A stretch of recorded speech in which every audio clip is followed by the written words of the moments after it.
accident at the Hôtel de la Chevrette. The handsome Madeleine announced to D'Artagnan that Planchet had returned, bringing Mousqueton with him, who had heroically borne the extraction of the ball and was as well as his state would permit. D'Artagnan desired Planchet to be summoned, but he had disappeared. "Then bring some wine," said D'Artagnan. "You are much pleased with yourself," said he to Réarol when they were alone, "are you not?" "Well, yes," replied Réarol.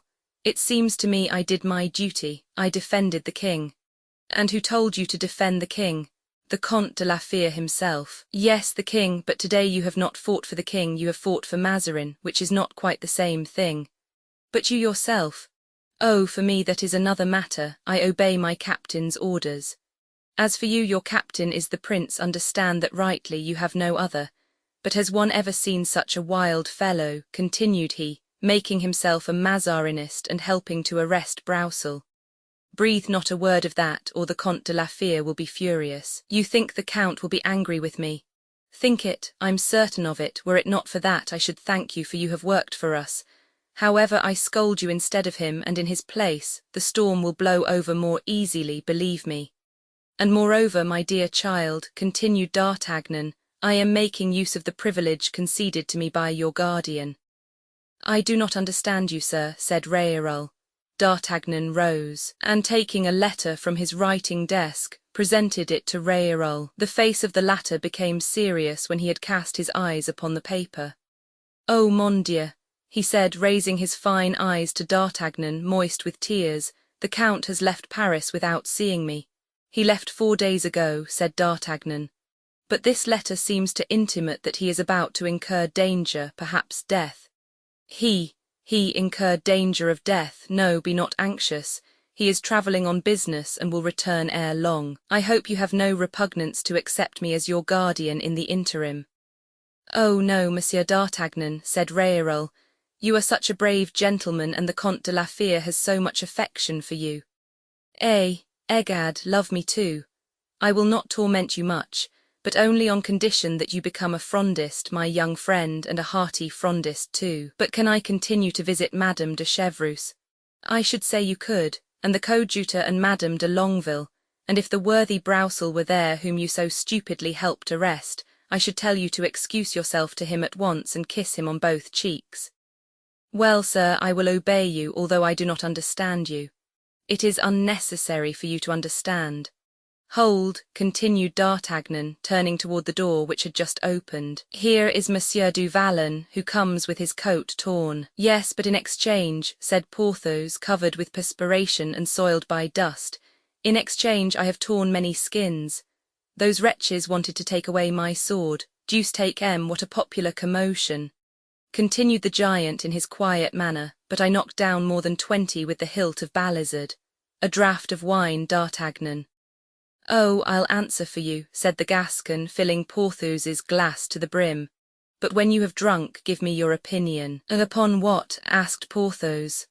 "Look here," resumed D'Artagnan, "here is Monsieur de Bragelonne who, determined at all risks to aid the arrest of Broussel, and whom I had great difficulty to prevent defending Monsieur de Comminges." "The devil!" said Porthos. "And his guardian, what would he have said to that?" "Do you hear?" interrupted D'Artagnan. "Become a Frondist, my friend, belong to the Fronde, and remember that I fill the Count's place in everything." And he jingled his money. "Will you come?" said he to Porthos. "Where?" asked Porthos, filling a second glass of wine. "To present our respects to the cardinal." Porthos swallowed the second glass with the same grace with which he had imbibed the first, took his beaver and followed D'Artagnan. As for Réarol, he remained bewildered with what he had seen, having been forbidden by D'Artagnan to leave the room until the tumult was over. Chapter 45. The beggar of St. Eustache. D'Artagnan had calculated that in not going at once to the Palais Royal, he would give Comminges time to arrive before him, and consequently to make the cardinal acquainted with the eminent services which he, D'Artagnan, and his friend had rendered to the Queen's party in the morning. They were indeed admirably received by Mazarin, who paid them numerous compliments, and announced that they were more than half on their way to obtain what they desired, namely, D'Artagnan his captaincy, Porthos his. Barony, D'Artagnan would have preferred money in hand to all that fine talk, for he knew well that to Mazarin it was easy to promise and hard to perform. But though he held the cardinal's promises as of little worth, he affected to be completely satisfied, for he was unwilling to discourage Porthos. Whilst the two friends were with the cardinal, the queen sent for him. Mazarin, thinking that it would be the means of increasing the zeal of his two defenders, if he procured them personal thanks from the queen, motioned them to follow him. D'Artagnan and Porthos pointed to their dusty and torn dresses, but the cardinal shook his head. "Those costumes," he said, "are of more worth than most of those which you will see on the backs of the queen's courtiers. They are costumes of battle." D'Artagnan and Porthos obeyed. The court of Anne of Austria was full of gaiety and animation, for after having gained a victory over the Spaniard, it had just gained another over the people. Broussel had been conducted out of Paris without further resistance, and was at this time in the prison of Saint-Germain, while Blancmesnil, who was arrested at the same time, but whose arrest had been made without difficulty or noise, was safe in the castle of Vincennes. Comminges was near the queen, who was questioning him upon the details of his expedition, and everyone was listening to his account, when D'Artagnan and Porthos were perceived at the door behind the cardinal. "Ah, madam," said Comminges, hastening to D'Artagnan, "here is one who can tell you better than myself, for he was my protector. Without him I should probably at this moment be a dead fish in the nets at St. Cloud, for it was a question of nothing less than throwing me into the river. Speak, D'Artagnan, speak." D'Artagnan had been 100 times in the same room with the queen since he had become lieutenant of the Musketeers, but Her Majesty had never once spoken to him. "Well, sir," at last said Anne of Austria, "you are silent after rendering such a service." "Madam," replied D'Artagnan, "I have naught to say save that my life is ever at your Majesty's service, and that I shall only be happy the day I lose it for you." "I know that, sir, I have known that," said the queen, "a long time, therefore I am delighted to be able thus publicly to mark my gratitude and my esteem." "Permit me, madam," said D'Artagnan, "to reserve a portion for my friend, like myself." He laid an emphasis on these words. "An ancient musketeer of the company of Tréville, he has done wonders." "His name?" asked the queen. "In the regiment," said D'Artagnan. "He is called Porthos." The queen started. "But his true name is the Chevalier du Vallon." "De Bracia de Pierrefonds," added Porthos. "These names are too numerous for me to remember them all, and I will content myself with the first," said the queen graciously. Porthos bowed. At this moment the coadjutor was announced. A cry of surprise ran through the royal assemblage. Although the coadjutor had preached that same morning, it was well known that he leaned much to the side of the Fronde, and Mazarin, in requesting the Archbishop of Paris to make his nephew preach, had evidently had the intention of administering to Monsieur de Retz one of those Italian kicks he so much enjoyed giving.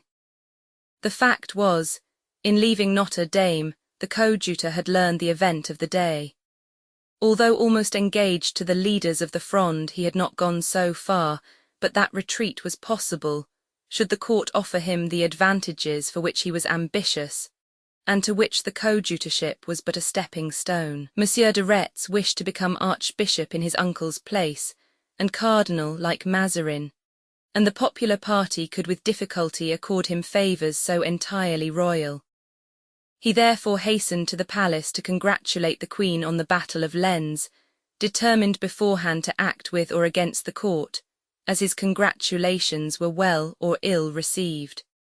The coadjutor possessed, perhaps, as much wit as all those put together who were assembled at the court to laugh at him. His speech, therefore, was so well turned, that in spite of the great wish felt by the courtiers to laugh, they could find no point on which to vent their ridicule. He concluded by saying that he placed his feeble influence at Her Majesty's command. During the whole time he was speaking, the Queen appeared to be well pleased with the coadjutor's harangue, but terminating as it did with such a phrase, the only one which could be caught at by the jokers, Anne turned around and directed a glance toward her favourites, which announced that she delivered up the coadjutor to their tender mercies. Immediately the wits of the court plunged into satire. Nogent Butin, the fool of the court, exclaimed that the queen was very happy to have the succour of religion at such a moment. This caused a universal burst of laughter. The Count de Villeroy said that he did not know how any fear could be entertained for a moment, when the court had to defend itself against the Parliament and the citizens of Paris, His Holiness the coadjutor, who by a signal could raise an army of curates, church porters and vergers. The Maréchal de la Meilleraie added that in case the coadjutor should appear on the field of battle, it would be a pity that he should not be distinguished in the mêlée by wearing a red hat, as Henry Roman IV had been distinguished by his white plume at the Battle of Ivry. During this storm, Gondy, who had it in his power to make it most unpleasant for the jesters, remained calm and stern. The queen at last asked him if he had anything to add to the fine discourse he had just made to her. "Yes, madam," replied the coadjutor, "I have to beg you to reflect twice ere you cause a civil war in the kingdom." The queen turned her back and the laughing recommenced. The coadjutor bowed and left the palace, casting upon the cardinal such a glance as is best understood by mortal foes. That glance was so sharp that it penetrated the heart of Mazarin, who, reading in it a declaration of war, seized D'Artagnan by the arm and said, "If occasion requires, monsieur, you will remember that man who has just gone out, will you not?" "Yes, my lord," he replied. Then, turning toward Porthos, "The devil," said he, "this has a bad look. I dislike these quarrels among men of the church." Gondy withdrew, distributing benedictions on his way and finding a malicious satisfaction in causing the adherents of his foes to prostrate themselves at his feet. "Oh," he murmured, as he left the threshold of the palace, "ungrateful court, faithless court, cowardly court, I will teach you how to laugh tomorrow, but in another manner." But whilst they were indulging in extravagant joy at the Palais Royal, to increase the hilarity of the queen, Mazarin, a man of sense, and whose fear, moreover, gave him foresight, lost no time in making idle and dangerous jokes. He went out after the coadjutor, settled his account, locked up his gold, and had confidential workmen to contrive hiding places in his walls. On his return home, the coadjutor was informed that a young man had come in after his departure and was waiting for him. He started with delight when, on demanding the name of this young man, he learned that it was Louvieres. He hastened to his cabinet. Broussels' son was there, still furious, and still bearing bloody marks of his struggle with the king's officers. The only precaution he had taken in coming to the archbishopric was to leave his arquebuse in the hands of a friend. The coadjutor went to him and held out his hand. The young man gazed at him as if he would have read the secret of his heart. "My dear Monsieur Louvieres," said the coadjutor, "believe me, I am truly concerned for the misfortune which has happened to you." "Is that true, and do you speak seriously?" asked Louvieres. "From the depth of my heart," said Gondy. "In that case, my lord, the time for words has passed, and the hour for action is at hand. My lord, in 3 days, if you wish it, my father will be out of prison, and in 6 months you may be cardinal." The coadjutor started. "Oh, let us speak frankly," continued Louvieres, "and act in a straightforward manner. 30,000 crowns in alms is not given, as you have done for the last 6 months, out of pure Christian charity. That would be too grand. You are ambitious, it is natural. You are a man of genius, and you know your worth. As for me, I hate the court and have but one desire at this moment, vengeance. Give us the clergy and the people of whom you can dispose, and I will bring you the citizens and the Parliament. With these 4 elements Paris is ours in a week. And believe me, Monsieur Coadjutor, the court will give from fear what it will not give from goodwill." It was now the coadjutor's turn to fix his piercing eyes on Louvieres. "But, Monsieur Louvieres, are you aware that it is simply civil war you are proposing to me? You have been preparing long enough, my lord, for it to be welcome to you now." "Never mind," said the coadjutor. "You must be well aware that this requires reflection." "And how many hours of reflection do you ask?" 12 hours, sir. Is it too long?" "It is now noon. At midnight I will be at your house. If I should not be in, wait for me." Good, at midnight, my lord. At midnight, my dear Monsieur Louviers. When once more alone, Gondy sent to summon all the curates with whom he had any connection to his house. 2 hours later, 30 officiating ministers from the most populous, and consequently the most disturbed parishes of Paris had assembled there. Gondy related to them the insults he had received at the Palais Royal and retailed the jests of Butin, the Count de Villeroy and Marechal de la Meilleraie. The curates asked him what was to be done. Simply this, said the coadjutor, you are the directors of all consciences. Well, undermine in them the miserable prejudice of respect and fear of kings, teach your flocks that the queen is a tyrant, and repeat often and loudly so that all may know it, that the misfortunes of France are caused by Mazarin, her lover and her destroyer. Begin this work today, this instant even, and in 3 days I shall expect the result. For the rest, if any one of you have further or better counsel to expound, I will listen to him with the greatest pleasure. 3 curates remained, those of St. Mary, St. Sulpice and St. Eustache, the others withdrew. You think then that you can help me more efficaciously than your brothers, said Gondy. We hope so, answered the curates. Let us hear, Monsieur de St. Mary, you begin. My lord, I have in my parish a man who might be of the greatest use to you. Who and what is this man? A shopkeeper in the Rue des Lombards who has great influence upon the commerce of his quarter. What is his name? He is named Planchet, who himself also caused a rising about 6 weeks ago, but as he was searched for after this emeute he disappeared. And can you find him? I hope so. I think he has not been arrested, and as I am his wife's confessor, if she knows where he is I shall know it too. Very well, sir, find this man, and when you have found him bring him to me. We will be with you at 6 o'clock, my lord. Go, my dear curate, and may God assist you. And you, sir, continued Gondy, turning to the curate of St. Sulpice. I, my lord, said the latter, I know a man who has rendered great services to a very popular prince and who would make an excellent leader of revolt. Him I can place at your disposal, it is Count de Rochefort. I know him also, but unfortunately he is not in Paris. My lord, he has been for 3 days at the Rue Cassette. And wherefore has he not been to see me? He was told, my lord will pardon me, certainly speak, that your lordship was about to treat with the court. Gondy bit his lips. They are mistaken, bring him here at 8 o'clock, sir, and may heaven bless you as I bless you. And now 'tis your turn, said the coadjutor, turning to the last that remained. Have you anything as good to offer me as the 2 gentlemen who have left us? Better, my lord. Diable, think what a solemn engagement you are making. One has offered a wealthy shopkeeper, the other a count. You are going then to offer a prince, are you? I offer you a beggar, my lord. Ah, said Gondy, reflecting, you are right, sir. Someone who could raise the legion of paupers who choke up the crossings of Paris. Someone who would know how to cry aloud to them that all France might hear it, that it is Mazarin who has reduced them to poverty. Exactly your man. Bravo, and the man's a plain and simple beggar, as I have said, my lord, who asks for alms as he gives holy water, a practice he has carried on for 6 years on the steps of St. Eustache. And you say that he has a great influence over his compeers. Are you aware, my lord, that mendacity is an organized body, a kind of association of those who have nothing against those who have everything, an association in which everyone takes his share, one that elects a leader? Yes, I have heard it said, replied the coadjutor. Well, the man whom I offer you is a general syndic, and what do you know of him? Nothing, my lord, except that he is tormented with remorse. What makes you think so?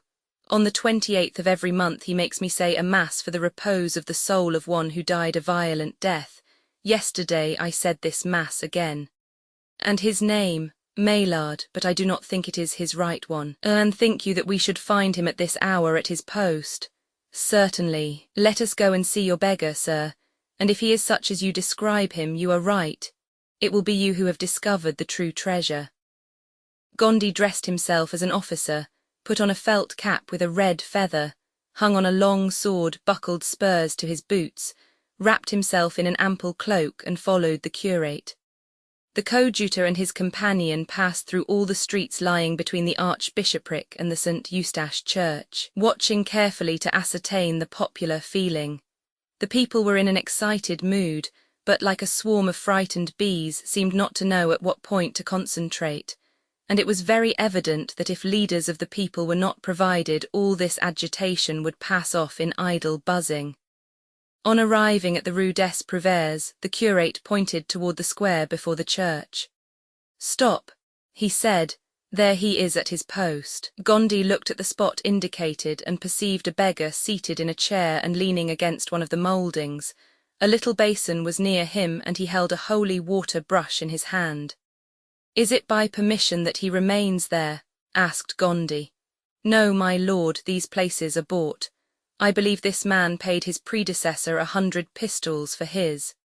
"The rascal is rich, then. Some of those men sometimes die worth 20,000 and 25 and 30,000 francs and sometimes more." "Hum," said Gondy, laughing. "I was not aware my arms were so well invested." In the meantime they were advancing toward the square, and the moment the coadjutor and the curate put their feet on the first church step the mendicant arose and proffered his brush. He was a man between 66 and 68 years of age, little, rather stout, with grey hair and light eyes. His countenance denoted the struggle between two opposite principles, a wicked nature, subdued by determination, perhaps by repentance. He started on seeing the cavalier with the curate. The latter and the coadjutor touched the brush with the tips of their fingers and made the sign of the cross. The coadjutor threw a piece of money into the hat which was on the ground. "Maillard," began the curate, "this gentleman and I have come to talk with you a little." "With me," said the mendicant. "It is a great honor for a poor distributor of holy water." There was an ironical tone in his voice which he could not quite disguise, and which astonished the coadjutor. "Yes," continued the curate, apparently accustomed to this tone. "Yes, we wish to know your opinion of the events of today and what you have heard said by people going in and out of the church." The mendicant shook his head. "These are melancholy doings, your reverence, which always fall again upon the poor. As to what is said, everybody is discontented, everybody complains, but everybody means nobody." "Explain yourself, my good friend," said the coadjutor. "I mean that all these cries, all these complaints, these curses, produce nothing but storms and flashes, and that is all. But the lightning will not strike until there is a hand to guide it." "My friend," said Gondy, "you seem to be a clever and a thoughtful man. Are you disposed to take a part in a little civil war? Should we have one and put at the command of the leader, should we find one, your personal influence and the influence you have acquired over your comrades?" "Yes, sir, provided this war were approved of by the Church and would advance the end I wish to attain. I mean the remission of my sins.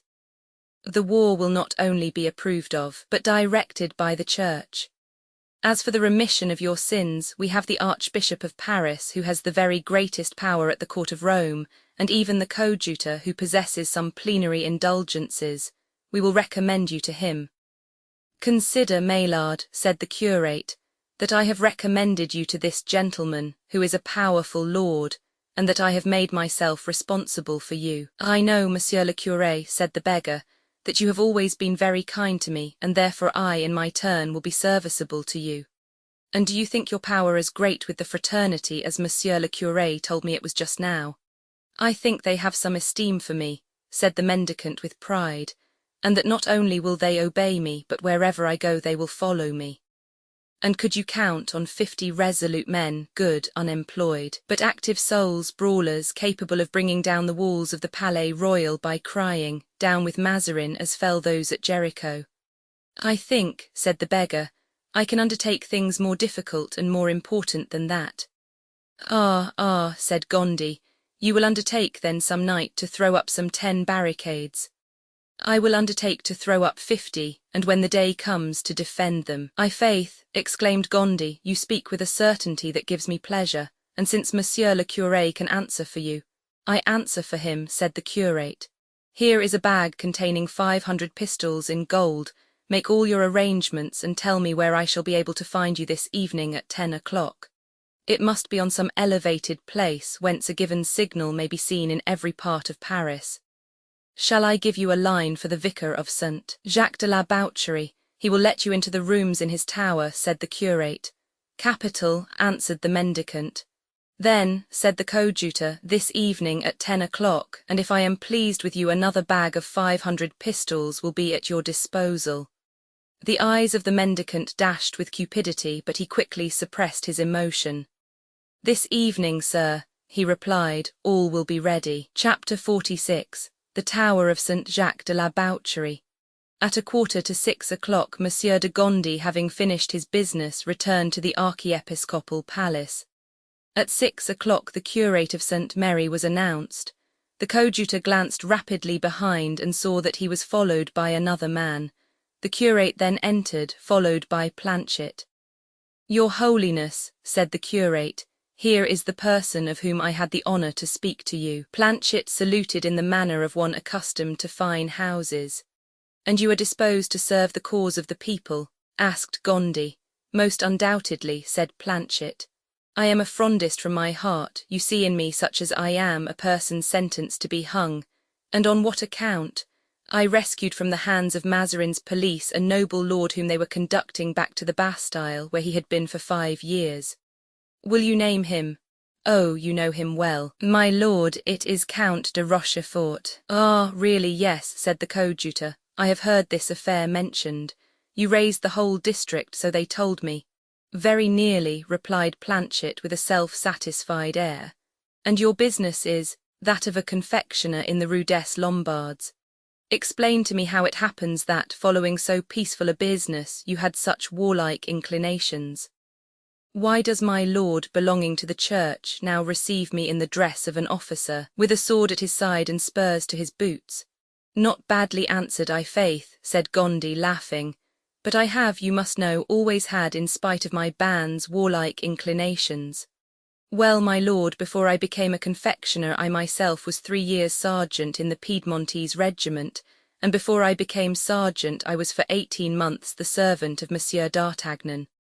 The lieutenant of Musketeers, asked Gondi. Himself, my lord, but he is said to be a furious Mazarinist. Phew, whistled Planchet. What do you mean by that? Nothing, my lord. Monsieur d'Artagnan belongs to the service. Monsieur d'Artagnan makes it his business to defend the cardinal, who pays him as much as we make it ours, we citizens, to attack him whom he robs. You are an intelligent fellow, my friend. Can we count upon you? You may count upon me, my lord, provided you want to make a complete upheaval of the city. 'Tis that exactly. How many men, think you, could collect together tonight? 200 muskets and 500 halberds. Let there be only one man in every district who can do as much, and by tomorrow we shall have quite a powerful army. Are you disposed to obey Count de Rochefort? I would follow him to hell, and that is saying not a little, as I believe him entirely capable of the descent. Bravo! By what sign tomorrow shall we be able to distinguish friends from foes? Every Frondist must put a knot of straw in his hat. Good, give the watchword. Do you want money? Money never comes amiss at any time, my lord. If one has it not, one must do without it. With it, matters go on much better and more rapidly. Gondi went to a box and drew forth a bag. Here are 500 pistols, he said, and if the action goes off well, you may reckon upon a similar sum tomorrow. I will give a faithful account of the sum to your lordship, said Planchet, putting the bag under his arm. That is right. I recommend the cardinal to your attention. Make your mind easy, he is in good hands. Planchet went out, the curate remaining for a moment. Are you satisfied, my lord? He asked. Yes, he appears to be a resolute fellow. Well, he will do more than he has promised. He will do wonders then. The curate rejoined Planchet, who was waiting for him on the stairs. 10 minutes later the curate of St. Sulpice was announced. As soon as the door of Gondi's study was opened, a man rushed in. It was the Count de Rochefort. "'Tis you then, my dear Count," cried Gondi, offering his hand. "You have made up your mind at last, my lord," said Rochefort. "It has been made up a long time," said Gondi. "Let us say no more on the subject. You tell me so, I believe you. Well, we are going to give a ball to Mazarin." "I hope so."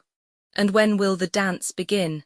"The invitations are given for this evening," said the coadjutor, "but the violins will not begin to play until tomorrow morning. You may reckon upon me and upon 50 soldiers which the Chevalier de Humieres has promised me whenever I need them."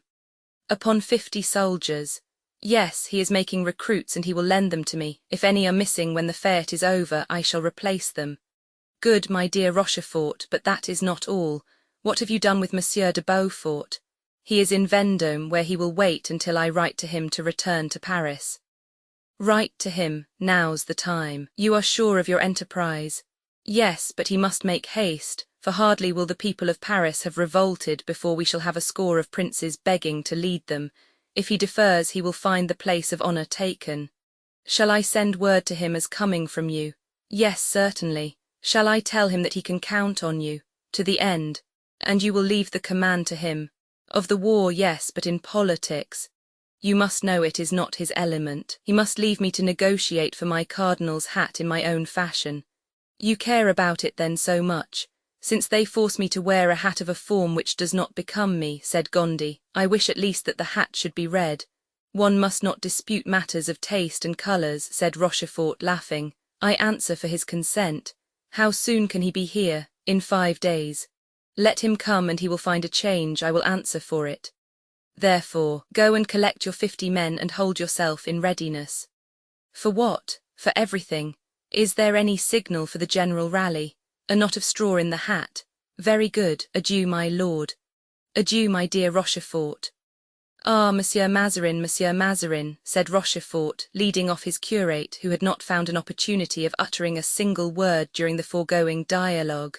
You will see whether I am too old to be a man of action. It was 9:30, and the coadjutor required half an hour to go from the Archbishop's palace to the tower of St. Jacques de la Boucherie.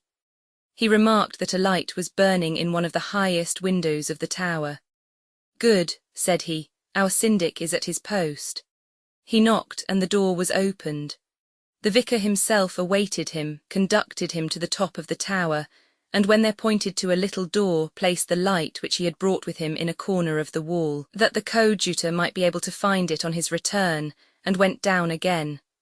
Although the key was in the door, the coadjutor knocked. Come in, said a voice which he recognized as that of the mendicant whom he found lying on a kind of truckle bed. He rose on the entrance of the coadjutor, and at that moment 10 o'clock struck. Well, said Gondy, have you kept your word with me? Not exactly, replied the mendicant. How is that? You asked me for 500 men, did you not? Well, I have 10,000 for you. You are not boasting. Do you wish for a proof? Yes. There were 3 candles alight, each of which burnt before a window, one looking upon the city, the other upon the Palais Royal, and a third upon the Rue Saint-Denis. The man went silently to each of the candles and blew them out one after the other. What are you doing? Asked the coadjutor.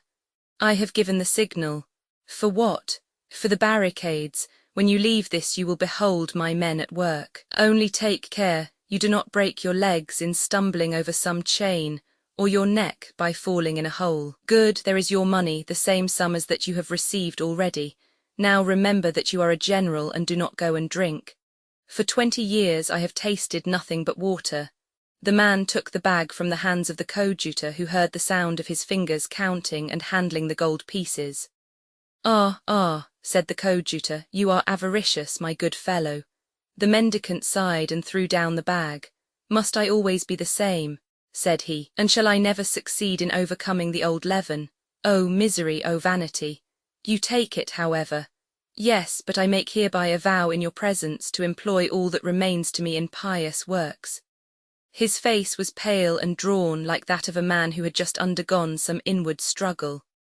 Singular man, muttered Gondy, taking his hat to go away, but on turning around he saw the beggar between him and the door. His first idea was that this man intended to do him some harm, but on the contrary he saw him fall on his knees before him with his hands clasped. Your blessing, your holiness, before you go, I beseech you, he cried. Your holiness, said Gondy, my friend, you take me for someone else. No, your holiness, I take you for what you are, that is to say, the coadjutor. I recognized you at the first glance. Gondy smiled. And you want my blessing, he said. Yes, I have need of it. The mendicant uttered these words in a tone of such humility, such earnest repentance, that Gondy placed his hand upon him and gave him his benediction with all the unction of which he was capable. Now, said Gondy, there is a communion between us. I have blessed you and you are sacred to me. Come, have you committed some crime pursued by human justice from which I can protect you? The beggar shook his head. The crime which I have committed, my lord, has no call upon human justice, and you can only deliver me from it by blessing me frequently, as you have just done. Come, be candid, said the coadjutor. You have not all your life followed the trade which you do now.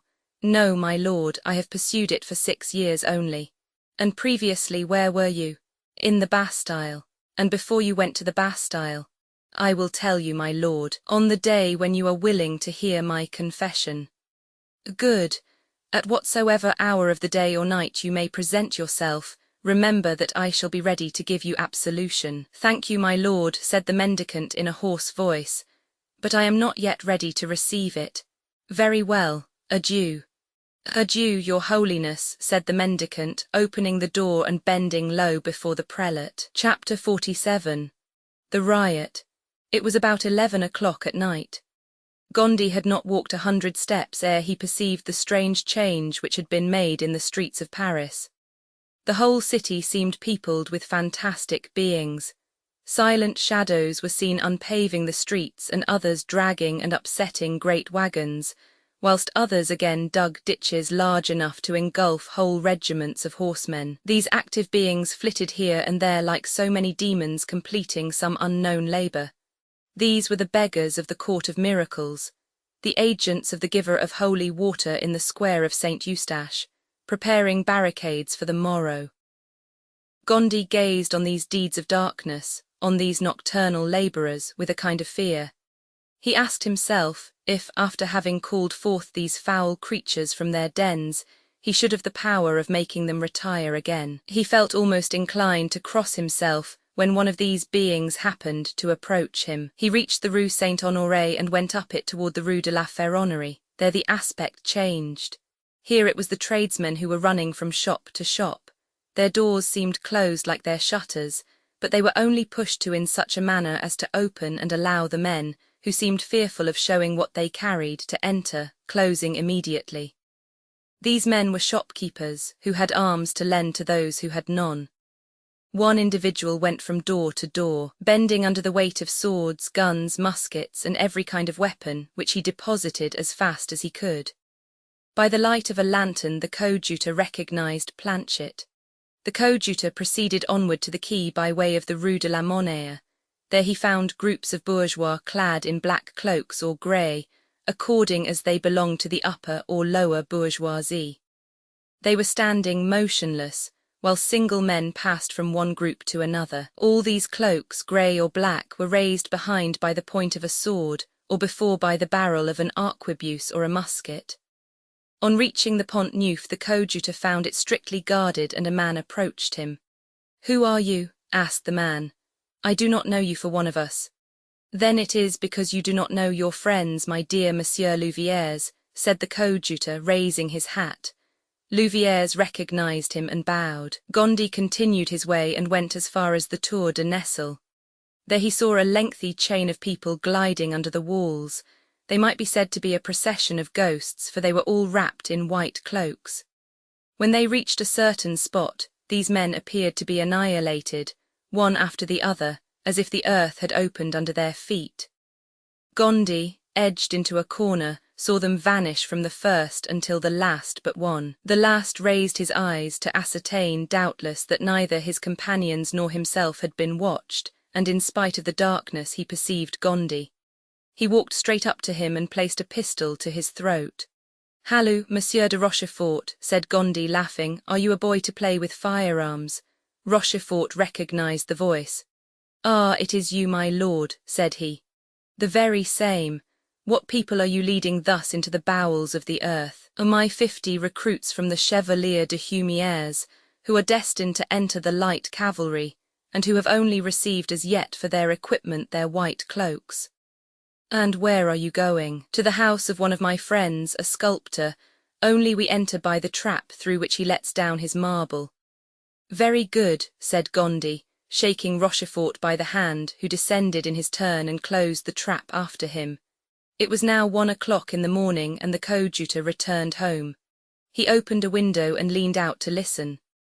A strange, incomprehensible, unearthly sound seemed to pervade the whole city. One felt that something unusual and terrible was happening in all the streets, now dark as ocean's most unfathomable caves. From time to time a dull sound was heard, like that of a rising tempest or a billow of the sea, but nothing clear, nothing distinct, nothing intelligible. It was like those mysterious subterraneous noises that precede an earthquake. The work of revolt continued the whole night thus.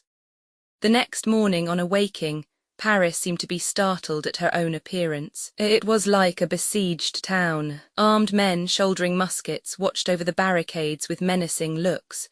Words of command, patrols, arrests, executions even were encountered at every step.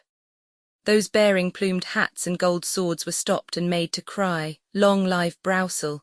Down with Mazarin!" And whoever refused to comply with this ceremony was hooted at, spat upon, and even beaten. They had not yet begun to slay, but it was well felt that the inclination to do so was not wanting. The barricades had been pushed as far as the Palais Royal. From the Rue de Bonnes Enfants to that of the Ferronnerie, from the Rue Saint-Thomas du Louvre to the Pont Neuf, from the Rue Richelieu to the Porte Saint-Honoré, there were more than 10,000 armed men. Those who were at the front hurled defiance at the impassive sentinels of the regiment of guards posted around the Palais Royal, the gates of which were closed behind them, a precaution which made their situation precarious. Among these thousands moved, in bands numbering from 100 to 200, pale and haggard men clothed in rags, who bore a sort of standard on which was inscribed these words: "Behold the misery of the people." Wherever these men passed, frenzied cries were heard, and there were so many of these bands that the cries were to be heard in all directions. The astonishment of Mazarin and of Anne of Austria was great when it was announced to them that the city, which the previous evening they had left entirely tranquil, had awakened to such feverish commotion. Nor would either the one or the other believe the reports that were brought to them, declaring they would rather rely on the evidence of their own eyes and ears. Then a window was opened, and when they saw and heard they were convinced. Mazarin shrugged his shoulders and pretended to despise the populace, but he turned visibly pale and ran to his closet, trembling all over, locked up his gold and jewels in his caskets, and put his finest diamonds on his fingers. As for the queen, furious and left to her own guidance, she went for the Maréchal de la Meilleraie and desired him to take as many men as he pleased, and to go and see what was the meaning of this pleasantry. The Marshal was ordinarily very adventurous and was wont to hesitate at nothing, and he had that lofty contempt for the populace which army officers usually profess. He took 150 men and attempted to go out by the Pont du Louvre, but there he met Rochefort and his 50 horsemen, attended by more than 500 men. The Marshal made no attempt to force that barrier and returned up the quay. But at Pont Neuf he found Louviers and his bourgeois. This time the Marshal charged, but he was welcomed by musket shots while stones fell like hail from all the windows. He left there 3 men. He beat a retreat toward the market, but there he met Planchet with his halberdiers. Their halberds were levelled at him threateningly.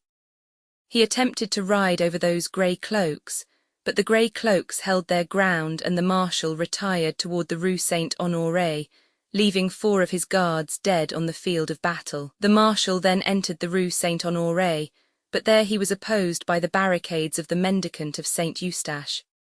They were guarded, not only by armed men, but even by women and children.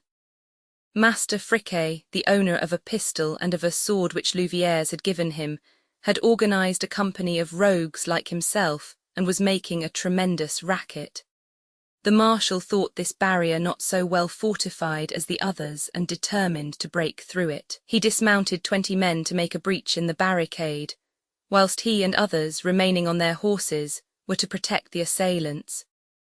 The 20 men marched straight toward the barrier, but from behind the beams, from among the wagon wheels and from the heights of the rocks, a terrible fusillade burst forth, and at the same time Planchet's halberdiers appeared at the corner of the Cemetery of the Innocents, and Louvieres's bourgeois at the corner of the Rue de la Monnaie. The Maréchal de la Meilleraie was caught between two fires, but he was brave and made up his mind to die where he was.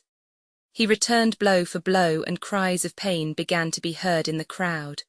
The guards, more skilful, did greater execution, but the bourgeois, more numerous, overwhelmed them with a veritable hurricane of iron. Men fell around him as they had fallen at Rocroi or at Lerida. Fontrailles, his aide-de-camp, had an arm broken. His horse had received a bullet in his neck, and he had difficulty in controlling him, maddened by pain. In short, he had reached that supreme moment when the bravest feel a shudder in their veins, when suddenly in the direction of the Rue de l'Arbre Sec, the crowd opened, crying, "Long live the coadjutor!" And Gondy, in surplice and cloak, appeared, moving tranquilly in the midst of the fusillade and bestowing his benedictions to the right and left, as undisturbed as if he were leading a procession of the Fête Dieu. All fell to their knees. The marshal recognized him and hastened to meet him. "Get me out of this, in heaven's name," he said, "or I shall leave my carcass here and those of all my men." A great tumult arose, in the midst of which even the noise of thunder could not have been heard. Gondy raised his hand and demanded silence. All were still. "My children," he said, "this is the Maréchal de la Meilleraie, as to whose intentions you have been deceived, and who pledges himself, on returning to the Louvre, to demand of the Queen in your name our Brousel's release. You pledge yourself to that, Marshal?"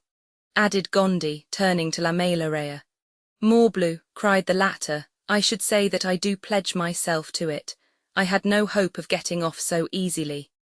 "He gives you his word of honour," said Gondy. The marshal raised his hand in token of assent. "Long live the coadjutor!"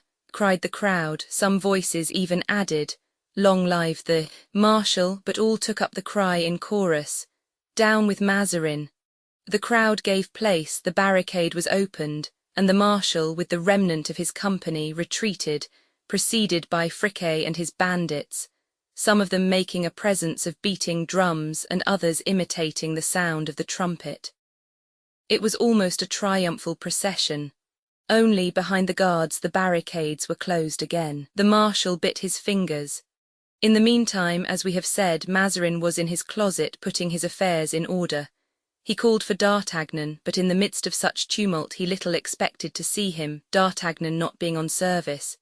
In about 10 minutes D'Artagnan appeared at the door, followed by the inseparable Porthos.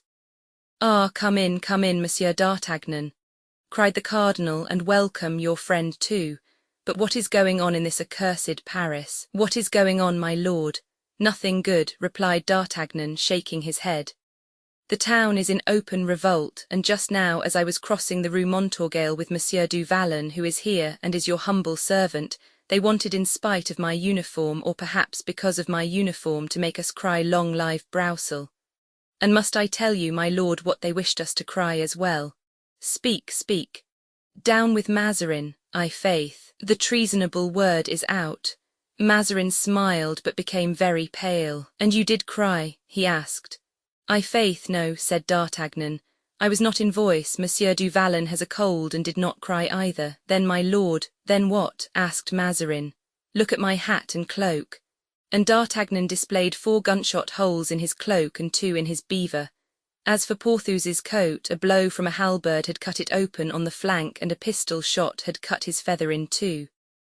"Diavolo," said the cardinal, pensively gazing at the 2 friends with lively admiration. "I should have cried, I should." At this moment the tumult was heard nearer. Mazarin wiped his forehead and looked around him. He had a great desire to go to the window, but he dared not. "See what is going on, Monsieur D'Artagnan," said he. D'Artagnan went to the window with his habitual composure. "Oh ho," said he, "what is this? Maréchal de la Meilleraie returning without a hat, Fontrailles with his arm in a sling, wounded guards, horses bleeding.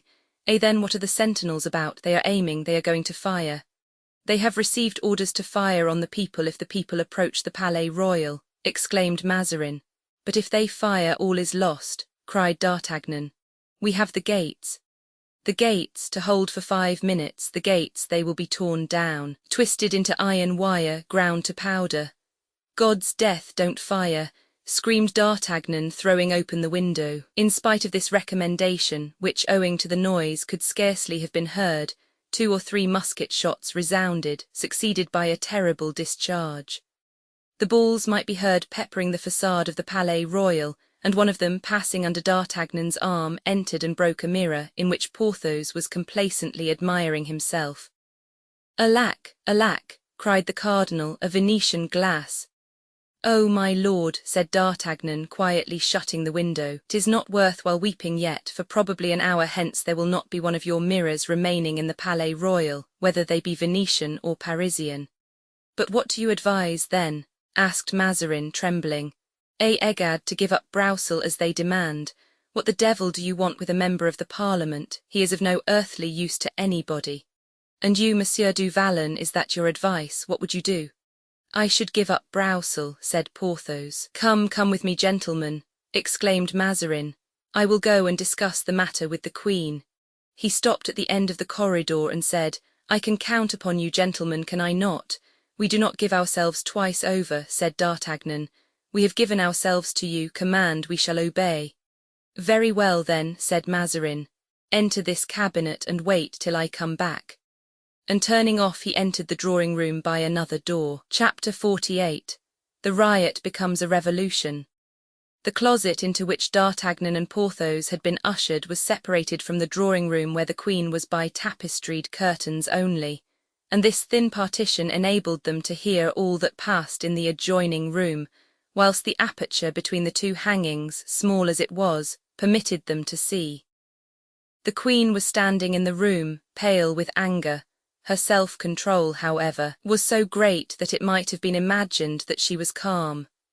Comminges, Villequier and Guitant were behind her, and the women again were behind the men. The Chancellor Sequier, who 20 years previously had persecuted her so ruthlessly, stood before her, relating how his carriage had been smashed, how he had been pursued and had rushed into the Hôtel d'Eau, that the hotel was immediately invaded, pillaged and devastated.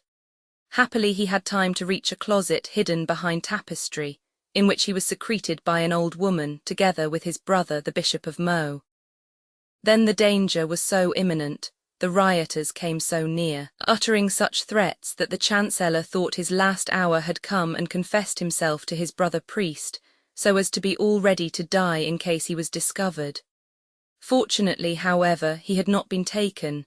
The people, believing that he had escaped by some back entrance, retired and left him at liberty to retreat. Then, disguised in the clothes of the Marquis d'O, he had left the hotel, stumbling over the bodies of an officer and 2 guards who had been killed, whilst defending the street door. During the recital, Mazarin entered and glided noiselessly up to the Queen to listen. "Well," said the Queen when the Chancellor had finished speaking, "what do you think of it all?"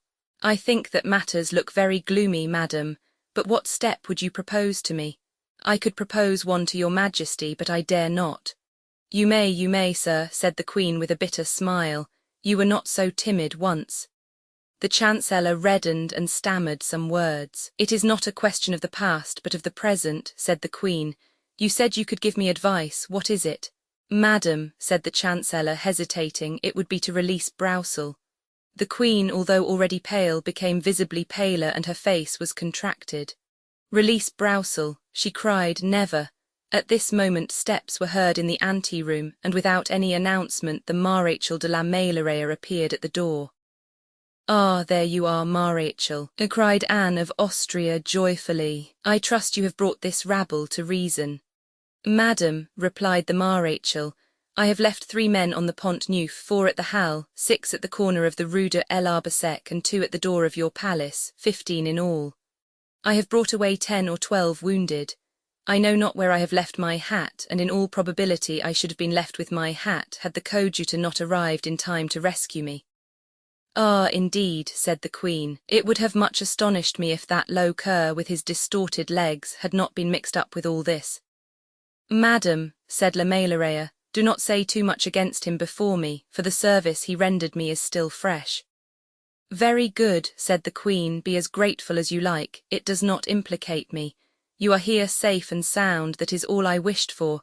You are not only welcome, but welcome back. Yes, madam, but I only came back on one condition, that I would transmit to your majesty the will of the people. The will, exclaimed the queen, frowning. Oh, Monsieur Marechal, you must indeed have found yourself in wondrous peril to have undertaken so strange a commission. The irony with which these words were uttered did not escape the Marechal. Pardon, madam, he said, I am not a lawyer, I am a mere soldier, and probably, therefore, I do not quite comprehend the value of certain words. I ought to have said the wishes, and not the will of the people. As for what you do me the honour to say, I presume you mean I was afraid. The queen smiled. Well then, madam, yes, I did feel fear. And though I have been through 12 pitched battles, and I cannot count how many charges and skirmishes, I own for the 3rd time in my life I was afraid. Yes, and I would rather face your majesty, however threatening your smile, than face those demons who accompanied me hither and who sprung from I know not whence, unless from deepest hell. Bravo, said D'Artagnan in a whisper to Porthos. Well answered. Well, said the queen, biting her lips, whilst her courtiers looked at each other with surprise, what is the desire of my people? That Broussel shall be given up to them, madam. Never, said the queen, never. Your majesty is mistress, said La Meilleraie, retreating a few steps. Where are you going, Marechal? Asked the queen, to give your majesty's reply to those who await it. Stay, Marechal, I will not appear to parley with rebels. Madam, I have pledged my word, and unless you order me to be arrested, I shall be forced to return. Anne of Austria's eyes shot glances of fire. Oh, that is no impediment, sir, said she. I have had greater men than you arrested, Gitant. Mazarin sprang forward. Madam, said he, if I dared in my turn advise, would it be to give up Broussel, sir? If so, you can spare yourself the trouble. No, said Mazarin. Although perhaps that counsel is as good as any other, then what may it be, to call for Monsieur le Coadjuteur?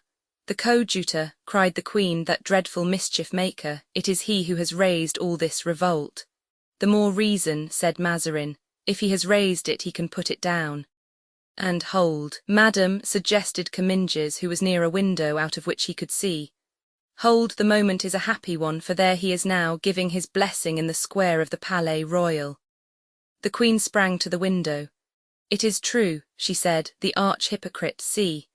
I see, said Mazarin, that everybody kneels before him, although he be but coadjutor, whilst I, were I in his place, though I am cardinal, should be torn to pieces. I persist then, madam, in my wish, he laid an emphasis on the word, that your majesty should receive the coadjutor. And wherefore do you not say, like the rest, your will? Replied the queen in a low voice. Mazarin bowed. Monsieur le Marechal, said the queen after a moment's reflection, go and find the coadjutor and bring him to me. And what shall I say to the people?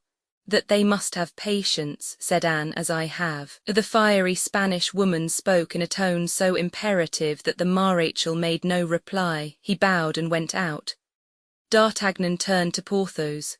How will this end? He said. We shall soon see, said Porthos in his tranquil way. In the meantime Anne of Austria approached Comminges and conversed with him in a subdued tone, whilst Mazarin glanced uneasily at the corner occupied by D'Artagnan and Porthos.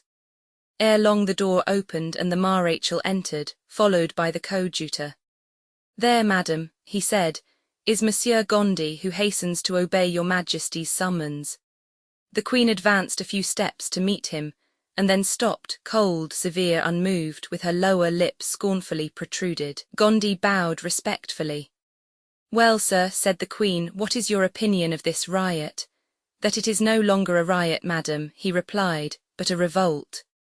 The revolt is at the door of those who think my people can rebel, cried Anne, unable to dissimulate before the coadjutor, whom she looked upon, and probably with reason, as the promoter of the tumult. Revolt, thus it is called by those who have wished for this demonstration, and who are, perhaps, the cause of it. But wait, the king's authority will put all this to rights.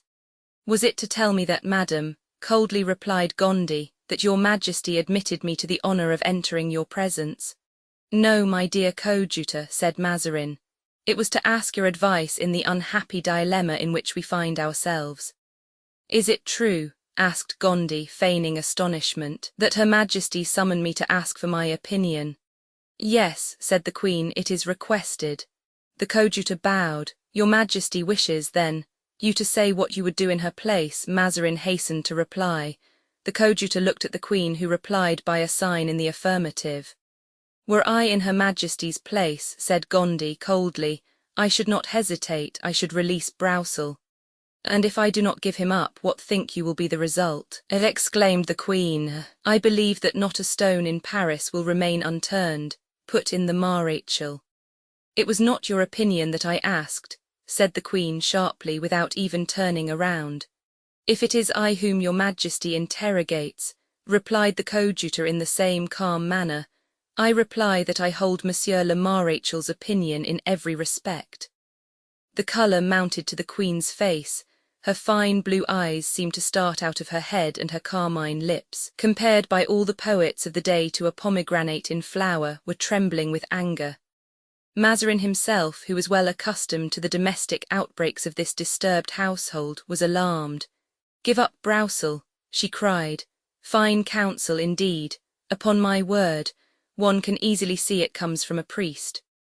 Gondy remained firm, and the abuse of the day seemed to glide over his head as the sarcasms of the evening before had done. But hatred and revenge were accumulating in his heart silently, and drop by drop, he looked coldly at the Queen, who nudged Mazarin to make him say something in his turn.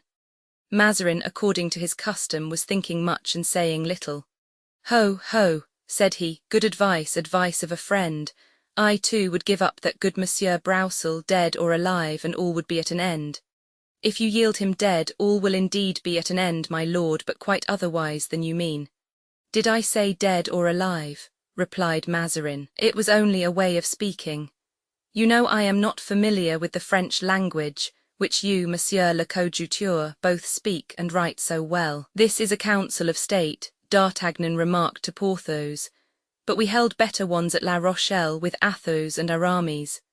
At the St. Gervais bastion, said Porthos, there and elsewhere. The coadjutor let the storm pass over his head and resumed, still with the same tranquillity. Madam, if the opinion I have submitted to you does not please you, it is doubtless because you have better counsels to follow. I know too well the wisdom of the Queen and that of her advisers to suppose that they will leave the capital long in trouble that may lead to a revolution.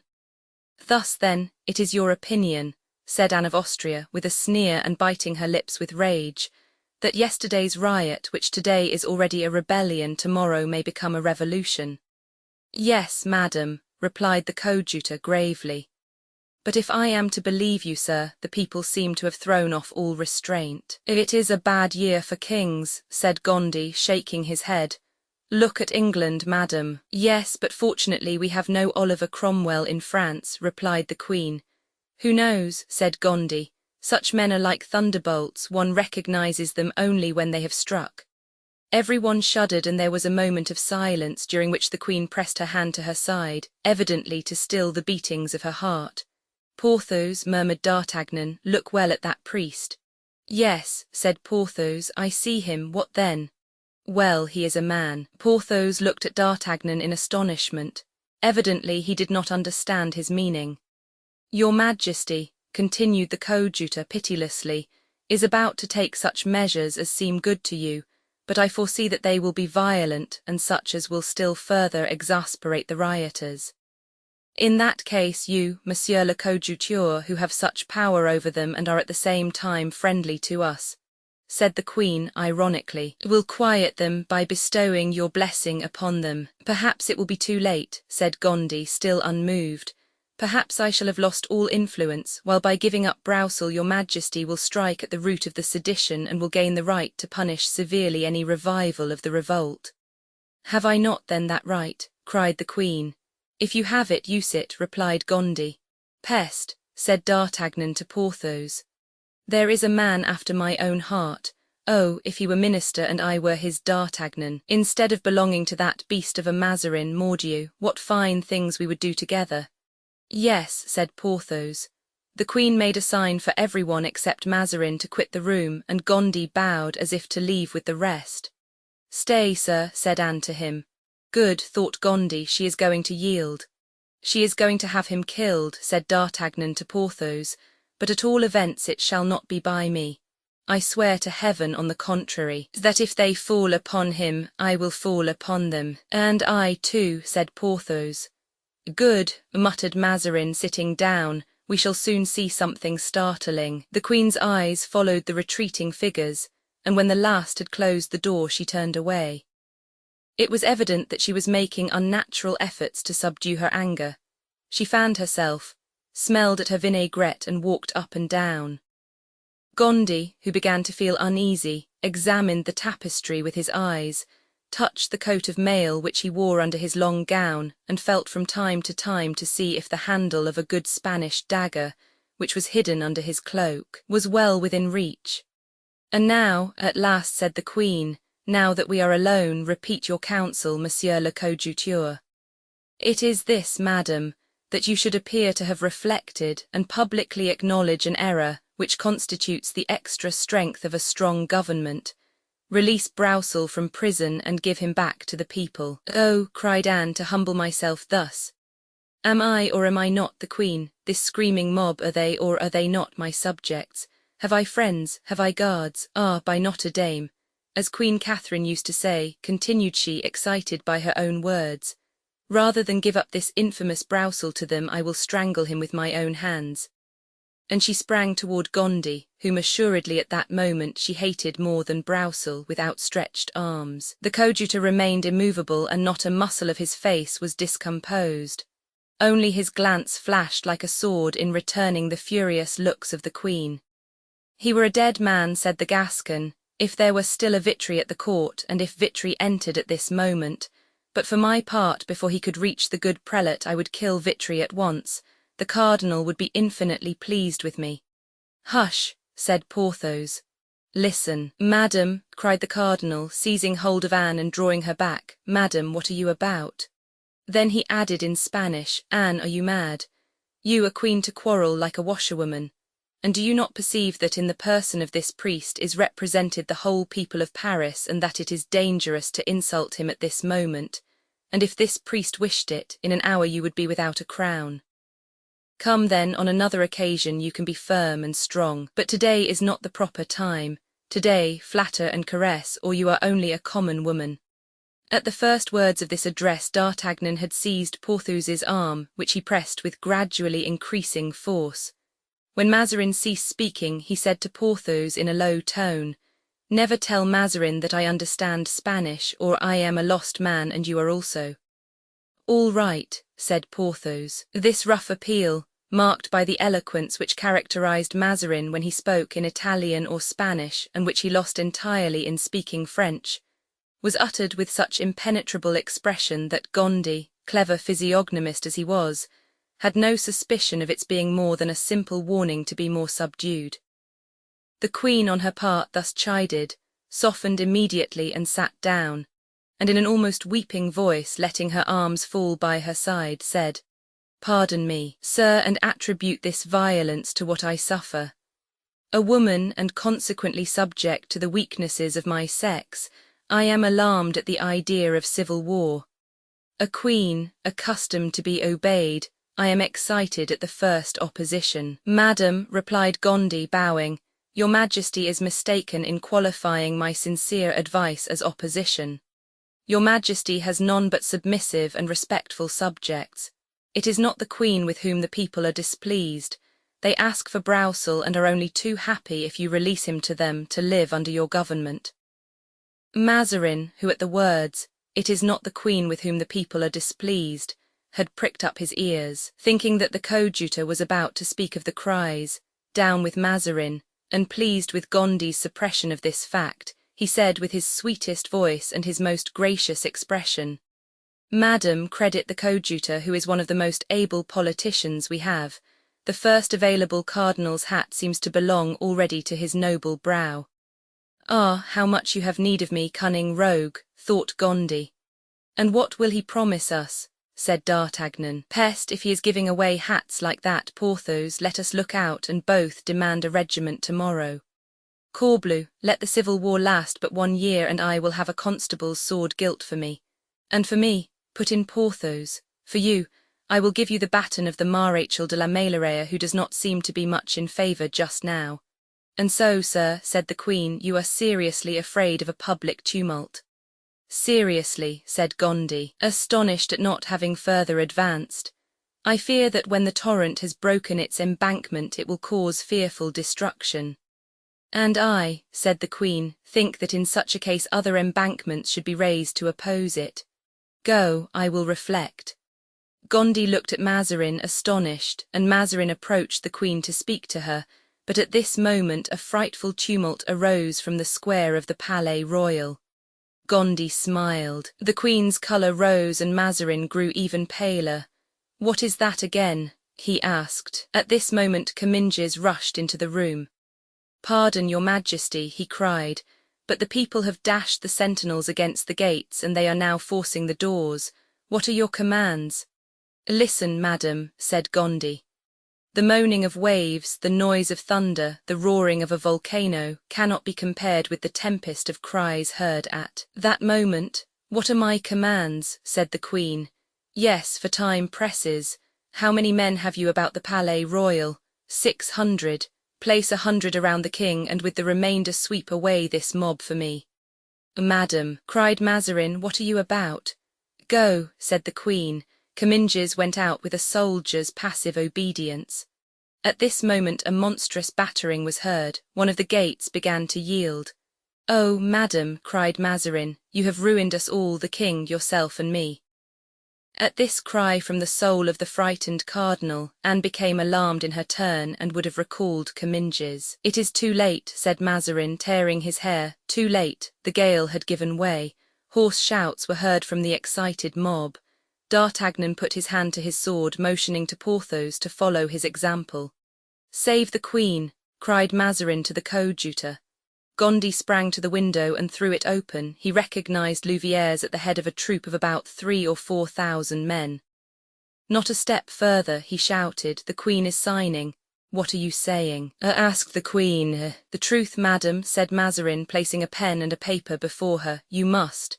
Then he added, "Sign, Anne, I implore you, I command you."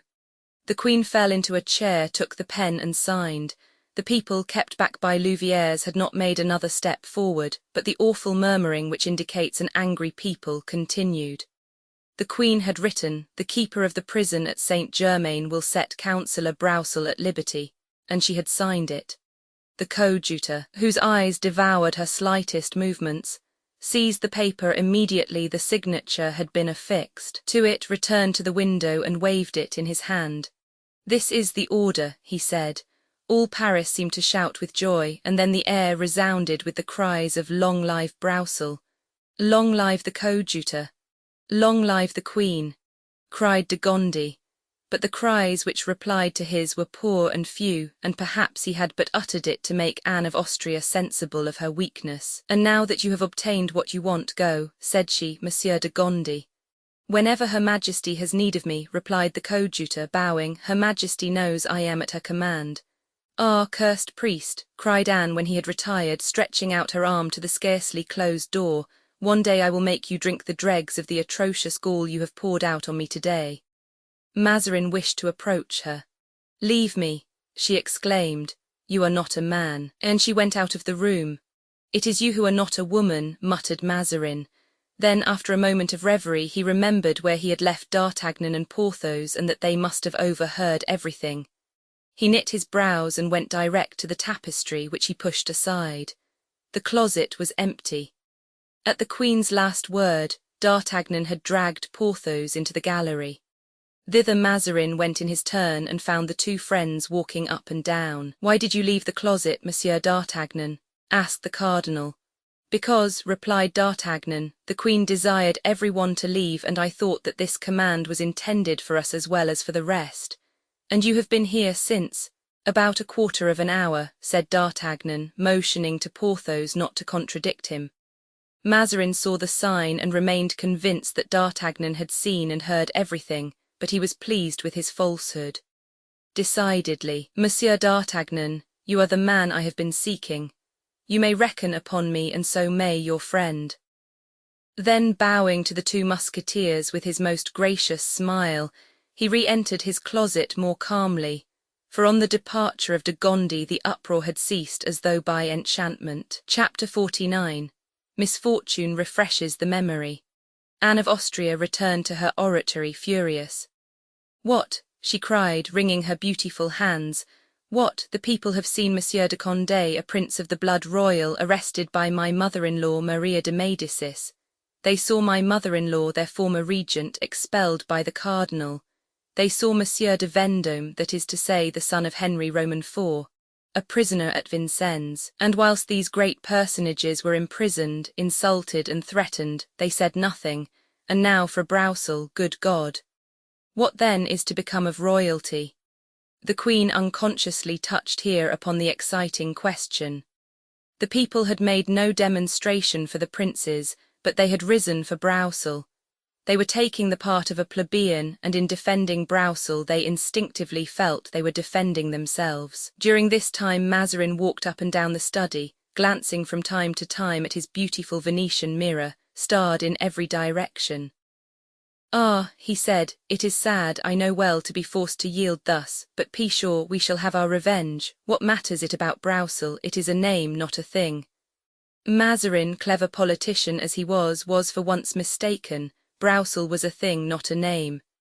The next morning, therefore, when Broussel made his entrance into Paris in a large carriage, having his son Louviers at his side and Friquet behind the vehicle, the people threw themselves in his way and cries of "Long live Broussel! Long live our father!" resounded from all parts and was death to Mazarin's ears. And the cardinal's spies brought bad news from every direction, which greatly agitated the minister, but was calmly received by the Queen. The latter seemed to be maturing in her mind some great stroke, a fact which increased the uneasiness of the cardinal, who knew the proud princess and dreaded much the determination of Anne of Austria. The coadjutor returned to Parliament more a monarch than king, queen, and cardinal, all three together.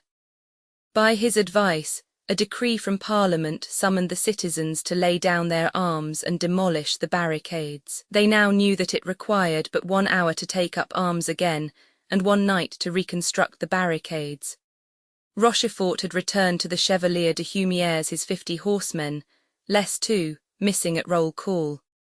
But the Chevalier was himself at heart a Frondist, and would hear nothing said of compensation.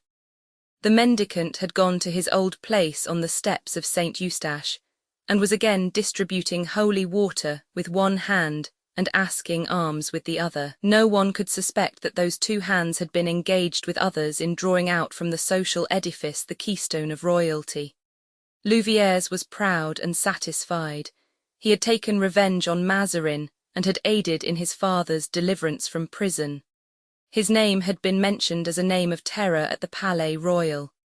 Laughingly, he said to the councillor, restored to his family, "Do you think, father, that if now I should ask for company, the Queen would give it to me?" D'Artagnan profited by this interval of calm to send away Réarol, whom he had great difficulty in keeping shut up during the riot, and who wished positively to strike a blow for one party or the other. Réarol had offered some opposition at first, but D'Artagnan made use of the Comte de la Fire's name, and after paying a visit to Madame de Chevreuse, Réarol started to rejoin the army. Rochefort alone was dissatisfied with the termination of affairs. He had written to the Duc de Beaufort to come, and the Duke was about to arrive, and he would find Paris tranquil. He went to the coadjutor to consult with him whether it would not be better to send word to the Duke to stop on the road, but Gondi reflected for a moment and then said, "Let him continue his journey." "All is not then over?" asked Rochefort. "My dear Count, we have only just begun. What induces you to think so?" "The knowledge that I have of the Queen's heart. She will not rest contented beaten." "Is she then preparing for a stroke?" "I hope so. Come, let us see what you know." "I know that she has written to the Prince to return in haste from the army." "Ah ha," said Rochefort, "you are right, we must let Monsieur de Beaufort come." In fact, the evening after this conversation the report was circulated that the Prince de Condé had arrived. It was a very simple, natural circumstance, and yet it created a profound sensation. It was said that Madame de Longueville, for whom the prince had more than a brother's affection, and in whom he had confided, had been indiscreet. His confidence had unveiled the sinister project of the Queen. Even on the night of the prince's return, some citizens bolder than the rest, such as the sheriffs, captains, and the quartermaster, went from house to house among their friends, saying, "Why do we not take the king and place him in the Hôtel de Ville? It is a shame to leave him to be educated by our enemies, who will give him evil counsel." Whereas, brought up by the coadjutor, for instance, he would imbibe national principles and love his people. That night the question was secretly agitated, and on the morrow the grey and black cloaks, the patrols of armed shop people, and the bands of mendicants reappeared. The Queen had passed the night in lonely conference with the prince, who had entered the oratory at midnight and did not leave till 5 o'clock in the morning. At 5 o'clock Anne went to the cardinal's room. If she had not yet taken any repose, he at least was already up. 6 days had already passed out of the 10 he had asked from Mordaunt. He was therefore occupied in revising his reply to Cromwell, when someone knocked gently at the door of communication with the Queen's apartments. Anne of Austria alone was permitted to enter by that door. The cardinal therefore rose to open it. The Queen was in a mourning gown, but it became her still. For like Diana of Poictiers and Ninon, Anne of Austria enjoyed the privilege of remaining ever beautiful. Nevertheless, this morning she looked handsomer than usual, for her eyes had all the sparkle inward satisfaction adds to expression. "What is the matter, madam?" said Mazarin uneasily. "You seem secretly elated." "Yes, Giulio," she said, proud and happy, "for I have found the means of strangling this hydra." "You are a great politician, my queen," said Mazarin. "Let us hear the means." And he hid what he had written by sliding the letter under a folio of blank paper. "You know," said the Queen, "that they want to take the king away from me." "Alas, yes, and to hang me. They shall not have the king, nor hang me. Listen, I want to carry off my son from them with yourself. I wish that this event, which on the day it is known will completely change the aspect of affairs, should be accomplished without the knowledge of any others but yourself, myself, and a third person." "And who is this third person, Monsieur le Prince?"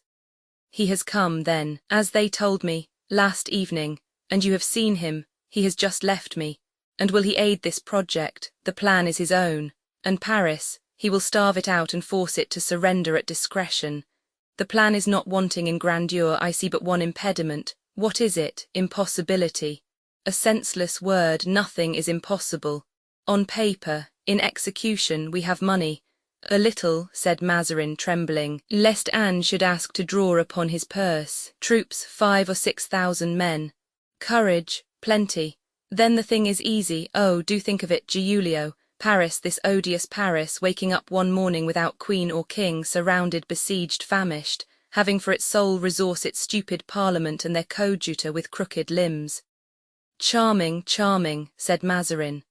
"I can imagine the effect, I do not see the means." "I will find the means myself. You are aware it will be war, civil war, furious, devouring, implacable." "Oh, yes, yes, war," said Anne of Austria. "Yes, I will reduce this rebellious city to ashes. I will extinguish the fire with blood. I will perpetuate the crime and punishment by making a frightful example. Paris, I detest, I loathe it. Very fine, Anne, you are now sanguinary, but take care. We are not in the time of Malatesta and Castruccio Castracani. You will get yourself decapitated, my beautiful queen, and that would be a pity. You laugh. Faintly. It is dangerous to go to war with a nation.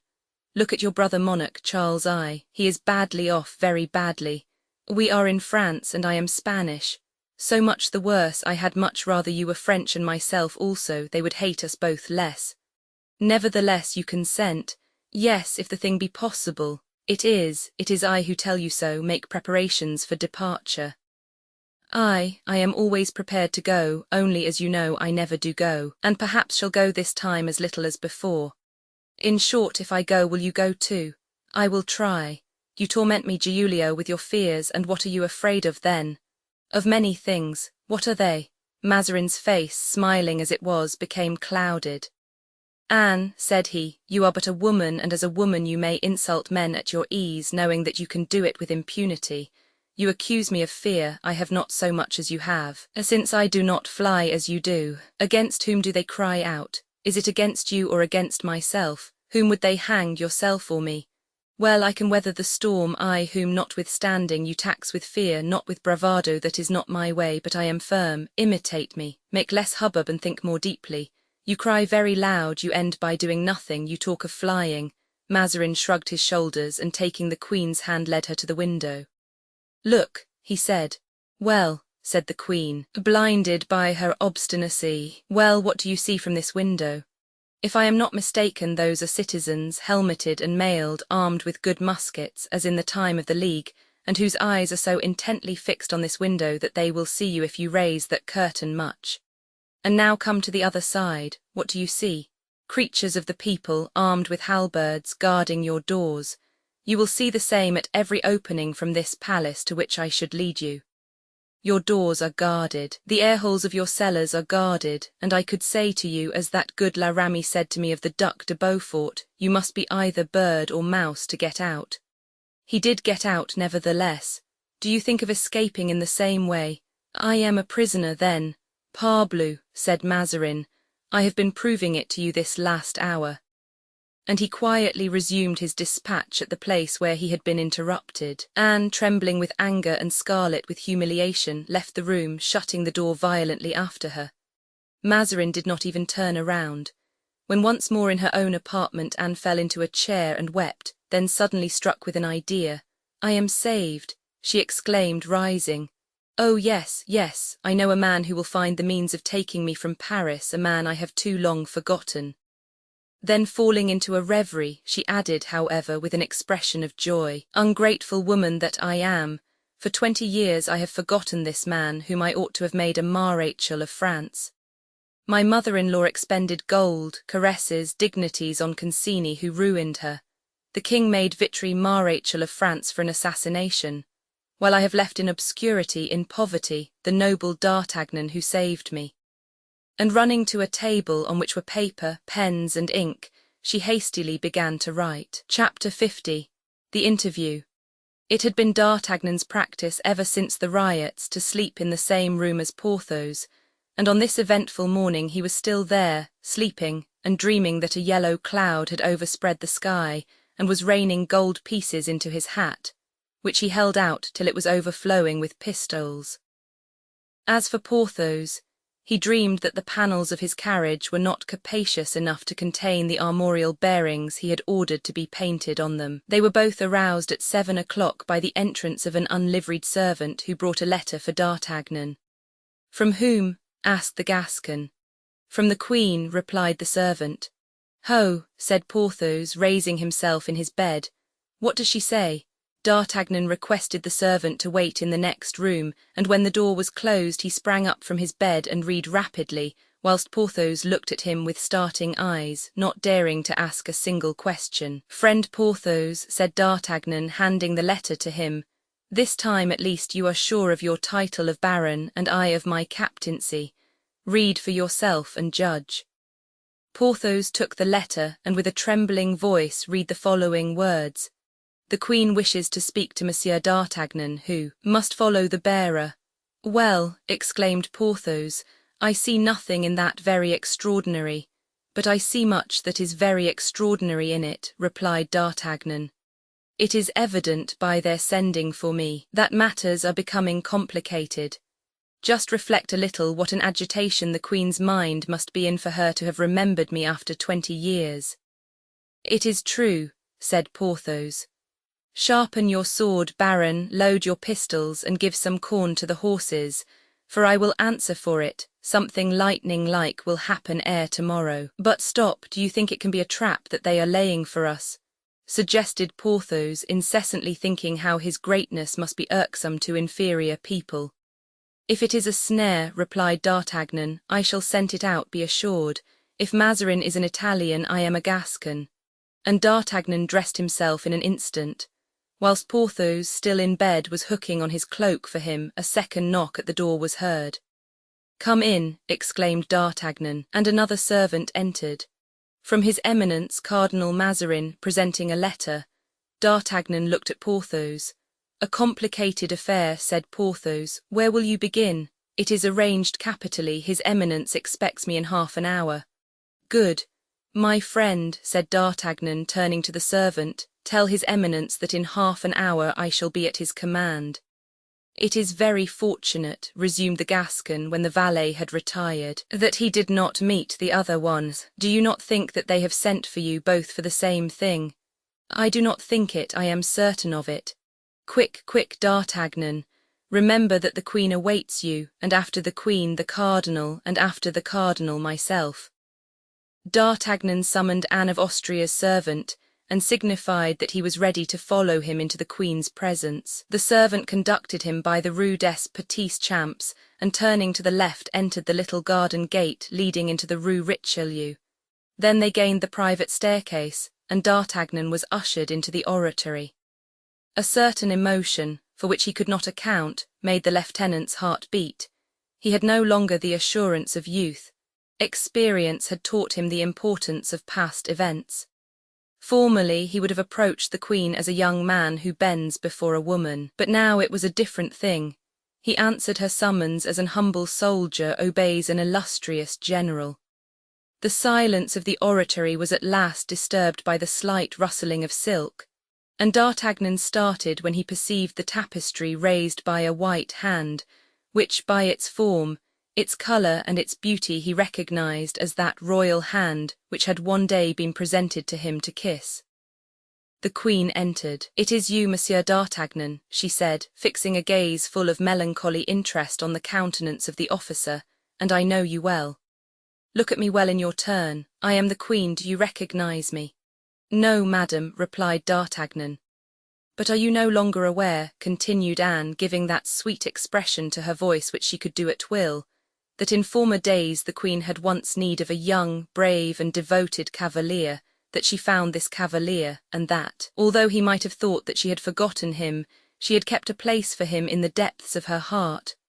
"No, madam, I was ignorant of that," said the musketeer. "So much the worse, sir," said Anne of Austria.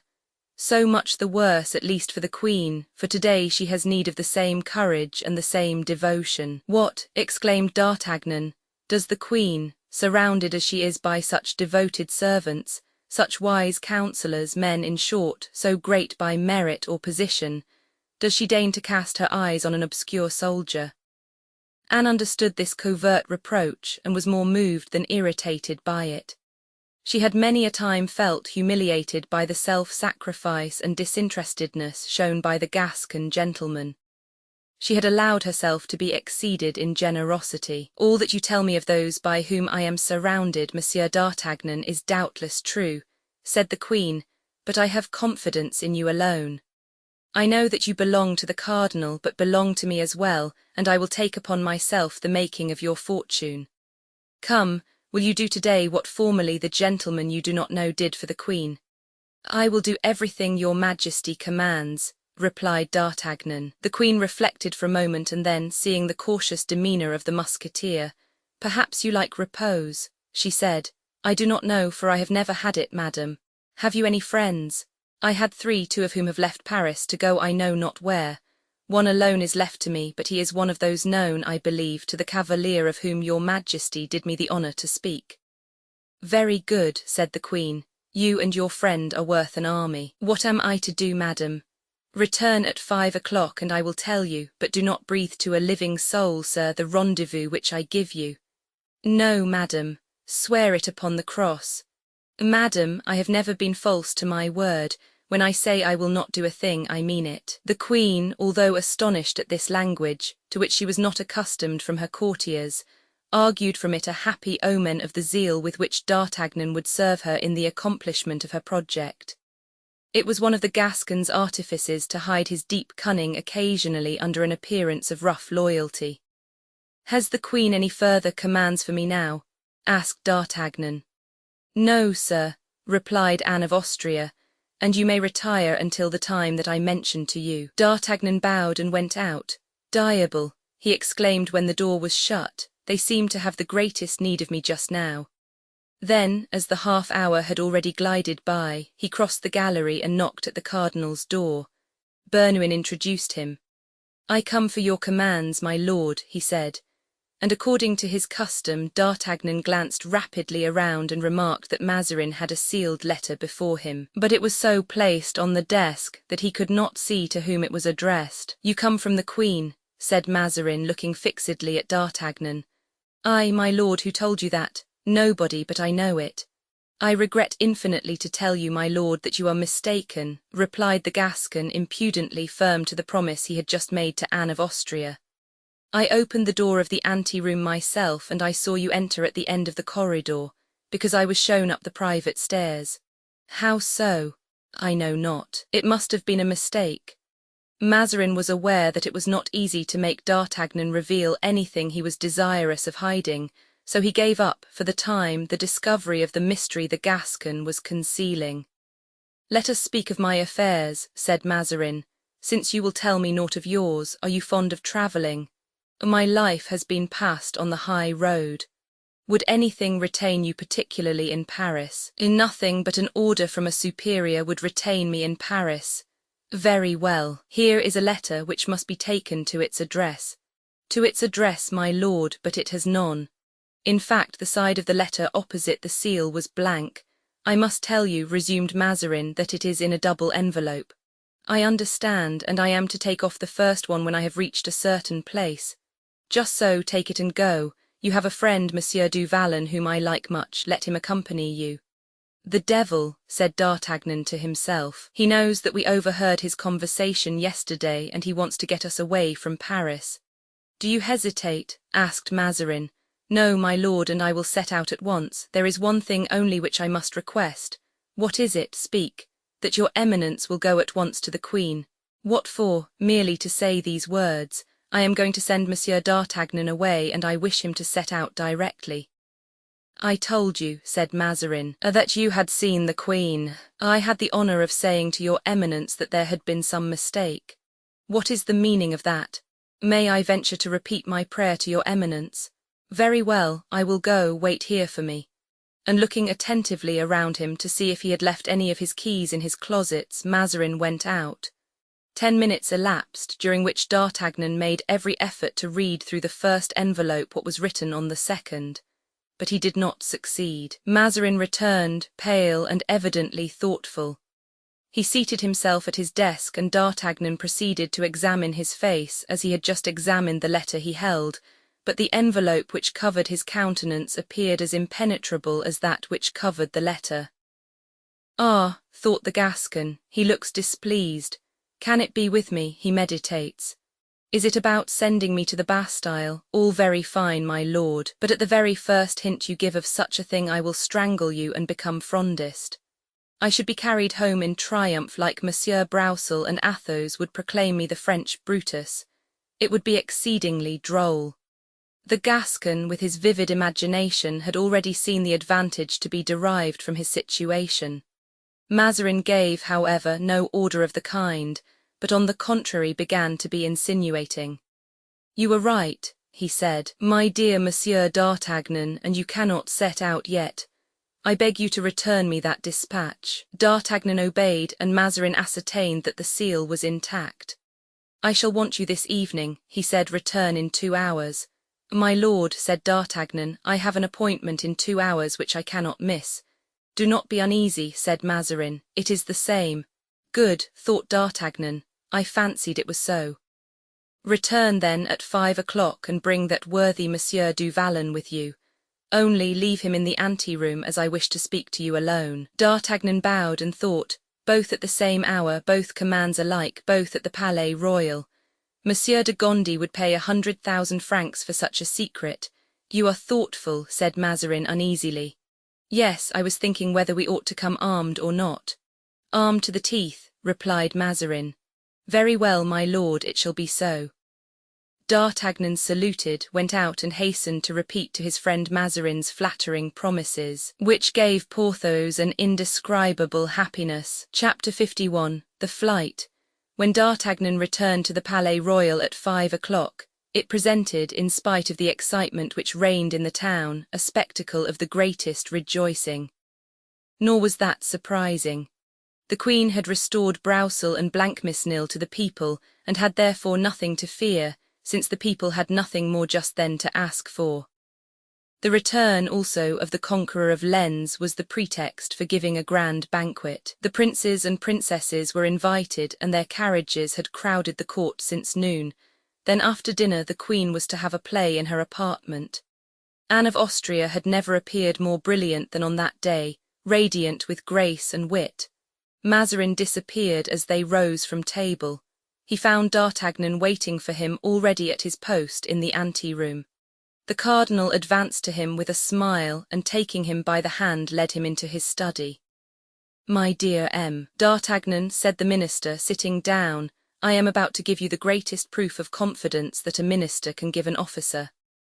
"I hope," said D'Artagnan, bowing, "that you give it, my lord, without hesitation and with the conviction that I am worthy of it." "More worthy than anyone in Paris, my dear friend, therefore I apply to you. We are about to leave this evening," continued Mazarin.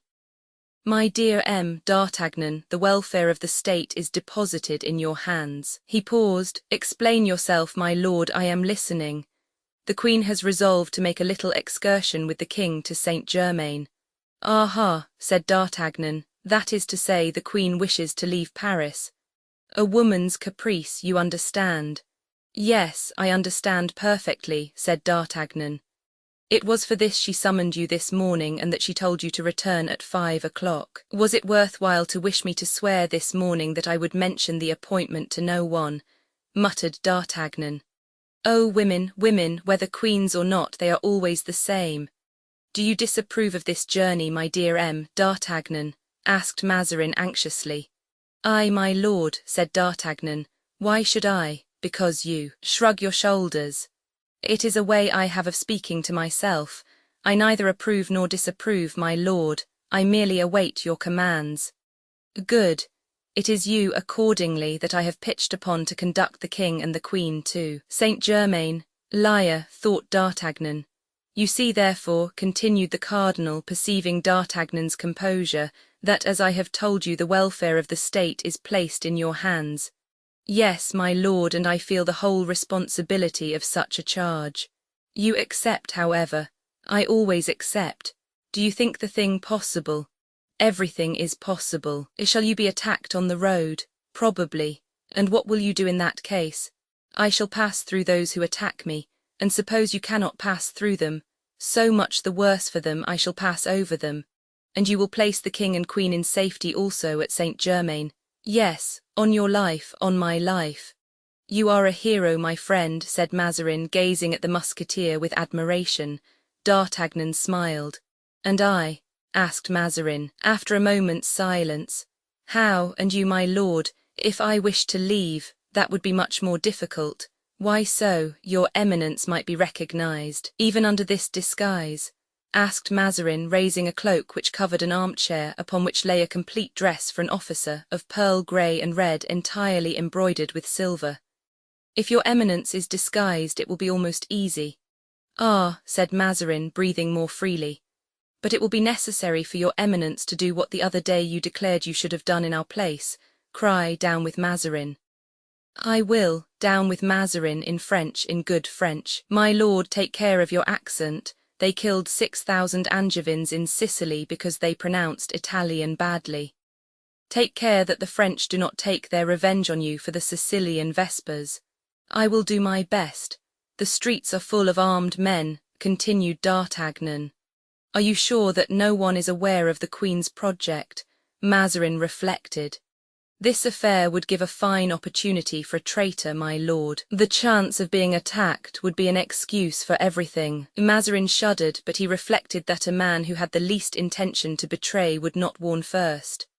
"And therefore," added he quietly, "I have not confidence in everyone, the proof of which is that I have fixed upon you to escort me. Shall you not go with the Queen?" "No," replied Mazarin. "Then you will start after the Queen?" "No," said Mazarin again. "Ah," said D'Artagnan, who began to understand. "Yes," continued the cardinal. "I have my plan. With the Queen I double her risk. After the Queen her departure would double mine. Then the court once safe, I might be forgotten. The great are often ungrateful." Very true, said D'Artagnan, fixing his eyes, in spite of himself, on the queen's diamond which Mazarin wore on his finger. Mazarin followed the direction of his eyes and gently turned the hoop of the ring inside. I wish, he said with his cunning smile, to prevent them from being ungrateful to me. It is but Christian charity, replied D'Artagnan, not to lead one's neighbours into temptation.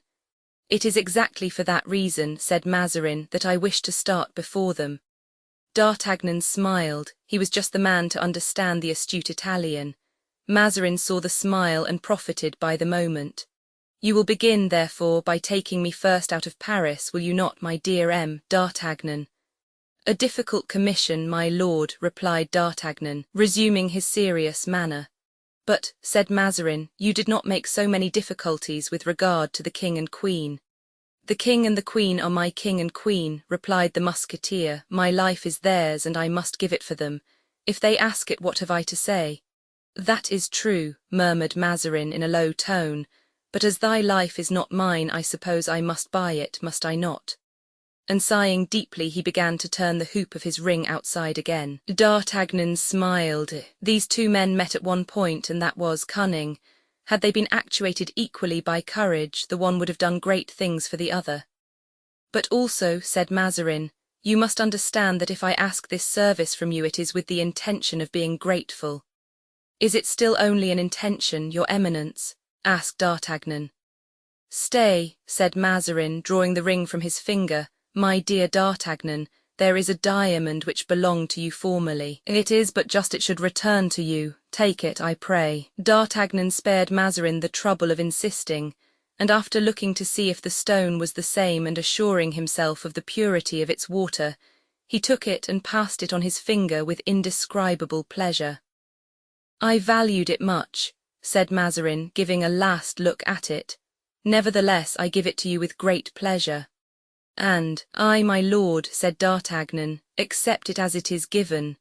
Come, let us speak of your little affairs. You wish to leave before everybody, and at what hour? At 10 o'clock. And the queen, at what time is it her wish to start? At midnight. Then it is possible. I can get you out of Paris and leave you beyond the barriere and can return for her. Capital, but how will you get me out of Paris? Oh, as to that, you must leave it to me. I give you absolute power, therefore, take as large an escort as you like. D'Artagnan shook his head. It seems to me, however, said Mazarin, the safest method. Yes, for you, my lord, but not for the queen. You must leave it to me and give me the entire direction of the undertaking. Nevertheless, or find someone else, continued D'Artagnan, turning his back. Oh, muttered Mazarin, I do believe he is going off with the diamond. D'Artagnan, my dear D'Artagnan, he called out in a coaxing voice, will you answer for everything? I will answer for nothing, I will do my best. Well then, let us go, I must trust to you. It is very fortunate, said D'Artagnan to himself. You will be here at 9:30, and I shall find your eminence ready. Certainly, quite ready. Well then, it is a settled thing, and now, my lord, will you obtain for me an audience with the queen? For what purpose? I wish to receive Her Majesty's commands from her own lips. She desired me to give them to you. She may have forgotten something.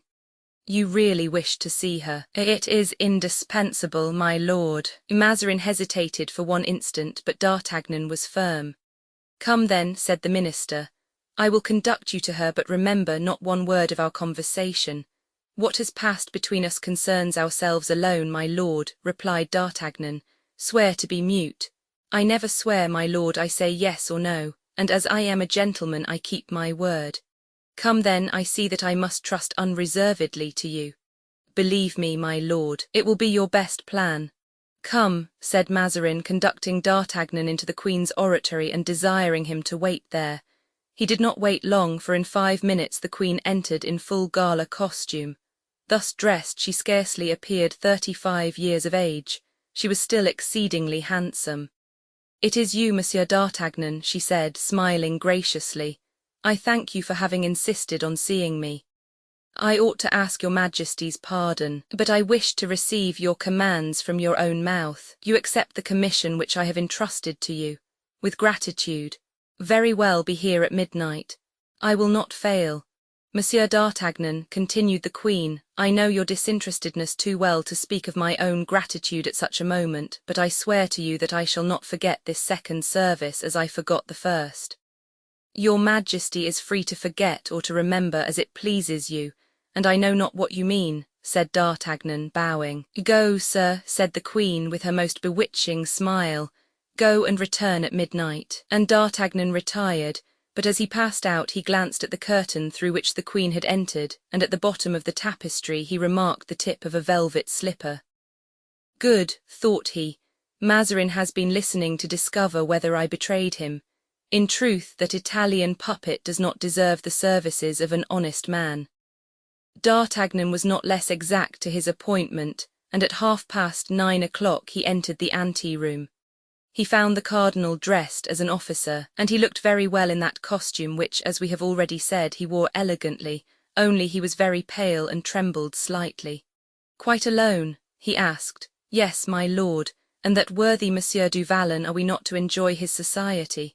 Certainly, my lord, he is waiting in his carriage at the gate of the garden of the Palais Royal. And we start in his carriage then? Yes, my lord, and with us no other escort but you two. Is it not enough? One of us would suffice. Really, my dear Monsieur d'Artagnan, said the cardinal, your coolness startles me.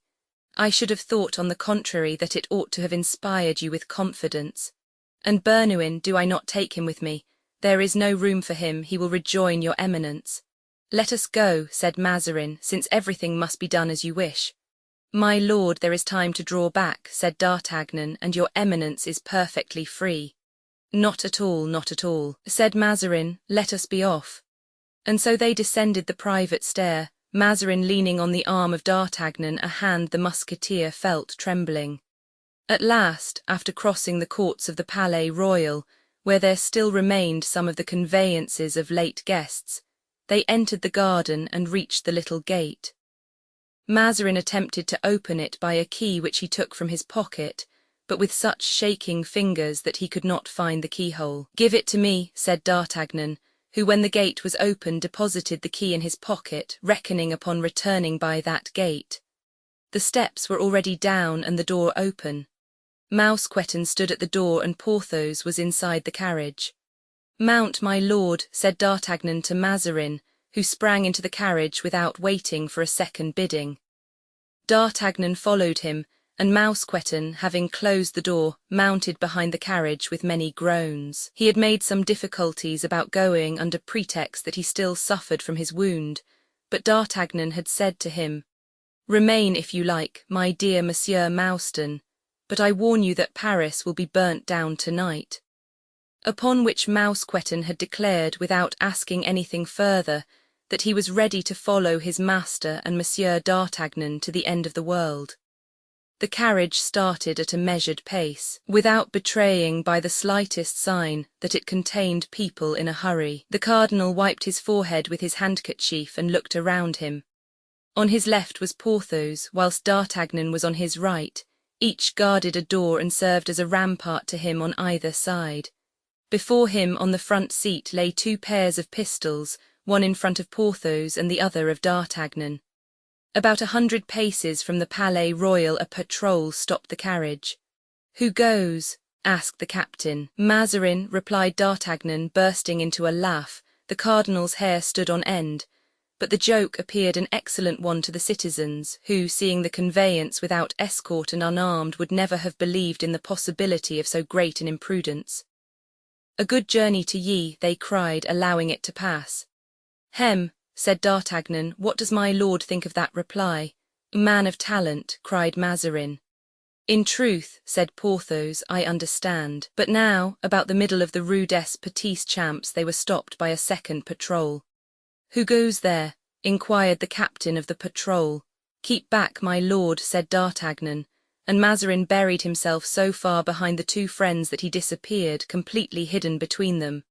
Who goes there? Cried the same voice impatiently, whilst d'Artagnan perceived that they had rushed to the horses' heads, but putting his head out of the carriage.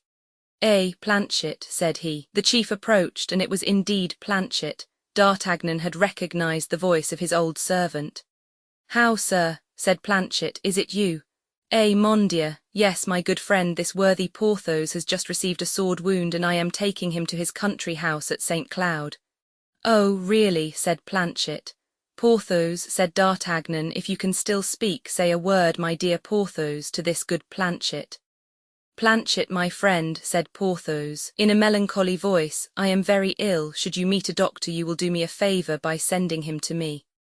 Oh, good heaven, said Planchet, what a misfortune, and how did it happen? I will tell you all about it, replied Mousqueton. Porthos uttered a deep groan. Make way for us, Planchet, said D'Artagnan in a whisper to him, or he will not arrive alive. The lungs are attacked, my friend.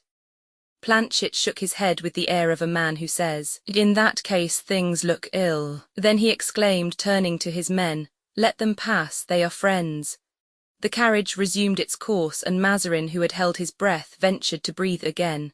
Bricconi, muttered he. A few steps in advance of the gate of St. Honoré they met a third troop. This latter party was composed of ill-looking fellows who resembled bandits more than anything else. They were the men of the beggar of St. Eustache. Attention, Porthos, cried D'Artagnan. Porthos placed his hand on the pistols. What is it? Asked Mazarin. My lord, I think we are in bad company. A man advanced to the door with a kind of scythe in his hand. Qui vive? He asked. Eh, rascal, said D'Artagnan, do you not recognize his highness the prince's carriage? Prince or not, said the man, open, we are here to guard the gate, and no one whom we do not know shall pass. What is to be done? Said Porthos. Pardieu, pass, replied D'Artagnan. But how? Asked Mazarin. Through or over, coachman, gallop on. The coachman raised his whip. Not a step further, said the man who appeared to be the captain, or I will hamstring your horses. Peste, said Porthos, it would be a pity, animals which cost me 100 pistoles each. I will pay you 200 for them, said Mazarin. Yes, but when once they are hamstrung, our necks will be strung next. If one of them comes to my side, asked Porthos, must I kill him? Yes, by a blow of your fist, if you can. We will not fire but at the last extremity. I can do it, said Porthos. Come and open, then, cried D'Artagnan to the man with the scythe, taking one of the pistols up by the muzzle and preparing to strike with the handle. And as the man approached, D'Artagnan, in order to have more freedom for his actions, leaned half out of the door. His eyes were fixed upon those of the mendicant, which were lighted up by a lantern. Without doubt he recognized D'Artagnan, for he became deadly pale. Doubtless the musketeer knew him, for his hair stood up on his head. Monsieur D'Artagnan, he cried, falling back a step. It is Monsieur D'Artagnan, let him pass. D'Artagnan was perhaps about to reply when a blow similar to that of a mallet falling on the head of an ox was heard.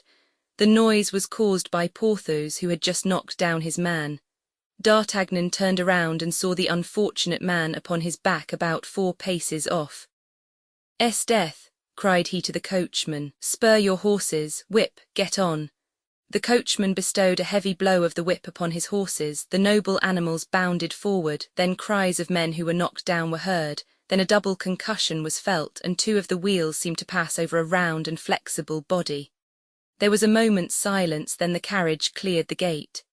"To Cours la Reunite," cried D'Artagnan to the coachman, then turning to Mazarin he said, "Now, my lord, you can say 5 paters and 5 aves in thanks to heaven for your deliverance. You are safe, you are free." Mazarin replied only by a groan. He could not believe in such a miracle. 5 minutes later the carriage stopped, having reached Cours la Reunite. "Is my lord pleased with his escort?" asked D'Artagnan. "Enchanted, monsieur," said Mazarin, venturing his head out of one of the windows, "and now do as much for the queen." "It will not be so difficult," replied D'Artagnan, springing to the ground. "Monsieur du Vallon, I commend his eminence to your care." "Be quite at ease," said Porthos, holding out his hand, which D'Artagnan took and shook in his. "Oh," cried Porthos, as if in pain. D'Artagnan looked with surprise at his friend. "What is the matter, then?" he asked. "I think I have sprained my wrist," said Porthos. "The devil, why, you strike like a blind or a deaf man." "It was necessary. My man was going to fire a pistol at me. But you, how did you get rid of yours?" "Oh, mine," replied D'Artagnan, "was not a man." "What was it then?" "It was an apparition. And I charmed it away." Without further explanation, D'Artagnan took the pistols which were upon the front seat, placed them in his belt, wrapped himself in his cloak, and not wishing to enter by the same gate as that through which they had left, he took his way toward the Richelieu gate. Chapter 52. The carriage of Monsieur le Coadjuteur. Instead of returning then by the Saint-Honoré gate, D'Artagnan, who had time before him, walked around and re-entered by the Porte Richelieu.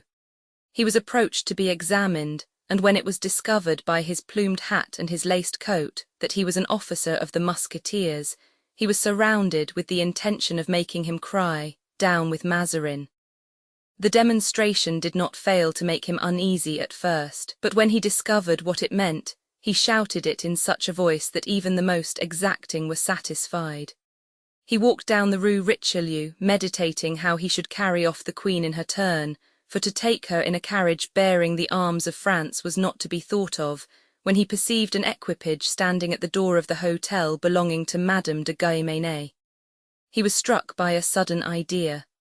"Ah, pardieu," he exclaimed, "that would be fair play," and approaching the carriage, he examined the arms on the panels and the livery of the coachman on his box. This scrutiny was so much the more easy, the coachman being sound asleep. "It is, in truth, Monsieur le Coadjuteur's carriage," said D'Artagnan. "Upon my honour, I begin to think that heaven favours us."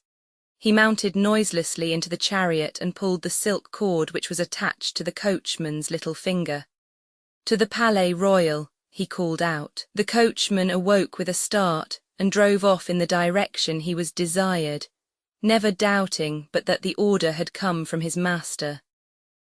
The porter at the palace was about to close the gates, but seeing such a handsome equipage he fancied that it was some visit of importance, and the carriage was allowed to pass and to stop beneath the porch. It was then only the coachman perceived the grooms were not behind the vehicle. He fancied Monsieur le Coadjuteur had sent them back, and without dropping the reins he sprang from his box to open the door. D'Artagnan in his turn sprang to the ground, and just at the moment when the coachman, alarmed at not seeing his master, fell back a step, he seized him by his collar with the left, whilst with the right hand he placed the muzzle of a pistol at his breast. "Pronounce one single word," muttered D'Artagnan, "and you are a dead man." The coachman perceived at once, by the expression of the man who thus addressed him, that he had fallen into a trap, and he remained with his mouth wide open and his eyes portentously staring. Two musketeers were pacing the court, to whom D'Artagnan called by their names. "Monsieur de Belliere," said he to one of them, "do me the favour to take the reins from the hands of this worthy man, mount upon the box and drive to the door of the private stair and wait for me there.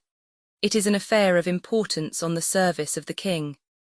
The musketeer, who knew that his lieutenant was incapable of jesting with regard to the service, obeyed without a word, although he thought the order strange. Then turning toward the second musketeer, D'Artagnan said, "Monsieur du Verger, help me to place this man in a place of safety." The musketeer, thinking that his lieutenant had just arrested some prince in disguise, bowed, and drawing his sword, signified that he was ready. D'Artagnan mounted the staircase, followed by his prisoner, who in his turn was followed by the soldier, and entered Mazarin's ante-room. Bernouin was waiting there, impatient for news of his master. "Well, sir," he said, "everything goes on capitally, my dear Monsieur Bernouin, but here is a man whom I must beg you to put in a safe place." "Where then, sir?" "Where you like, provided that the place which you shall choose has iron shutters secured by padlocks and a door that can be locked." "We have that, sir," replied Bernouin, and the poor coachman was conducted to a closet, the windows of which were barred and which looked very much like a prison. "And now, my good friend," said D'Artagnan to him, "I must invite you to deprive yourself, for my sake, of your hat and cloak." The coachman, as we can well understand, made no resistance. In fact, he was so astonished at what had happened to him that he stammered and reeled like a drunken man. D'Artagnan deposited his clothes under the arm of one of the valets. "And now, Monsieur du Verger," he said, "shut yourself up with this man until Monsieur Bernouin returns to open the door. The duty will be tolerably long and not very amusing, I know, But, added he seriously, you understand it is on the king's service. At your command, lieutenant, replied the musketeer, who saw the business was a serious one. By the by, continued D'Artagnan, should this man attempt to fly or to call out, pass your sword through his body. The musketeer signified by a nod that these commands should be obeyed to the letter, and D'Artagnan went out, followed by Bernouin. Midnight struck. Lead me into the Queen's oratory, said D'Artagnan. Announce to her I am here, and put this parcel with a well-loaded musket under the seat of the carriage which is waiting at the foot of the private stair. Bernouin conducted D'Artagnan to the oratory, where he sat down pensively. Everything had gone on as usual at the Palais Royal. As we said before, by 10 o'clock almost all the guests had dispersed. Those who were to fly with the court had the word of command, and they were each severally desired to be from 12 o'clock to 1 at Cours-la-Reunite. At 10 o'clock, Anne of Austria had entered the king's room. Monsieur had just retired, and the youthful Louis, remaining the last, was amusing himself by placing some lead soldiers in a line of battle, a game which delighted him much. 2 royal pages were playing with him. Laporte, said the Queen, it is time for His Majesty to go to bed. The king asked to remain up, having, he said, no wish to sleep, but the Queen was firm. Are you not going tomorrow morning at 6 o'clock, Louis, to bathe at Conflans? I think you wish to do so of your own accord. You are right, madam, said the king, and I am ready to retire to my room when you have kissed me. Laporte, give the light to Monsieur the Chevalier de Coislin. The Queen touched with her lips the white, smooth brow the royal child presented to her with a gravity which already partook of etiquette. Go to sleep soon, Louis, said the Queen, for you must be awakened very early. I will do my best to obey you, madam, said the youthful king, but I have no inclination to sleep. Laporte, said Anne of Austria in an undertone, find some very dull book to read to His Majesty, but do not undress yourself. The king went out, accompanied by the Chevalier de Coislin bearing the candlestick, and then the Queen returned to her own apartment. Her ladies, that is to say Madame de Brégy, Mademoiselle de Beaumont, Madame de Motteville and Socratine, her sister, so called on account of her sense, had just brought into her dressing-room the remains of the dinner, on which, according to her usual custom, she supped. The Queen then gave her orders, spoke of a banquet which the Marquis de Villequier was to give to her on the day after the morrow, indicated the persons she would admit to the honour of partaking of it, announced another visit on the following day to Val-de-Grace, where she intended to pay her devotions, and gave her commands to her senior valet to accompany her. When the ladies had finished their supper, the Queen feigned extreme fatigue and passed into her bedroom. Madame de Motteville, who was on especial duty that evening, followed to aid and undress her. The Queen then began to read, and after conversing with her affectionately for a few minutes, dismissed her. It was at this moment D'Artagnan entered the courtyard of the palace in the coadjutor's carriage, and a few seconds later the carriages of the ladies-in-waiting drove out and the gates were shut after them. A few minutes after 12 o'clock Bernouin knocked at the Queen's bedroom door, having come by the cardinal's secret corridor. Anne of Austria opened the door to him herself. She was dressed, that is to say in dishabille, wrapped in a long, warm dressing gown. "It is you, Bernouin," she said. "Is Monsieur d'Artagnan there?" "Yes, madam, in your oratory. He is waiting till your Majesty is ready." "I am. Go and tell Laporte to wake and dress the king, and then pass on to the Maréchal de Villeroy and summon him to me." Bernouin bowed and retired. The Queen entered her oratory, which was lighted by a single lamp of Venetian crystal. She saw D'Artagnan, who stood expecting her. "Is it you?" she said. "Yes, madam. Are you ready?" "I am. And His Eminence, the Cardinal, has got off without any accident. He is awaiting your Majesty at Cours-la-Reunite. But in what carriage do we start? I have provided for everything. A carriage below is waiting for your Majesty. Let us go to the king." D'Artagnan bowed and followed the Queen. The young Louis was already dressed, with the exception of his shoes and doublet. He had allowed himself to be dressed. In great astonishment, overwhelming Laporte with questions, who replied only in these words: "Sire, it is by the Queen's commands." The bedclothes were thrown back, exposing the king's bed linen, which was so worn that here and there holes could be seen. It was one of the results of Mazarin's niggardliness. The queen entered, and D'Artagnan remained at the door. As soon as the child perceived the queen, he escaped from Laporte and ran to meet her. Anne then motioned to D'Artagnan to approach, and he obeyed. "My son," said Anne of Austria, pointing to the musketeer calm, standing uncovered, "here is Monsieur D'Artagnan, who is as brave as one of those ancient heroes of whom you like so much to hear from my women. Remember his name well and look at him well, that his face may not be forgotten, for this evening he is going to render us a great service." The young king looked at the officer with his large-formed eye and repeated, "Monsieur D'Artagnan." "That is it, my son." The young king slowly raised his little hand and held it out to the musketeer. The latter bent on his knee and kissed it. "Monsieur D'Artagnan," repeated Louis. "Very well, madame." At this moment they were startled by a noise as if a tumult were approaching. "What is that?" exclaimed the queen.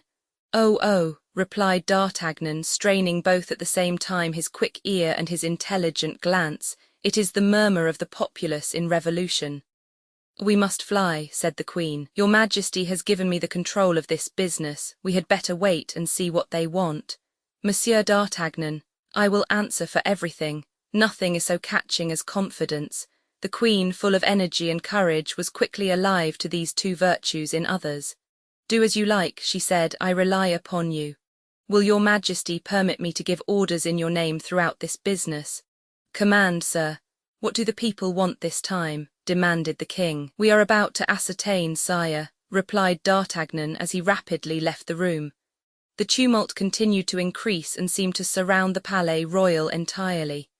Cries were heard from the interior, of which they could not comprehend the sense. It was evident that there was clamour and sedition.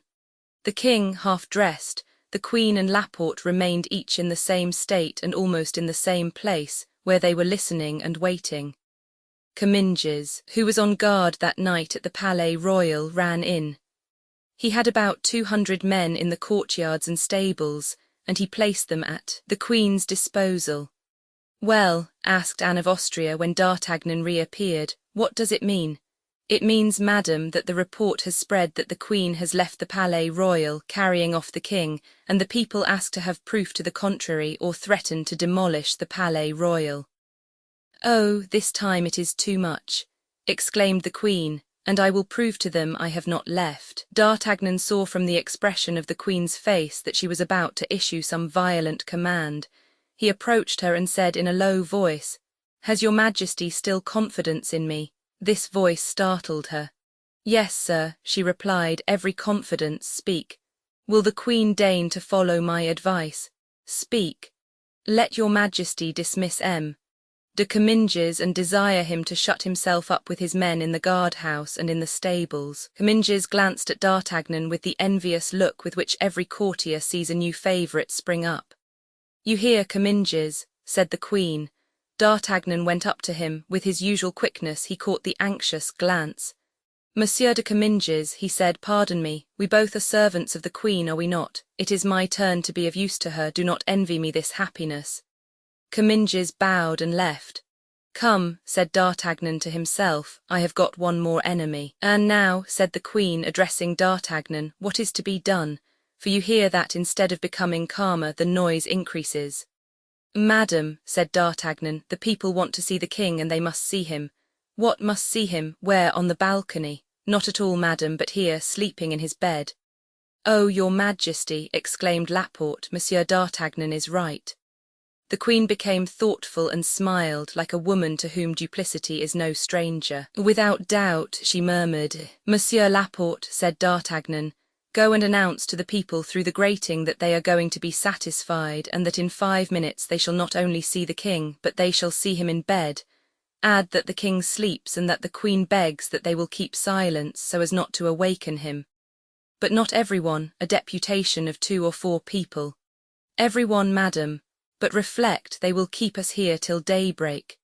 "It shall take but a quarter of an hour." "I answer for everything, madam. Believe me, I know the people. They are like a great child who only wants humouring.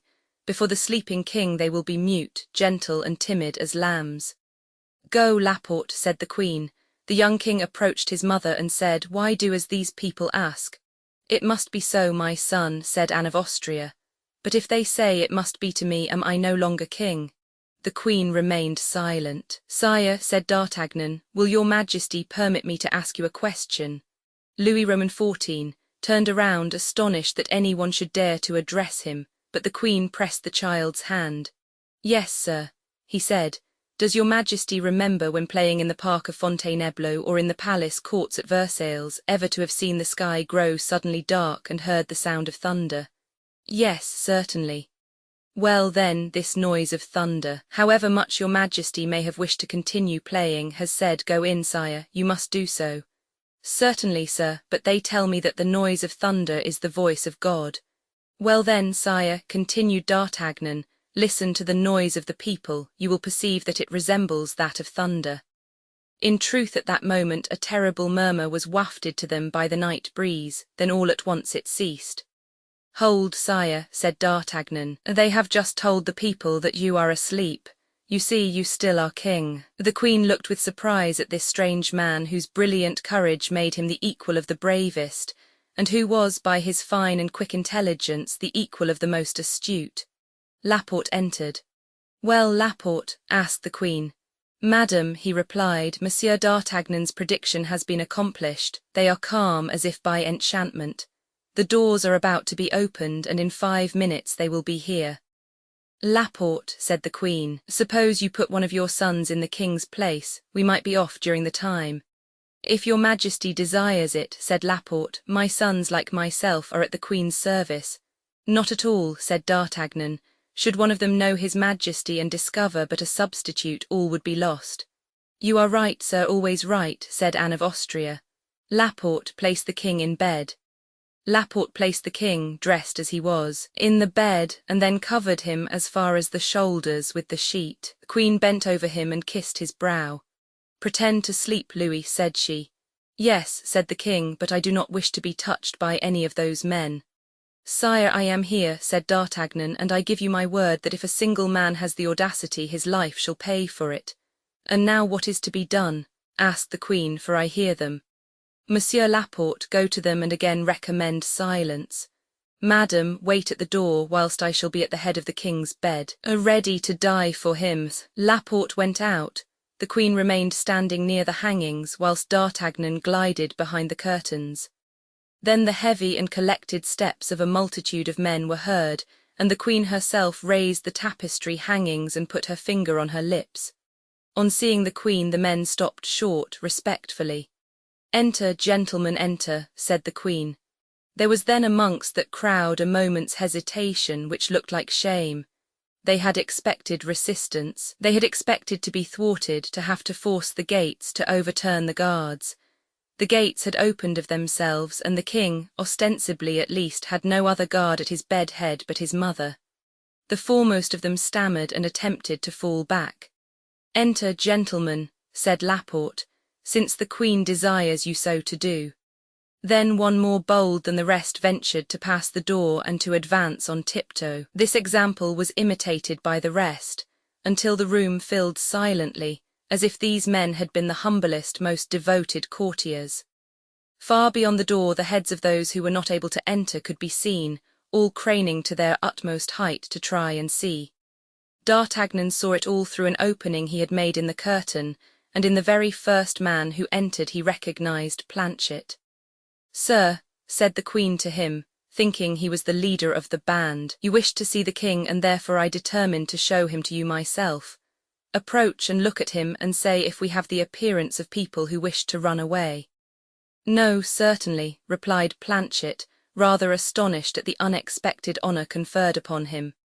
"You will say, then, to my good and faithful Parisians," continued Anne with a smile, the expression of which did not deceive D'Artagnan, "that you have seen the king in bed asleep, and the queen also ready to retire." "I shall tell them, madam, and those who accompany me will say the same thing. But what?" asked Anne of Austria. "Will your majesty pardon me," said Planchet, "but is it really the king who is lying there?" Anne of Austria started. "If," she said, "there is one among you who knows the king, let him approach and say whether it is really his majesty lying there."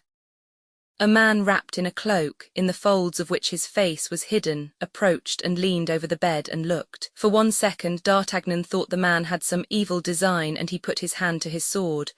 But in the movement made by the man in stooping, a portion of his face was uncovered, and D'Artagnan recognized the coadjutor. "It is certainly the king," said the man, rising again. "God bless his majesty." "Yes," repeated the leader in a whisper, "God bless his majesty." And all these men who had entered enraged, passed from anger to pity, and blessed the royal infant in their turn. "Now," said Planchet, "let us thank the queen. My friends, retire." They all bowed and retired by degrees as noiselessly as they had entered. Planchet, who had been the first to enter, was the last to leave. The queen stopped him. "What is your name, my friend?" she said. Planchet, much surprised at the inquiry, turned back. "Yes," continued the queen, "I think myself as much honored to have received you this evening as if you had been a prince, and I wish to know your name." "Yes," thought Planchet, "to treat me as a prince.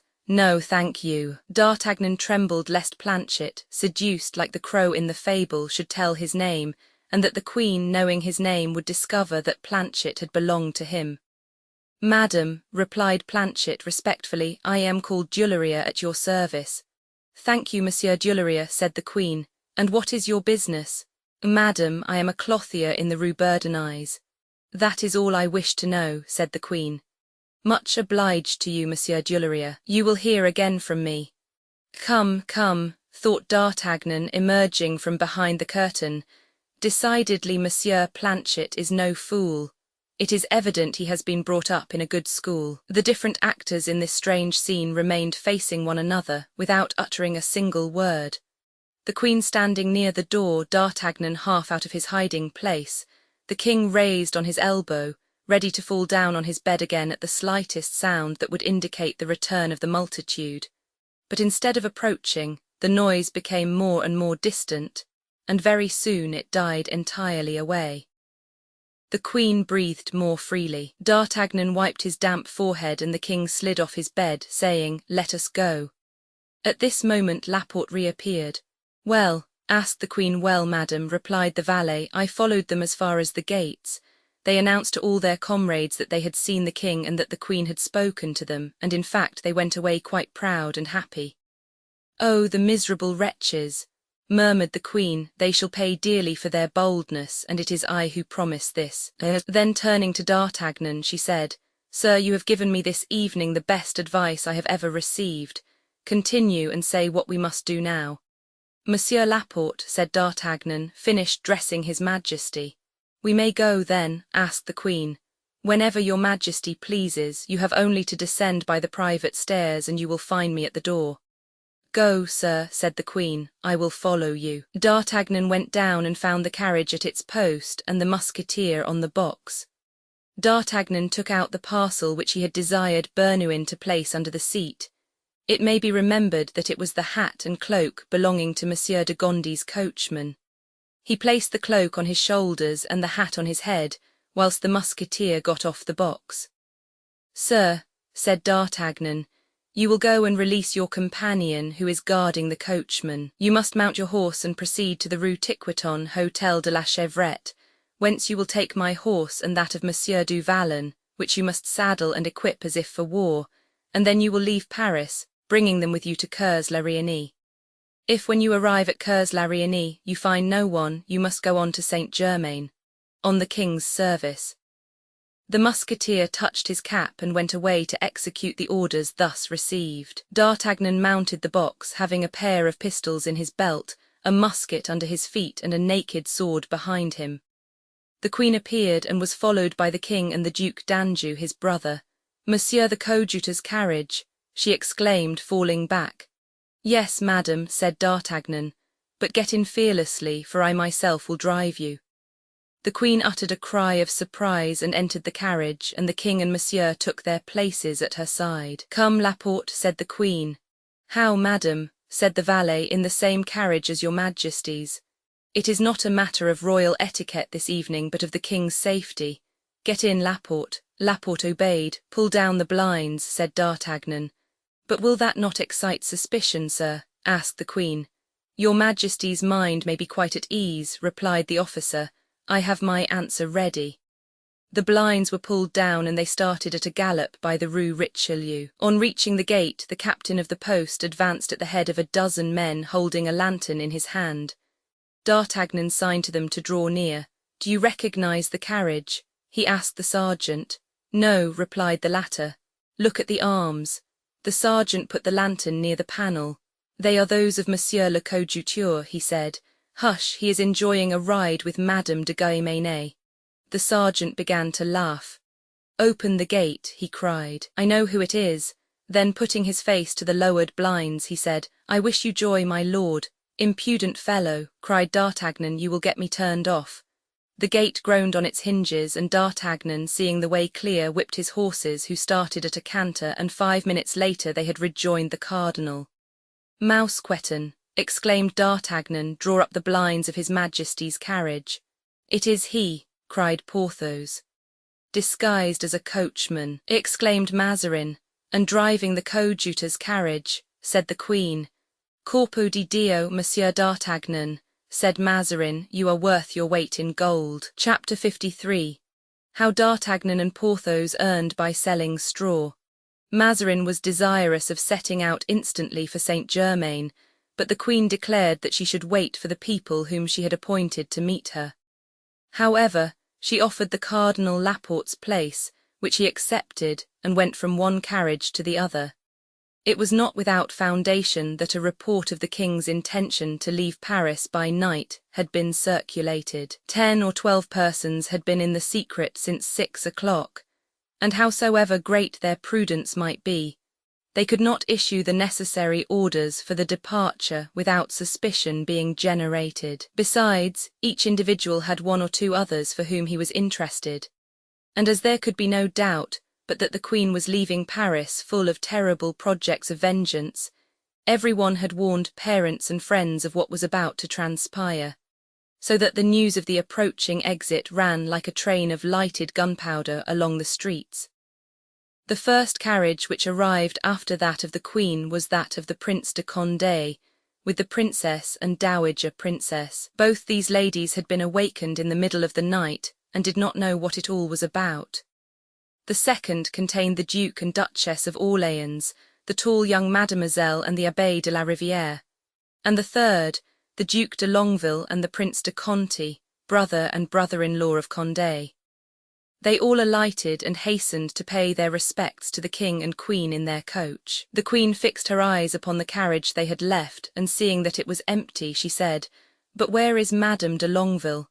"Ah, yes, where is my sister?" asked the prince. "Madame de Longueville is ill," said the duke, "and she desired me to excuse her to your majesty." Anne gave a quick glance to Mazarin, who answered by an almost imperceptible shake of his head. "What do you say of this?" asked the queen. "I say that she is a hostage for the Parisians," answered the cardinal. "Why is she not come?" asked the prince in a low voice, addressing his brother. "Silence," whispered the duke, "she has her reasons." "She will ruin us," returned the prince. "She will save us," said Conti. Carriages now arrived in crowds. Those of the Maréchal de Villeroy, Guitant, Villequier, and Comminges came into the line. The 2 musketeers arrived in their turn, holding the horses of D'Artagnan and Porthos in their hands. These 2 instantly mounted, the coachman of the latter replacing D'Artagnan on the coach box of the royal coach. Mousqueton took the place of the coachman, and drove standing, for reasons known to himself, like Automedon of antiquity. The queen, though occupied by 1,000 details, tried to catch the Gascon's eye, but he, with his wonted prudence, had mingled with the crowd. "Let us be the avant-garde," said he to Porthos, "and find good quarters at Saint-Germain. Nobody will think of us, and for my part I am greatly fatigued." "As for me," replied Porthos, "I am falling asleep, which is strange, considering we have not had any fighting. Truly the Parisians are idiots." "Or rather, we are very clever," said D'Artagnan. "Perhaps. And how is your wrist?" "Better, but do you think that we've got them this time?" "Got what?" "You your command, and I my title." "I' faith, yes, I should expect so. Besides, if they forget, I shall take the liberty of reminding them." "The Queen's voice, she is speaking," said Porthos. "I think she wants to ride on horseback." "Oh, she would like it, but what? The cardinal won't allow it." "Gentlemen," he said, addressing the 2 Musketeers, "accompany the royal carriage, we are going forward to look for lodgings." D'Artagnan started off for Saint-Germain, followed by Porthos. "We will go on, gentlemen," said the Queen, and the royal carriage drove on, followed by the other coaches and about 50 horsemen. They reached Saint-Germain without any accident. On descending, the Queen found the prince awaiting her, bareheaded, to offer her his hand. "What an awakening for the Parisians," said the Queen, radiant. "It is war," said the prince. "Well then, let it be war. Have we not on our side the conqueror of Rocroi, of Nordlingen, of Lens?" The prince bowed low. It was then 3 o'clock in the morning. The Queen walked first. Everyone followed her. About 200 persons had accompanied her in her flight. "Gentlemen," said the Queen, laughing, "pray take up your abode in the chateau. It is large, and there will be no want of room for you all. But as we never thought of coming here, I am informed that there are in all only 3 beds in the whole establishment, one for the king, one for me, and one for the cardinal," muttered the prince. Am I then to sleep on the floor?" asked Gaston d'Orléans with a forced smile. "No, my prince," replied Mazarin, "the 3rd bed is intended for your highness." "But your eminence," replied the prince. "I," answered Mazarin, "I shall not sleep at all, I have work to do."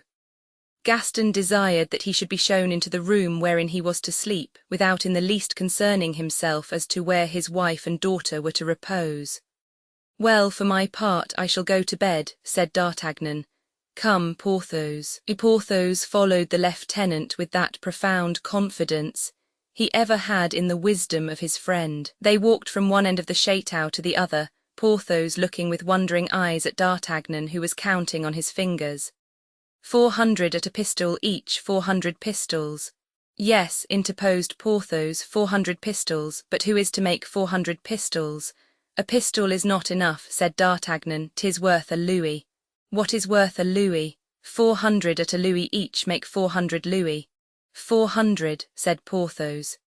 "Yes, there are 200 of them, and each of them will need 2, which will make 400. "But 400 what?" "Listen," cried D'Artagnan.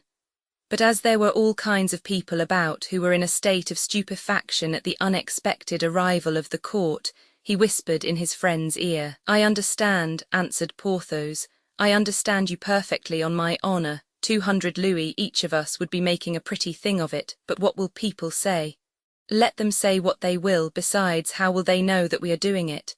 "But who will distribute these things?" asked Porthos. "Isn't Mousqueton there? But he wears my livery. My livery will be known," replied Porthos. "He can turn his coat inside out." "You are always in the right, my dear friend," cried Porthos.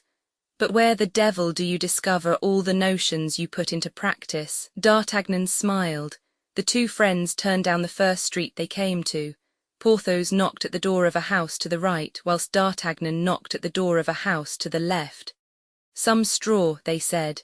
"Sir, we don't keep any," was the reply of the people who opened the doors, "but please ask at the hay dealer's." "Where is the hay dealer's?" "At the last large door in the street." "Are there any other people in Saint-Germain who sell straw?" "Yes, there's the landlord of the Lamb and Gros Louis the farmer. They both live in the Rue des Ursulines." "Very well." D'Artagnan went instantly to the hay dealer and bargained with him for 150 trusses of straw, which he obtained, at the rate of 3 pistols each. He went afterward to the innkeeper and bought from him 200 trusses at the same price. Finally, Farmer Louis sold them 80 trusses, making in all 430. There was no more to be had in Saint-Germain. This foraging did not occupy more than half an hour. Mousqueton, duly instructed, was put at the head of this sudden and new business. He was cautioned not to let a bit of straw out of his hands under a louis the truss, and they entrusted to him straw to the amount of 430 louis. D'Artagnan, taking with him 3 trusses of straw, returned to the chateau, where everybody, freezing with cold and more than half asleep, envied the king, the queen, and the Duke of Orleans on their camp beds. The lieutenant's entrance produced a burst of laughter in the great drawing-room, but he did not appear to notice that he was the object of general attention, but began to arrange with so much cleverness, nicety, and gaiety his straw bed that the mouths of all these poor creatures who could not go to sleep began to water. "Straw," they all cried out, "straw, where is there any to be found?" "I can show you," answered the Gascon, and he conducted them to Mousqueton, who freely distributed the trusses at the rate of a louis apiece. It was thought rather dear, but people wanted to sleep, and who would not give even 2 or 3 louis for a few hours of sound sleep? D'Artagnan gave up his bed to anyone who wanted it, making it over about a dozen times.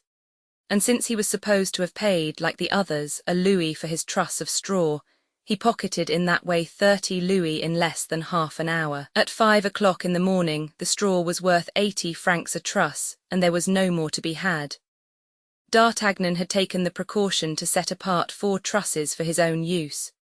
He put in his pocket the key of the room where he had hidden them, and accompanied by Porthos returned to settle with Mousqueton, who naively, and like the worthy steward that he was, handed them 430 louis, and kept 100 for himself. Mousqueton, who knew nothing of what was going on in the chateau, wondered that the idea had not occurred to him sooner.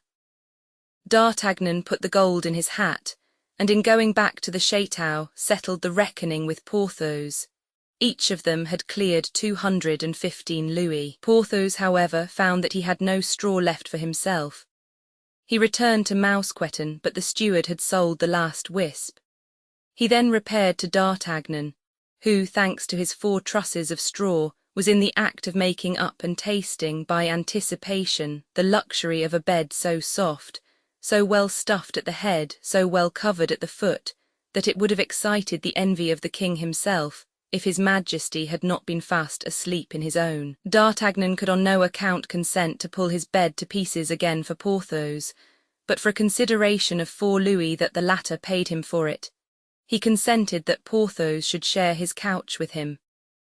He laid his sword at the head, his pistols by his side, stretched his cloak over his feet, placed his felt hat on the top of his cloak, and extended himself luxuriously on the straw, which rustled under him. He was already enjoying the sweet dream engendered by the possession of 219 louis, made in a quarter of an hour, when a voice was heard at the door of the hall which made him stir. "Monsieur d'Artagnan," it cried. "Here," cried Porthos, "here." Porthos foresaw that if D'Artagnan was called away he should remain the sole possessor of the bed. An officer approached. "I am come to fetch you, Monsieur d'Artagnan." "From whom?" "His Eminence sent me. Tell my lord that I'm going to sleep, and I advise him as a friend to do the same. His Eminence is not gone to bed and will not go to bed and wants you instantly." "The devil take Mazarin, who does not know when to sleep at the proper time. What does he want with me? Is it to make me a captain? In that case I will forgive him." And the musketeer rose, grumbling, took his sword, hat, pistols, and cloak, and followed the officer, whilst Porthos, alone and sole possessor of the bed, endeavoured to follow the good example of falling asleep which his predecessor had set him.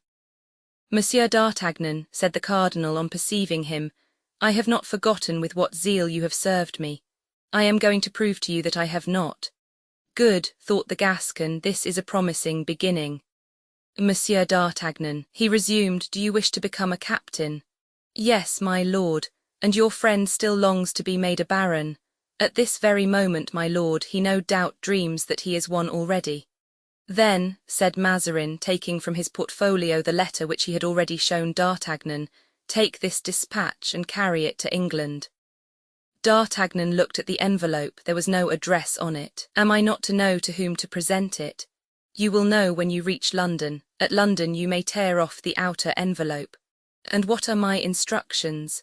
"To obey in every particular the man to whom this letter is addressed. You must set out for Boulogne. At the Royal Arms of England you will find a young gentleman named Mordaunt." "Yes, my lord, and what am I to do with this young gentleman?" "Follow wherever he leads you." D'Artagnan looked at the cardinal with a stupefied air. "There are your instructions," said Mazarin. "Go, Go, 'tis easy to say so, but that requires money, and I haven't any. Ah, replied Mazarin, so you have no money? None, my lord, but the diamond I gave you yesterday. I wish to keep it in remembrance of your eminence. Mazarin sighed. 'Tis very dear living in England, my lord, especially as envoy extraordinary. Zounds, replied Mazarin, the people there are very sedate, and their habits since the Revolution simple, but no matter. He opened a drawer and took out a purse. What do you say to 1,000 crowns? D'Artagnan pouted out his lower lip in a most extraordinary manner. I reply, my lord, 'tis but little, as certainly I shall not go alone. I suppose not. Monsieur du Vallon, that worthy gentleman, for with the exception of yourself, Monsieur d'Artagnan, there's not a man in France that I esteem and love so much as him. Then, my lord, replied D'Artagnan, pointing to the purse which Mazarin still held, if you love and esteem him so much, you understand me. Be it so. On his account I add 200 crowns. Scoundrel, muttered D'Artagnan. But on our return, he said aloud, may we that is, my friend and I, depend on having he his barony and I my promotion. On the honour of Mazarin. I should like another sort of oath better, said D'Artagnan to himself, then aloud, may I not offer my duty to Her Majesty the Queen? Her Majesty is asleep and you must set off directly, replied Mazarin. Go, pray, sir. One word more, my lord, if there's any fighting where I'm going, must I fight? You are to obey the commands of the personage to whom I have addressed the enclosed letter. 'Tis well, said D'Artagnan, holding out his hand to receive the money. I offer my best respects and services to you, my lord. D'Artagnan then, returning to the officer, said, Sir, have the kindness also to awaken Monsieur du Vallon and to say 'tis by his eminence's order, and that I shall await him at the stables. The officer went off with an eagerness that showed the Gascon that he had some personal interest in the matter. Porthos was snoring most musically when someone touched him on the shoulder. I come from the cardinal, said the officer. Heyo, said Porthos, opening his large eyes. What have you got to say? That his eminence has ordered you to England and that Monsieur d'Artagnan is waiting for you in the stables. Porthos sighed heavily, arose, took his hat, his pistols, and his cloak, and departed, casting a look of regret upon the couch where he had hoped to sleep so well. No sooner had he turned his back than the officer laid himself down in it, and he had scarcely crossed the threshold before his successor, in his turn, was snoring immoderately. It was very natural, he being the only person in the whole assemblage, except the king, the queen, and the Duke of Orleans, who slept gratuitously. Chapter 54, in which we hear tidings of Aramis. D'Artagnan went straight to the stables. Day was just dawning. He found his horse and that of Porthos fastened to the manger, but to an empty manger. He took pity on these poor animals and went to a corner of the stable where he saw a little straw, but in doing so he struck his foot against a human body, which uttered a cry and arose on its knees, rubbing its eyes. It was Mousqueton who, having no straw to lie upon, had helped himself to that of the horses. Mousqueton, cried D'Artagnan, let us be off, let us set off. Mousqueton, recognizing the voice of his master's friend, got up suddenly, and in doing so let fall some louis which he had appropriated to himself illegally during the night. Ho, ho, exclaimed D'Artagnan, picking up a louis and displaying it. Here's a louis that smells confoundedly of straw. Mousqueton blushed so confusedly that the Gascon began to laugh at him and said, Porthos would be angry, my dear Monsieur Mousqueton, but I pardon you. Only let us remember that this gold must serve us as a joke, so be gay, come along. Mousqueton instantly assumed a jovial countenance, saddled the horses quickly and mounted his own without making faces over it. Whilst this went on, Porthos arrived with a very cross look on his face, and was astonished to find the lieutenant resigned and Mousqueton almost merry. Ah, that's it, he cried, you have your promotion and I my barony. We are going to fetch our brevets, said D'Artagnan, and when we come back Master Mazarin will sign them. And where are we going? Asked Porthos. To Paris first, I have affairs to settle. And they both set out for Paris. On arriving at its gates they were astounded to see the threatening aspect of the capital. Around a broken-down carriage the people were uttering imprecations, whilst the persons who had attempted to escape were made prisoners. that is to say, an old man and 2 women. On the other hand, as the 2 friends approached to enter, they showed them every kind of civility, thinking them deserters from the royal party and wishing to bind them to their own. "What is the king doing?" they asked. "He is asleep." And the Spanish woman, dreaming.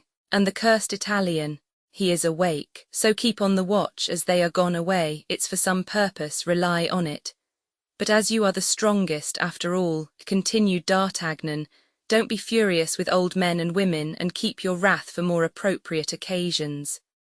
The people listened to these words and let go the ladies, who thanked D'Artagnan with an eloquent look. "Now, onward," cried the Gascon, and they continued their way, crossing the barricades, getting the chains about their legs, pushed about, questioning and questioned. In the place of the Palais Royal, D'Artagnan saw a sergeant who was drilling 600 or 700 citizens. It was Planchet, who brought into play profitably the recollections of the regiment of Piedmont.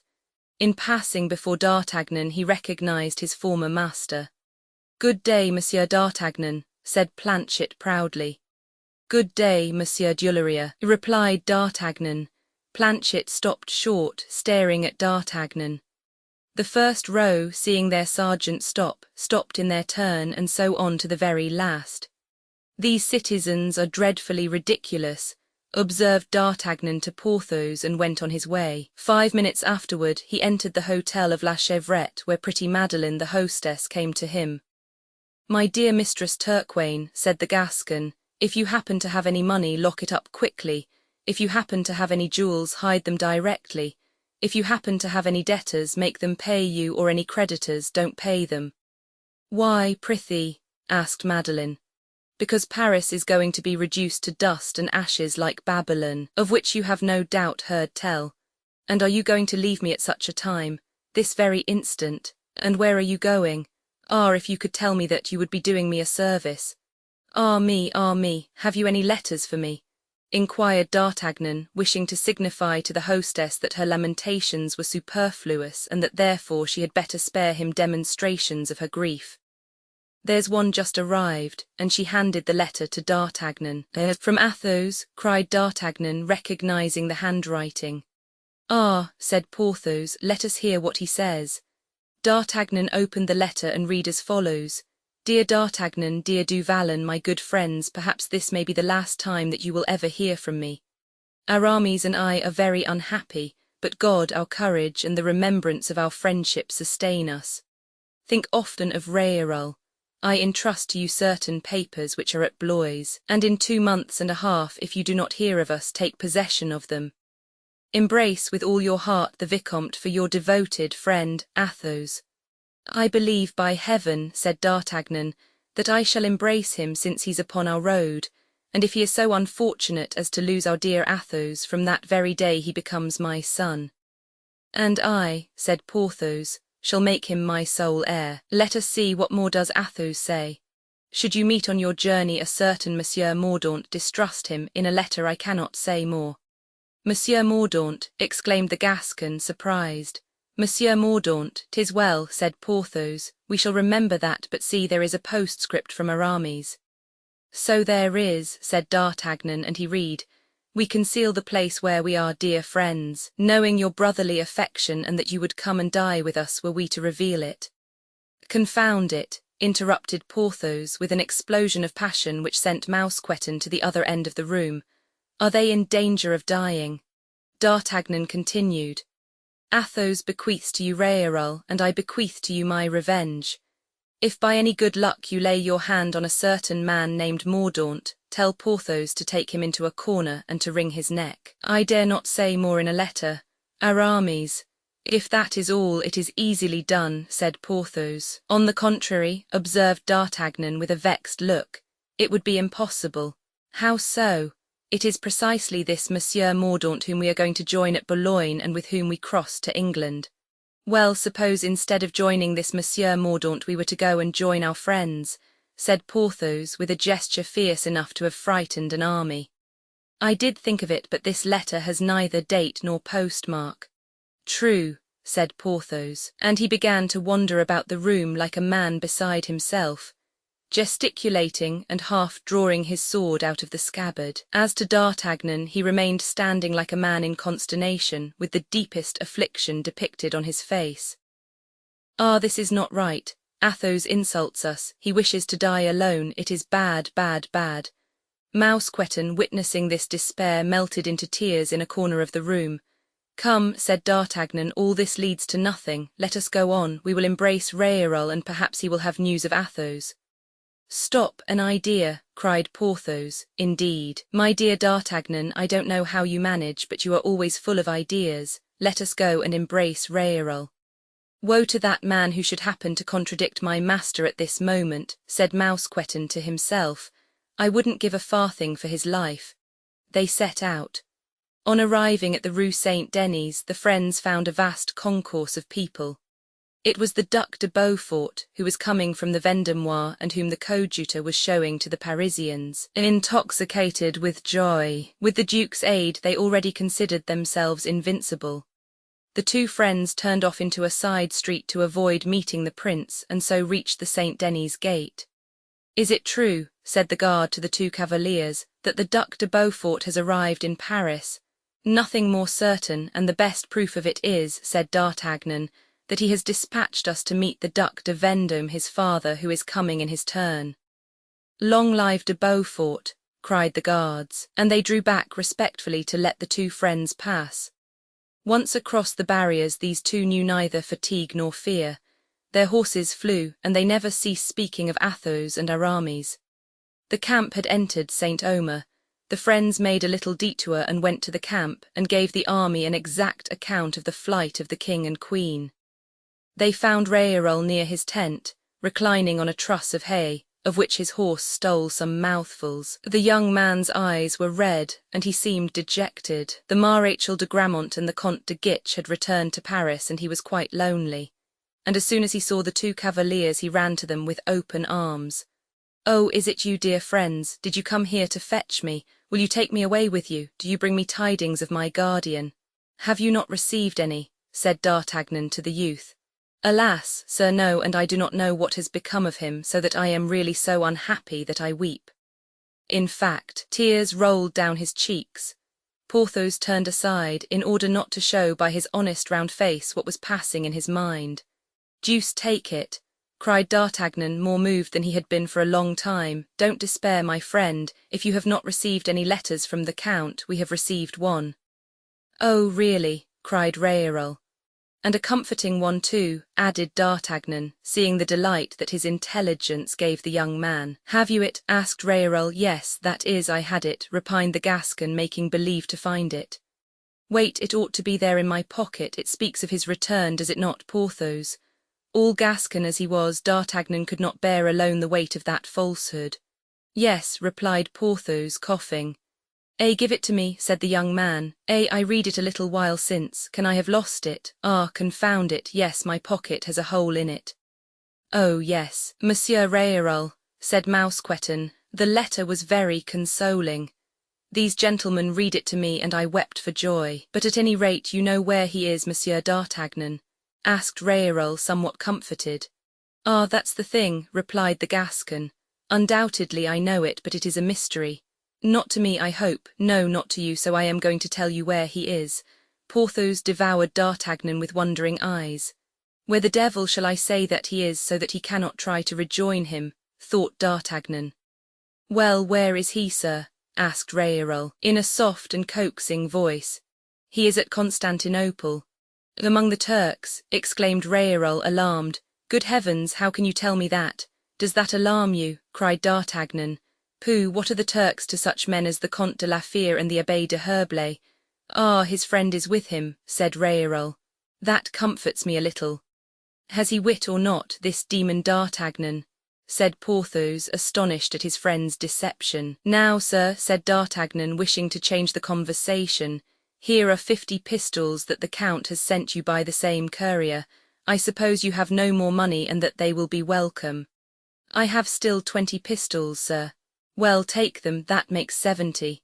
"And if you wish for more," said Porthos, putting his hand to his pocket. "Thank you, sir," replied Réarol, blushing. "Thank you 1,000 times." At this moment Olivain appeared. Apropos, D'Artagnan, loud enough for the servant to hear him, are you satisfied with Olivain? Yes, in some respects tolerably well. Olivain pretended to have heard nothing and entered the tent. What fault do you find with the fellow? He is a glutton. Oh, sir, cried Olivain, reappearing at this accusation, and a little bit of a thief. Oh, sir, oh, and more especially a notorious coward. Oh, sir, you really vilify me, cried Olivain. The deuce, cried D'Artagnan. Pray learn, Monsieur Olivain, that people like us are not to be served by cowards.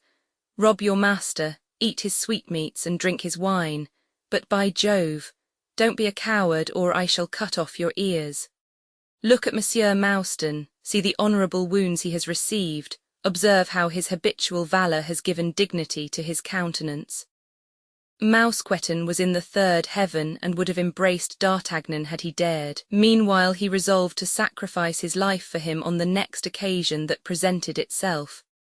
Send away that fellow Réarol, said the Gascon, for if he's a coward he will disgrace thee some day.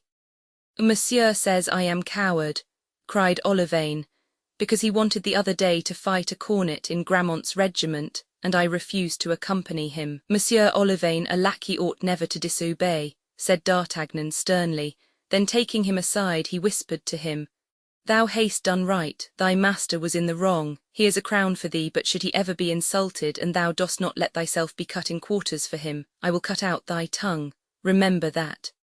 Olivain bowed and slipped the crown into his pocket. And now, Réarol, said the Gascon, Monsieur du Vallon and I are going away as ambassadors, where I know not. But should you want anything, write to Madame Turquaine at La Chevrette, Rue Tiquetonne, and draw upon her purse as on a banker, with economy, for it is not so well filled as that of Monsieur d'Emery. And having meantime embraced his ward, he passed him into the robust arms of Porthos, who lifted him up from the ground and held him a moment suspended near the noble heart of the formidable giant. Come, said D'Artagnan, let us go.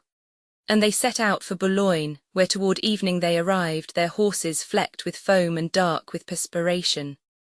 At 10 steps from the place where they halted was a young man in black, who seemed waiting for someone and who, from the moment he saw them enter the town, never took his eyes off them. D'Artagnan approached him and seeing him stare so fixedly said, Well, friend, I don't like people to quiz me. Sir, said the young man, do you not come from Paris, if you please? D'Artagnan thought it was some gossip who wanted news from the capital. Yes, sir, he said in a softened tone. Are you not going to put up at the Arms of England? Yes, sir. Are you not charged with a mission from His Eminence Cardinal Mazarin? Yes, sir. In that case I am the man you have to do with. I am M. Mordaunt. Ah, thought D'Artagnan, the man I am warned against by Athos. Ah, thought Porthos, the man Aramis wants me to strangle. They both looked searchingly at the young man who misunderstood the meaning of that inquisition. Do you doubt my word? He said. In that case I can give you proofs. No, sir, said D'Artagnan, and we place ourselves at your orders. Well, gentlemen, resumed Mordaunt, we must set out without delay. Today is the last day granted me by the cardinal. My ship is ready, and had you not come I must have set off without you, for General Cromwell expects my return impatiently. So, thought the lieutenant, 'tis to General Cromwell that our dispatches are addressed. Have you no letter for him? Asked the young man. I have one, the seal of which I am not to break till I reach London, but since you tell me to whom it is addressed, 'tis useless to wait till then. D'Artagnan tore open the envelope of the letter. It was directed to Monsieur Oliver Cromwell, General of the Army of the English nation. Ah, said D'Artagnan, a singular commission. Who is this Monsieur Oliver Cromwell? Inquired Porthos. Formerly a brewer, replied the Gascon. Perhaps Mazarin wishes to make a speculation in beer as we did in straw, said Porthos. Come, come, gentlemen, said Mordaunt impatiently, let us depart. What, exclaimed Porthos, without supper, cannot Monsieur Cromwell wait a little? Yes, but I, said Mordaunt. Well, you, said Porthos, what then? I cannot wait. Oh, as to you that is not my concern, and I shall sup either with or without your permission. The young man's eyes kindled in secret, but he restrained himself. "Monsieur," said D'Artagnan, "you must excuse famished travellers. Besides, our supper can't delay you much. We will hasten on to the inn, you will meanwhile proceed on foot to the harbour. We will take a bite, and shall be there as soon as you are." "Just as you please, gentlemen, provided we set sail," he said. "The name of your ship?" inquired D'Artagnan. "The Standard." "Very well, in half an hour we shall be on board." And the friends, spurring on their horses, rode to the hotel, the Arms of England. "What do you say of that young man?" he asked D'Artagnan as they hurried along. "I say that he doesn't suit me at all," said Porthos, "and that I feel a strong itching to follow Aramis's advice." "By no means, my dear Porthos. That man is a messenger of General Cromwell. It would ensure for us a poor reception, I imagine, should it be announced to him that we had twisted the neck of his confidant. Nevertheless," said Porthos, "I have always noticed that Aramis gives good advice." "Listen," returned D'Artagnan, "when our embassy is finished. Well, if it brings us back to France, well, we shall see." At that moment the two friends reached the hotel, Arms of England, where they supped with hearty appetite, and then at once proceeded to the port.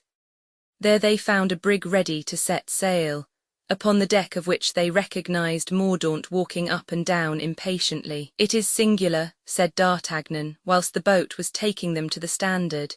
"It is astonishing how that young man resembles someone I must have known, but who it was I cannot yet remember." A few minutes later they were on board, but the embarkation of the horses was a longer matter than that of the men, and it was 8 o'clock before they raised anchor. The young man stamped impatiently and ordered all sail to be spread. Porthos, completely used up by 3 nights without sleep and a journey of 70 leagues on horseback, retired to his cabin and went to sleep. D'Artagnan, overcoming his repugnance to Mordaunt, walked with him upon the deck and invented 100 stories to make him talk. Mousqueton was seasick. Chapter 55. The Scotchman. And now our readers must leave the Standard to sail peaceably, not toward London, where D'Artagnan and Porthos believed they were going, but to Durham, whither Mordaunt had been ordered to repair by the letter he had received during his sojourn at Boulogne, and accompany us to the royalist camp on this side of the Tyne, near Newcastle. There, placed between 2 rivers on the borders of Scotland, but still on English soil, the tents of a little army extended. It was midnight. Some Highlanders were listlessly keeping watch. The moon, which was partially obscured by heavy clouds, now and then lit up the muskets of the sentinels, or silvered the walls, the roofs, and the spires of the town that Charles I had just surrendered to the parliamentary troops, whilst Oxford and Newark still held out for him in the hopes of coming to some arrangement. At one of the extremities of the camp, near an immense tent, in which the Scottish officers were holding a kind of council, presided over by Lord Leven, their commander, a man attired as a cavalier lay sleeping on the turf, his right hand extended over his sword. About 50 paces off, another man, also apparelled as a cavalier, was talking to a Scotch sentinel, and though a foreigner, he seemed to understand without much difficulty the answers given in the broad Perthshire dialect. As the town clock of Newcastle struck 1, the sleeper awoke, and with all the gestures of a man rousing himself out of deep sleep, he looked attentively about him. Perceiving that he was alone, he rose, and making a little circuit, passed close to the cavalier who was speaking to the sentinel. The former had no doubt finished his questions, for a moment later he said good night, and carelessly followed the same path taken by the first cavalier. In the shadow of a tent the former was awaiting him. "Well, my dear friend," said he, in as pure French as has ever been uttered between Rouen and Tours.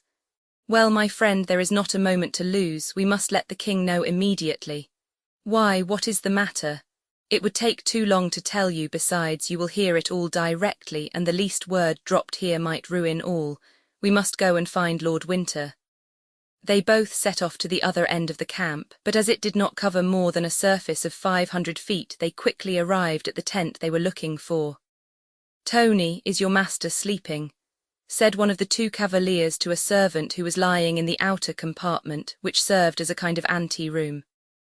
No, Monsieur le Comte, answered the servant, I think not, or at least he has not long been so, for he was pacing up and down for more than 2 hours after he left the king, and the sound of his footsteps has only ceased during the last 10 minutes. However, you may look and see, added the lackey, raising the curtained entrance of the tent. Lord Winter was seated near an aperture, arranged as a window to let in the night air, his eyes mechanically following the course of the moon, intermittently veiled as we before observed by heavy clouds. The two friends approached Winter, who, with his head on his hands, was gazing at the heavens. He did not hear them enter and remained in the same attitude till he felt a hand upon his shoulder. He turned around, recognized Athos and Aramis and held out his hand to them. Have you observed, said he to them, what a blood-red colour the moon has tonight? No, replied Athos, I thought it looked much the same as usual. Look again, Chevalier, returned Lord Winter. I must own, said Aramis, I am like the Comte de la Fere, I can see nothing remarkable about it. My lord, said Athos, in a position so precarious as ours we must examine the earth and not the heavens. Have you studied our Scotch troops and have you confidence in them? The Scotch, inquired Winter. What Scotch? Ours, Egad, exclaimed Athos. Those in whom the king has confided, Lord Leven's Highlanders. No, said Winter, then he paused. But tell me, can you not perceive the russet tint which marks the heavens? Not the least in the world, said Aramis and Athos at once. Tell me, continued Winter, always possessed by the same idea, is there not a tradition in France that Henry Roman IV, the evening before the day he was assassinated when he was playing at chess with M. de Bassompierre, saw clots of blood upon the chessboard? Yes, said Athos, and the Marechal has often told me so himself. Then it was so, murmured Winter, and the next day Henry Roman IV was killed. But what has this vision of Henry Roman IV to do with you, my lord? Inquired Aramis. Nothing, and indeed I am mad to trouble you with such things, when your coming to my tent at such an hour announces that you are the bearers of important news. Yes, my lord, said Athos, I wish to speak to the king. To the king, but the king is asleep. I have something important to reveal to him. Can it not be put off till tomorrow? He must know it this moment, and perhaps it is already too late. Come then, said Lord Winter. Lord Winter's tent was pitched by the side of the royal marquee, a kind of corridor communicating between the two. This corridor was guarded not by a sentinel but by a confidential servant, through whom in case of urgency Charles could communicate instantly with his faithful subject. These gentlemen are with me, said Winter. The lackey bowed and let them pass. As he had said, on a camp bed, dressed in his black doublet, booted, unbelted, with his felt hat beside him, lay the king, overcome by sleep and fatigue. They advanced, and Athos, who was the first to enter, gazed a moment in silence on that pale and noble face, framed in its long and now untidy matted hair, the blue veins showing through the transparent temples, his eyes seemingly swollen by tears. Athos sighed deeply. The sigh woke the king, so lightly did he sleep. He opened his eyes. Ah, said he, raising himself on his elbow, is it you, Comte de la Fere? Yes, sire, replied Athos. You watch while I sleep, and you have come to bring me some news. Alas, sire, answered Athos, your majesty has guessed aright. It is bad news. Yes, sire, never mind, the messenger is welcome. You never come to me without conferring pleasure. You whose devotion recognizes neither country nor misfortune, you who are sent to me by Henrietta, whatever news you bring, speak out. Sire, Cromwell has arrived this night at Newcastle. Ah, exclaimed the king, to fight? No, sire, but to buy your majesty. What did you say? I said, sire, that £400,000 are owing to the Scottish army. For unpaid wages, yes, I know it. For the last year my faithful Highlanders have fought for honour alone. Athos smiled. Well, sir, though honour is a fine thing, they are tired of fighting for it, and tonight they have sold you for £200,000, that is to say, for half what is owing them. Impossible, cried the king, the Scotch sell their king for £200,000, and who is the Judas who has concluded this infamous bargain? Lord Leven. Are you certain of it, sir? I heard it with my own ears. The king sighed deeply as if his heart would break, and then buried his face in his hands. "Oh, the Scotch," he exclaimed, "the Scotch I called my faithful, to whom I trusted myself when I could have fled to Oxford. The Scotch, my brothers, but are you well assured, sir?" Lying behind the tent of Lord Leven, I raised it and saw all, heard all. "And when is this to be consummated?" "Today, this morning, so your Majesty must perceive there is no time to lose." "To do what, since you say I am sold?" "To cross the Tyne, reach Scotland and rejoin Lord Montrose, who will not sell you." "And what shall I do in Scotland? A war of partisans, unworthy of a king." "The example of Robert Bruce will absolve you, sire." "No, no, I have fought too long. They have sold me, they shall give me up, and the eternal shame of treble treason shall fall on their heads." "Sire," said Athos, "perhaps a king should act thus, but not a husband and a father. I have come in the name of your wife and daughter and of the children you have still in London, and I say to you live, sire, it is the will of heaven." The king raised himself, buckled on his belt, and passing his handkerchief over his moist forehead, said, "Well, what is to be done? Sire, have you in the army one regiment on which you can implicitly rely?" "Winter," said the king, "do you believe in the fidelity of yours?" "Sire, they are but men, and men are become both weak and wicked.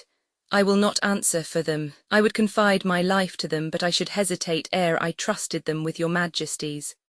"Well," said Athos, "since you have not a regiment, we are 3 devoted men, it is enough. Let your Majesty mount on horseback and place yourself in the midst of us. We will cross the Tyne, reach Scotland, and you will be saved." "Is this your counsel also, Winter?" inquired the king. "Yes, sire." "And yours, Monsieur de Herblay?" "Yes, sire." "As you wish, then." "Winter, give the necessary orders." Winter then left the tent. In the meantime the king finished his toilet.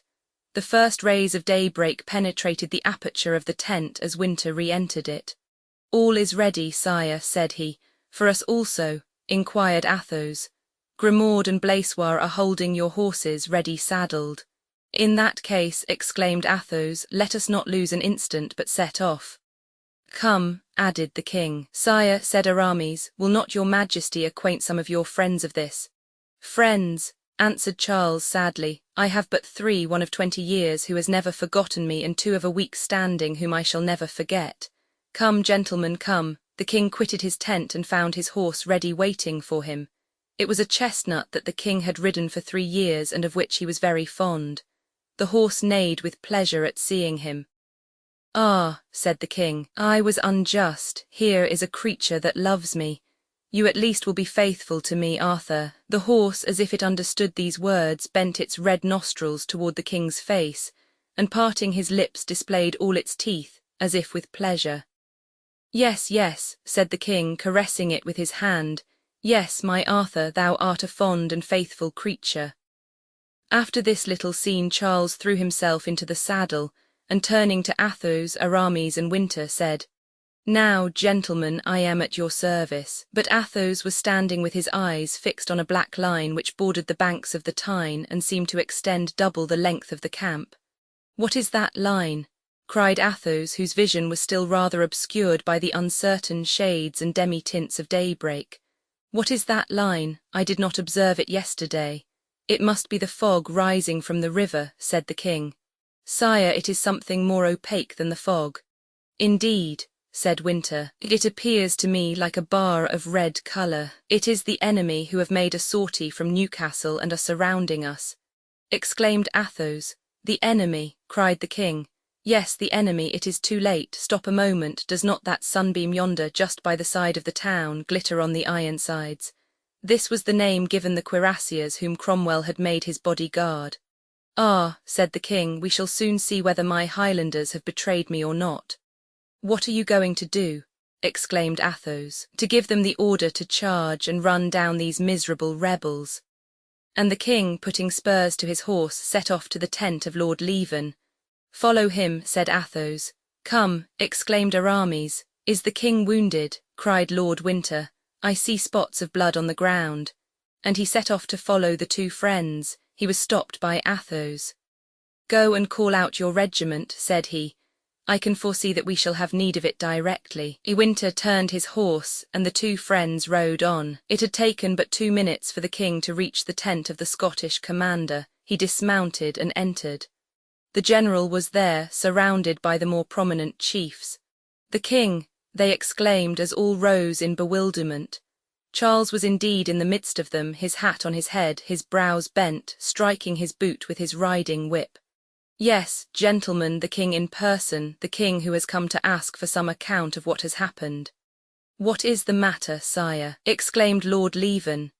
"It is this, sir," said the king angrily, "that General Cromwell has reached Newcastle, that you knew it and I was not informed of it, that the enemy have left the town and are now closing the passages of the Tyne against us, that our sentinels have seen this movement and I have been left unacquainted with it, that by an infamous treaty you have sold me for £200,000 to Parliament. Of this treaty, at least, I have been warned. This is the matter, gentlemen. Answer and exculpate yourselves, for I stand here to accuse you." "Sire," said Lord Leven with hesitation, "Sire, your Majesty has been deceived by false reports. My own eyes have seen the enemy extend itself between myself and Scotland, and I can almost say that with my own ears I have heard the clauses of the treaty debated." The Scotch chieftains looked at each other in their turn with frowning brows. "Sire," murmured Lord Leven, crushed by shame, "Sire, we are ready to give you every proof of our fidelity." "I ask but one," said the king. "Put the army in battle array and face the enemy." "That cannot be, sire," said the earl. "How cannot be? What hinders it?" exclaimed the king. "Your Majesty is well aware that there is a truce between us and the English army. And if there is a truce, the English army has broken it by quitting the town, contrary to the agreement which kept it there. Now, I tell you, you must pass with me through this army across to Scotland, and if you refuse you may choose betwixt two names, which the contempt of all honest men will brand you with. You are either cowards or traitors." The eyes of the Scotch flashed fire, and as often happens on such occasions, from shame they passed to effrontery, and two heads of clans advanced upon the king. "Yes," said they, "we have promised to deliver Scotland and England from him, who for the last 25 years has sucked the blood and gold of Scotland and England. We have promised, and we will keep our promise. Charles Stuart, you are our prisoner." And both extended their hands as if to seize the king, but before they could touch him with the tips of their fingers, both had fallen, one dead, the other stunned. Aramis had passed his sword through the body of the first, and Athos had knocked down the other with the butt end of his pistol. Then, as Lord Leven and the other chieftains recoiled before this unexpected rescue, which seemed to come from heaven for the prince they already thought was their prisoner, Athos and Aramis dragged the king from the perjured assembly into which he had so imprudently ventured, and throwing themselves on horseback, all three returned at full gallop to the royal tent. On their road they perceived Lord Winter marching at the head of his regiment. The king motioned him to accompany them. Chapter 56. The Avenger. They all four entered the tent. They had no plan ready, they must think of one. The king threw himself into an armchair. "I am lost," said he.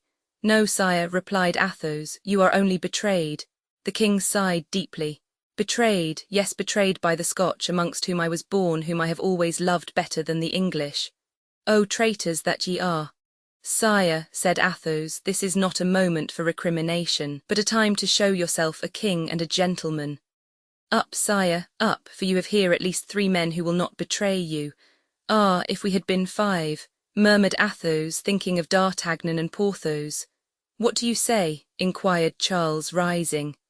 "I say, sire, that there is now but one way open. Lord Winter answers for his regiment, or at least very nearly so. We will not split straws about words. Let him place himself at the head of his men, we will place ourselves at the side of your Majesty, and we will mow a swath through Cromwell's army and reach Scotland." "There is another method," said Aramis. "Let one of us put on the dress and mount the king's horse. Whilst they pursue him, the king might escape." "It is good advice," said Athos, "and if the king will do one of us the honour, we shall be truly grateful to him. What do you think of this counsel, Winter?" asked the king, looking with admiration at these 2 men, whose chief idea seemed to be how they could take on their shoulders all the dangers that assailed him. "I think the only chance of saving your Majesty has just been proposed by Monsieur de Herblay. I humbly entreat your Majesty to choose quickly, for we have not an instant to lose. But if I accept, it is death or at least imprisonment for him who takes my place." "He will have had the glory of having saved his king," cried Winter. The king looked at his old friend with tears in his eyes, undid the order of the Saint Esprit which he wore to honor the 2 Frenchmen who were with him, and passed it around Winter's neck, who received on his knees this striking proof of his sovereign's confidence and friendship. "It is right," said Athos. "He has served your majesty longer than we have." The king overheard these words and turned around with tears in his eyes. "Wait a moment, sir," said he. "I have an order for each of you also." He turned to a closet where his own orders were locked up and took out 2 ribbons of the Order of the Garter. "These cannot be for us," said Athos. "Why not, sir?" asked Charles. "Such are for royalty, and we are simple commoners." "Speak not of crowns. I shall not find amongst them such great hearts as yours. No, no, you do yourselves injustice, but I am here to do you justice." "On your knees, Count." Athos knelt down, and the king passed the ribbon down from left to right as usual, raised his sword, and instead of pronouncing the customary formula, "I make you a knight. Be brave, faithful, and loyal," he said. "You are brave, faithful, and loyal. I knight you, Monsieur le Comte." Then turning to Aramis, he said, "It is now your turn, Monsieur le Chevalier." The same ceremony recommenced with the same words, whilst Winter unlaced his leather cuirass, that he might disguise himself like the king. Charles, having proceeded with Aramis as with Athos, embraced them both. "Sire," said Winter, who in this trying emergency felt all his strength and energy fire up, "we are ready." The king looked at the 3 gentlemen. "Then we must fly," said he. "Flying through an army, sire," said Athos, "in all countries in the world is called charging." "Then I shall die sword in hand," said Charles. "Monsieur le Comte, Monsieur le Chevalier, if ever I am king." "Sire, you have already done us more honor than simple gentlemen could ever aspire to, therefore gratitude is on our side. But we must not lose time. We have already wasted too much." The king again shook hands with all 3, exchanged hats with Winter, and went out. Winter's regiment was ranged on some high ground above the camp. The king, followed by the 3 friends, turned his steps that way. The Scotch camp seemed as if at last awakened. The soldiers had come out of their tents and taken up their station in battle array. "Do you see that?" said the king. "Perhaps they are penitent and preparing to march." "If they are penitent," said Athos, "let them follow us." "Well," said the king, "what shall we do?" "Let us examine the enemy's army." At the same instant, the eyes of the little group were fixed on the same line which at daybreak they had mistaken for fog, and which the morning sun now plainly showed was an army in order of battle. The air was soft and clear, as it generally is at that early hour of the morning. The regiments, the standards, and even the colors of the horses and uniforms were now clearly distinct. On the summit of a rising ground, a little in advance of the enemy, appeared a short and heavy-looking man. This man was surrounded by officers. He turned a spyglass toward the little group amongst which the king stood. "Does this man know your majesty personally?" inquired Aramis. Charles smiled. "That man is Cromwell," said he. "Then draw down your hat, sire, that he may not discover the substitution." "Ah," said Athos, "how much time we have lost." "Now," said the king, "give the word and let us start." "Will you not give it, sire?" asked Athos. "No, I make you my lieutenant general," said the king. "Listen then, Lord Winter. Proceed, sire, I beg. What we are going to say does not concern your majesty." The king, smiling, turned a few steps back. "This is what I propose to do," said Athos. "We will divide our regiments into 2 squadrons. You will put yourself at the head of the first. We and his majesty will lead the second. If no obstacle occurs, we will both charge together, force the enemy's line and throw ourselves into the Tyne, which we must cross, either by fording or swimming. If on the contrary any repulse should take place, you and your men must fight to the last man, whilst we and the king proceed on our road. Once arrived at the brink of the river, should we even find them 3 ranks deep, as long as you and your regiment do your duty, we will look to the rest." "To horse," said Lord Winter. "To horse," re-echoed Athos. "Everything is arranged and decided." "Now, gentlemen," cried the king, "forward, and rally to the old cry of France, Montjoy and St. Denis." The war cry of England is too often in the mouths of traitors. They mounted, the king on Winter's horse and Winter on that of the king. Then Winter took his place at the head of the first squadron, and the king, with Athos on his right and Aramis on his left, at the head of the second. The Scotch army stood motionless and silent, seized with shame at sight of these preparations. Some of the chieftains left the ranks and broke their swords in two. "There," said the king, "that consoles me, they are not all traitors." At this moment Winter's voice was raised with the cry of "Forward!" The first squadron moved off, the second followed and descended from the plateau.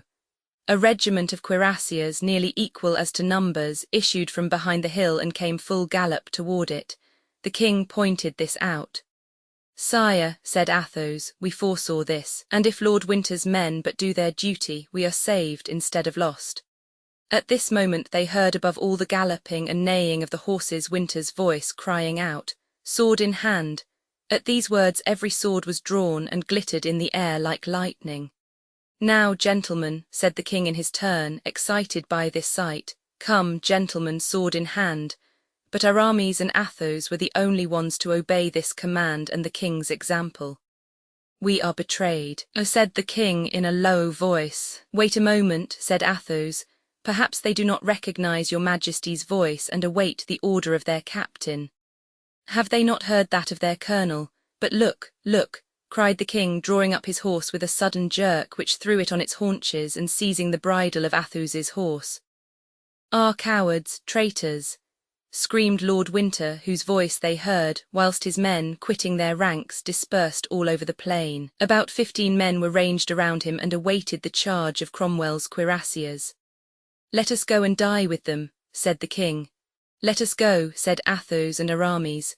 "All faithful hearts with me," cried out Winter. This voice was heard by the two friends who set off full gallop. "No quarter," cried a voice in French answering to that of Winter, which made them tremble. As for Winter, at the sound of that voice he turned pale and was, as it were, petrified. It was the voice of a cavalier mounted on a magnificent black horse, who was charging at the head of the English regiment, of which in his ardour he was 10 steps in advance. "'Tis he," murmured Winter, his eyes glazed, and he allowed his sword to fall to his side. The king," cried out several voices, deceived by the blue ribbon and chestnut horse of Winter. "Take him alive." "No, it is not the king," exclaimed the cavalier. "Lord Winter, you are not the king, you are my uncle." At the same moment Mordaunt, for it was he, levelled his pistol at Winter. It went off, and the ball entered the heart of the old cavalier, who with one bound on his saddle fell back into the arms of Athos, murmuring, "He is avenged. Think of my mother," shouted Mordaunt as his horse plunged and darted off at full gallop. "Wretch!" exclaimed Aramis, raising his pistol as he passed by him, but the powder flashed in the pan and it did not go off. At this moment the whole regiment came up and they fell upon the few men who had held out, surrounding the two Frenchmen. Athos, after making sure that Lord Winter was really dead, let fall the corpse and said, "Come, Aramis, now for the honour of France," and the two Englishmen who were nearest to them fell, mortally wounded. At the same moment a fearful hurrah rent the air and 30 blades glittered about their heads. Suddenly a man sprang out of the English ranks, fell upon Athos, twined arms of steel around him, and tearing his sword from him, said in his ear, "Silence, yield to me, do you not?" A giant had seized also Aramis's 2 wrists, who struggled in vain to release himself from this formidable grasp. "Dart!" exclaimed Athos, whilst the Gascon covered his mouth with his hand. "I am your prisoner," said Aramis, giving up his sword to Porthos. "Fire, fire!" cried Mordaunt, returning to the group surrounding the two friends. "And wherefore fire?" said the colonel. "Everyone has yielded." "It is the son of Milady," said Athos to D'Artagnan. "I recognize him." "It is the monk," whispered Porthos to Aramis. "I know it." And now the ranks began to open. D'Artagnan held the bridle of Athos's horse and Porthos that of Aramis. Both of them attempted to lead his prisoner off the battlefield. This movement revealed the spot where Winter's body had fallen. Mordaunt had found it out and was gazing on his dead relative with an expression of malignant hatred. Athos, though now cool and collected, put his hand to his belt where his loaded pistols yet remained. "What are you about?" said D'Artagnan. "Let me kill him. We are all four lost if by the least gesture you discover that you recognize him." Then turning to the young man he exclaimed, a fine prize, friend Mordaunt. We have both myself and Monsieur du Vallon taken 2 knights of the Garter, nothing less." "But," said Mordaunt, looking at Athos and Aramis with bloodshot eyes, "these are Frenchmen, I imagine." "I' faith, I don't know. Are you French, sir?" said he to Athos. "I am," replied the latter gravely. "Very well, my dear sir, you are the prisoner of a fellow countryman. But the king, where is the king?" exclaimed Athos anxiously. D'Artagnan vigorously seized his prisoner's hand, saying, the king, we have secured him." "Yes," said Aramis, through an infamous act of treason. Porthos pressed his friend's hand and said to him, "Yes, sir, all is fair in war, stratagem as well as force. Look yonder." At this instant the squadron that ought to have protected Charles's retreat was advancing to meet the English regiments. The king, who was entirely surrounded, walked alone in a great empty space. He appeared calm, but it was evidently not without a mighty effort. Drops of perspiration trickled down his face, and from time to time he put a handkerchief to his mouth to wipe away the blood that rilled from it. "Behold Nebuchadnezzar!" exclaimed an old Puritan soldier whose eyes flashed at the sight of the man they called the tyrant. "Do you call him Nebuchadnezzar?" said Mordaunt with a terrible smile. "No, it is Charles I, the king, the good King Charles, who despoils his subjects to enrich himself." Charles glanced a moment at the insolent creature who uttered this, but did not recognize him. Nevertheless, the calm religious dignity of his countenance abashed Mordaunt. "Bonjour, messieurs," said the king to the 2 gentlemen who were held by D'Artagnan and Porthos. "The day has been unfortunate, but it is not your fault, thank God. But where is my old friend Winter?" The 2 gentlemen turned away their heads in silence. "In Strafford's company," said Mordaunt tauntingly. Charles shuddered. The demon had known how to wound him. The remembrance of Strafford was a source of lasting remorse to him, the shadow that haunted him by day and night. The king looked around him. He saw a corpse at his feet. It was Winter's. He uttered not a word nor shed a tear, but a deadly pallor spread over his face. He knelt down on the ground, raised Winter's head, and unfastening the Order of the Saint Esprit, placed it on his own breast. "Lord Winter is killed, then?" inquired D'Artagnan, fixing his eyes on the corpse. "Yes," said Athos, "by his own nephew. Come, he was the first of us to go, peace be to him. He was an honest man," said D'Artagnan. "Charles Stuart," said the colonel of the English regiment, approaching the king who had just put on the insignia of royalty, "do you yield yourself a prisoner?" "Colonel Tomlison," said Charles, "kings cannot yield, the man alone submits to force." "Your sword." The king drew his sword and broke it on his knee. At this moment a horse without a rider, covered with foam, his nostrils extended and eyes all fire, galloped up, and recognizing his master, stopped and neighed with pleasure. It was Arthur. The king smiled, patted it with his hand, and jumped lightly into the saddle. "Now, gentlemen," said he, "conduct me where you will." Turning back again, he said, "I thought I saw Winter move. If he still lives, by all you hold most sacred, do not abandon him." "Never fear, King Charles," said Mordaunt. The bullet pierced his heart. "Do not breathe a word nor make the least sign to me or Porthos," said D'Artagnan to Athos and Aramis, "that you recognize this man, for Milady is not dead. Her soul lives in the body of this demon." The detachment now moved toward the town with the royal captive, but on the road an aide-de-camp from Cromwell sent orders that Colonel Tomlison should conduct him to Holdenby Castle. At the same time, couriers started in every direction over England and Europe to announce that Charles Stuart was the prisoner of Oliver Cromwell. Chapter 57. "Oliver Cromwell, have you been to the general?" said Mordaunt to D'Artagnan and Porthos. "You know he sent for you after the action." "We want first to put our prisoners in a place of safety," replied D'Artagnan. "Do you know, sir, these gentlemen are each of them worth £1,500. "Oh, be assured," said Mordaunt, looking at them with an expression he vainly endeavoured to soften. My soldiers will guard them and guard them well, I promise you. I shall take better care of them myself, answered D'Artagnan. Besides, all they require is a good room with sentinels or their simple parole that they will not attempt escape. I will go and see about that, and then we shall have the honour of presenting ourselves to the general and receiving his commands for his eminence. You think of starting at once, then? Inquired Mordaunt.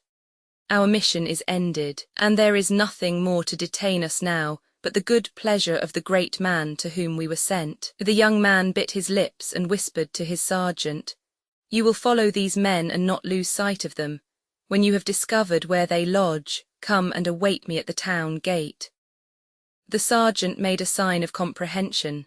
Instead of following the knot of prisoners that were being taken into the town, Mordaunt turned his steps toward the rising ground from whence Cromwell had witnessed the battle, and on which he had just had his tent pitched. Cromwell had given orders that no one was to be allowed admission, but the sentinel, who knew that Mordaunt was one of the most confidential friends of the general, thought the order did not extend to the young man.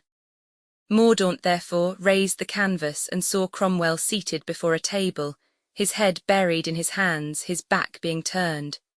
Whether he heard Mordaunt or not as he entered, Cromwell did not move. Mordaunt remained standing near the door. At last, after a few moments, Cromwell raised his head, and as if he divined that someone was there, turned slowly around. I said I wished to be alone, he exclaimed on seeing the young man. They thought this order did not concern me, sir. Nevertheless, if you wish it, I am ready to go. Ah, is it you, Mordaunt? Said Cromwell, the cloud passing away from his face. Since you are here, it is well, you may remain. I come to congratulate you. To congratulate me, what for? On the capture of Charles Stuart, you are now master of England. I was much more really so 2 hours ago. How so, General? Because England had need of me to take the tyrant, and now the tyrant is taken. Have you seen him? Yes, sir, said Mordaunt. What is his bearing? Mordaunt hesitated, but it seemed as though he was constrained to tell the truth. Calm and dignified, said he. What did he say? Some parting words to his friends. His friends, murmured Cromwell. Has he any friends? Then he added aloud, did he make any resistance? No, sir, with the exception of 2 or 3 friends, every one deserted him. He had no means of resistance. To whom did he give up his sword? He did not give it up, he broke it. He did well, but instead of breaking it, he might have used it to still more advantage. There was a momentary pause. I heard that the colonel of the regiment that escorted Charles was killed, said Cromwell, staring very fixedly at Mordaunt. Yes, sir. By whom? Inquired Cromwell. By me. What was his name? Lord Winter. Your uncle, exclaimed Cromwell. My uncle, answered Mordaunt, but traitors to England are no longer members of my family.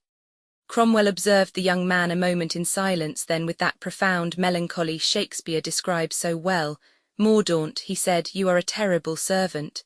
When the Lord commands, said Mordaunt, his commands are not to be disputed. Abraham raised the knife against Isaac, and Isaac was his son. Yes, said Cromwell, but the Lord did not suffer that sacrifice to be accomplished. I have looked around me, said Mordaunt, and I have seen neither goat nor kid caught among the bushes of the plain. Cromwell bowed. You are strong among the strong, Mordaunt, he said. And the Frenchmen, how did they behave? Most fearlessly.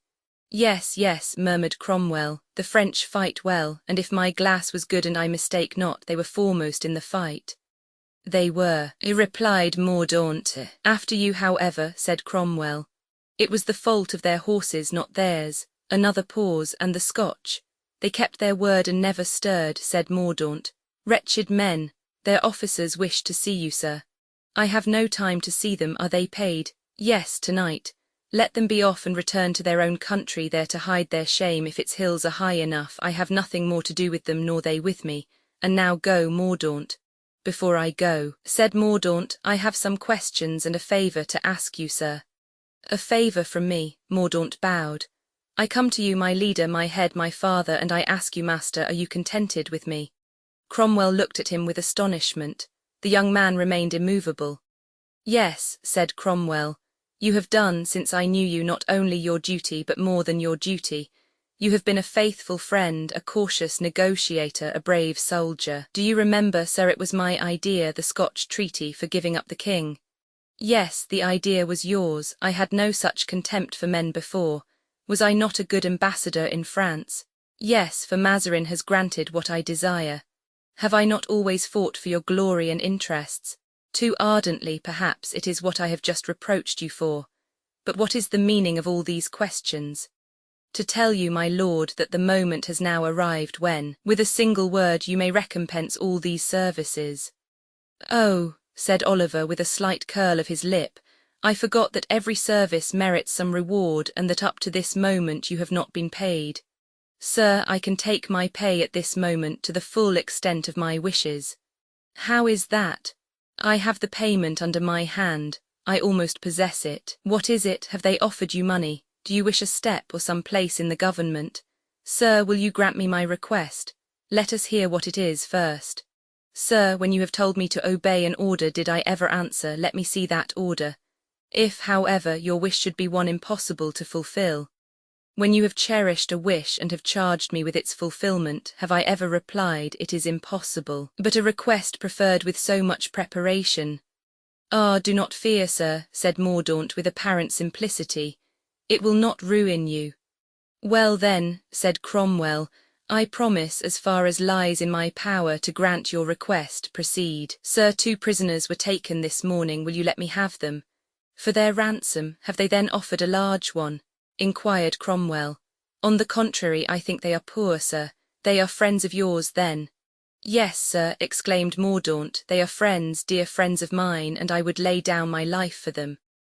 Very well, Mordaunt, exclaimed Cromwell, pleased at having his opinion of the young man raised once more. I will give them to you. I will not even ask who they are. Do as you like with them. Thank you, sir, exclaimed Mordaunt, thank you. My life is always at your service, and should I lose it I should still owe you something. Thank you, you have indeed repaid me munificently for my services. He threw himself at the feet of Cromwell, and in spite of the efforts of the Puritan general, who did not like this almost kingly homage, he took his hand and kissed it. What, said Cromwell, arresting him for a moment as he arose, is there nothing more you wish, neither gold nor rank? You have given me all you can give me, and from today your debt is paid. And Mordaunt darted out of the general's tent, his heart beating and his eyes sparkling with joy. Cromwell gazed a moment after him. He has slain his uncle, he murmured. Alas, what are my servants? Possibly this one, who asks nothing or seems to ask nothing, has asked more in the eyes of heaven than those who tax the country and steal the bread of the poor. Nobody serves me for nothing.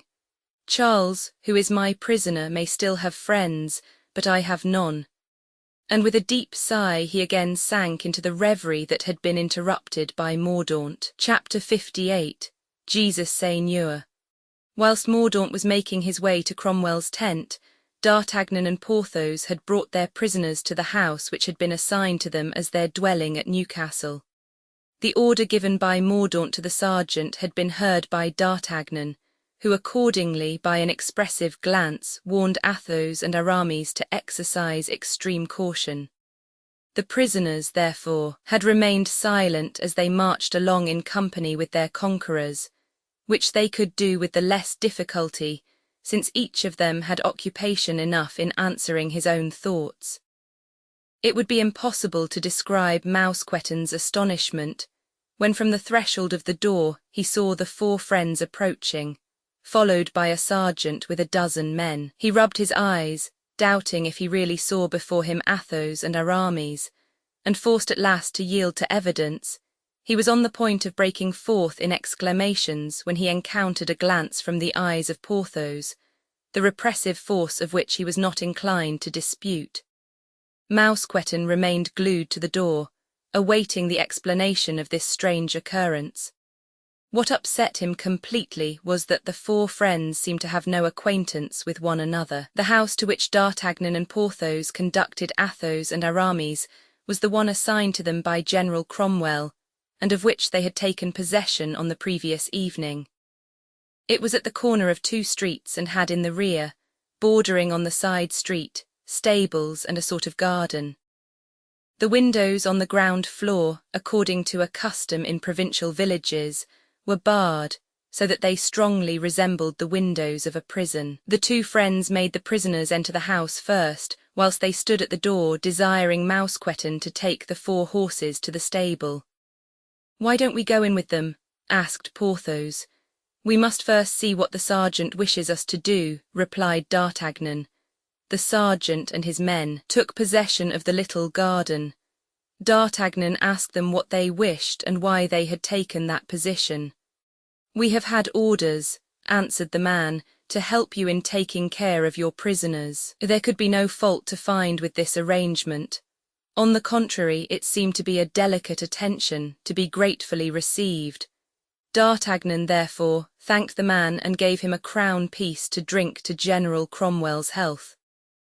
The sergeant answered that Puritans never drank, and put the crown piece in his pocket. "Ah," said Porthos, "what a fearful day, my dear D'Artagnan! What a fearful day when today we find our friends! Yes, but under what circumstances? 'Tis true that our position is an awkward one, but let us go in and see more clearly what is to be done." "Things look black enough," replied Porthos. "I understand now why Aramis advised me to strangle that horrible Mordaunt." "Silence," cried the Gascon, "do not utter that name." "But," argued Porthos, "I speak French and they are all English."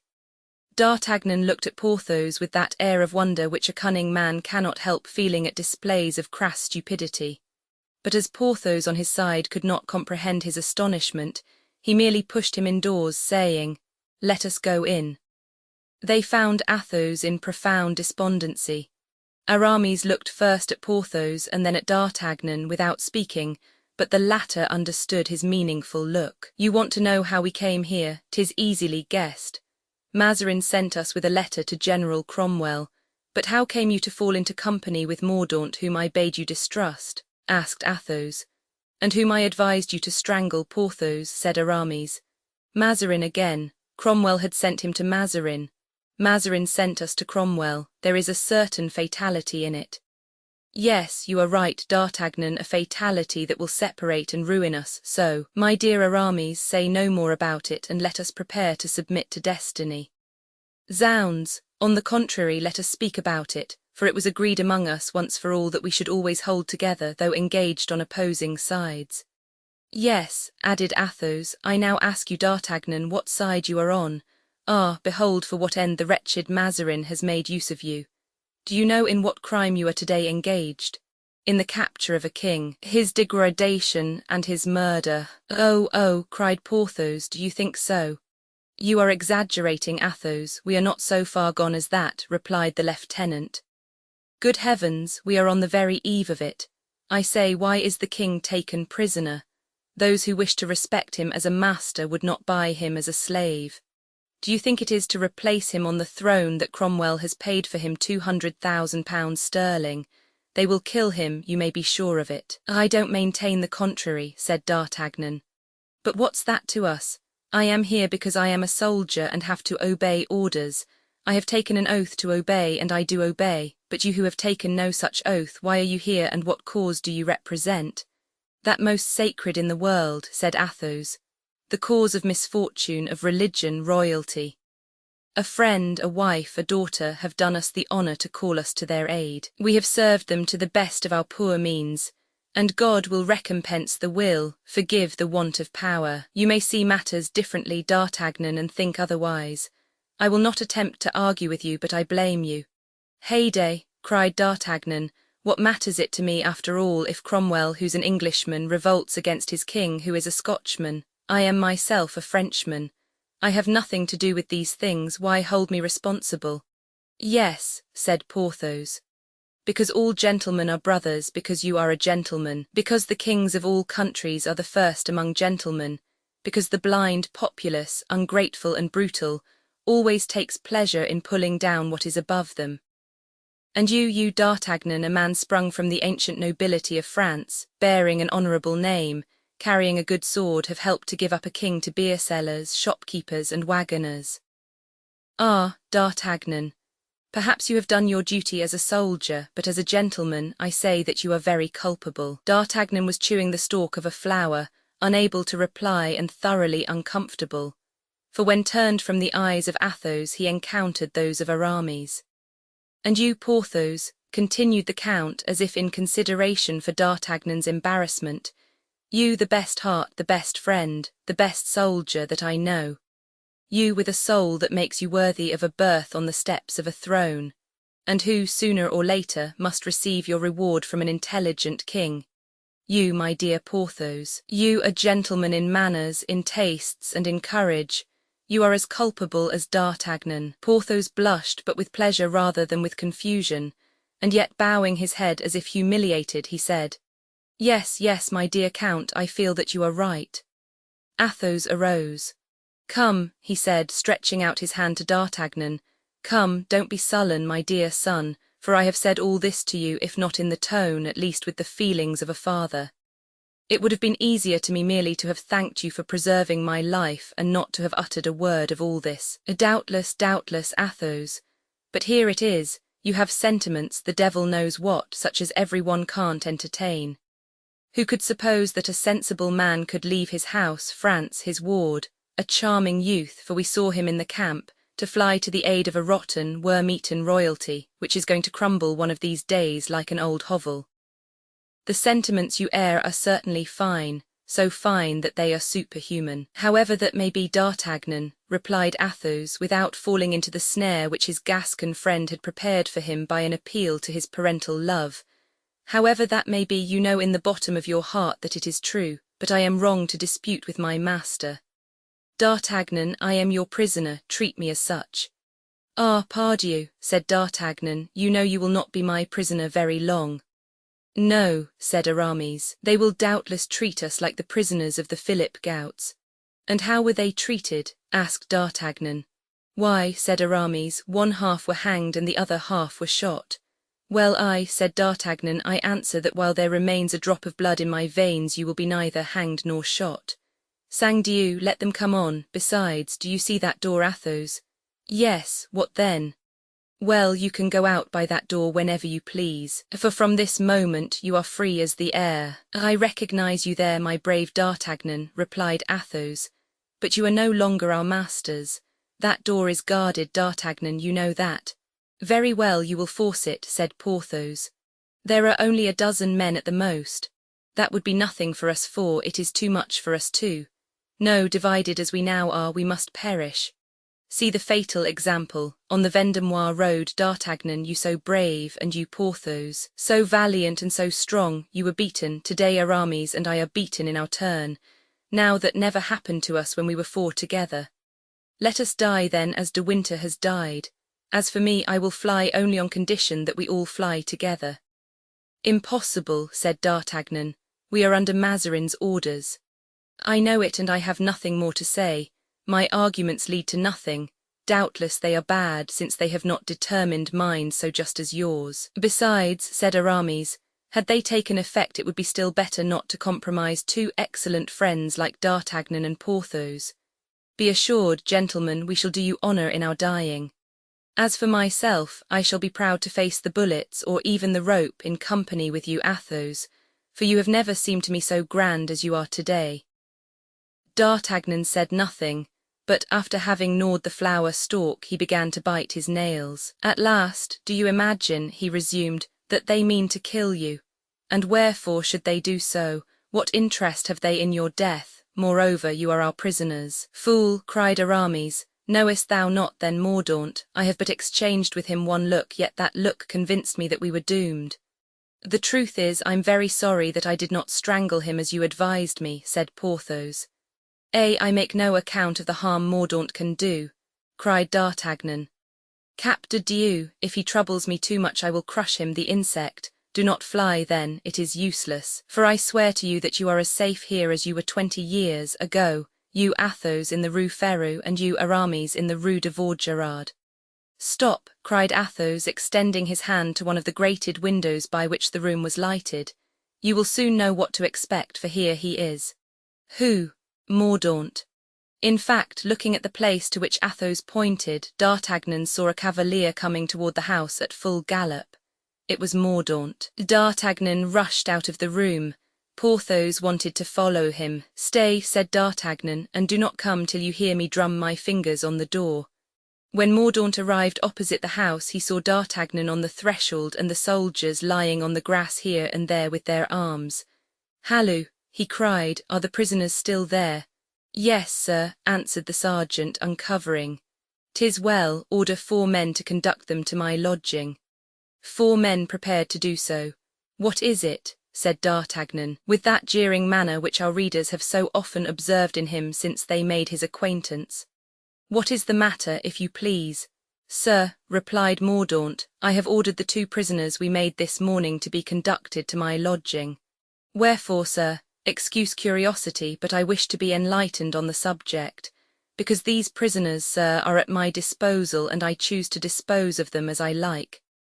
Allow me, sir," said D'Artagnan, "to observe you are in error. The prisoners belong to those who take them, and not to those who only saw them taken. You might have taken Lord Winter, who, 'tis said, was your uncle, prisoner, but you preferred killing him. 'Tis well. We, that is, Monsieur du Vallon and I, could have killed our prisoners, we preferred taking them." Mordaunt's very lips grew white with rage. D'Artagnan now saw that affairs were growing worse, and he beat the guard's march upon the door. At the first beat, Porthos rushed out and stood on the other side of the door. This movement was observed by Mordaunt. "Sir," he thus addressed D'Artagnan, "your resistance is useless. These prisoners have just been given me by my illustrious patron, Oliver Cromwell." These words struck D'Artagnan like a thunderbolt. The blood mounted to his temples, his eyes became dim. He saw from what fountainhead the ferocious hopes of the young man arose, and he put his hand to the hilt of his sword. As for Porthos, he looked inquiringly at D'Artagnan. This look of Porthos's made the Gascon regret that he had summoned the brute force of his friend to aid him in an affair which seemed to require chiefly cunning. "Violence," he said to himself, "would spoil all. D'Artagnan, my friend, prove to this young serpent that thou art not only stronger but more subtle than he is." "Ah," he said, making a low bow, "why did you not begin by saying that, Monsieur Mordaunt? What, are you sent by General Oliver Cromwell, the most illustrious captain of the age?" "I have this instant left him," replied Mordaunt, alighting in order to give his horse to a soldier to hold. "Why did you not say so at once, my dear sir? All England is with Cromwell, and since you ask for my prisoners, I bend, sir, to your wishes. They are yours, take them." Mordaunt, delighted, advanced, Porthos looking at D'Artagnan with open-mouthed astonishment. Then D'Artagnan trod on his foot, and Porthos began to understand that this was merely acting. Mordaunt put his foot on the first step of the door, and with his hat in hand, prepared to pass by the 2 friends, motioning to the 4 men to follow him. "But pardon," said D'Artagnan, with the most charming smile and putting his hand on the young man's shoulder, "if the illustrious General Oliver Cromwell has disposed of our prisoners in your favour, he has, of course, made that act of donation in writing." Mordaunt stopped short. "He has given you some little writing for me, the least bit of paper which may show that you come in his name. Be pleased to give me that scrap of paper, so that I may justify, by a pretext at least, my abandoning my countrymen. Otherwise, you see, although I am sure that General Oliver Cromwell can intend them no harm, it would have a bad appearance." Mordaunt recoiled. He felt the blow and discharged a terrible look at D'Artagnan, who responded by the most amiable expression that ever graced a human countenance. "When I tell you a thing, sir," said Mordaunt, "you insult me by doubting it." "Aye," cried D'Artagnan, "I doubt what you say. God keep me from it, my dear Monsieur Mordaunt. On the contrary, I take you to be a worthy and accomplished gentleman. And then, sir, do you wish me to speak freely to you?" continued D'Artagnan with his frank expression. "Speak out, sir," said Mordaunt. "Monsieur du Vallon yonder is rich and has 40,000 francs yearly, so he does not care about money. I do not speak for him, but for myself." "Well, sir, what more?" "Well, I'm not rich. In Gascony 'tis no dishonour, sir, nobody is rich, and Henry Roman IV, of glorious memory, who was the king of the Gascons, as his Majesty Philip Roman IV, is the king of the Spaniards, never had a penny in his pocket." "Go on, sir, I see what you wish to get at, and if it is simply what I think that stops you, I can obviate the difficulty." "Ah, I knew well," said the Gascon, "that you were a man of talent. Well, here's the case, here's where the saddle hurts me, as we French say. I am an officer of fortune, nothing else. I have nothing but what my sword brings me in, that is to say, more blows than banknotes. Now, on taking prisoners this morning 2 Frenchmen who seemed to me of high birth, in short, 2 knights of the Garter, I said to myself, my fortune is made. I say too because in such circumstances Monsieur du Vallon, who is rich, always gives me his prisoners." Mordaunt, completely deceived by the wordy civility of D'Artagnan, smiled like a man who understands perfectly the reasons given him, and said, "I shall have the order signed directly, sir, and with it 2,000 pistols. Meanwhile, let me take these men away." "No," replied D'Artagnan. "What signifies a delay of half an hour? I am a man of order, sir. Let us do things in order." "Nevertheless," replied Mordaunt, "I could compel you, I command here." "Ah, sir," said D'Artagnan, "I see that although we have had the honour of travelling in your company, you do not know us. We are gentlemen. We are both of us able to kill you and your 8 men, we 2 only. For heaven's sake don't be obstinate, for when others are obstinate I am obstinate likewise, and then I become ferocious and headstrong, and there's my friend, who is even more headstrong and ferocious than myself. Besides, we are sent here by Cardinal Mazarin, and at this moment represent both the king and the cardinal, and are therefore as ambassadors able to act with impunity, a thing that General Oliver Cromwell, who is assuredly as great a politician as he is a general, is quite the man to understand. Ask him then for the written order. What will that cost you, my dear Monsieur Mordaunt?" "Yes, the written order," said Porthos, who now began to comprehend what D'Artagnan was aiming at. "We ask only for that." However inclined Mordaunt was to have recourse to violence, he understood the reasons D'Artagnan had given him. Besides, completely ignorant of the friendship which existed between the 4 Frenchmen, all his uneasiness disappeared when he heard of the plausible motive of the ransom. He decided, therefore, not only to fetch the order, but the 2,000 pistols, at which he estimated the prisoners. He therefore mounted his horse and disappeared. "Good," thought D'Artagnan, "a quarter of an hour to go to the tent, a quarter of an hour to return, it is more than we need." Then turning, without the least change of countenance, to Porthos, he said, looking him full in the face, "Friend Porthos, listen to this. First, not a syllable to either of our friends of what you have heard. It is unnecessary for them to know the service we are going to render them." "Very well, I understand. Go to the stable, you will find Mousqueton there. Saddle your horses, put your pistols in your saddle-bags, take out the horses and lead them to the street below this, so that there will be nothing to do but mount them. All the rest is my business." Porthos made no remark, but obeyed with the sublime confidence he had in his friend. "I go," he said, "only shall I enter the chamber where those gentlemen are?" "No, it is not worth while." "Well, do me the kindness to take my purse, which I left on the mantelpiece." "All right." He then proceeded with his usual calm gait to the stable and went into the very midst of the soldiery, who, foreigner as he was, could not help admiring his height and the enormous strength of his great limbs. At the corner of the street he met Mousqueton and took him with him. D'Artagnan, meantime, went into the house, whistling a tune which he had begun before Porthos went away. "My dear Athos, I have reflected on your arguments and I am convinced. I am sorry to have had anything to do with this matter. As you say, Mazarin is a knave. I have resolved to fly with you, not a word, be ready. Your swords are in the corner, do not forget them, they are in many circumstances very useful. There is Porthos's purse too." He put it into his pocket. The 2 friends were perfectly stupefied. "Well, pray, is there anything to be so surprised at?" he said. "I was blind. Athos has made me see, that's all. Come here." The 2 friends went near him. "Do you see that street? There are the horses. Go out by the door, turn to the right, jump into your saddles, all will be right. Don't be uneasy at anything except mistaking the signal. That will be the signal when I call out, Jesus Seigneur, but give us your word that you will come too, D'Artagnan," said Athos. "I swear I will, by heaven." "'Tis settled," said Aramis. At the cry Jesus Seigneur we go out, upset all that stands in our way, run to our horses, jump into our saddles, spur them, is that all? Exactly. See, Aramis, as I have told you, D'Artagnan is first amongst us all, said Athos. Very true, replied the Gascon, but I always run away from compliments. Don't forget the signal, Jesus Seigneur. And he went out as he came in, whistling the self-same air. The soldiers were playing or sleeping. Two of them were singing in a corner out of tune the psalm, On the Rivers of Babylon. D'Artagnan called the sergeant. My dear friend, General Cromwell has sent Monsieur Mordaunt to fetch me. Guard the prisoners well, I beg of you. The sergeant made a sign as much as to say he did not understand French, and D'Artagnan tried to make him comprehend by signs and gestures. Then he went into the stable.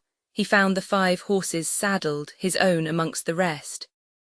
Each of you take a horse by the bridle, he said to Porthos and Mousqueton.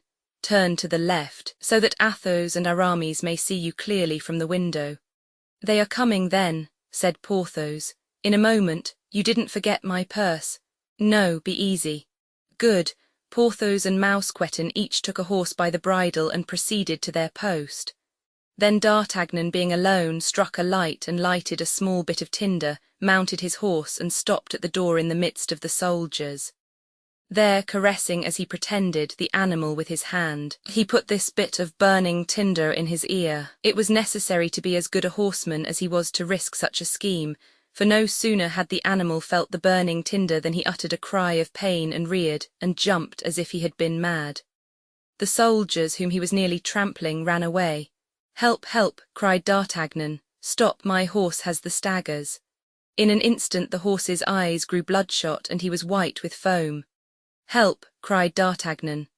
What, will you let me be killed, Jesus Seigneur? No sooner had he uttered this cry than the door opened, and Athos and Aramis rushed out. The coast, owing to the Gascon's stratagem, was clear. The prisoners are escaping, the prisoners are escaping, cried the sergeant. Stop, stop, cried D'Artagnan, giving rein to his famous steed, who, darting forth, overturned several men.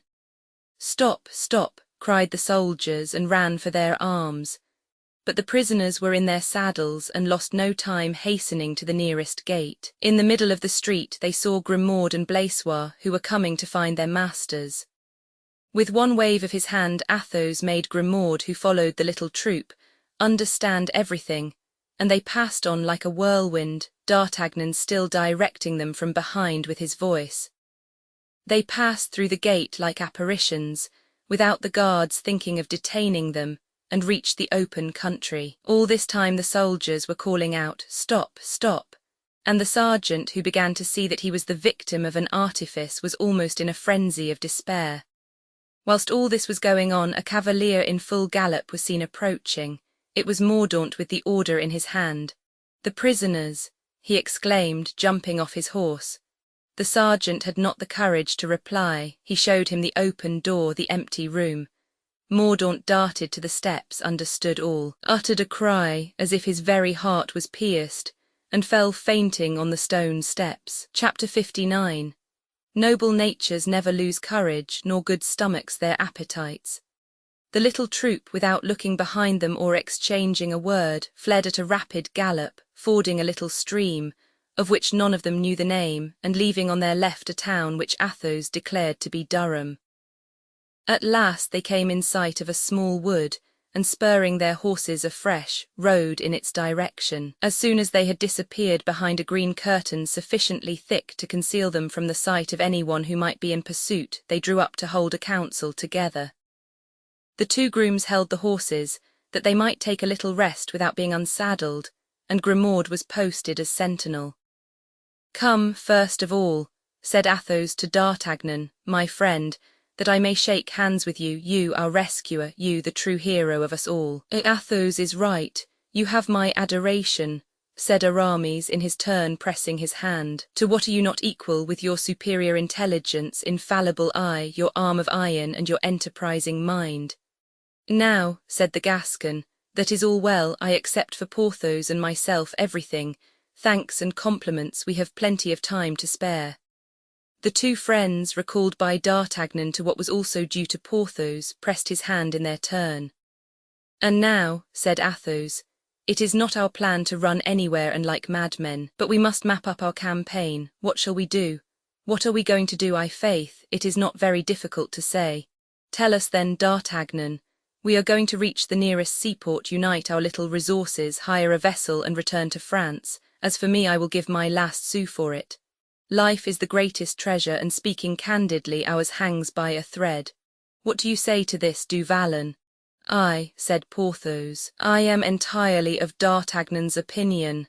This is a beastly country, this England. You are quite decided then to leave it? Asked Athos of D'Artagnan. Egad, I don't see what is to keep me here. A glance was exchanged between Athos and Aramis. Go then, my friends, said the former, sighing. How go then? Exclaimed D'Artagnan. Let us go, you mean? No, my friend, said Athos, you must leave us. Leave you? Cried D'Artagnan, quite bewildered at this unexpected announcement. Bah, said Porthos, why separate, since we are all together? Because you can and ought to return to France. Your mission is accomplished, but ours is not. Your mission is not accomplished, exclaimed D'Artagnan, looking in astonishment at Athos. No, my friend, replied Athos in his gentle but decided voice, we came here to defend King Charles. We have but ill defended him. It remains for us to save him. To save the king, said D'Artagnan, looking at Aramis as he had looked at Athos. Aramis contented himself by making a sign with his head. D'Artagnan's countenance took an expression of the deepest compassion. He began to think he had to do with madmen. You cannot be speaking seriously, Athos, said he. The king is surrounded by an army which is conducting him to London.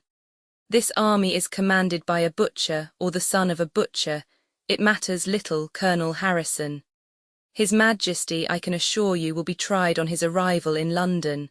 I have heard enough from the lips of Oliver Cromwell to know what to expect. A second look was exchanged between Athos and Aramis. When the trial is ended, there will be no delay in putting the sentence into execution, continued D'Artagnan.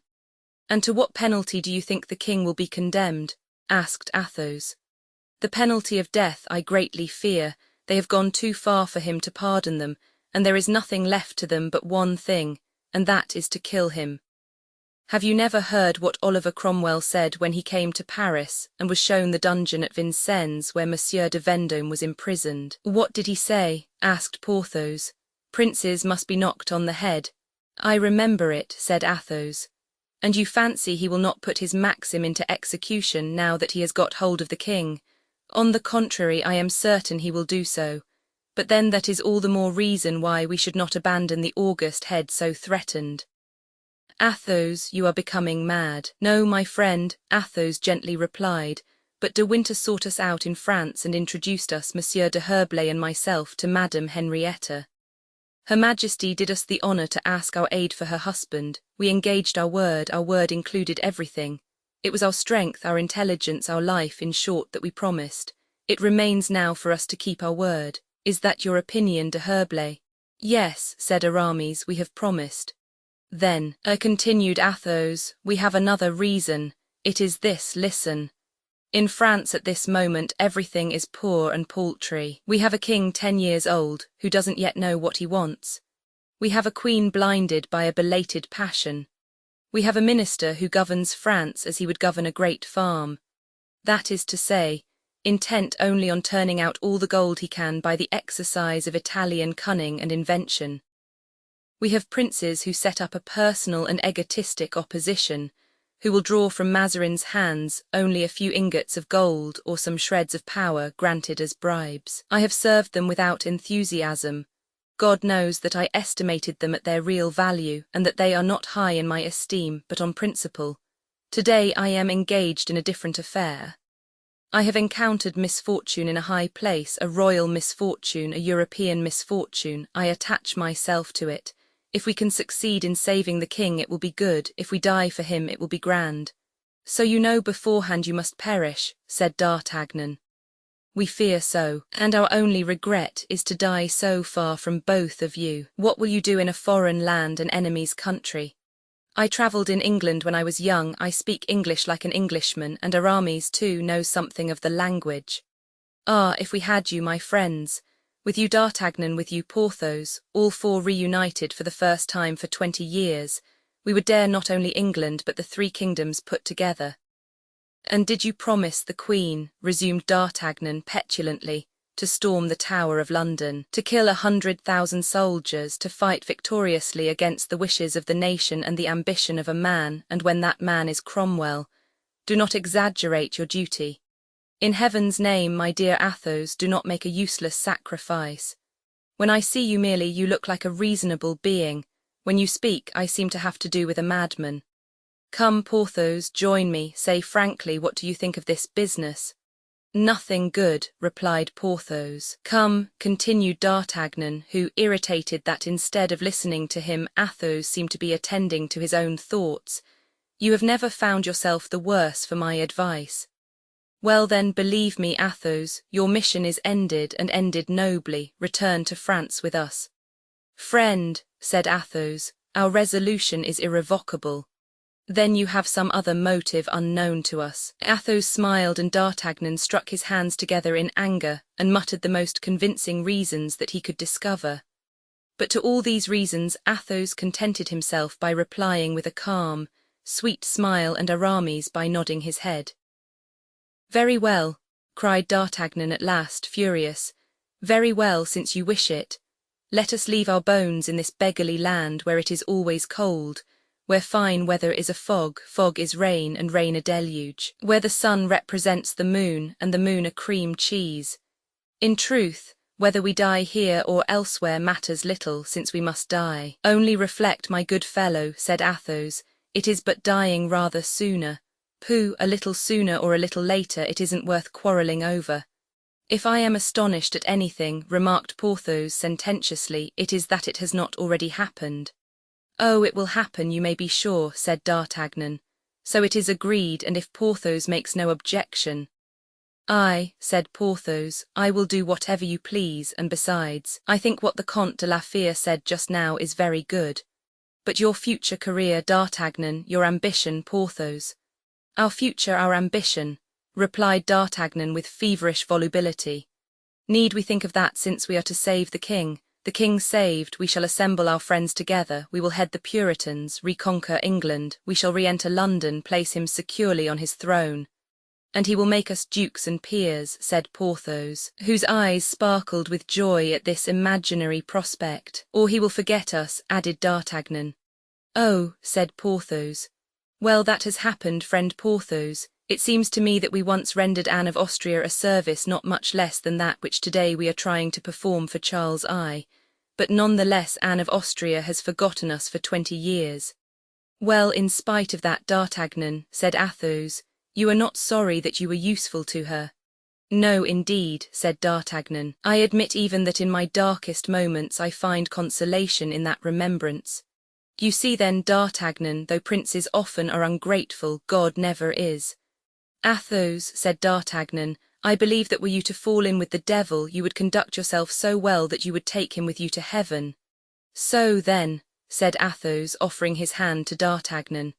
'Tis settled, replied D'Artagnan. I find England a charming country, and I stay but on one condition only.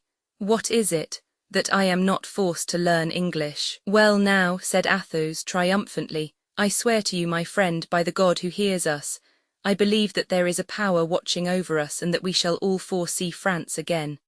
So be it, said D'Artagnan, but I confess I have a contrary conviction.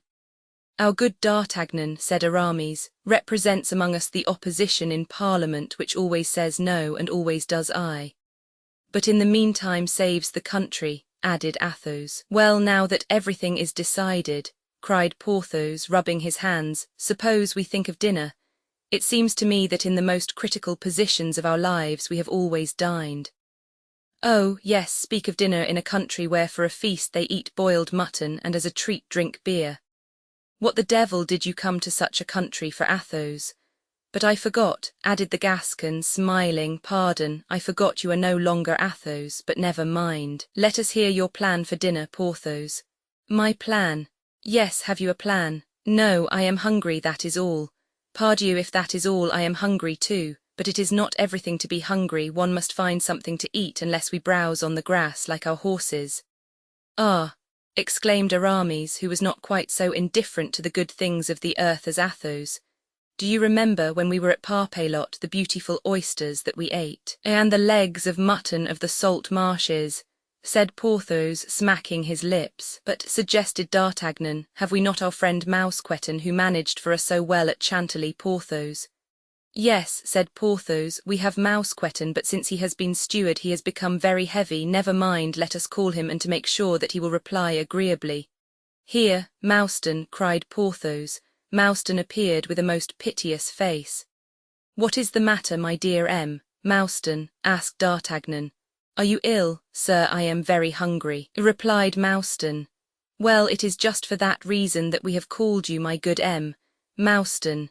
Could you not procure us a few of those nice little rabbits and some of those delicious partridges of which you used to make fricassees at the hotel? Faith, I do not remember the name of the hotel. At the hotel of, said Porthos. By my faith, nor do I remember it either. It does not matter, and a few of those bottles of old Burgundy wine which cured your master so quickly of his sprain. Alas, sir, said Mousqueton, I much fear that what you ask for are very rare things in this detestable and barren country, and I think we should do better to go and seek hospitality from the owner of a little house we see on the fringe of the forest. How, is there a house in the neighbourhood? Asked D'Artagnan. Yes, sir, replied Mousqueton.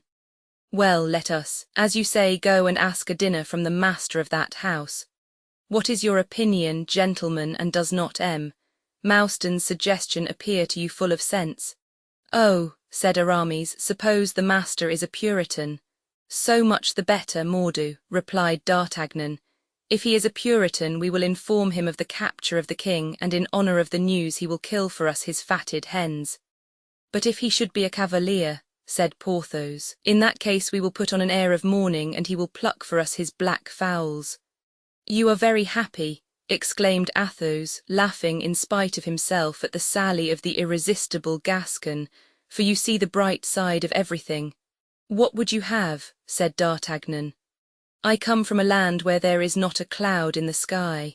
It is not like this, then, said Porthos, stretching out his hand to assure himself whether a chill sensation he felt on his cheek was not really caused by a drop of rain.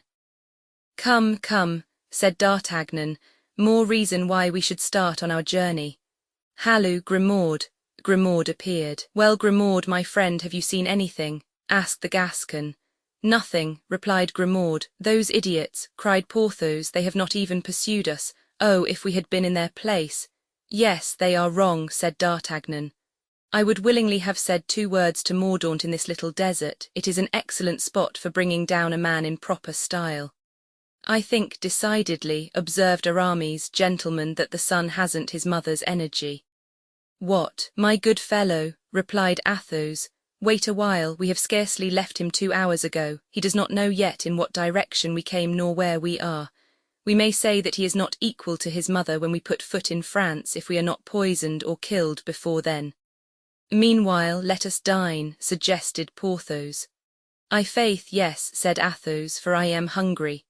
Look out for the black fowls, cried Aramis, and the 4 friends, guided by Mousqueton, took up the way toward the house, already almost restored to their former gaiety. For they were now, as Athos had said, all 4 once more united and of single mind. Chapter 60. Respect to Fallen Majesty. As our fugitives approached the house, they found the ground cut up as if a considerable body of horsemen had preceded them. Before the door the traces were yet more apparent. These horsemen, whoever they might be, had halted there. Egad, cried D'Artagnan, it's quite clear that the king and his escort have been by here. The devil, said Porthos, in that case they have eaten everything. Bah, said D'Artagnan, they will have left a chicken at least. He dismounted and knocked on the door. There was no response. He pushed open the door and found the first room empty and deserted. Well, cried Porthos. I can see nobody, said D'Artagnan. Aha, what? Blood. At this word the 3 friends leaped from their horses and entered. D'Artagnan had already opened the door of the second room, and from the expression of his face it was clear that he there beheld some extraordinary object. The 3 friends drew near and discovered a young man stretched on the ground, bathed in a pool of blood. It was evident that he had attempted to regain his bed but had not had sufficient strength to do so. Athos, who imagined that he saw him move, was the first to go up to him.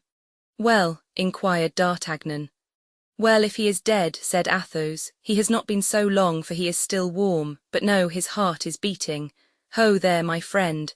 The wounded man heaved a sigh. D'Artagnan took some water in the hollow of his hand and threw it upon his face. The man opened his eyes, made an effort to raise his head and fell back again. The wound was in the top of his skull and blood was flowing copiously. Aramis dipped a cloth into some water and applied it to the gash. Again the wounded man opened his eyes and looked in astonishment at these strangers, who appeared to pity him. "You are among friends," said Athos in English, "so cheer up and tell us, if you have the strength to do so, what has happened." "The king," muttered the wounded man, "the king is a prisoner." "You have seen him?" asked Aramis in the same language. The man made no reply. "Make your mind easy," resumed Athos, "we are all faithful servants of his Majesty." "Is what you tell me true?" asked the wounded man. "On our honor as gentlemen, then I may tell you all. I am brother to Paris, his Majesty's lackey." Athos and Aramis remembered that this was the name by which De Winter had called the man they had found in the passage of the king's tent. "We know him," said Athos. "He never left the king." "Yes, that is he.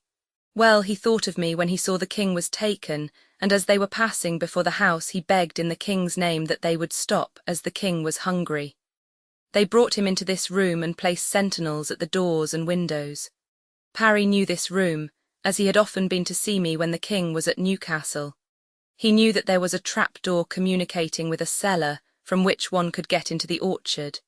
He made a sign, which I understood, but the king's guards must have noticed it and held themselves on guard. I went out as if to fetch wood, passed through the subterranean passage into the cellar, and whilst Parry was gently bolting the door, pushed up the board and beckoned to the king to follow me. Alas, he would not, but Parry clasped his hands and implored him, and at last he agreed. I went on first, fortunately. The king was a few steps behind me, when suddenly I saw something rise up in front of me like a huge shadow. I wanted to cry out to warn the king, but that very moment I felt a blow as if the house was falling on my head and fell insensible. When I came to myself again, I was stretched in the same place. I dragged myself as far as the yard. The king and his escort were no longer there. I spent perhaps an hour in coming from the yard to this place. Then my strength gave out and I fainted again. "And now how are you feeling?" "Very ill," replied the wounded man. "Can we do anything for you?" asked Athos. "Help to put me on the bed, I think I shall feel better there. Have you anyone to depend on for assistance? My wife is at Durham and may return at any moment, but you, is there nothing that you want? We came here with the intention of asking for something to eat. Alas, they have taken everything, there isn't a morsel of bread in the house." "You hear, D'Artagnan," said Athos. "We shall have to look elsewhere for our dinner." "It is all one to me now," said D'Artagnan. "I am no longer hungry." "Faith, neither am I," said Porthos. They carried the man to his bed and called Grimaud to dress the wound. In the service of the four friends Grimaud had had so frequent occasion to make lint and bandages that he had become something of a surgeon. In the meantime the fugitives had returned to the first room, where they took counsel together. "Now," said Aramis, "we know how the matter stands. The king and his escort have gone this way. We had better take the opposite direction, eh?" Athos did not reply, he reflected. "Yes," said Porthos, "let us take the opposite direction. If we follow the escort we shall find everything devoured and die of hunger. What a confounded country this England is. This is the first time I have gone without my dinner for 10 years, and it is generally my best meal." "What do you think, D'Artagnan?" asked Athos. "Do you agree with Aramis?" "Not at all," said D'Artagnan. "I am precisely of the contrary opinion." "What, you would follow the escort?" exclaimed Porthos in dismay. "No, I would join the escort." Athos's eyes shone with joy. "Join the escort," cried Aramis. "Let D'Artagnan speak," said Athos. "You know he always has wise advice to give." "Clearly," said D'Artagnan, "we must go where they will not look for us. Now, they will be far from looking for us among the Puritans. Therefore, with the Puritans we must go. Good, my friend, good, said Athos. It is excellent advice. I was about to give it when you anticipated me. That, then, is your opinion? Asked Aramis. Yes, they will think we are trying to leave England and will search for us at the ports. Meanwhile, we shall reach London with the king. Once in London we shall be hard to find, without considering, continued Athos, throwing a glance at Aramis, the chances that may come to us on the way. Yes, said Aramis, I understand. I, however, do not understand, said Porthos. But no matter, since it is at the same time the opinion of D'Artagnan and of Athos, it must be the best. But, said Aramis, shall we not be suspected by Colonel Harrison? Egad, cried D'Artagnan, he's just the man I count upon. Colonel Harrison is one of our friends. We have met him twice at General Cromwell's. He knows that we were sent from France by Monsieur Mazarin. He will consider us as brothers. Besides, is he not a butcher's son? Well then, Porthos shall show him how to knock down an ox with a blow of the fist, and I how to trip up a bull by taking him by the horns. That will ensure his confidence. Athos smiled. You are the best companion that I know, D'Artagnan, he said, offering his hand to the Gascon, and I am very happy in having found you again, my dear son. This was, as we have seen, the term which Athos applied to D'Artagnan in his more expansive moods. At this moment Grimaud came in. He had stanched the wound and the man was better. The four friends took leave of him and asked if they could deliver any message for him to his brother. Tell him, answered the brave man, to let the king know that they have not killed me outright. However insignificant I am sure that his majesty is concerned for me and blames himself for my death. Be easy, said D'Artagnan. He will know all before night. Little troop recommenced their march, and at the end of 2 hours perceived a considerable body of horsemen about half a league ahead. My dear friends, said D'Artagnan, give your swords to Monsieur Mouston, who will return them to you at the proper time and place, and do not forget you are our prisoners. It was not long before they joined the escort. The king was riding in front, surrounded by troopers, and when he saw Athos and Aramis a glow of pleasure lighted his pale cheeks. D'Artagnan passed to the head of the column, and leaving his friends under the guard of Porthos, went straight to Harrison, who recognized him as having met him at Cromwell's, and received him as politely as a man of his breeding and disposition could. It turned out as D'Artagnan had foreseen. The colonel neither had nor could have any suspicion. They halted for the king to dine. This time, however, due precautions were taken to prevent any attempt at escape. In the large room of the hotel a small table was placed for him and a large one for the officers. Will you dine with me? Asked Harrison of D'Artagnan. Gad, I should be very happy, but I have my companion, Monsieur du Vallon, and the 2 prisoners whom I cannot leave. Let us manage it better. Have a table set for us in a corner and send us whatever you like from yours. Good, answered Harrison. The matter was arranged as D'Artagnan had suggested, and when he returned he found the king already seated at his little table, where Parry waited on him, Harrison and his officers sitting together at another table, and in a corner places reserved for himself and his companions. The table at which the Puritan officers were seated was round, and whether by chance or coarse intention, Harrison sat with his back to the king. The king saw the 4 gentlemen come in, but appeared to take no notice of them. They sat down in such a manner as to turn their backs on nobody. The officers' table and that of the king were opposite to them. "I faith, Colonel," said D'Artagnan, "we are very grateful for your gracious invitation, for without you we ran the risk of going without dinner as we have without breakfast.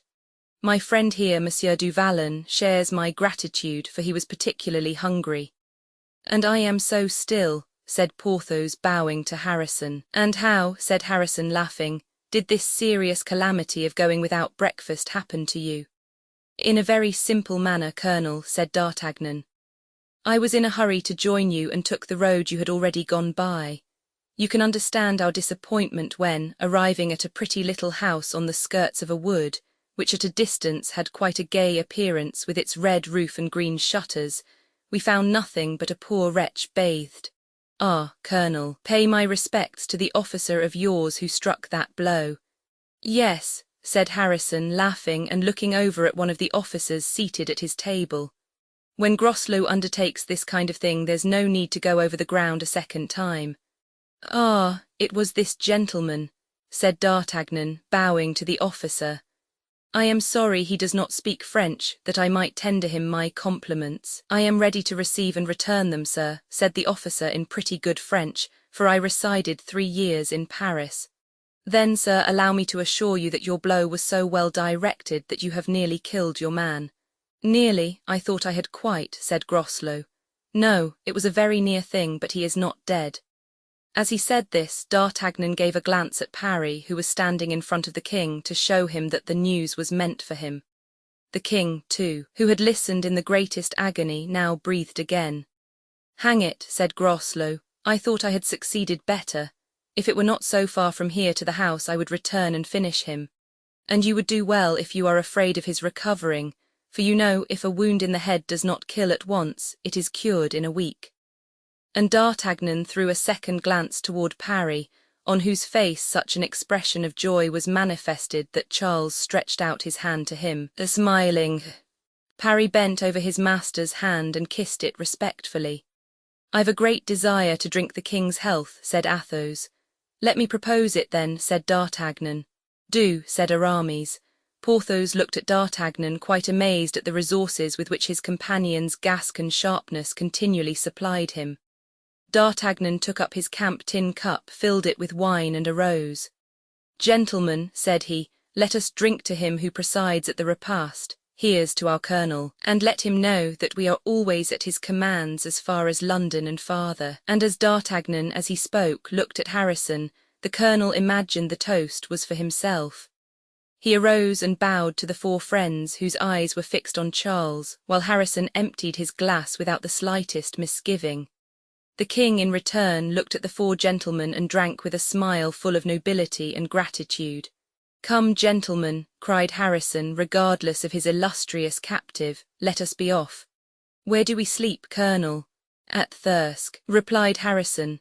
Parry, said the king, rising too, my horse, I desire to go to Thirsk. Egad, said D'Artagnan to Athos, your king has thoroughly taken me, and I am quite at his service. If what you say is sincere, replied Athos, he will never reach London. How so? Because before then we shall have carried him off. Well, this time, Athos, said D'Artagnan, upon my word you are mad.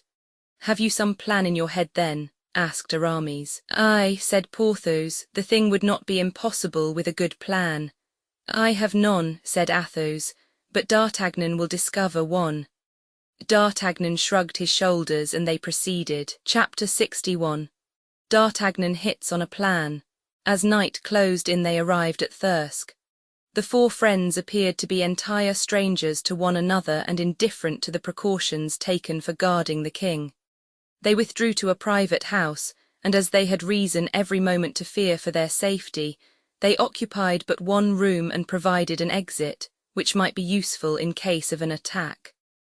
The lackeys were sent to their several posts, except that Grimaud lay on a truss of straw across the doorway. D'Artagnan was thoughtful and seemed for the moment to have lost his usual loquacity. Porthos, who could never see anything that was not self-evident, talked to him as usual. He replied in monosyllables, and Athos and Aramis looked significantly at one another. Next morning D'Artagnan was the first to rise. He had been down to the stables, already taken a look at the horses and given the necessary orders for the day, whilst Athos and Aramis were still in bed and Porthos snoring. At 8 o'clock the march was resumed in the same order as the night before, except that D'Artagnan left his friends and began to renew the acquaintance which he had already struck up with Monsieur Groslow. Groslow, whom D'Artagnan's praises had greatly pleased, welcomed him with a gracious smile. Really, sir, D'Artagnan said to him, I am pleased to find one with whom to talk in my own poor tongue. My friend, Monsieur du Vallon, is of a very melancholy disposition, so much so, that one can scarcely get 3 words out of him all day. As for our 2 prisoners, you can imagine that they are but little in the vein for conversation. They are hot royalists, said Groslow. The more reason they should be sulky with us for having captured the Stuart, for whom I hope you're preparing a pretty trial. Why, said Groslow, that is just what we are taking him to London for. And you never by any chance lose sight of him, I presume? I should think not. Oh, indeed. You see he has a truly royal escort. Aye, there's no fear in the daytime, but at night we redouble our precautions. And what method of surveillance do you employ? 8 men remain constantly in his room. The deuce, he is well guarded then, but besides these 8 men you doubtless place some guard outside. Oh no, just think, what would you have 2 men without arms do against 8 armed men? 2 men, how do you mean? Yes, the king and his lackey. Oh, then they allow the lackey to remain with him. Yes, Stuart begged this favour and Harrison consented. Under pretence that he's a king it appears he cannot dress or undress without assistance. Really, Captain, said D'Artagnan, determined to continue on the laudatory tack on which he had commenced. The more I listen to you, the more surprised I am at the easy and elegant manner in which you speak French. You have lived 3 years in Paris. May I ask what you were doing there? My father, who is a merchant, placed me with his correspondent, who in turn sent his son to join our house in London. Were you pleased with Paris, sir? Yes, but you are much in want of a revolution like our own, not against your king, who is a mere child, but against that Lazar of an Italian, the Queen's favourite. Ah, I am quite of your opinion, sir, and we should soon make an end of Mazarin if we had only a dozen officers like yourself, without prejudices, vigilant and incorruptible. But, said the officer, I thought you were in his service, and that it was he who sent you to General Cromwell. That is to say, I am in the king's service, and that knowing he wanted to send someone to England, I solicited the appointment. So great was my desire to know the man of genius who now governs the 3 kingdoms. So that when he proposed to us to draw our swords in honour of old England, you see how we snapped up the proposition. Yes, I know that you charged by the side of Mordaunt. On his right and left, sir. Ah, there's another brave and excellent young man. Do you know him? Asked the officer. Yes, very well. Monsieur du Vallon and myself came from France with him. It appears, too, you kept him waiting a long time at Boulogne. What would you have? I was like you and had a king in keeping. Aha, said Groslow. What king? Our own, to be sure, the little one, Louis Roman XIV. And how long had you to take care of him? 3 nights, and by my troth I shall always remember those 3 nights with a certain pleasure. How do you mean? I mean that my friends, officers in the guards and mousquetaires, came to keep me company, and we passed the night in feasting, drinking, dicing. Ah, true, said the Englishman with a sigh. You Frenchmen are born boon companions. And don't you play too when you are on guard? Never, said the Englishman. In that case you must be horribly bored and have my sympathy. The fact is, I look to my turn for keeping guard with horror. It's tiresome work to keep awake a whole night. Yes, but with a jovial partner and dice and guineas clinking on the cloth, the night passes like a dream. You don't like playing then? On the contrary, I do. Lansquenet, for instance. Devoted to it. I used to play almost every night in France. And since your return to England, I have not handled a card or dice box. I sincerely pity you, said D'Artagnan with an air of profound compassion.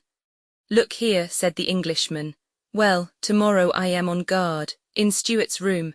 Yes, come and pass the night with me. Impossible, impossible, why so? I play with Monsieur du Vallon every night, sometimes we don't go to bed at all. Well, what of that? Why, he would be annoyed if I did not play with him. Does he play well? I have seen him lose as much as 2,000 pistols, laughing all the while till the tears rolled down. Bring him with you then. But how about our prisoners? Let your servants guard them. Yes, and give them a chance of escaping, said D'Artagnan. Why, one of them is a rich lord from Touraine and the other a knight of Malta, of noble family. We have arranged the ransom of each of them, £2,000 on arriving in France. We are reluctant to leave for a single moment men whom our lackeys know to be millionaires. It is true we plundered them a little when we took them, and I will even confess that it is their purse that Monsieur du Vallon and I draw on in our nightly play. Still, they may have concealed some precious stone, some valuable diamond, so that we are like those misers who are unable to absent themselves from their treasures. We have made ourselves the constant guardians of our men, and while I sleep Monsieur du Vallon watches.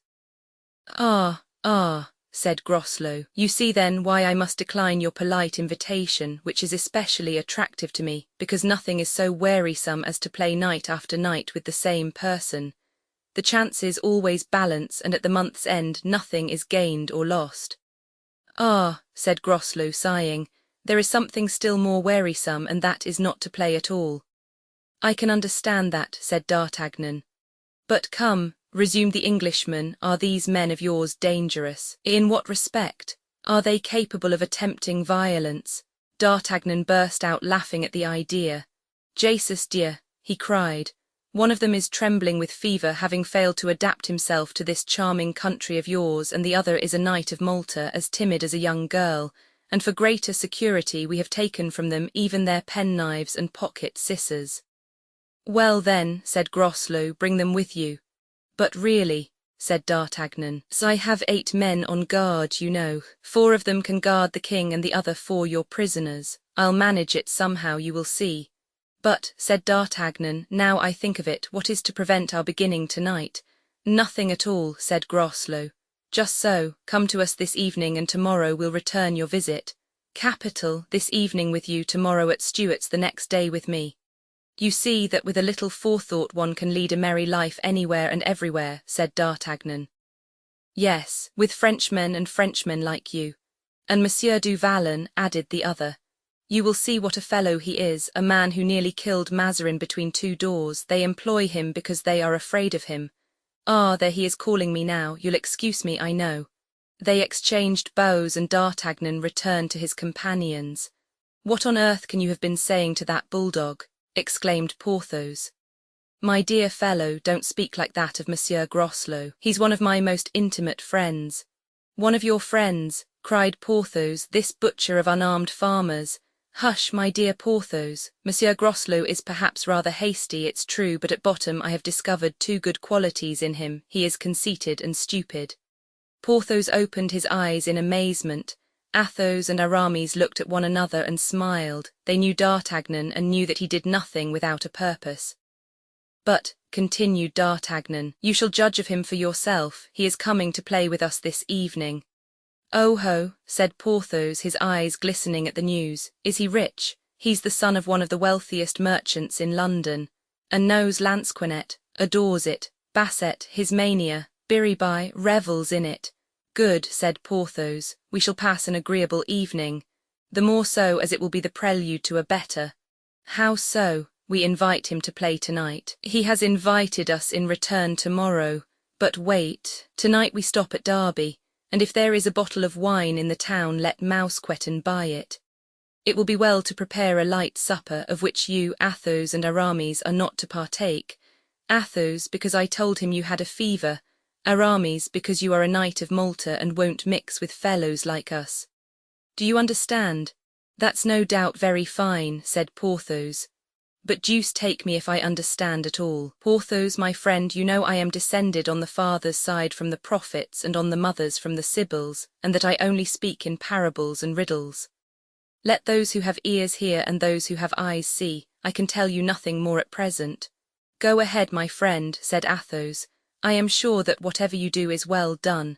"And you, Aramis, are you of that opinion?" "Entirely so, my dear D'Artagnan." "Very good," said D'Artagnan. "Here indeed are true believers. It is a pleasure to work miracles before them. They are not like that unbelieving Porthos who must see and touch before he will believe." "The fact is," said Porthos with an air of finesse, "I am rather incredulous." D'Artagnan gave him playful buffet on the shoulder, and as they had reached the station where they were to breakfast, the conversation ended there. At 5 in the evening they sent Mousqueton on before as agreed upon. Blaisois went with him. In crossing the principal street in Derby, the 4 friends perceived Blaisois standing in the doorway of a handsome house. It was there a lodging was prepared for them. At the hour agreed upon Groslow came. D'Artagnan received him as he would have done a friend of 20 years' standing. Porthos scanned him from head to foot and smiled when he discovered that in spite of the blow he had administered to Parry's brother, he was not nearly so strong as himself. Athos and Aramis suppressed as well as they could the disgust they felt in the presence of such coarseness and brutality. In short, Groslow seemed to be pleased with his reception. Athos and Aramis kept themselves to their role. At midnight they withdrew to their chamber, the door of which was left open on the pretext of kindly consideration. Furthermore, D'Artagnan went with them, leaving Porthos at play with Groslow. Porthos gained 50 pistols from Groslow, and found him a more agreeable companion than he had at first believed him to be. As to Groslow, he promised himself that on the following evening he would recover from D'Artagnan what he had lost to Porthos, and on leaving reminded the Gascon of his appointment. The next day was spent as usual. D'Artagnan went from Captain Groslow to Colonel Harrison, and from Colonel Harrison to his friends. To anyone not acquainted with him he seemed to be in his normal condition, but to his friends, to Athos and Aramis, was apparent a certain feverishness in his gaiety. "What is he contriving?" asked Aramis. "Wait," said Athos. Porthos said nothing, but he handled in his pocket the 50 pistols he had gained from Groslow with a degree of satisfaction which betrayed itself in his whole bearing. Arrived at Riston, D'Artagnan assembled his friends. His face had lost the expression of careless gaiety it had worn like a mask the whole day. Athos pinched Aramis's hand. "The moment is at hand," he said. "Yes," returned D'Artagnan, who had overheard him. "Tonight, gentlemen, we rescue the king." "D'Artagnan," said Athos, "this is no joke, I trust. It would quite cut me up." "You are a very odd man, Athos," he replied, "to doubt me thus. Where and when have you seen me trifle with a friend's heart and a king's life? I have told you, and I repeat it, that tonight we rescue Charles I. You left it to me to discover the means, and I have done so." Porthos looked at D'Artagnan with an expression of profound admiration. Aramis smiled as one who hopes. Athos was pale and trembled in every limb. "Speak," said Athos. "We are invited," replied D'Artagnan, "to pass the night with Groslow, but do you know where?" "No." "In the king's room." "The king's room," cried Athos. "Yes, gentlemen, in the king's room. Groslow is on guard there this evening, and to pass the time away he has invited us to keep him company." "All four of us?" asked Athos. "Pardieu, certainly all four. We couldn't leave our prisoners, could we?" Ah, said Aramis. "Tell us about it," said Athos, palpitating. "We are going then, we two with our swords, you with daggers. We four have got to master these 8 fools and their stupid captain. Monsieur Porthos, what do you say to that?" "I say it is easy enough," answered Porthos. "We dress the king in Groslow's clothes, Mousqueton, Grimaud and Blaisois, have our horses saddled at the end of the first street. We mount them and before daylight are 20 leagues distant." Athos placed his 2 hands on D'Artagnan's shoulders and gazed at him with his calm, sad smile. "I declare, my friend," said he, "that there is not a creature under the sky who equals you in prowess and in courage. Whilst we thought you indifferent to our sorrows, which you couldn't share without crime, you alone among us have discovered what we were searching for in vain. I repeat it, D'Artagnan, you are the best one among us. I bless and love you, my dear son." "And to think that I couldn't find that out," said Porthos, scratching his head. "It is so simple." "But," said Aramis, "if I understand rightly, we are to kill them all, eh?" Athos shuddered and turned pale. "Mordieu," answered D'Artagnan, "I believe we must. I confess I can discover no other safe and satisfactory way." "Let us see," said Aramis, "how are we to act? I have arranged 2 plans. Firstly, at a given signal, which shall be the words at last, you each plunge a dagger into the heart of the soldier nearest to you. We on our side do the same. That will be 4 killed. We shall then be matched, 4 against the remaining 5. If these 5 men give themselves up, we gag them. If they resist, we kill them. If by chance our amphitryon changes his mind and receives only Porthos and myself, why, then, we must resort to heroic measures and each give 2 strokes instead of 1. It will take a little longer time and may make a greater disturbance, but you will be outside with swords and will rush in at the proper time." "But if you yourselves should be struck?" said Athos. "Impossible," said D'Artagnan. "Those beer drinkers are too clumsy and awkward. Besides, you will strike at the throat, Porthos. It kills as quickly and prevents all outcry." "Very good," said Porthos. "It will be a nice little throat-cutting." "Horrible, horrible," exclaimed Athos. "Nonsense," said D'Artagnan. You would do as much, Mr. Humanity, in a battle, but if you think the king's life is not worth what it must cost, there's an end of the matter, and I send to Groslow to say I am ill." "No, you are right," said Athos. At this moment a soldier entered to inform them that Groslow was waiting for them. "Where?" asked D'Artagnan. "In the room of the English Nebuchadnezzar," replied the staunch Puritan. "Good," replied Athos, whose blood mounted to his face at the insult offered to royalty.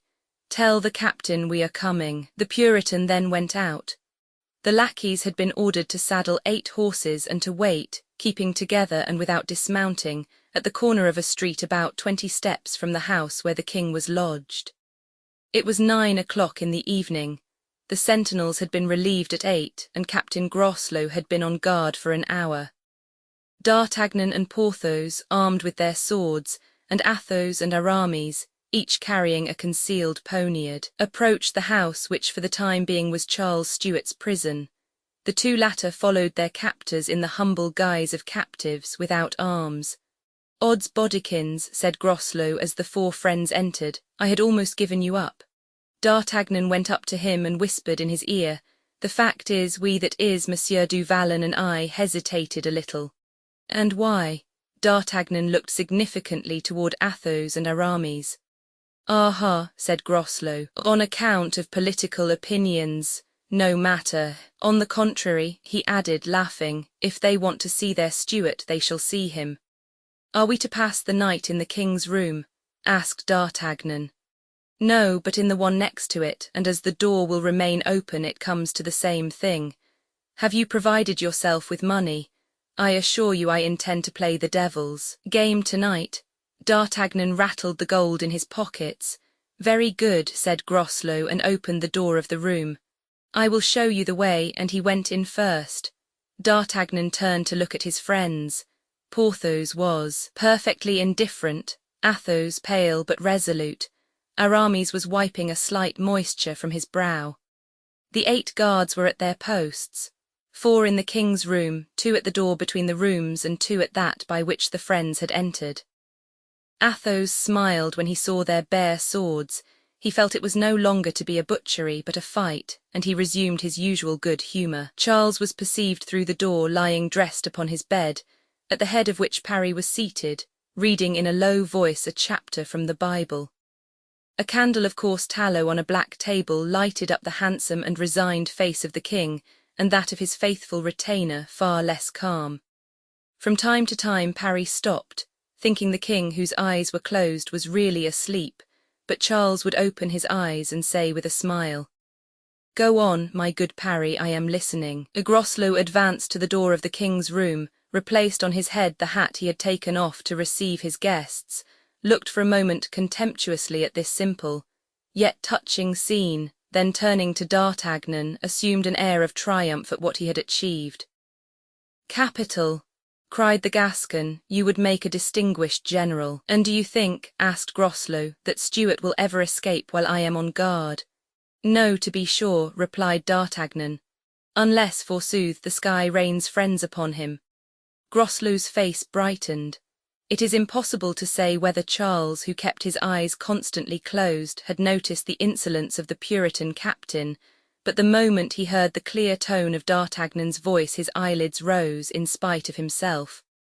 Parry, too, started and stopped reading. "What are you thinking about?" said the king. "Go on, my good Parry, unless you are tired." Parry resumed his reading. On a table in the next room were lighted candles, cards, 2 dice boxes, and dice. "Gentlemen," said Groslow, "I beg you will take your places. I will sit facing Stuart, whom I like so much to see, especially where he now is, and you, Monsieur d'Artagnan, opposite to me." Athos turned red with rage. D'Artagnan frowned at him. "That's it," said D'Artagnan. "You, Monsieur le Comte de la Fere, to the right of Monsieur Groslow. You, Chevalier de Herblay, to his left, du Vallon next me. You'll bet for me and those gentlemen for Monsieur Groslow." By this arrangement D'Artagnan could nudge Porthos with his knee and make signs with his eyes to Athos and Aramis. At the names Comte de la Fere and Chevalier de Herblay, Charles opened his eyes, and raising his noble head in spite of himself, threw a glance at all the actors in the scene. At that moment Parry turned over several leaves of his Bible and read with a loud voice this verse in Jeremiah. God said, "Hear ye the words of the prophets my servants, whom I have sent unto you." The four friends exchanged glances. The words that Parry had read assured them that their presence was understood by the king and was assigned to its real motive. D'Artagnan's eyes sparkled with joy. "You asked me just now if I was in funds," said D'Artagnan, placing some 20 pistols upon the table. "Well, in my turn I advise you to keep a sharp lookout on your treasure, my dear Monsieur Groslow, for I can tell you we shall not leave this without robbing you of it." "Not without my defending it," said Groslow. "So much the better," said D'Artagnan. "Fight, my dear captain, fight. You know or you don't know that is what we ask of you." "Oh, yes," said Groslow, bursting with his usual coarse laugh. "I know you Frenchmen want nothing but cuts and bruises." Charles had heard and understood it all. A slight colour mounted to his cheeks. The soldiers then saw him stretch his limbs little by little, and under the pretence of much heat throw off the Scotch plaid which covered him. Athos and Aramis started with delight to find that the king was lying with his clothes on. The game began. The luck had turned, and Groslow, having won some 100 pistols, was in the merriest possible humour. Porthos, who had lost the 50 pistols he had won the night before and 30 more besides, was very cross and questioned D'Artagnan with a nudge of the knee as to whether it would not soon be time to change the game. Athos and Aramis looked at him inquiringly, but D'Artagnan remained impassible. It struck 10, they heard the guard going its rounds. "How many rounds do they make a night?" asked D'Artagnan, drawing more pistols from his pocket. "5, answered Groslow, "1 every 2 hours. D'Artagnan glanced at Athos and Aramis and for the first time replied to Porthos's nudge of the knee by a nudge responsive. Meanwhile, the soldiers whose duty it was to remain in the king's room, attracted by that love of play so powerful in all men, had stolen little by little toward the table, and standing on tiptoe, lounged, watching the game, over the shoulders of D'Artagnan and Porthos. Those on the other side had followed their example, thus favouring the views of the four friends, who preferred having them close at hand to chasing them about the chamber. The 2 sentinels at the door still had their swords unsheathed, but they were leaning on them while they watched the game. Athos seemed to grow calm as the critical moment approached. With his white, aristocratic hands he played with the louis, bending and straightening them again, as if they were made of pewter. Aramis, less self-controlled, fumbled continually with his hidden poniard. Porthos, impatient at his continued losses, kept up a vigorous play with his knee. D'Artagnan turned, mechanically looking behind him, and between the figures of 2 soldiers he could see Parry standing up, and Charles leaning on his elbow with his hands clasped, and apparently offering a fervent prayer to God. D'Artagnan saw that the moment was come. He darted a preparatory glance at Athos and Aramis, who slyly pushed their chairs a little back so as to leave themselves more space for action. He gave Porthos a second nudge of the knee, and Porthos got up as if to stretch his legs, and took care at the same time to ascertain that his sword could be drawn smoothly from the scabbard. "Hang it," cried D'Artagnan, "another 20 pistols lost. Really, Captain Groslow, you are too much in fortune's way. This can't last," and he drew another 20 from his pocket. "One more turn, Captain, 20 pistols on one throw only won the last."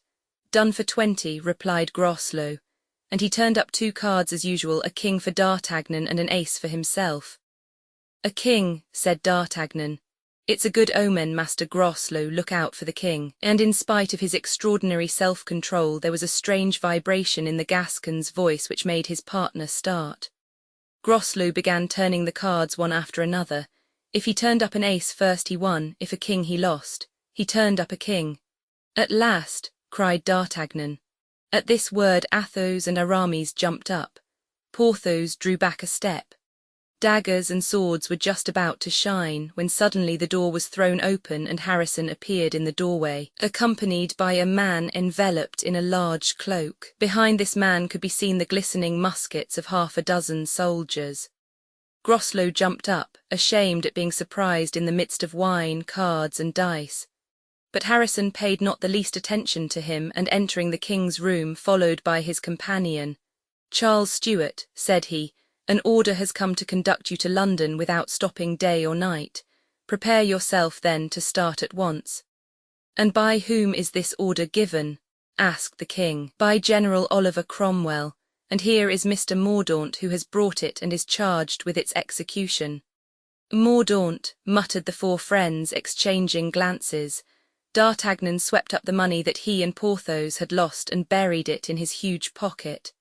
Athos and Aramis placed themselves behind him.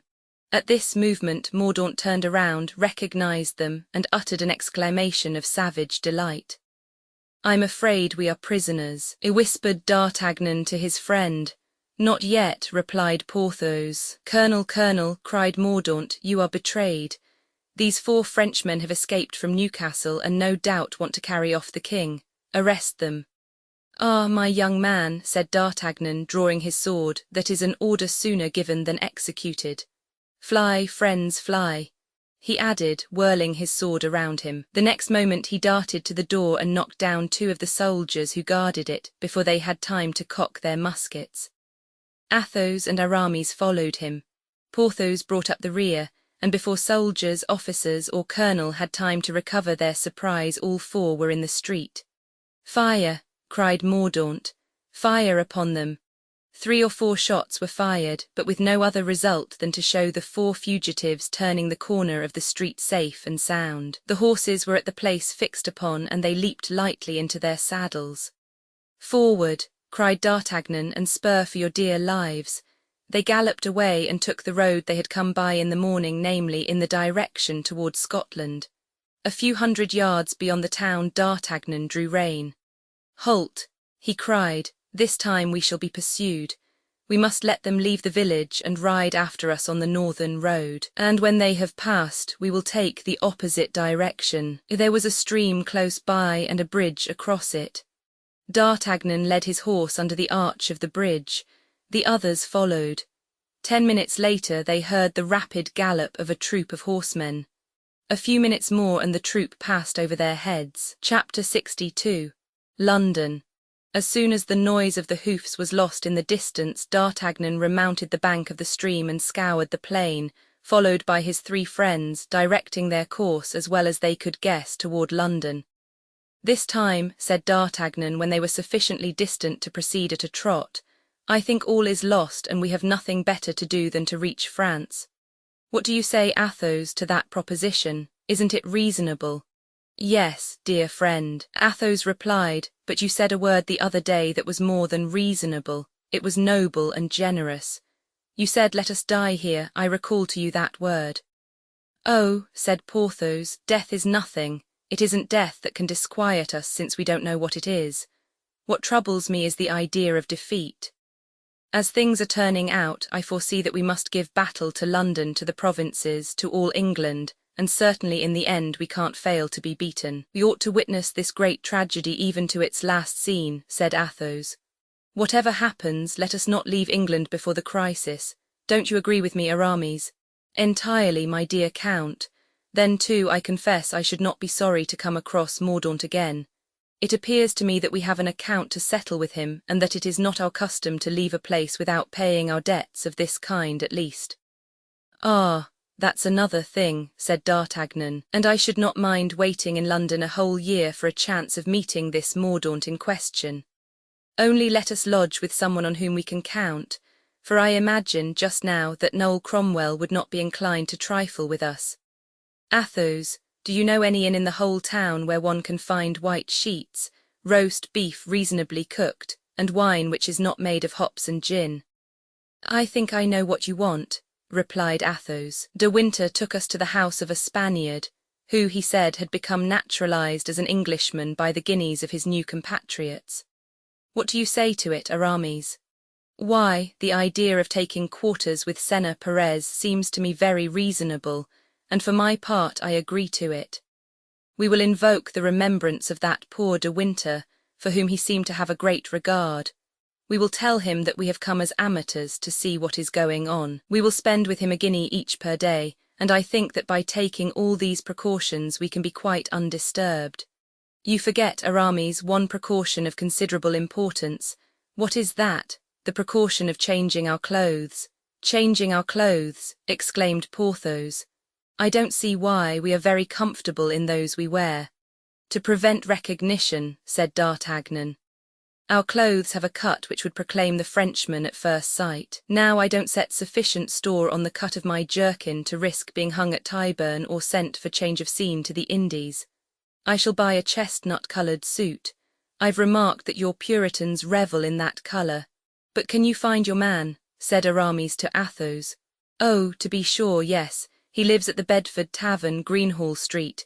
Besides, I can find my way about the city with my eyes shut. I wish we were already there, said D'Artagnan, and my advice is that we reach London before daybreak, even if we kill our horses. Come on, then, said Athos, for unless I am mistaken in my calculations, we have only 8 or 10 leagues to go. The friends urged on their horses and arrived, in fact, at about 5 o'clock in the morning. They were stopped and questioned at the gate by which they sought to enter the city, but Athos replied in excellent English that they had been sent forward by Colonel Harrison to announce to his colleague, Monsieur Bridge, the approach of the king. That reply led to several questions about the king's capture, and Athos gave details so precise and positive that if the gatekeepers had any suspicions, they vanished completely. The way was therefore open to the 4 friends with all sorts of Puritan congratulations. Athos was right. He went direct to the Bedford Tavern, and the host, who recognized him, was delighted to see him again with such a numerous and promising company. Though it was scarcely daylight, our 4 travellers found the town in a great bustle, owing to the reported approach of Harrison and the king. The plan of changing their clothes was unanimously adopted. The landlord sent out for every description of garment, as if he wanted to fit up his wardrobe. Athos chose a black coat, which gave him the appearance of a respectable citizen. Aramis, not wishing to part with his sword, selected a dark blue cloak of a military cut. Porthos was seduced by a wine-coloured doublet and sea-green breeches. D'Artagnan, who had fixed on his colour beforehand, had only to select the shade, and looked in his chestnut suit exactly like a retired sugar dealer. Now, said D'Artagnan, for the actual man, we must cut off our hair that the populace may not insult us. As we no longer wear the sword of the gentleman, we may as well have the head of the Puritan. This, as you know, is the important point of distinction between the Covenanter and the Cavalier. After some discussion, this was agreed to, and Mousqueton played the role of barber. We look hideous, said Athos, and smack of the Puritan to a frightful extent, said Aramis. My head feels actually cold, said Porthos. As for me, I feel anxious to preach a sermon, said D'Artagnan. Now, said Athos, that we cannot even recognize one another and have therefore no fear of others recognizing us, let us go and see the king's entrance. They had not been long in the crowd before loud cries announced the king's arrival. A carriage had been sent to meet him, and the gigantic Porthos, who stood ahead above the entire rabble, soon announced that he saw the royal equipage approaching. D'Artagnan raised himself on tiptoe, and as the carriage passed, saw Harrison at one window and Mordaunt at the other. The next day Athos, leaning out of his window which looked upon the most populous part of the city, heard the Act of Parliament which summoned the ex-king Charles I to the bar publicly cried. Parliament indeed, cried Athos. Parliament can never have passed such an act as that. At this moment the landlord came in. Did Parliament pass this act? Athos asked of him in English. Yes, my lord, the pure Parliament. What do you mean by the pure Parliament? Are there, then, 2 parliaments? My friend, D'Artagnan interrupted, as I don't understand English and we all understand Spanish, have the kindness to speak to us in that language, which, since it is your own, you must find pleasure in using when you have the chance. Ah, excellent, said Aramis. As to Porthos, all his attention was concentrated on the allurements of the breakfast table. You were asking then, said the host in Spanish. I asked, said Athos in the same language, if there are 2 parliaments, a pure and an impure. "Why, how extraordinary," said Porthos, slowly raising his head and looking at his friends with an air of astonishment. "I understand English, then, I understand what you say. That is because we are talking Spanish, my dear friend," said Athos. "Oh, the devil," said Porthos, "I am sorry for that, it would have been one language more." "When I speak of the pure parliament," resumed the host, "I mean the one which Colonel Bridge has weeded." "Ah, really," said D'Artagnan, "these people are very ingenious. When I go back to France I must suggest some such convenient course to Cardinal Mazarin and the coadjutor. One of them will weed the parliament in the name of the court, and the other in the name of the people, and then there won't be any parliament at all." "And who is this Colonel Bridge?" asked Aramis, "and how does he go to work to weed the parliament?" "Colonel Bridge," replied the Spaniard, "is a retired wagoner, a man of much sense, who made one valuable observation whilst driving his team, namely, that where there happened to be a stone on the road, it was much easier to remove the stone than try and make the wheel pass over it. Now, of 251 members who composed the parliament, there were 191 who were in the way and might have upset his political wagon. He took them up, just as he formerly used to take up the stones from the road and threw them out of the house." "Neat," remarked D'Artagnan.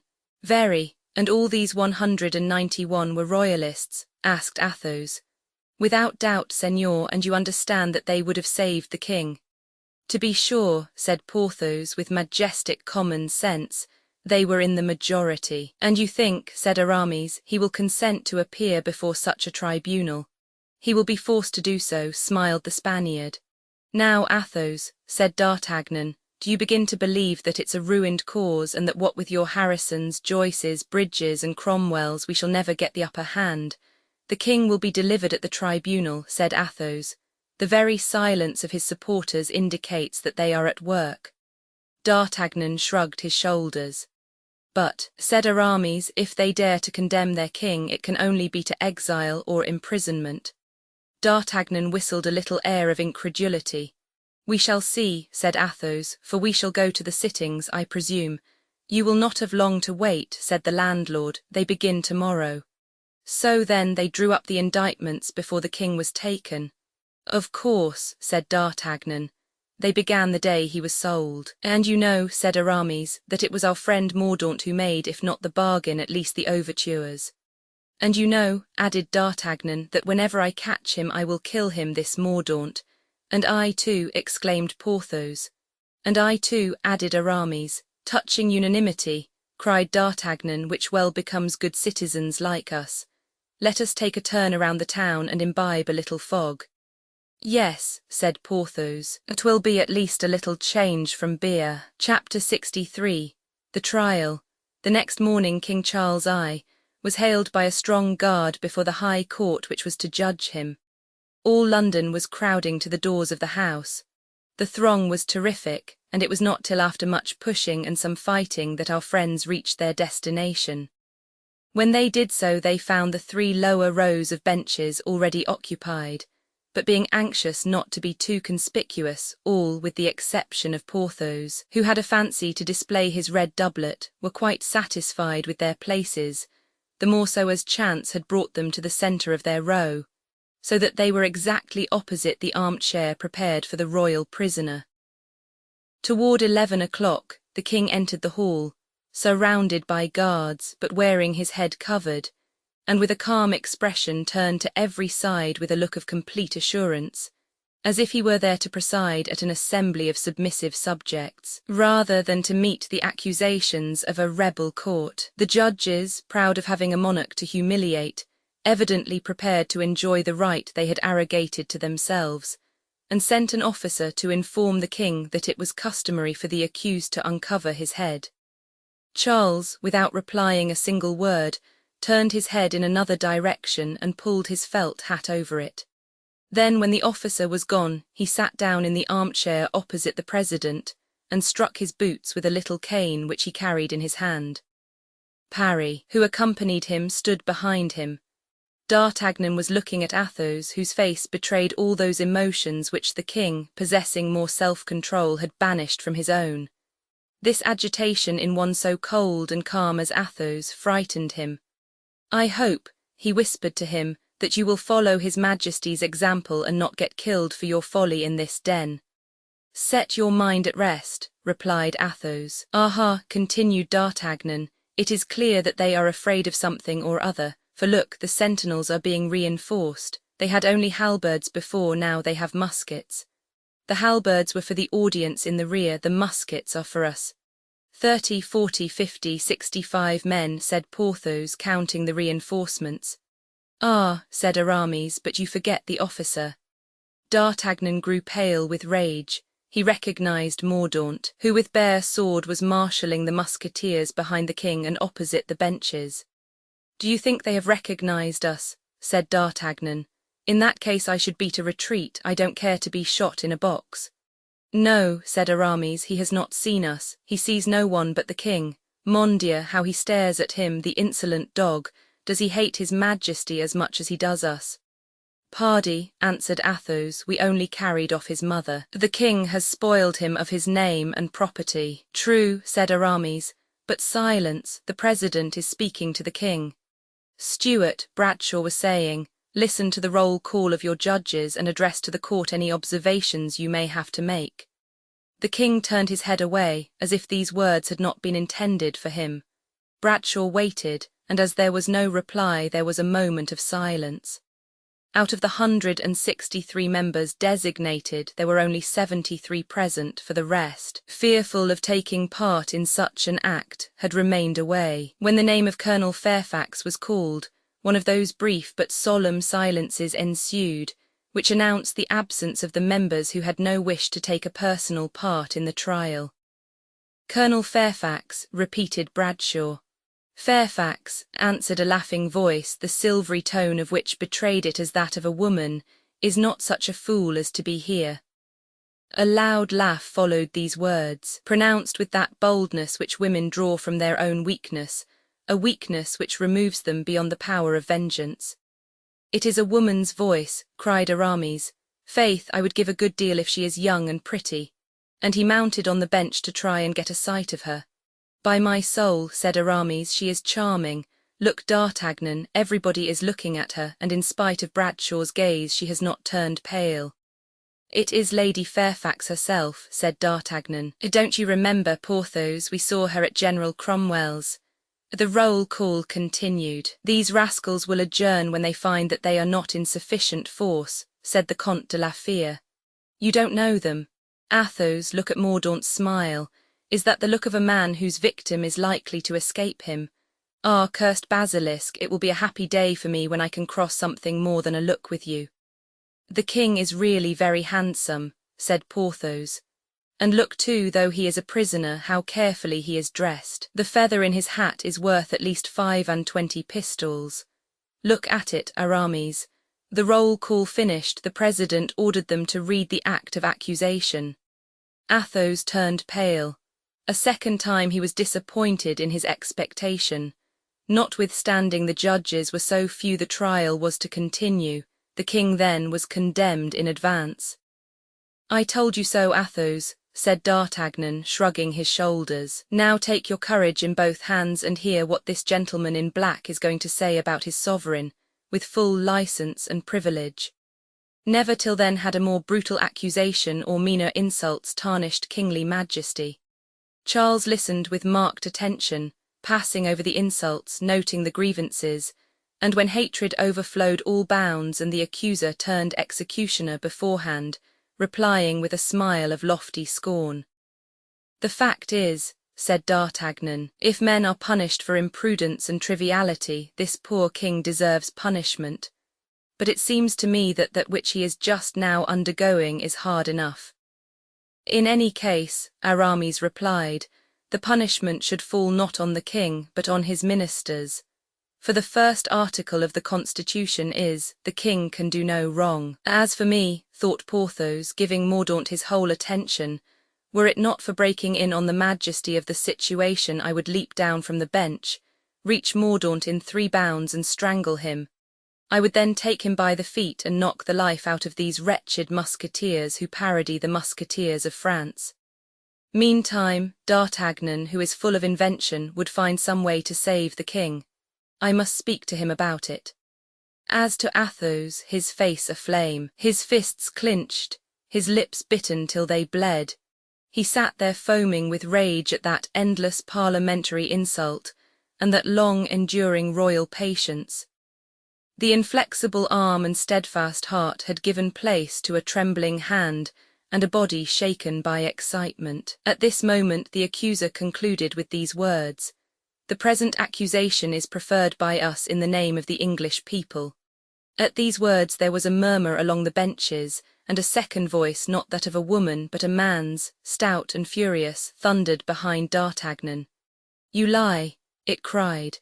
"9/10 of the English people are horrified at what you say."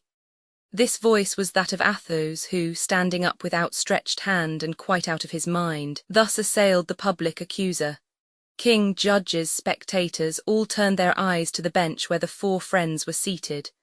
Mordaunt did the same and recognized the gentleman, around whom the three other Frenchmen were standing, pale and menacing.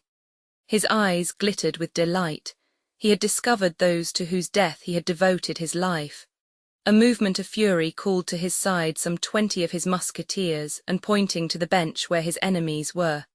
"Fire on that bench," he cried, but with the rapidity of thought D'Artagnan seized Athos by the waist, and followed by Porthos with Aramis, leaped down from the benches, rushed into the passages, and flying down the staircase were lost in the crowd without, while the muskets within were pointed on some 3,000 spectators, whose piteous cries and noisy alarms stopped the impulse already given to bloodshed.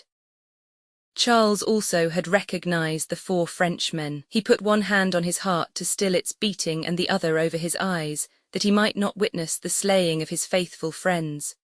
Mordaunt, pale and trembling with anger, rushed from the hall sword in hand, followed by 6 pikemen, pushing, inquiring and panting in the crowd, and then, having found nothing, returned. The tumult was indescribable. More than half an hour passed before anyone could make himself heard. The judges were looking for a new outbreak from the benches. The spectators saw the muskets levelled at them and, divided between fear and curiosity, remained noisy and excited. Quiet was at length restored.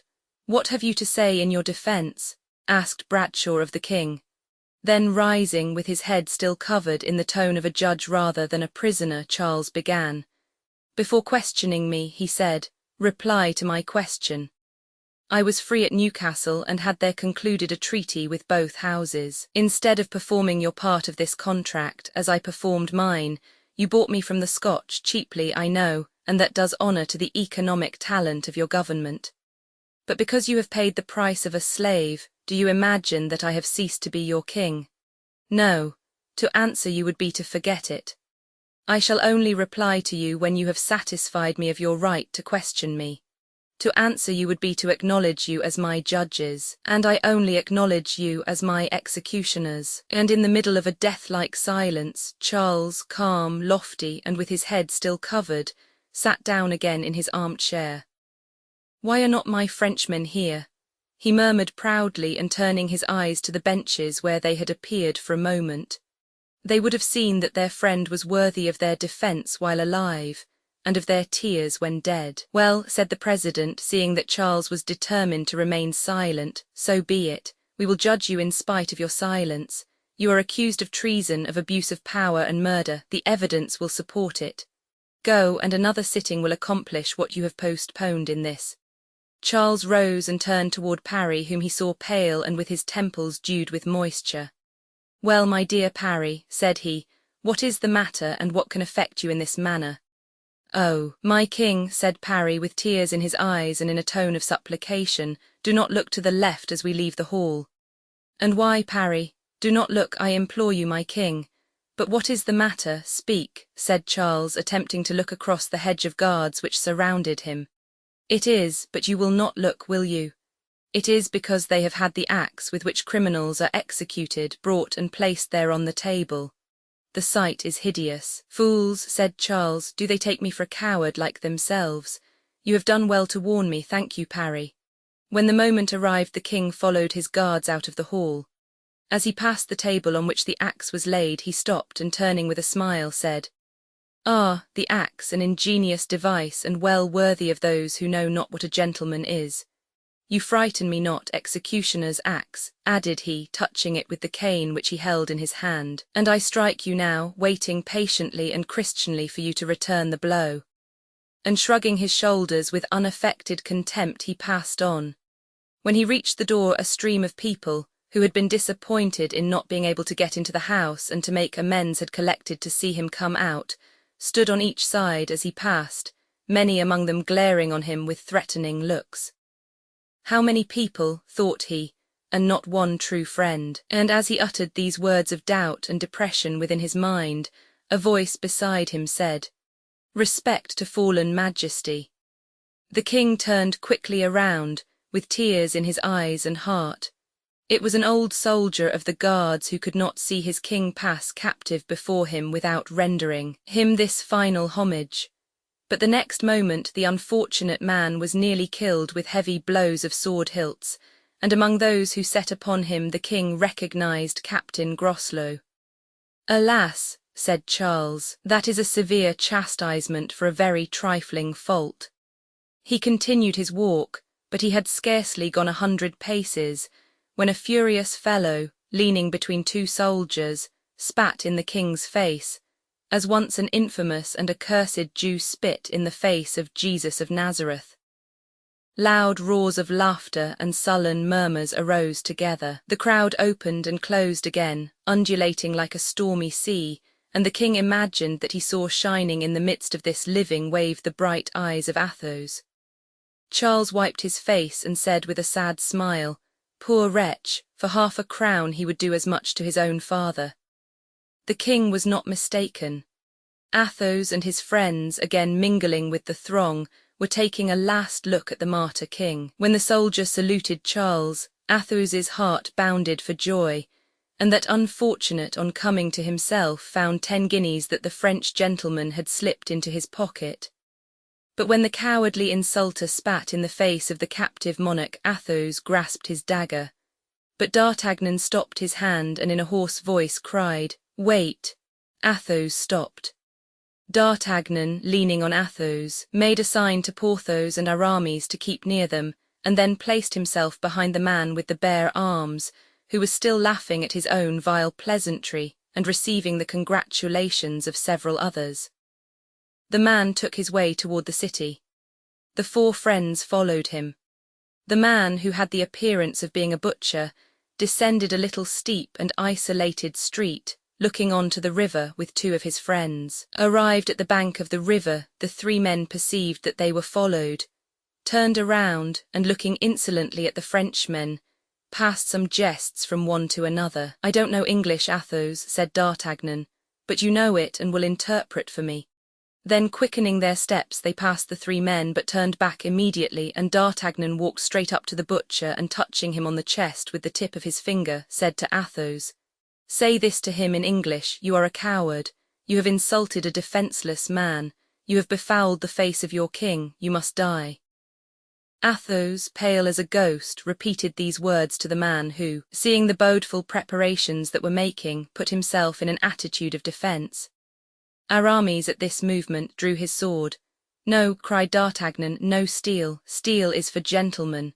And seizing the butcher by the throat, "Porthos," said he, "kill this fellow for me with a single blow." Porthos raised his terrible fist, which whistled through the air like a sling, and the portentous mass fell with a smothered crash on the insulter's skull and crushed it. The man fell like an ox beneath the poleaxe. His companions, horror-struck, could neither move nor cry out. "Tell them this, Athos," resumed D'Artagnan. "Thus shall all die who forget that a captive man is sacred and that a captive king doubly represents the Lord." Athos repeated D'Artagnan's words. The fellows looked at the body of their companion, swimming in blood, and then recovering voice and legs together, ran screaming off. "Justice is done," said Porthos, wiping his forehead. "And now," said D'Artagnan to Athos, "entertain no further doubts about me. I undertake all that concerns the king." Chapter 64, Whitehall. The Parliament condemned Charles to death as might have been foreseen. Political judgments are generally vain formalities, for the same passions which give rise to the accusation ordain to the condemnation. Such is the atrocious logic of revolutions. Although our friends were expecting that condemnation, it filled them with grief. D'Artagnan, whose mind was never more fertile in resources than in critical emergencies, swore again that he would try all conceivable means to prevent the denouement of the bloody tragedy. But by what means? As yet he could form no definite plan. All must depend on circumstances. Meanwhile, it was necessary at all hazards, in order to gain time, to put some obstacle in the way of the execution on the following day, the day appointed by the judges. The only way of doing that was to cause the disappearance of the London executioner. The headsman out of the way, or the sentence could not be executed. True, they could send for the headsman of the nearest town, but at least a day would be gained, and a day might be sufficient for the rescue. D'Artagnan took upon himself that more than difficult task. Another thing, not less essential, was to warn Charles Stuart of the attempt to be made, so that he might assist his rescuers as much as possible, or at least do nothing to thwart their efforts. Aramis assumed that perilous charge. Charles Stuart had asked that Bishop Juxon might be permitted to visit him. Mordaunt had called on the bishop that very evening to apprise him of the religious desire expressed by the king, and also of Cromwell's permission. Aramis determined to obtain from the bishop, through fear or by persuasion, consent that he should enter in the bishop's place, and clad in his sacerdotal robes, the prison at Whitehall.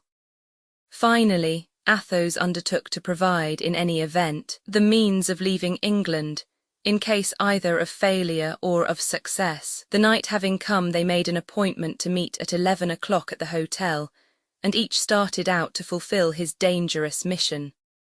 The palace of Whitehall was guarded by 3 regiments of cavalry, and by the fierce anxiety of Cromwell, who came and went or sent his generals or his agents continually. Alone in his usual room, lighted by 2 candles, the condemned monarch gazed sadly on the luxury of his past greatness, just as at the last hour one sees the images of life more mildly brilliant than of yore. Paris had not quitted his master, and since his condemnation had not ceased to weep. Charles, leaning on a table, was gazing at a medallion of his wife and daughter. He was waiting first for Juxon, then for martyrdom. At times he thought of those brave French gentlemen who had appeared to him from a distance of 100 leagues, fabulous and unreal, like the forms that appear in dreams. In fact, he sometimes asked himself if all that was happening to him was not a dream, or at least the delirium of a fever. He rose and took a few steps as if to rouse himself from his torpor, and went as far as the window. He saw glittering below him the muskets of the guards. He was thereupon constrained to admit that he was indeed awake, and that his bloody dream was real. Charles returned in silence to his chair, rested his elbow on the table, bowed his head upon his hand, and reflected. Alas, he said to himself, if I only had for a confessor one of those lights of the church, whose soul has sounded all the mysteries of life, all the littlenesses of greatness, perhaps his utterance would overawe the voice that wails within my soul. But I shall have a priest of vulgar mind, whose career and fortune I have ruined by my misfortune. He will speak to me of God and death, as he has spoken to many another dying man, not understanding that this one leaves his throne to an usurper, his children to the cold contempt of public charity. And he raised the medallion to his lips. It was a dull, foggy night. A neighbouring church clock slowly struck the hour. The flickering light of the 2 candles showed fitful phantom shadows in the lofty room. These were the ancestors of Charles, standing back dimly in their tarnished frames. An awful sadness enveloped the heart of Charles. He buried his brow in his hands and thought of the world, so beautiful when one is about to leave it. Of the caresses of children, so pleasing and so sweet, especially when one is parting from his children never to see them again. Then of his wife, the noble and courageous woman who had sustained him to the last moment. He drew from his breast the diamond cross and the star of the Garter which she had sent him by those generous Frenchmen. He kissed it. And then, as he reflected, that she would never again see those things till he lay cold and mutilated in the tomb, there passed over him one of those icy shivers which may be called forerunners of death. Then in that chamber which recalled to him so many royal souvenirs, whither had come so many courtiers, the scene of so much flattering homage, alone with a despairing servant whose feeble soul could afford no support to his own, the king at last yielded to sorrow, and his courage sank to a level with that feebleness, those shadows, and that wintry cold.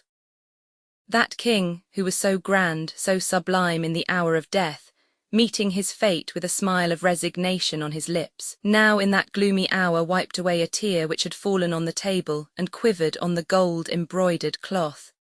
Suddenly the door opened, an ecclesiastic in episcopal robes entered, followed by 2 guards to whom the king waved an imperious gesture. The guards retired, the room resumed its obscurity. "Juxon," cried Charles, "Juxon, thank you, my last friend, you come at a fitting moment." The bishop looked anxiously at the man sobbing in the inglenook. "Come, Parry," said the king, "cease your tears." "If it's Parry," said the bishop, "I have nothing to fear, so allow me to salute your majesty and to tell you who I am and for what I am come." At this sight and this voice Charles was about to cry out when Aramis placed his finger on his lips and bowed low to the King of England. "The Chevalier," murmured Charles. "Yes, sire," interrupted Aramis, raising his voice, "Bishop Juxon, the faithful knight of Christ, obedient to your majesty's wishes." Charles clasped his hands, amazed and stupefied to find that these foreigners, without other motive than that which their conscience imposed on them, thus combated the will of a people and the destiny of a king. "You," he said, "you, how did you penetrate hither? If they recognize you, you are lost. Care not for me, sire, think only of yourself. You see your friends are wakeful, I know not what we shall do yet, but 4 determined men can do much. Meanwhile, do not be surprised at anything that happens, prepare yourself for every emergency." Charles shook his head. "Do you know that I die tomorrow at 10 o'clock? Something, your majesty, will happen between now and then to make the execution impossible." The king looked at Aramis with astonishment. At this moment a strange noise like the unloading of a cart and followed by a cry of pain was heard beneath the window. "Do you hear?" said the king. "I hear," said Aramis, "but I understand neither the noise nor the cry of pain." "I know not who can have uttered the cry," said the king, "but the noise is easily understood. Do you know that I am to be beheaded outside this window? Well, these boards you hear unloaded are the posts and planks to build my scaffold. Some workmen must have fallen underneath them and been hurt." Aramis shuddered in spite of himself. "You see," said the king, "that it is useless for you to resist. I am condemned, leave me to my death." "My king," said Aramis, "they well may raise a scaffold, but they cannot make an executioner."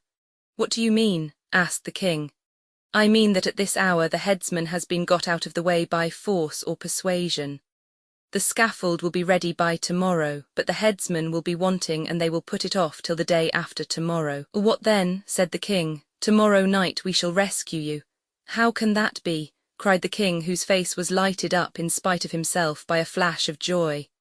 "Oh, sir," cried Parry, "may you and yours be blessed." "How can it be?" repeated the king. "I must know so that I may assist you if there is any chance." "I know nothing about it," continued Aramis, "but the cleverest, the bravest, the most devoted of us 4 said to me when I left him, 'Tell the king that tomorrow at 10 o'clock at night we shall carry him off.' He has said it and will do it." "Tell me the name of that generous friend," said the king, "that I may cherish for him an eternal gratitude whether he succeeds or not." "D'Artagnan, sire, the same who had so nearly rescued you when Colonel Harrison made his untimely entrance." "You are indeed wonderful men," said the king. "If such things had been related to me I should not have believed them." "Now, sire," resumed Aramis, "listen to me. Do not forget for a single instant that we are watching over your safety. Observe the smallest gesture, the least bit of song, the least sign from anyone near you. Watch everything, hear everything, interpret everything." "Oh, Chevalier," cried the king, "what can I say to you? There is no word, though it should come from the profoundest depth of my heart, that can express my gratitude. If you succeed, I do not say that you will save a king. No, in presence of the scaffold as I am, royalty, I assure you, is a very small affair, but you will save a husband to his wife, a father to his children. Chevalier, take my hand. It is that of a friend who will love you to his last sigh. Aramis stooped to kiss the king's hand, but Charles clasped his and pressed it to his heart. At this moment a man entered without even knocking at the door. Aramis tried to withdraw his hand, but the king still held it. The man was one of those Puritans, half preacher and half soldier, who swarmed around Cromwell. "What do you want, sir?" said the king. "I desire to know if the confession of Charles Stuart is at an end," said the stranger. "And what is it to you?" replied the king. "We are not of the same religion." "All men are brothers," said the Puritan. "One of my brothers is about to die, and I come to prepare him." "Bear with him," whispered Aramis. "It is doubtless some spy." "After my reverend Lord Bishop," said the king to the man, "I shall hear you with pleasure, sir." The man retired, but not before examining the supposed Juxon with an attention which did not escape the king. "Chevalier," said the king when the door was closed, "I believe you are right, and that this man only came here with evil intentions. Take care that no misfortune befalls you when you leave." "I thank your majesty," said Aramis, "but under these robes I have a coat of mail, a pistol, and a dagger." "Go then, sir, and God keep you." The king accompanied him to the door, where Aramis pronounced his benediction upon him, and passing through the anterooms filled with soldiers, jumped into his carriage and drove to the bishop's palace.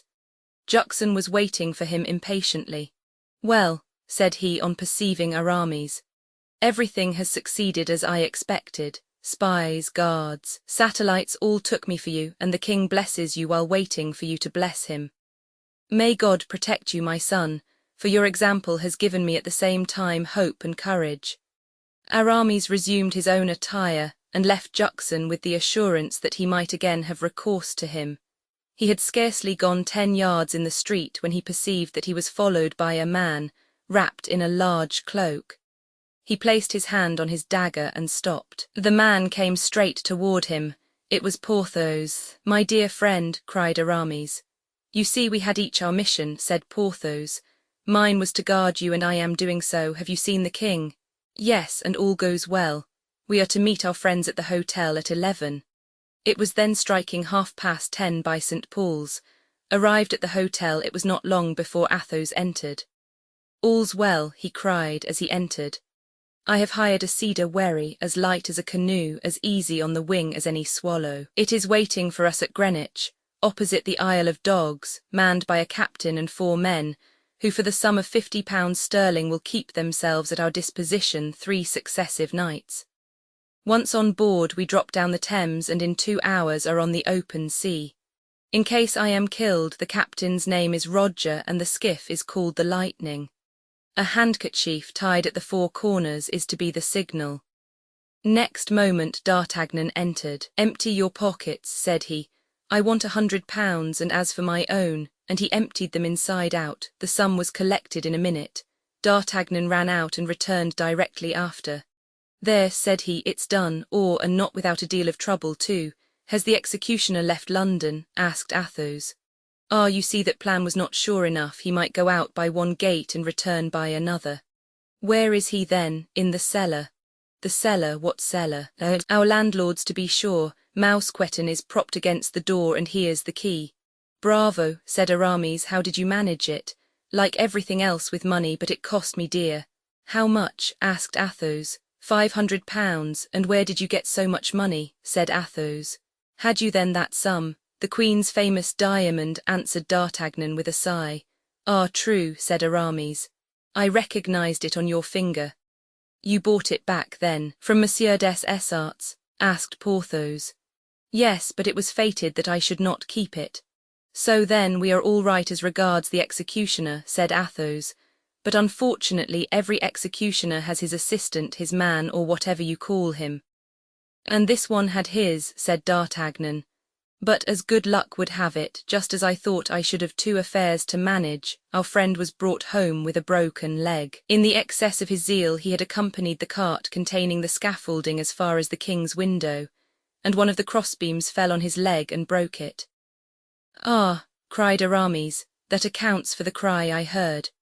Probably, said D'Artagnan. But as he is a thoughtful young man, he promised to send 4 expert workmen in his place to help those already at the scaffold, and wrote the moment he was brought home to Master Tom Lowe, an assistant carpenter and friend of his, to go down to Whitehall with 3 of his friends. Here's the letter he sent by a messenger for 6pence, who sold it to me for a guinea. And what on earth are you going to do with it? Asked Athos. Can't you guess, my dear Athos? You who speak English like John Bull himself are Master Tom Lowe, we your 3 companions. Do you understand it now?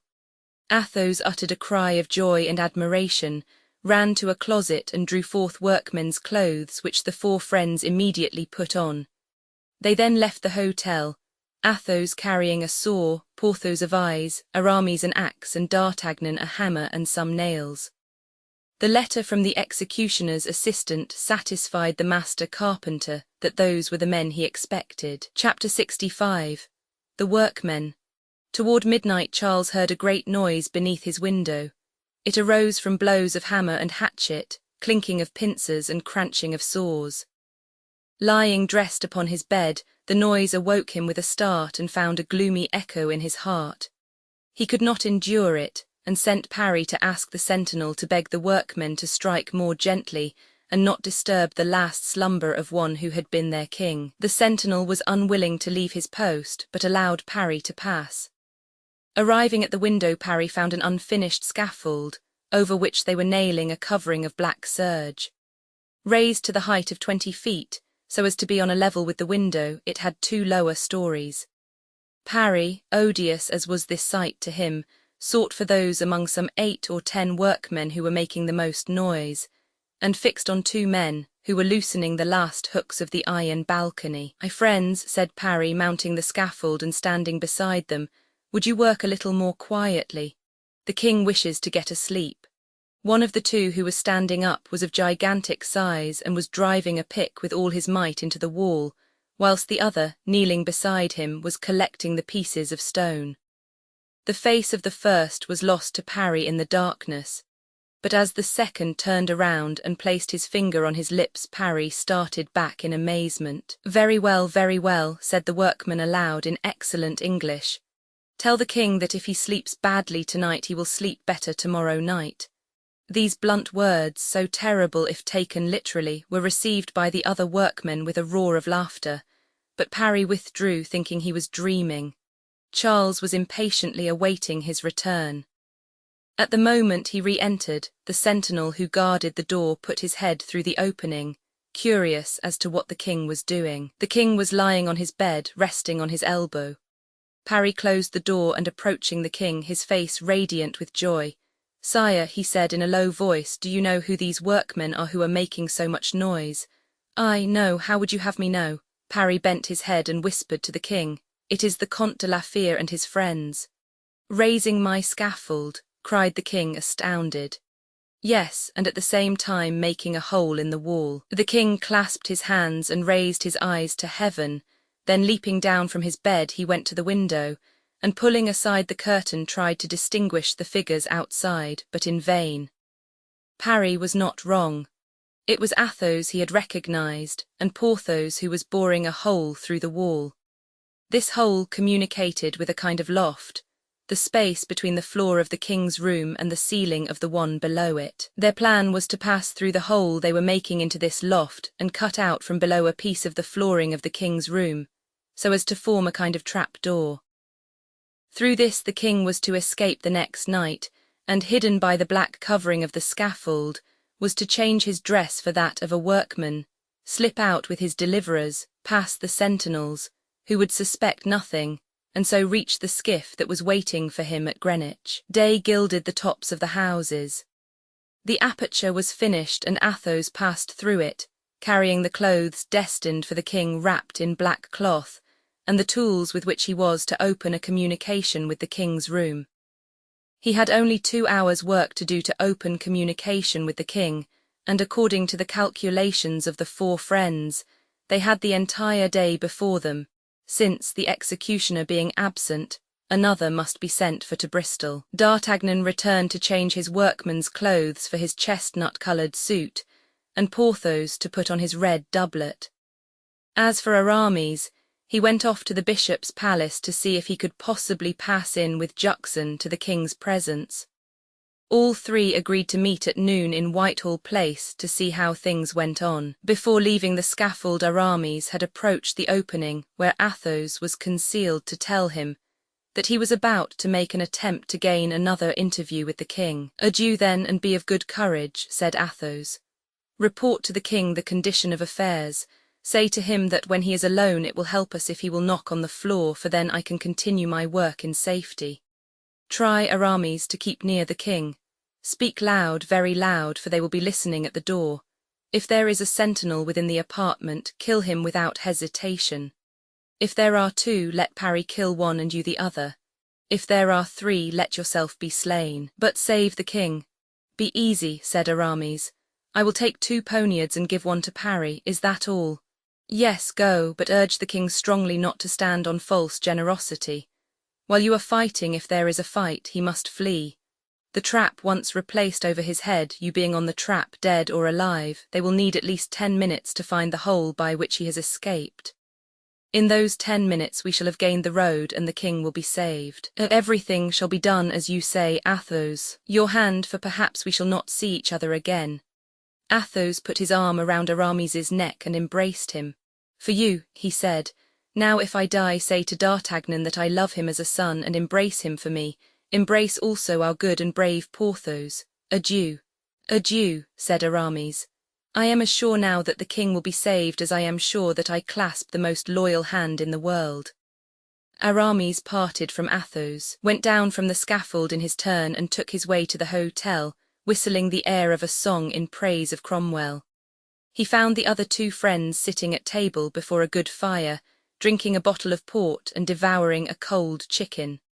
Porthos was cursing the infamous parliamentarians. D'Artagnan ate in silence, revolving in his mind the most audacious plans. Aramis related what had been agreed upon. D'Artagnan approved with a movement of the head and Porthos with his voice. "Bravo," he said. "Besides, we shall be there at the time of the flight. What with D'Artagnan, Grimaud and Mousqueton, we can manage to dispatch 8 of them. I say nothing about Blaisois, for he is only fit to hold the horses. 2 minutes a man makes 4 minutes. Mousqueton will lose another, that's 5, and in 5 minutes we shall have galloped a quarter of a league." Aramis swallowed a hasty mouthful, gulped a glass of wine and changed his clothes. "Now," said he, "I'm off to the bishop's. Take care of the executioner, D'Artagnan." "All right, Grimaud has relieved Mousqueton and has his foot on the cellar door." "Well, don't be inactive." "Inactive, my dear fellow, ask Porthos. I pass my life upon my legs." Aramis again presented himself at the bishop's. Juxon consented the more readily to take him with him, as he would require an assistant priest in case the king should wish to communicate. Dressed as Aramis had been the night before, the bishop got into his carriage, and the former, more disguised by his pallor and sad countenance than his deacon's dress, got in by his side. The carriage stopped at the door of the palace. It was about 9 o'clock in the morning. Nothing was changed. The ante-rooms were still full of soldiers, the passages still lined by guards. The king was already sanguine, but when he perceived Aramis his hope turned to joy. He embraced Juxon and pressed the hand of Aramis. The bishop affected to speak in a loud voice before everyone of their previous interview. The king replied that the words spoken in that interview had borne their fruit, and that he desired another under the same conditions. Juxon turned to those present and begged them to leave him and his assistant alone with the king. Everyone withdrew. As soon as the door was closed, "Sire," said Aramis, speaking rapidly, "you are saved. The London executioner has vanished. His assistant broke his leg last night beneath your Majesty's window. The cry we heard was his, and there is no executioner nearer at hand than Bristol." "But the Comte de la Fere?" asked the king. 2 feet below you, take the poker from the fireplace and strike 3 times on the floor. He will answer you." The king did so, and the moment after, 3 muffled knocks answering the given signal sounded beneath the floor. "So," said Charles, "he who knocks down there is the Comte de la Fere, sire," said Aramis. He is preparing a way for your majesty to escape. Parry, for his part, will raise this slab of marble and a passage will be opened. Oh, Juxon, said the king, seizing the bishop's 2 hands in his own, promise that you will pray all your life for this gentleman and for the other that you hear beneath your feet, and for 2 others also, who, wherever they may be, are on the watch for my safety. Sire, replied Juxon, you shall be obeyed. Meanwhile, the miner underneath was heard working away incessantly, when suddenly an unexpected noise resounded in the passage. Aramis seized the poker and gave the signal to stop. The noise came nearer and nearer.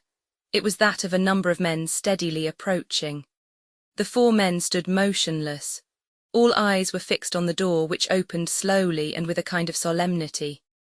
A parliamentary officer, clothed in black and with a gravity that augured ill, entered, bowed to the king, and unfolding a parchment read the sentence, as is usually done to criminals before their execution. What is this? Said Aramis to Juxon. Juxon replied with a sign which meant that he knew no more than Aramis about it. Then it is for today? Asked the king. Was not your majesty warned that it was to take place this morning? Then I must die like a common criminal by the hand of the London executioner.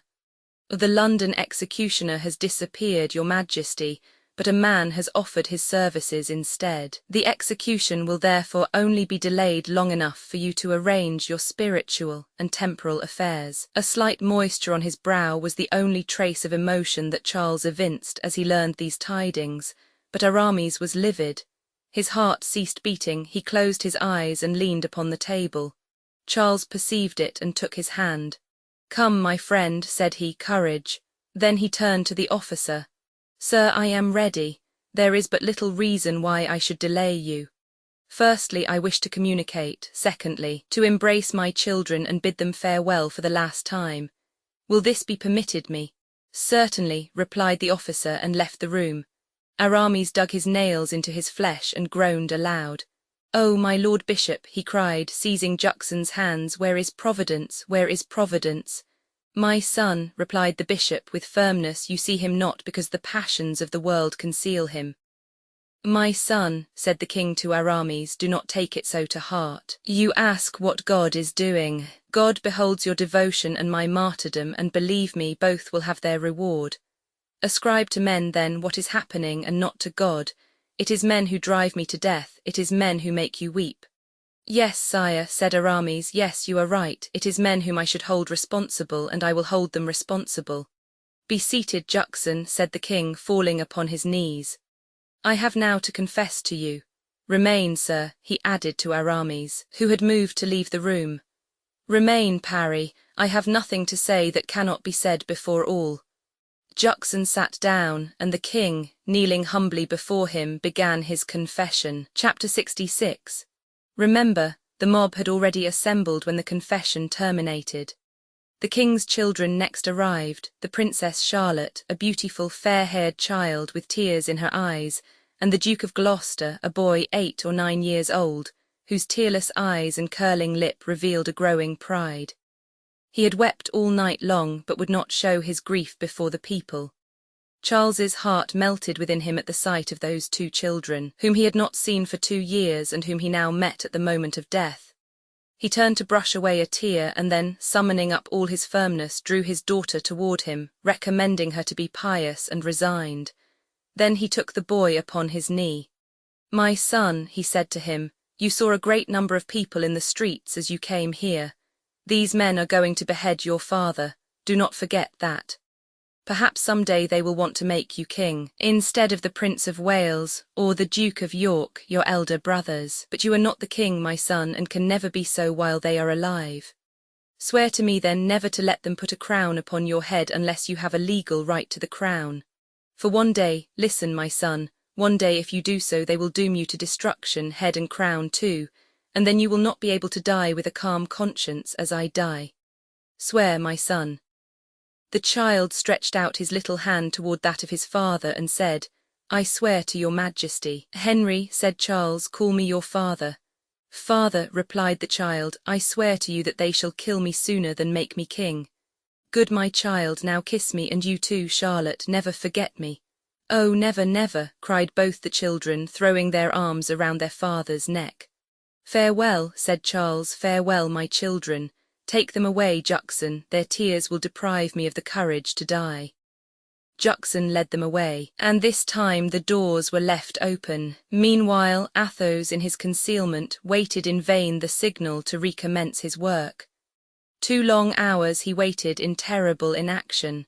A death-like silence reigned in the room above. At last he determined to discover the cause of this stillness.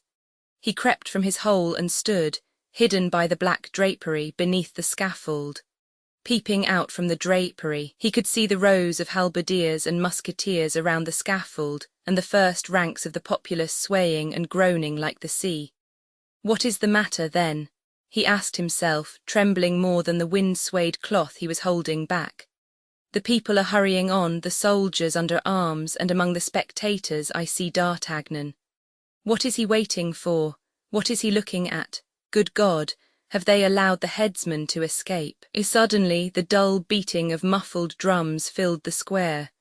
The sound of heavy steps was heard above his head. The next moment, the very planks of the scaffold creaked with the weight of an advancing procession, and the eager faces of the spectators confirmed what a last hope at the bottom of his heart had prevented him till then believing. At the same moment, a well-known voice above him pronounced these words: "Colonel, I want to speak to the people." Athos shuddered from head to foot. It was the king speaking on the scaffold. In fact, after taking a few drops of wine and a piece of bread, Charles, weary of waiting for death, had suddenly decided to go to meet it and had given the signal for movement. Then the 2 wings of the window facing the square had been thrown open, and the people had seen silently advancing from the interior of the vast chamber. First, a masked man who, carrying an axe in his hand, was recognized as the executioner. He approached the block and laid his axe upon it. Behind him, pale indeed, but marching with a firm step, was Charles Stuart, who advanced between 2 priests, followed by a few superior officers appointed to preside at the execution, and attended by 2 files of partisans who took their places on opposite sides of the scaffold. The sight of the masked man gave rise to a prolonged sensation. Everyone was full of curiosity as to who that unknown executioner could be who presented himself so opportunely to assure to the people the promised spectacle, when the people believed it had been postponed until the following day. All gazed at him searchingly, but they could discern nothing but a man of middle height, dressed in black, apparently of a certain age, for the end of a grey beard peeped out from the bottom of the mask that hid his features. The king's request had undoubtedly been acceded to by an affirmative sign, for in firm, sonorous accents which vibrated in the depths of Athos's heart, the king began his speech, explaining his conduct and counselling the welfare of the kingdom. "Oh," said Athos to himself, "is it indeed possible that I hear what I hear and that I see what I see? Is it possible that God has abandoned his representative on earth and left him to die thus miserably? And I have not seen him, I have not said adieu to him." A noise was heard like that the instrument of death would make if moved upon the block. "Do not touch the axe," said the king, and resumed his speech. At the end of his speech, the king looked tenderly around upon the people. Then, unfastening the diamond ornament which the queen had sent him, he placed it in the hands of the priest who accompanied Juxon. Then he drew from his breast a little cross set in diamonds, which, like the order, had been the gift of Henrietta Maria. "Sir," said he to the priest, "I shall keep this cross in my hand till the last moment. Take it from me when I am dead." "Yes, sire," said a voice which Athos recognized as that of Aramis. He then took his hat from his head and threw it on the ground. One by one he undid the buttons of his doublet, took it off and deposited it by the side of his hat. Then, as it was cold, he asked for his gown, which was brought to him. All the preparations were made with a frightful calmness. One would have thought the king was going to bed and not to his coffin. "Will these be in your way?" he said to the executioner, raising his long locks. "If so, they can be tied up." Charles accompanied these words with a look designed to penetrate the mask of the unknown headsman. His calm, noble gaze forced the man to turn away his head, but after the searching look of the king he encountered the burning eyes of Aramis. The king, seeing that he did not reply, repeated his question. "It will do," replied the man in a tremulous voice, "if you separate them across the neck." The king parted his hair with his hands, and looking at the block he said, "This block is very low, is there no other to be had?" "It is the usual block," answered the man in the mask. "Do you think you can behead me with a single blow?" asked the king. "I hope so," was the reply. There was something so strange in these 3 words that everybody except the king shuddered. "I do not wish to be taken by surprise," added the king. "I shall kneel down to pray, do not strike then." "When shall I strike?" "When I shall lay my head on the block and say, 'Remember,' then strike boldly." "Gentlemen," said the king to those around him, "I leave you to brave the tempest. I go before you to a kingdom which knows no storms. Farewell." He looked at Aramis and made a special sign to him with his head. "Now," he continued, "withdraw a little and let me say my prayer, I beseech you.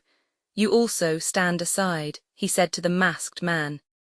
"It is only for a moment, and I know that I belong to you, but remember that you are not to strike till I give the signal." And he knelt down, made the sign of the cross, and lowering his face to the planks as if he would have kissed them, said in a low tone in French, "Comte de la Fere, are you there?" "Yes, your majesty," he answered, trembling. "Faithful friend, noble heart," said the king, "I should not have been rescued. I have addressed my people, and I have spoken to God. Last of all, I speak to you. To maintain a cause which I believed sacred, I have lost the throne and my children their inheritance. 1,000,000 in gold remains. It is buried in the cellars of Newcastle Keep. You only know that this money exists. Make use of it then whenever you think it will be most useful for my eldest son's welfare. And now farewell." "Farewell, saintly martyred majesty," lisped Athos, chilled with terror. A moment's silence ensued, and then in a full, sonorous voice the king exclaimed, "Remember." He had scarcely uttered the word when a heavy blow shook the scaffold, and where Athos stood immovable a warm drop fell upon his brow. He reeled back with a shudder, and the same moment the drops became a crimson cataract. Athos fell on his knees and remained some minutes as if bewildered or stunned. At last he rose and taking his handkerchief steeped it in the blood of the martyred king. Then as the crowd gradually dispersed he leaped down, crept from behind the drapery, glided between 2 horses, mingled with the crowd and was the first to arrive at the inn. Having gained his room he raised his hand to his face, and observing that his fingers were covered with the monarch's blood, fell down insensible. Chapter 67. The Man in the Mask. The snow was falling thick and icy. Aramis was the next to come in and to discover Athos almost insensible. But at the first words he uttered the comte roused himself from the kind of lethargy in which he had sunk.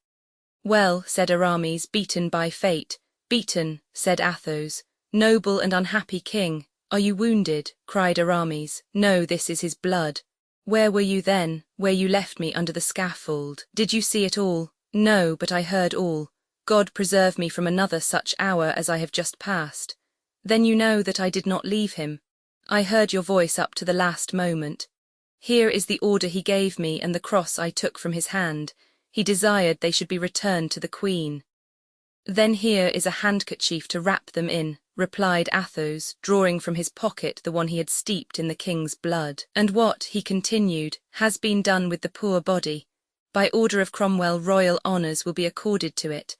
The doctors are embalming the corpse, and when it is ready it will be placed in a lighted chapel." "Mockery," muttered Athos savagely, "royal honours to one whom they have murdered." "Well, cheer up," said a loud voice from the staircase which Porthos had just mounted. "We are all mortal, my poor friends. You are late, my dear Porthos." "Yes, there were some people on the way who delayed me. The wretches were dancing. I took one of them by the throat and 3/4 throttled him. Just then a patrol rode up. Luckily the man I had had most to do with was some minutes before he could speak, so I took advantage of his silence to walk off. Have you seen D'Artagnan? We got separated in the crowd and I could not find him again." "Oh," said Athos satirically, "I saw him. He was in the front row of the crowd, admirably placed for seeing. And as on the whole the sight was curious, he probably wished to stay to the end." "Ah, Comte de la Fere," said a calm voice, though hoarse with running, "is it your habit to calumniate the absent?" This reproof stung Athos to the heart, but as the impression produced by seeing D'Artagnan foremost in a coarse, ferocious crowd had been very strong, he contented himself with replying, "I am not calumniating you, my friend. They were anxious about you here. I simply told them where you were. You didn't know King Charles. To you he was only a foreigner and you were not obliged to love him." So saying, he stretched out his hand, but the other pretended not to see it, and he let it drop again slowly by his side. "Ugh, I am tired," cried D'Artagnan, sitting down. "Drink a glass of port," said Aramis. "It will refresh you." "Yes, let us drink," said Athos, anxious to make it up by hobnobbing with D'Artagnan. "Let us drink and get away from this hateful country. The felucca is waiting for us, you know. Let us leave tonight, we have nothing more to do here." "You are in a hurry, Sir Count," said D'Artagnan. "But what would you have us to do here now that the king is dead?" "Go, Sir Count," replied D'Artagnan carelessly. "You see nothing to keep you a little longer in England. Well, for my part, I, a bloodthirsty ruffian who can go and stand close to a scaffold in order to have a better view of the king's execution, I remain." Athos turned pale. Every reproach his friend uttered struck deeply in his heart. "Ah, you remain in London," said Porthos. "Yes, and you?" "Hang it," said Porthos, a little perplexed between the two. "I suppose, as I came with you, I must go away with you. I can't leave you alone in this abominable country." "Thanks, my worthy friend, so I have a little adventure to propose to you when the Count is gone. I want to find out who was the man in the mask who so obligingly offered to cut the king's throat." "A man in a mask," cried Athos. "You did not let the executioner escape, then?" "The executioner is still in the cellar, where, I presume, he has had an interview with mine host's bottles. But you remind me, Mousqueton." "Sir," answered a voice from the depths of the earth, "let out your prisoner, all is over." "But," said Athos, "who is the wretch that has dared to raise his hand against his king?" "An amateur headsman," replied Aramis, "who, however, does not handle the axe amiss." "Did you not see his face?" asked Athos. "He wore a mask." "But you, Aramis, who were close to him?" "I could see nothing but a grey beard under the fringe of the mask." "Then it must be a man of a certain age." "Oh," said D'Artagnan, "that matters little. When one puts on a mask, it is not difficult to wear a beard under it." "I am sorry I did not follow him," said Porthos. "Well, my dear Porthos," said D'Artagnan, "that's the very thing it came into my head to do." Athos understood all now. "Pardon me, D'Artagnan," he said, "I have distrusted God. I could the more easily distrust you. Pardon me, my friend." "We will see about that presently," said D'Artagnan with a slight smile. "Well, then," said Aramis.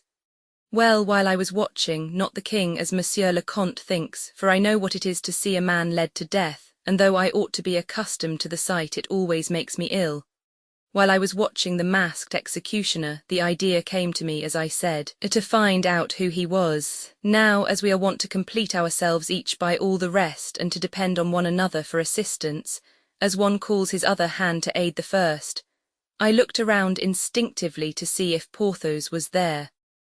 For I had seen you, Aramis, with the king, and you, Count, I knew would be under the scaffold. And for that reason I forgive you," he added, offering Athos his hand, "for you must have suffered much. I was looking around for Porthos when I saw near me a head which had been broken, but which, for better or worse, had been patched with plaster and with black silk. Humph, thought I, that looks like my handiwork. I fancy I must have mended that skull somewhere or other. And in fact it was that unfortunate Scotchman, Parry's brother, you know, on whom Groslow amused himself by trying his strength.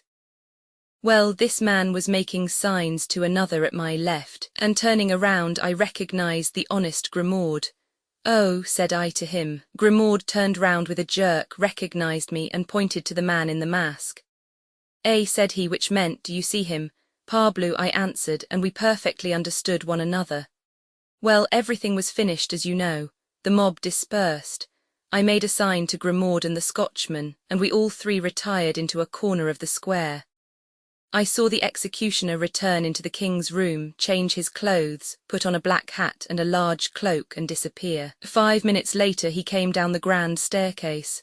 "You followed him," cried Athos. I should think so, but not without difficulty. Every few minutes he turned around and thus obliged us to conceal ourselves.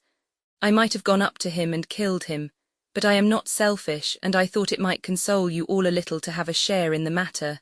So we followed him through the lowest streets in the city, and in half an hour's time he stopped before a little isolated house. Grimaud drew out a pistol. "Eh," said he, showing it. I held back his arm. The man in the mask stopped before a low door and drew out a key. But before he placed it in the lock, he turned around to see if he was being followed. Grimaud and I got behind a tree, and the Scotchman, having nowhere to hide himself, threw himself on his face in the road. Next moment the door opened and the man disappeared. "The scoundrel," said Aramis. "While you have been returning hither he will have escaped, and we shall never find him." "Come now, Aramis," said D'Artagnan, "you must be taking me for someone else." "Nevertheless," said Athos, "in your absence—" "Well, in my absence haven't I put in my place Grimaud and the Scotchman?" Before he had taken 10 steps beyond the door I had examined the house on all sides. At one of the doors that by which he had entered I placed our Scotchman, making a sign to him to follow the man wherever he might go if he came out again. Then going around the house I placed Grimaud at the other exit, and here I am. Our game is beaten up. Now for the tally-ho. Athos threw himself into D'Artagnan's arms. "Friend," he said, "you have been too good in pardoning me. I was wrong, 100 times wrong. I ought to have known you better by this time, but we are all possessed of a malignant spirit which bids us doubt." "Humph," said Porthos. "Don't you think the executioner might be Master Cromwell, who, to make sure of this affair, undertook it himself?" "Ah, just so. Cromwell is stout and short, and this man thin and lanky, rather tall than otherwise." "Some condemned soldier, perhaps," suggested Athos, "whom they have pardoned at the price of regicide." "No, no," continued D'Artagnan, "it was not the measured step of a foot soldier, nor was it the gait of a horseman. If I am not mistaken, we have to do with a gentleman." "A gentleman!" exclaimed Athos. "Impossible, it would be a dishonor to all the nobility." "Fine sport, by Jove!" cried Porthos with a laugh that shook the windows. "Fine sport. Are you still bent on departure, Athos?" asked D'Artagnan. "No, I remain," replied Athos with a threatening gesture that promised no good to whomsoever it was addressed. "Swords, then!" cried Aramis. "Swords, let us not lose a moment." The 4 friends resumed their own clothes, girded on their swords, ordered Mousqueton and Blaisois to pay the bill and to arrange everything for immediate departure, and wrapped in their large cloaks left in search of their game. The night was dark, snow was falling, the streets were silent and deserted. D'Artagnan led the way through the intricate windings and narrow alleys of the city, and ere long they had reached the house in question. For a moment D'Artagnan thought that Parry's brother had disappeared, but he was mistaken. The robust Scotchman, accustomed to the snows of his native hills, had stretched himself against a post, and like a fallen statue, insensible to the inclemency of the weather, had allowed the snow to cover him. He rose, however, as they approached. "Come," said Athos, "here's another good servant. Really, honest men are not so scarce as I thought. Don't be in a hurry to weave crowns for our Scotchman. I believe the fellow is here on his own account, for I have heard that these gentlemen born beyond the Tweed are very vindictive. I should not like to be Groslow if he meets him." "Well," said Athos to the man in English. "No one has come out," he replied. "Then, Porthos and Aramis, will you remain with this man while we go around to Grimaud?" Grimaud had made himself a kind of sentry box out of a hollow willow, and as they drew near he put his head out and gave a low whistle. "So-ho," cried Athos. "Yes," said Grimaud. "Well, has anybody come out?" "No, but somebody has gone in." "A man or a woman?" "A man." Ah, said D'Artagnan, "there are 2 of them then." "I wish there were 4, said Athos. "The 2 parties would then be equal." Perhaps there are 4, said D'Artagnan. "What do you mean?" "Other men may have entered before them and waited for them." "We can find out," said Grimaud. At the same time he pointed to a window, through the shutters of which a faint light streamed. "That is true," said D'Artagnan. "Let us call the others." They returned around the house to fetch Porthos and Aramis. "Have you seen anything?" they asked. No, but we are going to, replied D'Artagnan, pointing to Grimaud, who had already climbed some 5 or 6 feet from the ground. All 4 came up together. Grimaud continued to climb like a cat and succeeded at last in catching hold of a hook which served to keep one of the shutters back when opened. Then, resting his foot on a small ledge, he made a sign to show all was right. Well? Asked D'Artagnan. Grimaud showed his closed hand with 2 fingers spread out. Speak, said Athos. We cannot see your signs. How many are there?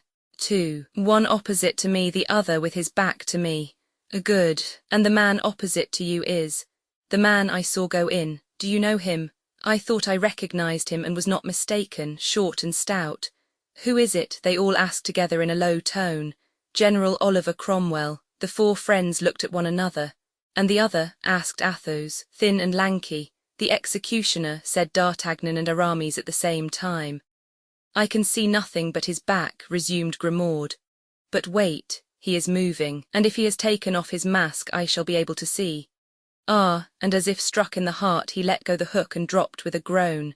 Did you see him? They all asked. Yes, said Grimaud with his hair standing on end. The thin, spare man, yes. The executioner, in short, asked Aramis. Yes, and who is it? Said Porthos. He is, murmured Grimaud, pale as a ghost and seizing his master's hand. Who, he? Asked Athos. Mordaunt, replied Grimaud. D'Artagnan, Porthos and Aramis uttered a cry of joy. Athos stepped back and passed his hand across his brow. Fatality, he muttered. Chapter 68. Cromwell's House. It was, in fact, Mordaunt whom D'Artagnan had followed without knowing it. On entering the house he had taken off his mask and imitation beard, then, mounting a staircase, had opened a door, and in a room lighted by a single lamp found himself face to face with a man seated behind a desk. This man was Cromwell. Cromwell had 2 or 3 of these retreats in London, unknown except to the most intimate of his friends. Mordaunt was among these. It is you, Mordaunt, he said. You are late.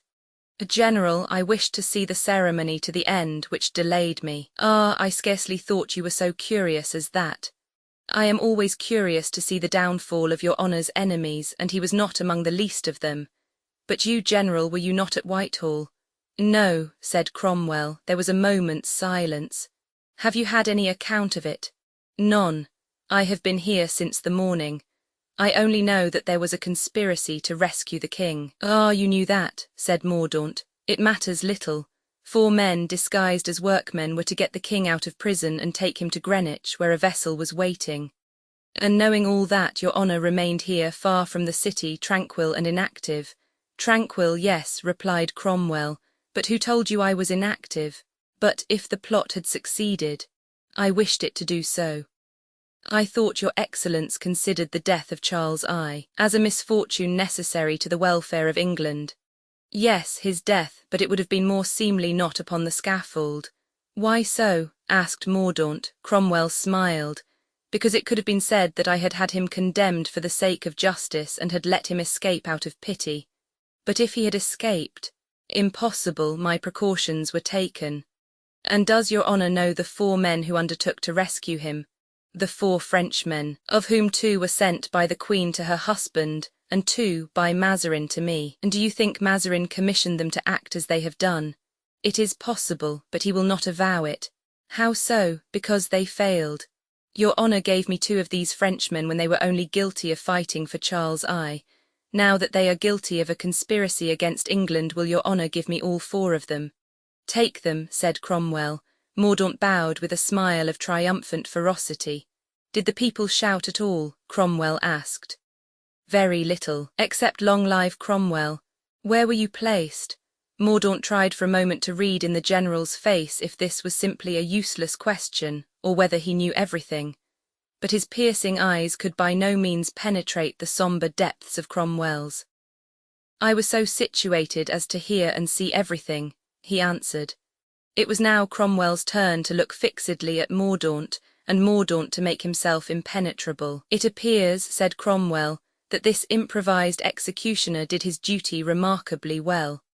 The blow, so they tell me at least, was struck with a master's hand. Mordaunt remembered that Cromwell had told him he had had no detailed account, and he was now quite convinced that the general had been present at the execution, hidden behind some screen or curtain. "In fact," said Mordaunt with a calm voice and immovable countenance, "a single blow sufficed." "Perhaps it was someone in that occupation," said Cromwell. "Do you think so, sir? He did not look like an executioner." "And who else save an executioner would have wished to fill that horrible office?" "But," said Mordaunt, "it might have been some personal enemy of the king who had made a vow of vengeance and accomplished it in this way. Perhaps it was some man of rank who had grave reasons for hating the fallen king, and who, learning that the king was about to flee and escape him, threw himself in the way, with a mask on his face and an axe in his hand, not as substitute for the executioner, but as an ambassador of fate." "Possibly. And if that were the case, would your honour condemn his action?" "It is not for me to judge, it rests between his conscience and his God. But if your honour knew this man—" "I neither know nor wish to know him. Provided Charles is dead, it is the axe, not the man, we must thank." "And yet, without the man, the king would have been rescued." Cromwell smiled. "They would have carried him to Greenwich," he said, "and put him on board a felucca with 5 barrels of powder in the hold. Once out to sea, you are too good a politician not to understand the rest, Mordaunt." "Yes, they would have all been blown up." "Just so. The explosion would have done what the axe had failed to do. Men would have said that the king had escaped human justice and been overtaken by gods. You see now why I did not care to know your gentleman in the mask, for really, in spite of his excellent intentions, I could not thank him for what he has done." Mordaunt bowed humbly. "Sir," he said, "you are a profound thinker and your plan was sublime. Say absurd, since it has become useless. The only sublime ideas in politics are those which bear fruit.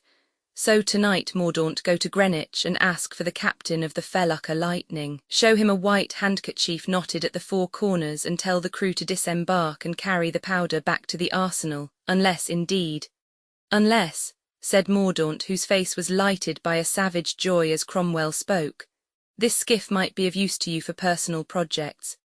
"Oh, my lord, that title," said Cromwell, laughing, "is all very well here, but take care a word like that does not escape your lips in public. But your honour will soon be called so generally." "I hope so at least," said Cromwell, rising and putting on his cloak. "You are going, sir?" "Yes," said Cromwell. "I slept here last night and the night before, and you know it is not my custom to sleep 3 times in the same bed." "Then," said Mordaunt, "your honour gives me my liberty for tonight. And even for all day tomorrow if you want it. Since last evening," he added, smiling, "you have done enough in my service, and if you have any personal matters to settle, it is just that I should give you time." "Thank you, sir, it will be well employed, I hope." Cromwell turned as he was going. "Are you armed?" he asked. "I have my sword." "And no one waiting for you outside?" "No." "Then you had better come with me." "Thank you, sir, but the way by the subterranean passage would take too much time, and I have none to lose." Cromwell placed his hand on a hidden handle and opened a door so well concealed by the tapestry that the most practised eye could not have discovered it. It closed after him with a spring. This door communicated with a subterranean passage leading under the street to a grotto in the garden of a house about 100 yards from that of the future protector. It was just before this that Grimaud had perceived the 2 men seated together. D'Artagnan was the first to recover from his surprise. "Mordaunt," he cried, "ah, by heaven, it is God himself who sent us here." "Yes," said Porthos, "let us break the door in and fall upon him." "No," replied D'Artagnan, "no noise. Now, Grimaud, you come here, climb up to the window again and tell us if Mordaunt is alone and whether he is preparing to go out or go to bed. If he comes out, we shall catch him. If he stays in, we will break in the window. It is easier and less noisy than the door." Grimaud began to scale the wall again. "Keep guard at the other door, Athos and Aramis. Porthos and I will stay here." The friends obeyed. "He is alone," said Grimaud. "We did not see his companion come out. He may have gone by the other door. What is he doing? Putting on his cloak and gloves." "He's ours," muttered D'Artagnan. Porthos mechanically drew his dagger from the scabbard. "Put it up again, my friend," said D'Artagnan. "We must proceed in an orderly manner." Hush, said Grimaud, he is coming out. He has put out the lamp, I can see nothing now. Get down then, and quickly. Grimaud leaped down. The snow deadened the noise of his fall. Now go and tell Athos and Aramis to stand on each side of the door and clap their hands if they catch him. We will do the same. The next moment the door opened and Mordaunt appeared on the threshold, face to face with D'Artagnan. Porthos clapped his hands and the other two came running around. Mordaunt was livid, but he uttered no cry nor called for assistance. D'Artagnan quietly pushed him in again, and by the light of a lamp on the staircase made him ascend the steps backward one by one, keeping his eyes all the time on Mordaunt's hands, who, however, knowing that it was useless, attempted no resistance. At last they stood face to face in the very room where 10 minutes before Mordaunt had been talking to Cromwell. Porthos came up behind, and unhooking the lamp on the staircase relit that in the room. Athos and Aramis entered last and locked the door behind them. "Oblige me by taking a seat," said D'Artagnan, pushing a chair toward Mordaunt, who sat down, pale but calm. Aramis, Porthos and D'Artagnan drew their chairs near him. Athos alone kept away and sat in the furthest corner of the room, as if determined to be merely a spectator of the proceedings. He seemed to be quite overcome. Porthos rubbed his hands in feverish impatience. Aramis bit his lips till the blood came. D'Artagnan alone was calm, at least in appearance. "Monsieur Mordaunt," he said, "since, after running after one another so long, chance has at last brought us together, let us have a little conversation, if you please." Chapter 69. Conversational. Though Mordaunt had been so completely taken by surprise and had mounted the stairs in such utter confusion, when once seated he recovered himself, as it were, and prepared to seize any possible opportunity of escape. His eye wandered to a long, stout sword on his flank, and he instinctively slipped it around within reach of his right hand. D'Artagnan was waiting for a reply to his remark and said nothing. Aramis muttered to himself, "We shall hear nothing but the usual commonplace things." Porthos sucked his moustache, muttering, "A good deal of ceremony tonight about crushing an adder." Athos shrunk into his corner, pale and motionless as a bas-relief. The silence, however, could not last forever, so D'Artagnan began. "Sir," he said with desperate politeness, "it seems to me that you change your costume almost as rapidly as I have seen the Italian mummers do, whom the Cardinal Mazarin brought over from Bergamo and whom he doubtless took you to see during your travels in France." Mordaunt did not reply. "Just now," D'Artagnan continued, "you were disguised, I mean to say attired, as a murderer, and now I look very much like a man who is going to be murdered." "Oh, sir," said D'Artagnan, "how can you talk like that when you are in the company of gentlemen and have such an excellent sword at your side? No sword is excellent enough to be of use against 4 swords and daggers." "Well, that is scarcely the question. I had the honor of asking you why you altered your costume. The mask and beard became you very well, and as to the axe, I do not think it would be out of keeping even at this moment. Why then have you laid it aside?" "Because, remembering the scene at Armentières, I thought I should find 4 axes for one, as I was to meet 4 executioners."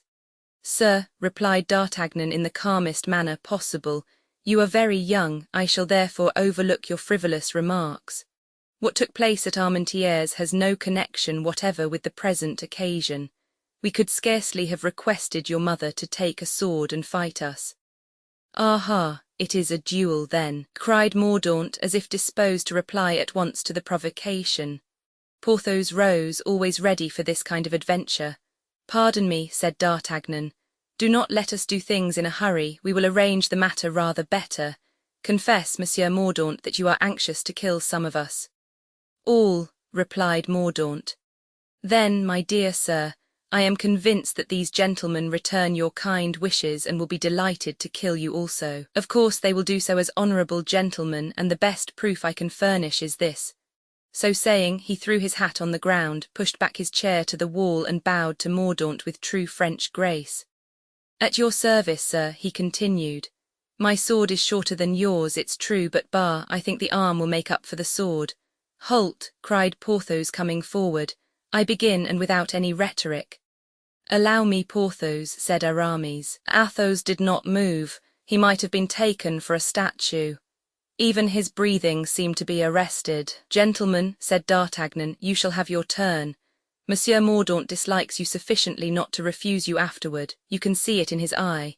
So pray keep your places, like Athos, whose calmness is entirely laudable. Besides, we will have no words about it. I have particular business to settle with this gentleman, and I shall and will begin. Porthos and Aramis drew back disappointed, and drawing his sword D'Artagnan turned to his adversary. Sir, I am waiting for you, and for my part, gentlemen, I admire you. You are disputing which shall fight me first, but you do not consult me who am most concerned in the matter. I hate you all, but not equally. I hope to kill all four of you, but I am more likely to kill the first than the second than the third, and the third than the last. I claim, then, the right to choose my opponent. If you refuse this right, you may kill me, but I shall not fight. It is but fair, said Porthos and Aramis, hoping he would choose one of them. Athos and D'Artagnan said nothing, but their silence seemed to imply consent. Well then, said Mordaunt, I choose for my adversary the man who, not thinking himself worthy to be called Comte de la Fere, calls himself Athos. Athos sprang up, but after an instant of motionless silence he said, to the astonishment of his friends, Monsieur Mordaunt, a duel between us is impossible. Submit this honour to somebody else. And he sat down. Ah, said Mordaunt with a sneer, there's one who is afraid. Zounds, exclaimed D'Artagnan, bounding toward him, who says that Athos is afraid? Let him have his say, D'Artagnan, said Athos with a smile of sadness and contempt. Is it your decision, Athos? Resumed the Gascon. Irrevocably. You hear, sir, said D'Artagnan, turning to Mordaunt.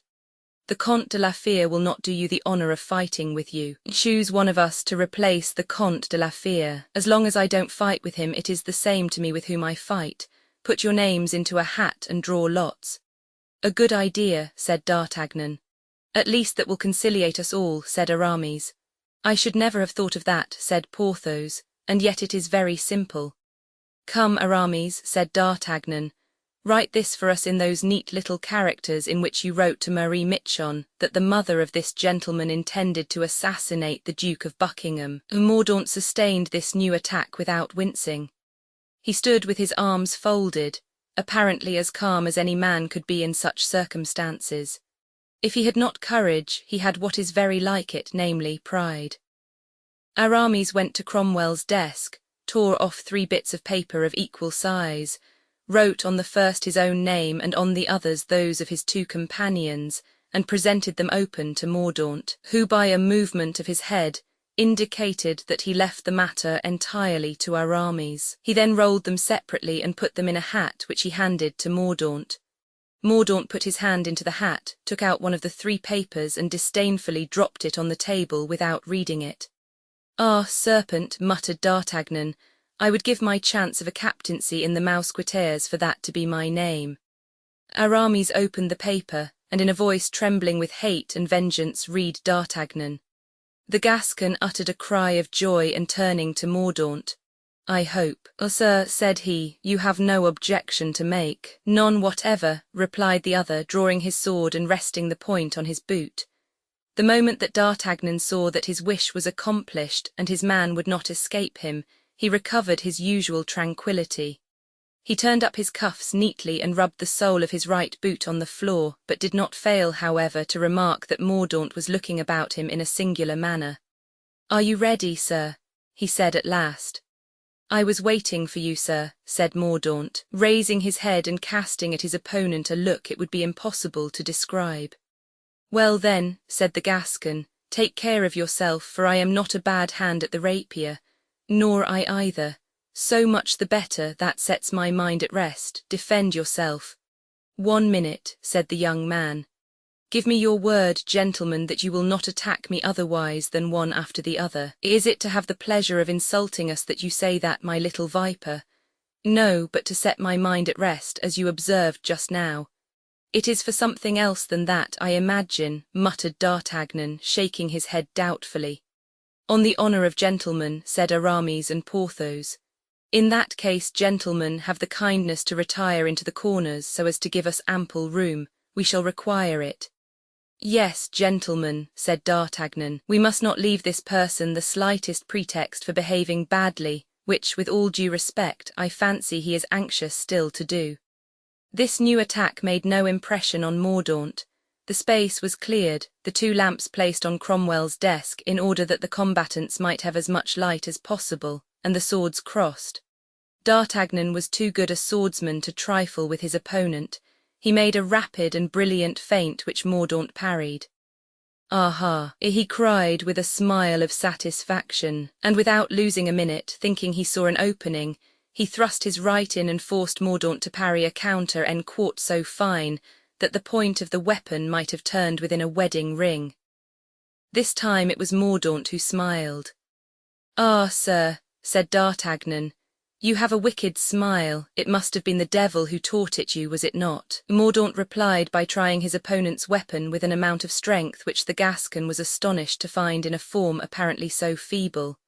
But thanks to a parry no less clever than that which Mordaunt had just achieved, he succeeded in meeting his sword, which slid along his own without touching his chest. Mordaunt rapidly sprang back a step. "Ah, you lose ground, you are turning. Well, as you please, I even gain something by it, for I no longer see that wicked smile of yours. You have no idea what a false look you have, particularly when you are afraid. Look at my eyes, and you will see what no looking-glass has ever shown you, a frank and honourable countenance."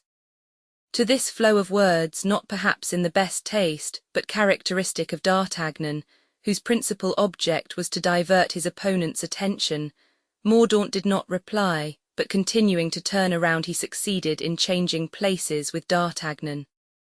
He smiled more and more sarcastically, and his smile began to make the Gascon anxious. "Come, come," cried D'Artagnan, "we must finish with this," and in his turn he pressed Mordaunt hard, who continued to lose ground, but evidently on purpose, and without letting his sword leave the line for a moment.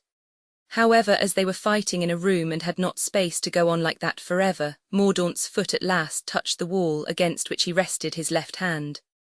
"Ah, this time you cannot lose ground, my fine friend," exclaimed D'Artagnan. "Gentlemen, did you ever see a scorpion pinned to a wall? No?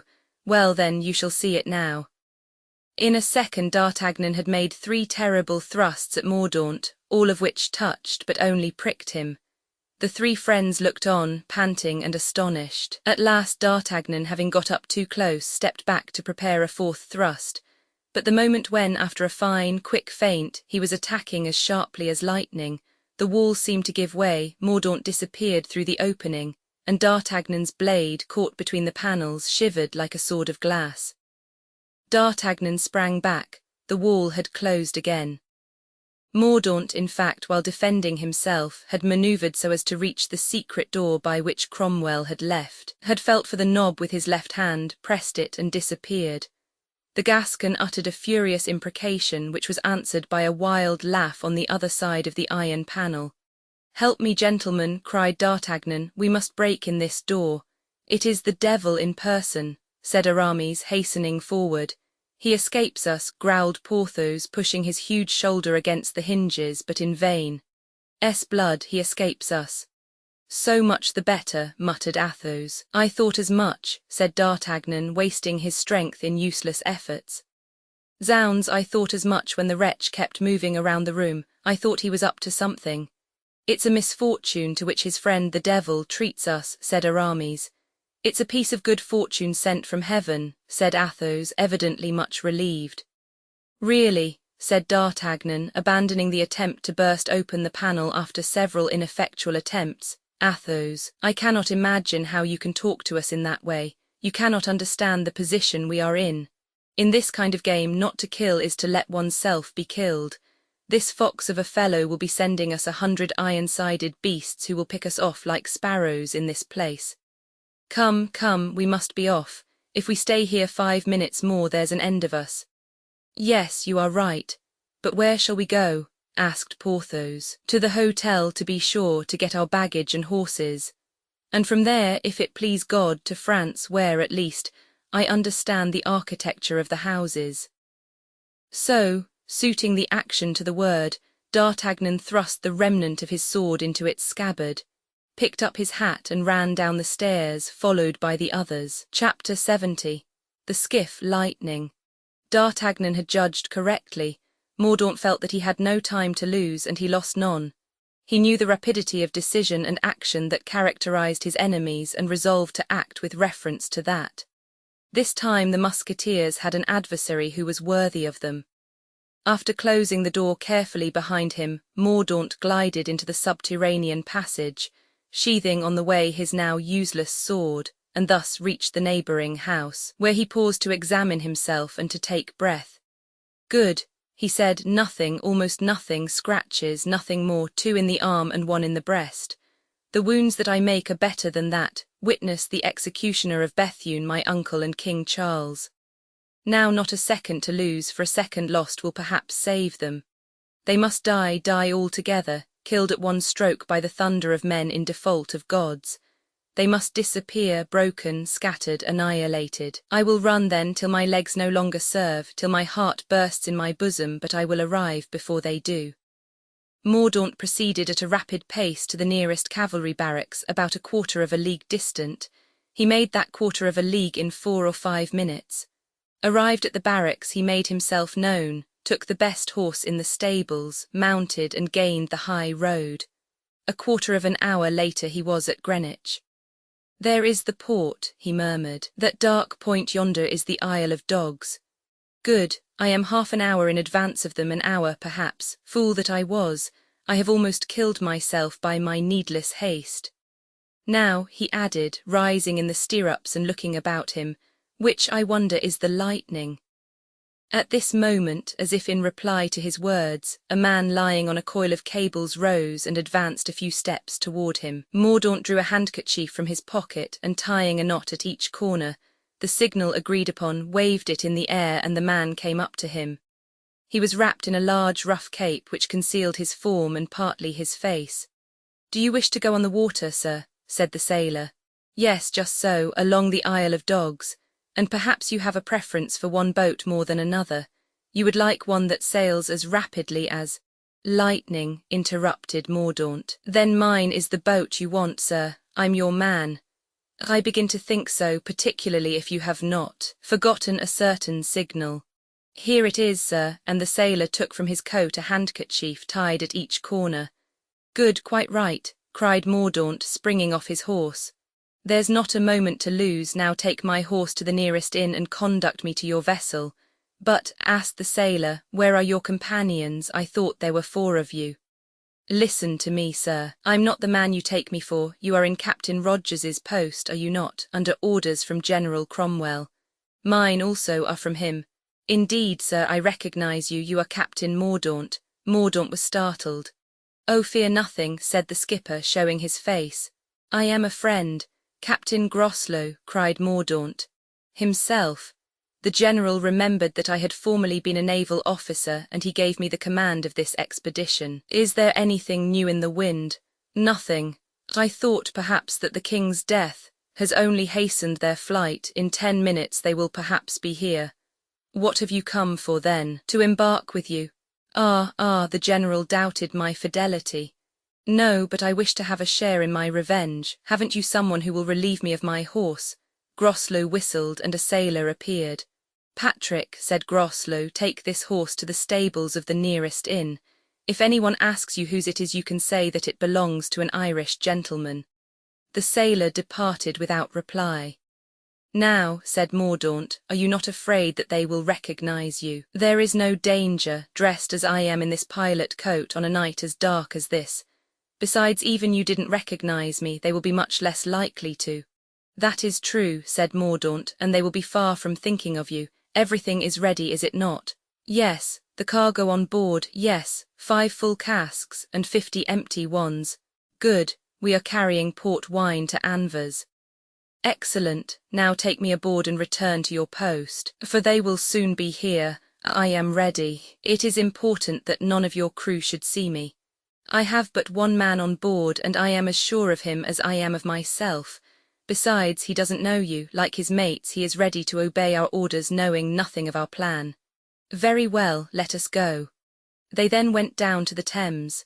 A boat was fastened to the shore by a chain fixed to a stake. Groslow jumped in, followed by Mordaunt, and in 5 minutes they were quite away from that world of houses, which then crowded the outskirts of London, and Mordaunt could discern the little vessel riding at anchor near the Isle of Dogs. When they reached the side of this felucca, Mordaunt, dexterous in his eagerness for vengeance, seized a rope and climbed up the side of the vessel with a coolness and agility very rare among landsmen. He went with Groslow to the captain's berth, a sort of temporary cabin of planks, for the chief apartment had been given up by Captain Rogers to the passengers who were to be accommodated at the other end of the boat. "They will have nothing to do then at this end," said Mordaunt. "Nothing at all. That's a capital arrangement. Return to Greenwich and bring them here. I shall hide myself in your cabin. You have a longboat, that in which we came." It appeared light and well constructed, quite a canoe.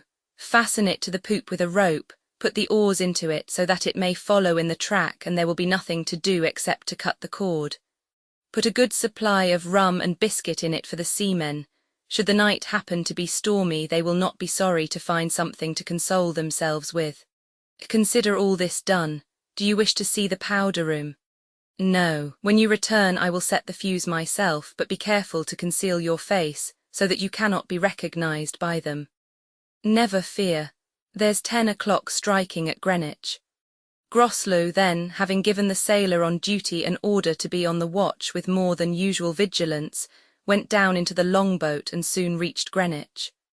The wind was chilly and the jetty was deserted as he approached it, but he had no sooner landed than he heard a noise of horses galloping upon the paved road. These horsemen were our friends, or rather an avant-garde composed of D'Artagnan and Athos.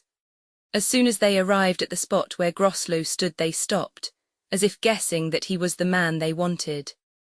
Athos alighted and calmly opened the handkerchief tied at each corner, whilst D'Artagnan, ever cautious, remained on horseback, one hand upon his pistol, leaning forward watchfully.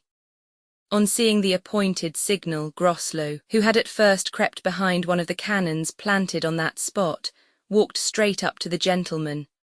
He was so well wrapped up in his cloak that it would have been impossible to see his face even if the night had not been so dark as to render precaution superfluous. Nevertheless, the keen glance of Athos perceived at once it was not Rogers who stood before them. "What do you want with us?"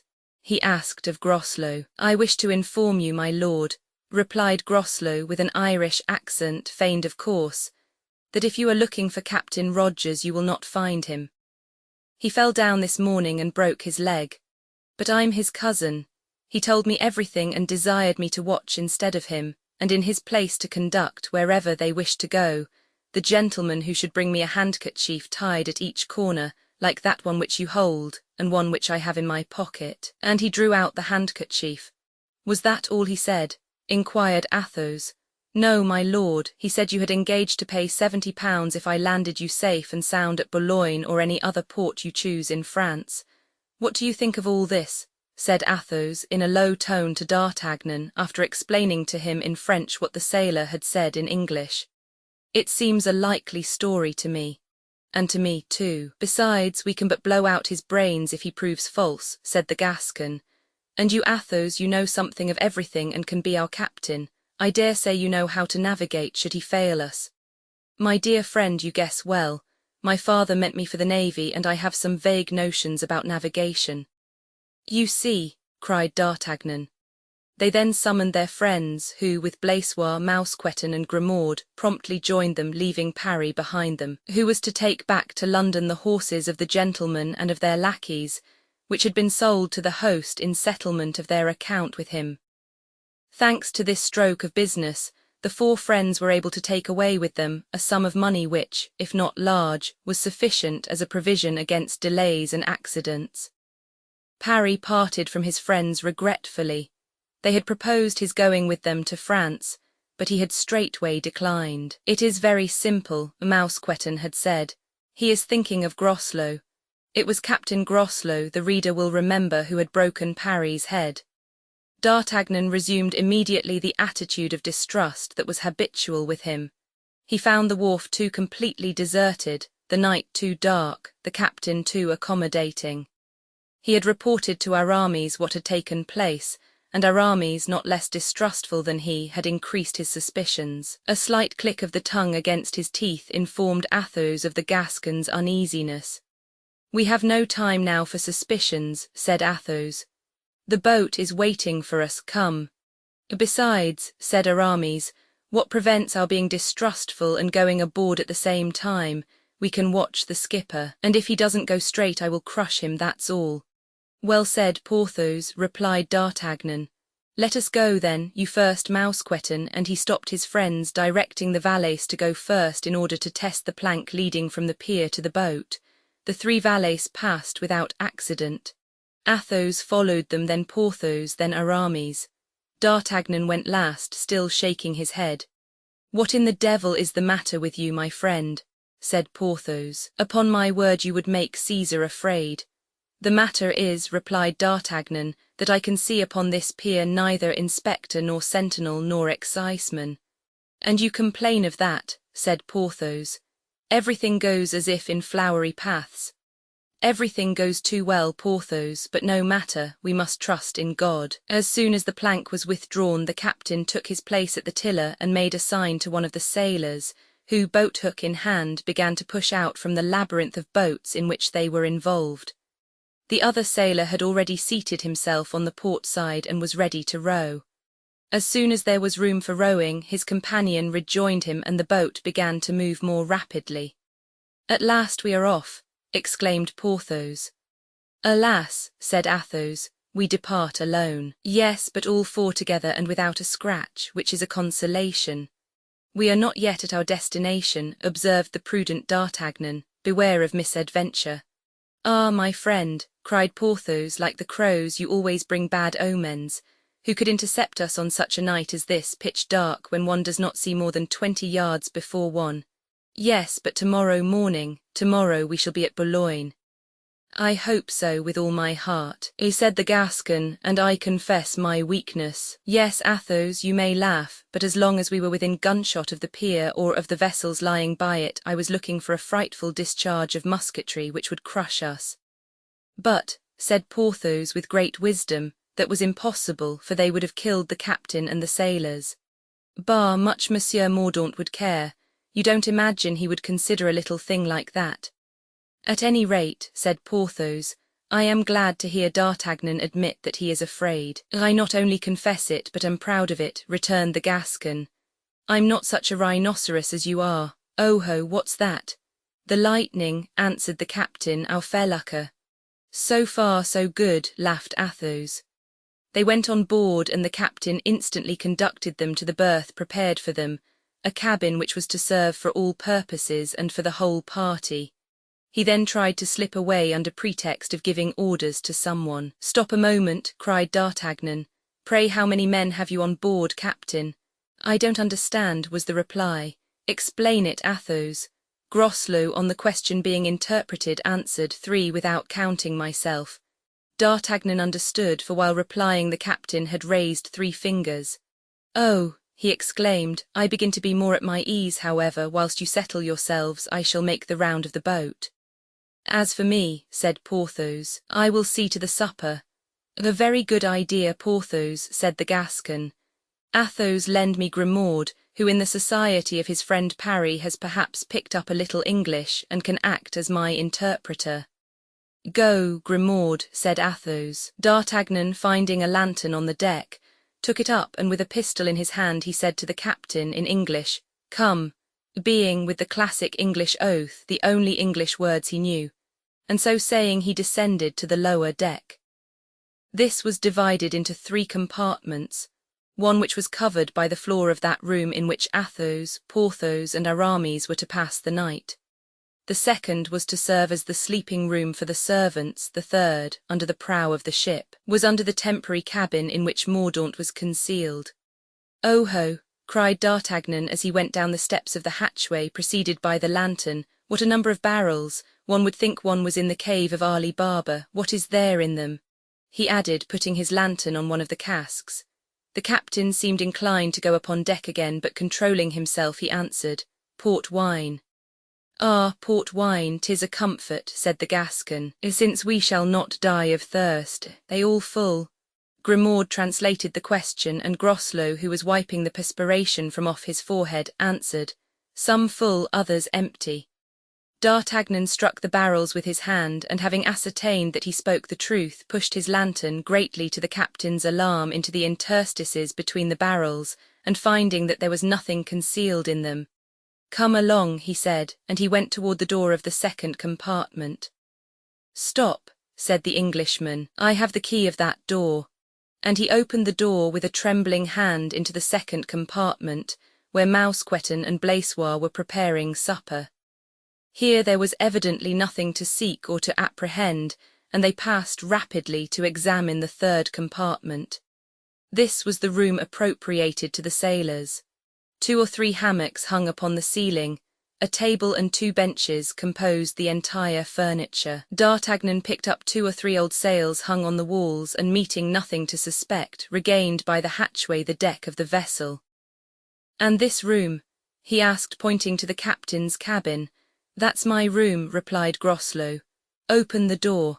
The captain obeyed. D'Artagnan stretched out his arm in which he held the lantern, put his head in at the half-open door, and seeing that the cabin was nothing better than a shed. Good, he said. If there is an army on board, it is not here that it is hidden. Let us see what Porthos has found for supper. And thanking the captain, he regained the state cabin where his friends were. Porthos had found nothing, and with him fatigue had prevailed over hunger. He had fallen asleep and was in a profound slumber when D'Artagnan returned. Athos and Aramis were beginning to close their eyes, which they half opened when their companion came in again. Well, said Aramis, all is well. We may sleep tranquilly. On this assurance the 2 friends fell asleep.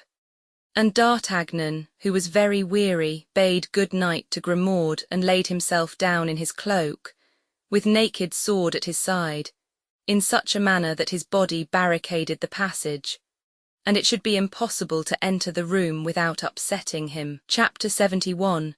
Port wine. In 10 minutes the masters slept, not so the servants, hungry and more thirsty than hungry. Blaisois and Mousqueton set themselves to preparing their bed, which consisted of a plank and a valise. On a hanging table, which swung to and fro with the rolling of the vessel, were a pot of beer and 3 glasses. This cursed rolling, said Blaisois, I know it will serve me as it did when we came over. And to think, said Mousqueton, that we have nothing to fight seasickness with but barley bread and hop beer. Pa, but where is your wicker flask, Monsieur Mousqueton? Have you lost it? Asked Blaisois. No, replied Mousqueton, Parry kept it. Those devilish Scotchmen are always thirsty.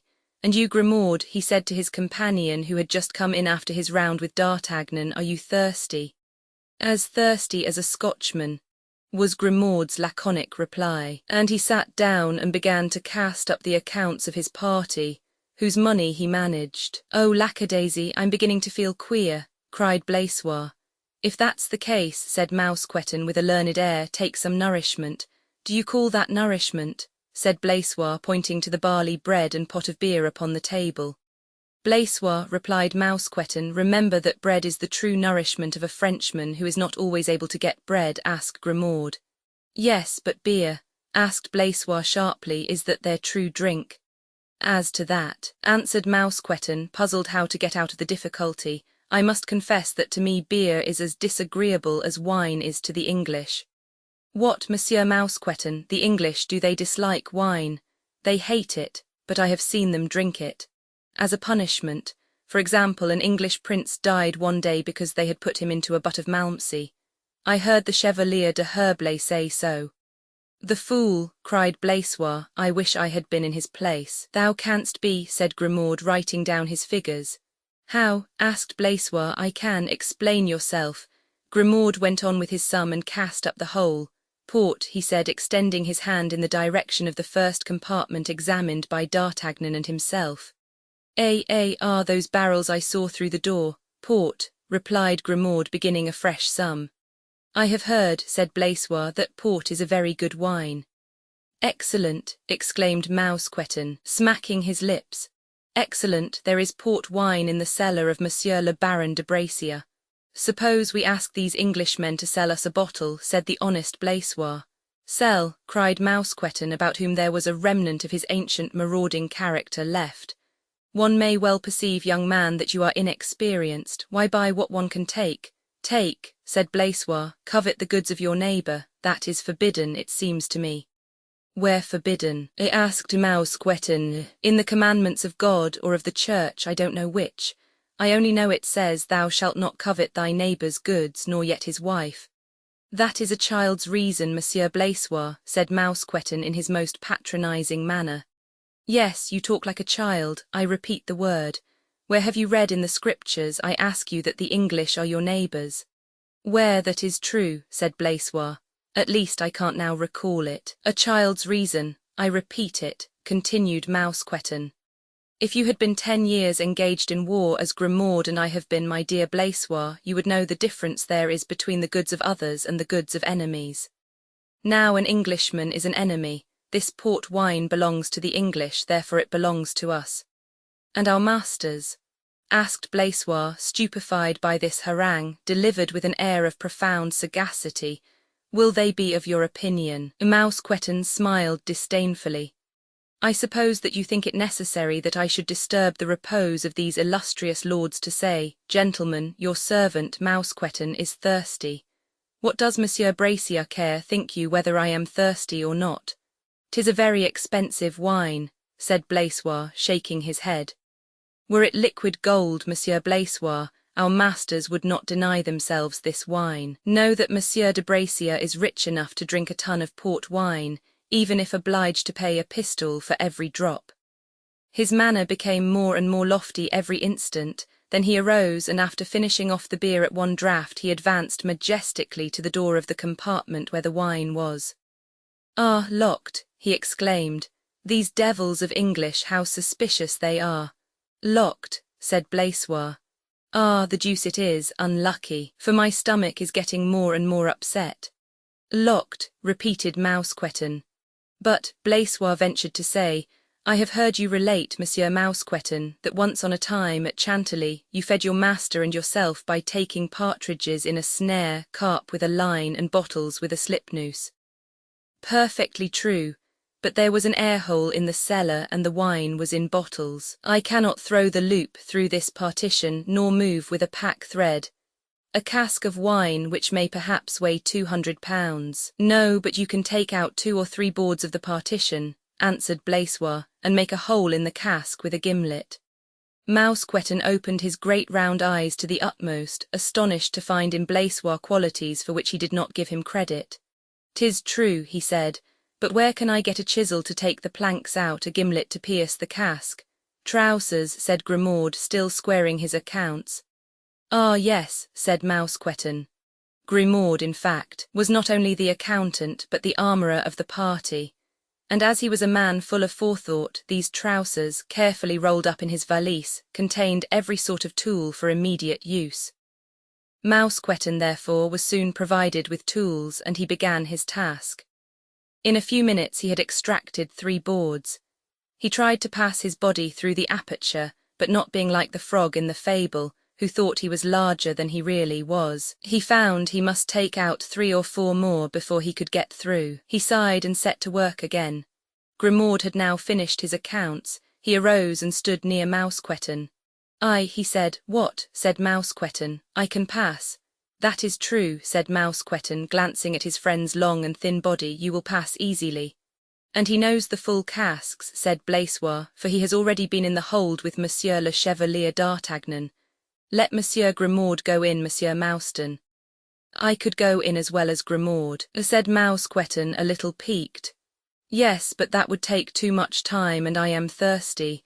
I am getting more and more seasick. Go in then, Grimaud, said Mousqueton, handing him the beer pot and gimlet. Rinse the glasses, said Grimaud. Then with a friendly gesture toward Mousqueton, that he might forgive him for finishing an enterprise so brilliantly begun by another, he glided like a serpent through the opening and disappeared. Blaisois was in a state of great excitement. He was in ecstasies. Of all the exploits performed since their arrival in England by the extraordinary men with whom he had the honour to be associated, This seemed without question to be the most wonderful. "You are about to see," said Mousqueton, looking at Blaisois with an expression of superiority which the latter did not even think of questioning. "You are about to see, Blaisois, how we old soldiers drink when we are thirsty." "My cloak," said Grimaud from the bottom of the hold. "What do you want?" asked Blaisois. "My cloak, stop up the aperture with it." "Why?" asked Blaisois. "Simpleton," exclaimed Mousqueton. "Suppose anyone came into the room." "Ah, true," cried Blaisois with evident admiration, "but it will be dark in the cellar." "Grimaud always sees, dark or light, night as well as day," answered Mousqueton. "That is lucky," said Blaisois. "As for me, when I have no candle I can't take 2 steps without knocking against something." "That's because you haven't served," said Mousqueton. "Had you been in the army you would have been able to pick up a needle on the floor of a closed oven. But hark, I think someone is coming." Mousqueton made, with a low whistling sound, the sign of alarm well known to the lackeys in the days of their youth, resumed his place at the table and made a sign to Blaisois to follow his example. Blaisois obeyed. The door of their cabin was opened. 2 men, wrapped in their cloaks, appeared. "Oh ho," said they, "not in bed at 11:15. That's against all rules. In 1/4 let everyone be in bed and snoring." These 2 men then went toward the compartment in which Grimaud was secreted, opened the door, entered and shut it after them. "Ah," cried Blaisois, "he is lost." "Grimaud's a cunning fellow," murmured Mousqueton. They waited for 10 minutes, during which time no noise was heard that might indicate that Grimaud was discovered, and at the expiration of that anxious interval the 2 men returned, closed the door after them, and repeating their orders that the servants should go to bed and extinguish their lights, disappeared. "Shall we obey?" asked Blaisois. "All this looks suspicious." "They said 1/4, we still have 5 minutes," replied Mousqueton. "Suppose we warn the masters. Let's wait for Grimaud. But perhaps they have killed him." Grimaud would have cried out, "You know he is almost dumb. We should have heard the blow then. But if he doesn't return, here he is." At that very moment Grimaud drew back the cloak which hid the aperture and came in with his face livid, his eyes staring wide open with terror, so that the pupils were contracted almost to nothing, with a large circle of white around them.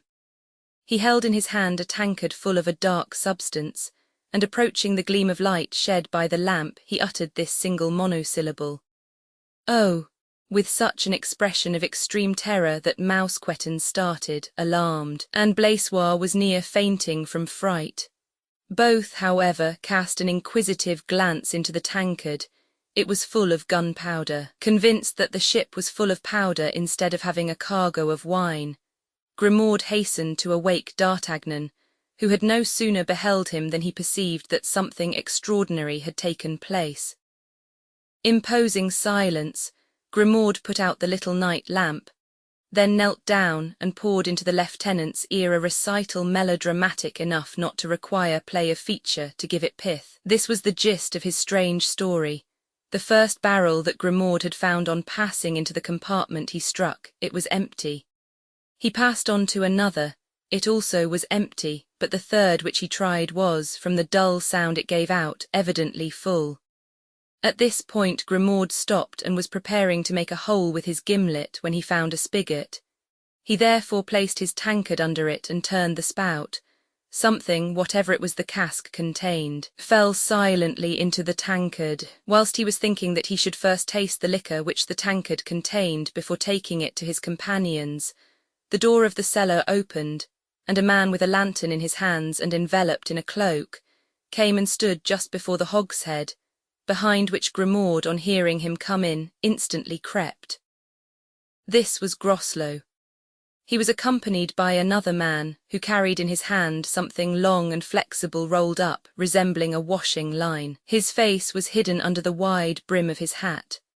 Grimaud, thinking that they had come as he had to try the port wine, effaced himself behind his cask and consoled himself with the reflection that if he were discovered the crime was not a great one. "Have you the wick?" asked the one who carried the lantern. "Here it is," answered the other. At the voice of this last speaker, Grimaud started and felt a shudder creeping through his very marrow. He rose gently so that his head was just above the round of the barrel, and under the large hat he recognized the pale face of Mordaunt. "How long will this fuse burn?" asked this person. "About 5 minutes," replied the captain. That voice also was known to Grimaud. He looked from one to the other, and after Mordaunt he recognized Groslow. "Then tell the men to be in readiness, don't tell them why now. When the clock strikes 1/4 after midnight, collect your men. Get down into the longboat. That is, when I have lighted the match. I will undertake that. I wish to be sure of my revenge. Are the oars in the boat? Everything is ready. 'Tis well." Mordaunt knelt down and fastened one end of the train to the spigot in order that he might have nothing to do but to set it on fire at the opposite end with the match. He then arose. "You hear me, at 1/4 past midnight, in fact in 20 minutes. "I understand all perfectly, sir," replied Groslow. "But allow me to say there is great danger in what you undertake. Would it not be better to entrust one of the men to set fire to the train?" "My dear Groslow," answered Mordaunt, "you know the French proverb, 'Nothing one does not do oneself is ever well done.' I shall abide by that rule." Grimaud had heard all this if he had not understood it. But what he saw made good what he lacked in perfect comprehension of the language. He had seen the two mortal enemies of the Musketeers, had seen Mordaunt adjust the fuse. He had heard the proverb, which Mordaunt had given in French. Then he felt and felt again the contents of the tankard he held in his hand, and instead of the lively liquor expected by Blaisois and Mousqueton, he found beneath his fingers the grains of some coarse powder. Mordaunt went away with the captain. At the door he stopped to listen. "Do you hear how they sleep?" he asked. In fact, Porthos could be heard snoring through the partition. "'Tis God who gives them into our hands," answered Groslow. "This time the devil himself shall not save them," rejoined Mordaunt, and they went out together. Chapter 72. End of the port wine mystery. Grimaud waited till he heard the bolt grind in the lock, and when he was satisfied that he was alone, he slowly rose from his recumbent posture. "Ah," he said, wiping with his sleeve large drops of sweat from his forehead, "how lucky it was that Mousqueton was thirsty." He made haste to pass out by the opening, still thinking himself in a dream, but the sight of the gunpowder in the tankard proved to him that his dream was a fatal nightmare. It may be imagined that D'Artagnan listened to these details with increasing interest. Before Grimaud had finished, he rose without noise and putting his mouth to Aramis's ear, and at the same time touching him on the shoulder to prevent a sudden movement. "Chevalier," he said, "get up and don't make the least noise." Aramis awoke. D'Artagnan, pressing his hand, repeated his call. Aramis obeyed. "Athos is near you," said D'Artagnan. "Warn him as I have warned you." Aramis easily aroused Athos, whose sleep was light, like that of all persons of a finely organized constitution. But there was more difficulty in arousing Porthos. He was beginning to ask full explanation of that breaking in on his sleep, which was very annoying to him, when D'Artagnan, instead of explaining, closed his mouth with his hand. Then our Gascon, extending his arms, drew to him the heads of his 3 friends till they almost touched one another.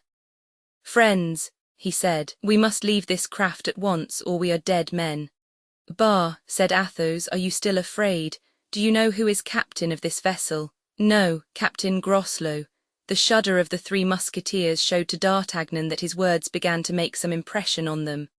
"Groslow," said Aramis. "The devil! Who is this Groslow?" asked Porthos. "I don't remember him." "Groslow is the man who broke Paris' head and is now getting ready to break ours." Oh, and do you know who is his lieutenant?" "His lieutenant? There is none," said Athos. "They don't have lieutenants in a felucca manned by a crew of 4. "Yes, but Monsieur Groslow is not a captain of the ordinary kind. He has a lieutenant, and that lieutenant is Monsieur Mordaunt." This time the Musketeers did more than shudder, they almost cried out. Those invincible men were subject to a mysterious and fatal influence which that name had over them. The mere sound of it filled them with terror. "What shall we do?" said Athos. "We must seize the felucca," said Aramis. "And kill him," said Porthos. "The felucca is mined," said D'Artagnan. Those casks which I took for casks of port wine are filled with powder. When Mordaunt finds himself discovered, he will destroy all friends and foes, and on my word he would be bad company in going either to heaven or to hell." "You have some plan, then?" asked Athos. "Yes. What is it? Have you confidence in me?" "Give your orders," said the Three Musketeers. "Very well, come this way." D'Artagnan went toward a very small, low window, just large enough to let a man through. He turned it gently on its hinges. "There," he said, "is our road." "The deuce! It is a very cold one, my dear friend," said Aramis. "Stay here if you like, but I warn you 'twill be rather too warm presently." "But we cannot swim to the shore. The longboat is yonder, lashed to the felucca. We will take possession of it and cut the cable." "Come, my friends." "A moment's delay," said Athos. "Our servants." "Here we are," they cried.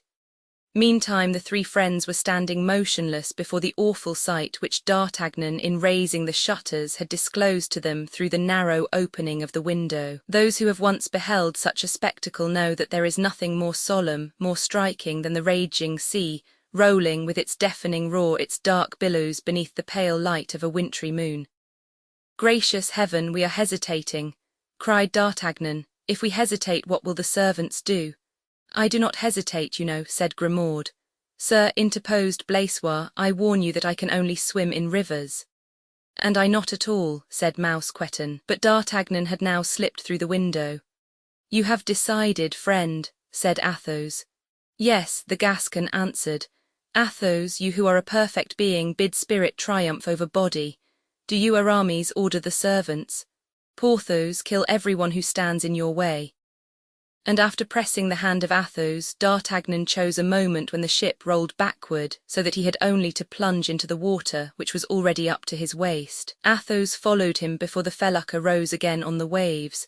The cable which tied the boat to the vessel was then seen plainly rising out of the sea. D'Artagnan swam to it and held it, suspending himself by this rope, his head alone out of water. In 1 second Athos joined him. Then they saw, as the felucca turned, two other heads peeping, those of Aramis and Grimaud. "I am uneasy about Blaisois," said Athos. "He can, he says, only swim in rivers. When people can swim at all, they can swim anywhere. To the boat, to the boat. But Porthos, I do not see him. Porthos is coming, he swims like Leviathan." In fact, Porthos did not appear, for a scene, half tragedy and half comedy, had been performed by him with Mousqueton and Blaisois, who, frightened by the noise of the sea, by the whistling of the wind, by the sight of that dark water yawning like a gulf beneath them, shrank back instead of going forward. "Come, come," said Porthos, "jump in." "But, monsieur," said Mousqueton, "I can't swim, let me stay here." "And me too, monsieur," said Blaisois. "I assure you I shall be very much in the way in that little boat," said Mousqueton. "And I know I shall drown before reaching it," continued Blaisois. "Come along, I shall strangle you both if you don't get out," said Porthos at last, seizing Mousqueton by the throat. "Forward, Blaisois." A groan, stifled by the grasp of Porthos, was all the reply of poor Blaisois, for the giant, taking him neck and heels, plunged him into the water head foremost, pushing him out of the window as if he had been a plank. "Now, Mousqueton," he said, "I hope you don't mean to desert your master." "Ah, sir," replied Mousqueton, his eyes filling with tears, "why did you re-enter the army? We were all so happy in the Château de Pierrefonds." And without any other complaint, passive and obedient, either from true devotion to his master or from the example set by Blaisois, Mousqueton leaped into the sea head foremost. A sublime action at all events, for Mousqueton looked upon himself as dead. But Porthos was not a man to abandon an old servant, and when Mousqueton rose above the water, blind as a newborn puppy, he found he was supported by the large hand of Porthos, and that he was thus enabled, without having occasion even to move, to advance toward the cable with the dignity of a very Triton. In a few minutes Porthos had rejoined his companions, who were already in the boat, but when, after they had all got in, it came to his turn, there was great danger that in putting his huge leg over the edge of the boat he would upset the little vessel. Athos was the last to enter. "Are you all here?" he asked. "Ah, have you your sword, Athos?" cried D'Artagnan. "Yes, cut the cable, then." Athos drew a sharp poniard from his belt and cut the cord. The felucca went on. The boat continued stationary, rocked only by the swashing waves. "Come, Athos," said D'Artagnan, giving his hand to the Count. "You are going to see something curious," added the Gascon. Chapter 73. Fatality. Scarcely had D'Artagnan uttered these words when a ringing and sudden noise was heard resounding through the felucca, which had now become dim in the obscurity of the night. "That, you may be sure," said the Gascon, "means something." They then at the same instant perceived a large lantern carried on a pole appear on the deck, defining the forms of shadows behind it. Suddenly a terrible cry, a cry of despair, was wafted through space, and as if the shrieks of anguish had driven away the clouds, the veil which hid the moon was cleated away, and the grey sails and dark shrouds of the felucca were plainly visible beneath the silvery light. Shadows ran, as if bewildered, to and fro on the vessel, and mournful cries accompanied these delirious walkers. In the midst of these screams they saw Mordaunt upon the poop with a torch in hand. The agitated figures, apparently wild with terror, consisted of Groslow, who at the hour fixed by Mordaunt had collected his men and the sailors. Mordaunt, after having listened at the door of the cabin to hear if the musketeers were still asleep, had gone down into the cellar, convinced by their silence that they were all in a deep slumber. Then he had run to the train, impetuous as a man who is excited by revenge, and full of confidence as are those whom God blinds. He had set fire to the wick of nitre, all this while Groslow and his men were assembled on deck. "Haul up the cable and draw the boat to us," said Groslow. One of the sailors got down the side of the ship, seized the cable and drew it. It came without the least resistance. "The cable is cut," he cried. "No boat." "How, no boat?" exclaimed Groslow. "It is impossible." "'Tis true, however," answered the sailor. "There's nothing in the wake of the ship besides. Here's the end of the cable." "What's the matter?" cried Mordaunt, who, coming up out of the hatchway, rushed to the stern, waving his torch. "Only that our enemies have escaped. They have cut the cord and gone off with the boat." Mordaunt bounded with one step to the cabin and kicked open the door. "Empty," he exclaimed. "The infernal demons! We must pursue them," said Groslow. "They can't be gone far, and we will sink them passing over them." "Yes, but the fire," ejaculated Mordaunt. "I have lighted it." 10,000 devils!" cried Groslow, rushing to the hatchway. "Perhaps there is still time to save us." Mordaunt answered only by a terrible laugh, threw his torch into the sea and plunged in after it. The instant Groslow put his foot upon the hatchway steps the ship opened like the crater of a volcano. A burst of flame rose toward the skies with an explosion like that of 100 cannon. The air burned, ignited by flaming embers, then the frightful lightning disappeared. The brands sank one after another into the abyss where they were extinguished, and save for a slight vibration in the air, after a few minutes had elapsed one would have thought that nothing had happened.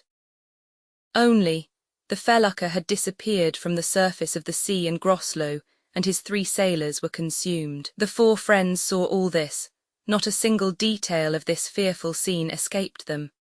At one moment, bathed as they were in a flood of brilliant light which illumined the sea for the space of a league, they might each be seen, each by his own peculiar attitude and manner expressing the awe which, even in their hearts of bronze, they could not help experiencing. Soon a torrent of vivid sparks fell around them. Then, at last, the volcano was extinguished. Then all was dark and still, the floating bark and heaving ocean. They sat silent and dejected. "By heaven," at last said Athos, the first to speak, "by this time I think all must be over." "Here, my lords, save me, help," cried a voice whose mournful accents, reaching the 4 friends, seemed to proceed from some phantom of the ocean. All looked around. Athos himself stared. "'Tis he, it is his voice." All still remained silent. The eyes of all were turned in the direction where the vessel had disappeared, endeavouring in vain to penetrate the darkness. After a minute or two they were able to distinguish a man who approached them, swimming vigorously. Athos extended his arm toward him, pointing him out to his companions. "Yes, yes, I see him well enough," said D'Artagnan. "He again!" cried Porthos, who was breathing like a blacksmith's bellows. "Why, is made of iron." "Oh my God," muttered Athos. Aramis and D'Artagnan whispered to each other.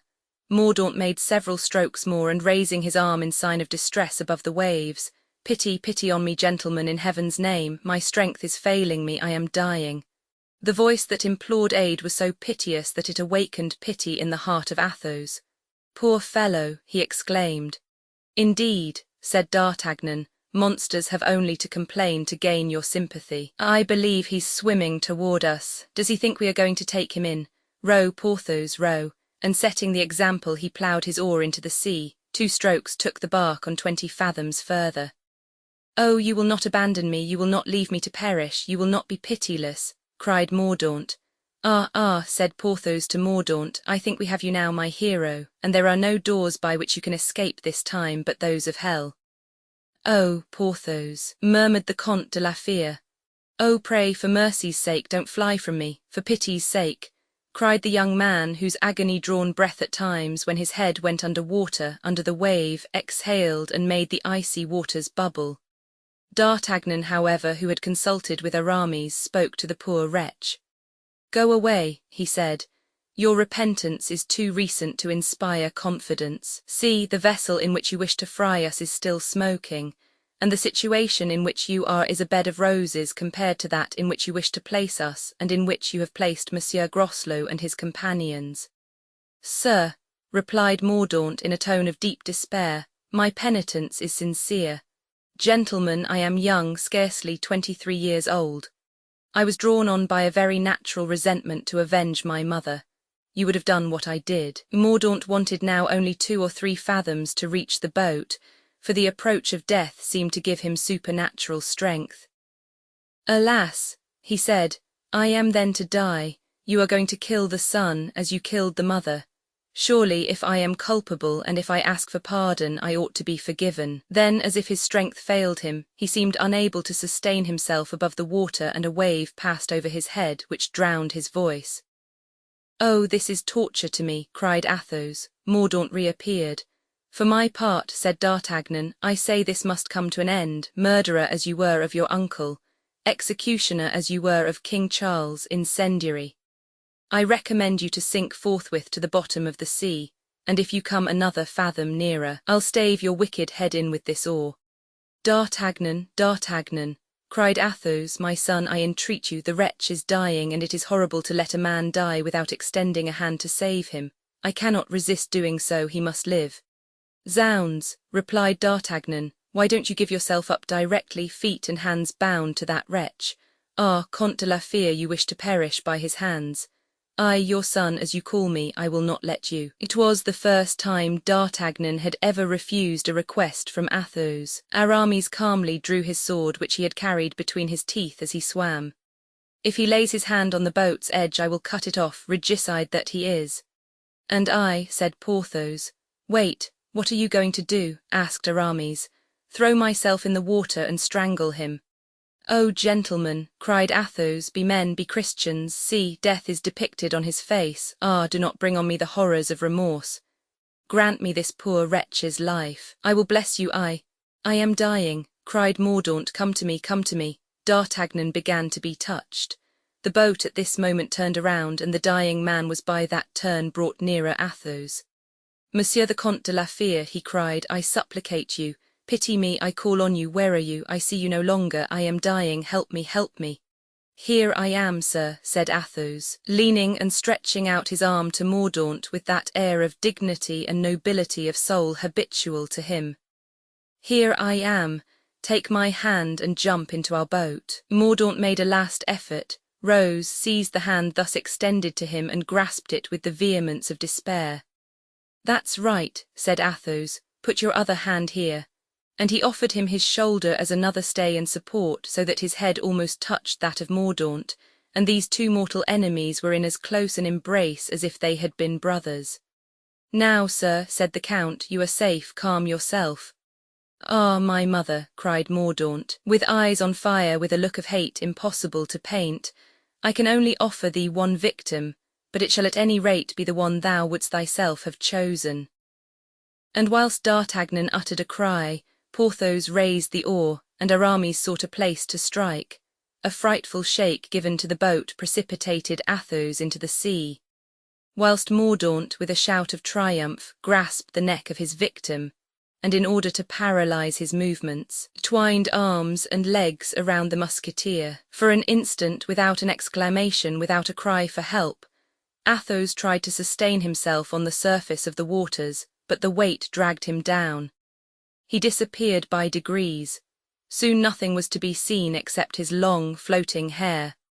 Then both men disappeared, and the bubbling of the water, which in its turn was soon effaced, alone indicated the spot where these two had sunk. Mute with horror, the three friends had remained open-mouthed, their eyes dilated, their arms extended like statues, and motionless as they were, the beating of their hearts was audible. Porthos was the first who came to himself. He tore his hair. "Oh," he cried, "Athos, Athos, thou man of noble heart, woe is me, I have let thee perish." At this instant, in the midst of the silver circle illumined by the light of the moon, the same whirlpool which had been made by the sinking men was again obvious, and first was seen, rising above the waves, a wisp of hair, then a pale face with open eyes, yet nevertheless the eyes of death. Then a body which, after rising of itself even to the waist above the sea, turned gently on its back, according to the caprice of the waves, and floated. In the bosom of this corpse was plunged a poniard, the gold hilt of which shone in the moonbeams. "Mordaunt, Mordaunt," cried the three friends. "'Tis Mordaunt, but Athos," exclaimed D'Artagnan. Suddenly the boat leaned on one side beneath a new and unexpected weight, and Grimaud uttered a shout of joy. Every one turned around and beheld Athos, livid, his eyes dim and his hands trembling, supporting himself on the edge of the boat. 8 vigorous arms lifted him up immediately and laid him in the boat, where directly Athos was warmed and reanimated, reviving with the caresses and cares of his friends, who were intoxicated with joy. "You are not hurt?" asked D'Artagnan. "No," replied Athos. "And he, oh he, now we may say at last, thank heaven, he is really dead. Look." And D'Artagnan, obliging Athos to look in the direction he pointed, showed him the body of Mordaunt floating on its back, which, sometimes submerged, sometimes rising, seemed still to pursue the four friends with looks of insult and mortal hatred. At last he sank. Athos had followed him with a glance in which the deepest melancholy and pity were expressed. "Bravo, Athos," cried Aramis with an emotion very rare in him. "A capital blow you gave," cried Porthos. "I have a son, I wish to live," said Athos. "In short," said D'Artagnan, "this has been the will of God." "It was not I who killed him," said Athos in a soft, low tone, "'twas destiny." Chapter 74. How Mousqueton had a narrow escape of being eaten. A deep silence reigned for a long time in the boat after the fearful scene described. The moon, which had shone for a short time, disappeared behind the clouds. Every object was again plunged in the obscurity that is so awful in the deserts, and still more so in that liquid desert, the ocean, and nothing was heard save the whistling of the west wind driving along the tops of the crested billows. Porthos was the first to speak. "I have seen," he said, "many dreadful things, but nothing that ever agitated me so much as what I have just witnessed. Nevertheless, even in my present state of perturbation, I protest that I feel happy. I have 100 pounds weight less upon my chest, I breathe more freely." In fact, Porthos breathed so loud as to do credit to the free play of his powerful lungs. "For my part," observed Aramis, "I cannot say the same as you do. Porthos, I am still terrified to such a degree that I scarcely believe my eyes. I look around the boat, expecting every moment to see that poor wretch holding between his hands the poniard plunged into his heart." "Oh, I feel easy," replied Porthos. "The poniard was pointed at the 6th rib and buried up to the hilt in his body. I do not reproach you, Athos, for what you have done. On the contrary, when one aims a blow, that is the regulation way to strike. So now I breathe again, I am happy." "Don't be in haste to celebrate a victory, Porthos," interposed D'Artagnan. "Never have we incurred a greater danger than we are now encountering. Men may subdue men, they cannot overcome the elements. We are now on the sea at night without any pilot, in a frail bark. Should a blast of wind upset the boat, we are lost." Mousqueton heaved a deep sigh. You are ungrateful, D'Artagnan, said Athos. Yes, ungrateful to Providence, to whom we owe our safety in the most miraculous manner. Let us sail before the wind, and unless it changes we shall be drifted either to Calais or Boulogne. Should our bark be upset, we are 5 of us good swimmers, able enough to turn it over again, or if not, to hold on by it. Now we are on the very road which all the vessels between Dover and Calais take. 'Tis impossible but that we should meet with a fisherman who will pick us up. But should we not find any fisherman, and should the wind shift to the north? That, said Athos, would be quite another thing, and we should never more see land until we were upon the other side of the Atlantic. Which implies that we may die of hunger, said Aramis. 'Tis more than possible, answered the Comte de la Fere. Mousqueton sighed again more deeply than before. What is the matter? What ails you? Asked Porthos. I am cold, sir, said Mousqueton. Impossible, your body is covered with a coating of fat which preserves it from the cold air. Ah, sir, 'tis this very coating of fat that makes me shiver. How is that, Mousqueton? Alas, your honour, in the library of the Château of Bracieux there are a lot of books of travels. What then? Amongst them the voyages of Jean Maquet in the time of Henry Roman IV. Well, in these books, your honour, 'tis told how hungry voyagers, drifting out to sea, have a bad habit of eating each other, and beginning with the fattest among them, cried D'Artagnan, unable, in spite of the gravity of the occasion, to help laughing. Yes, sir, answered Mousqueton, but permit me to say I see nothing laughable in it. However, he added, turning to Porthos, I should not regret dying, sir, were I sure that by doing so I might still be useful to you.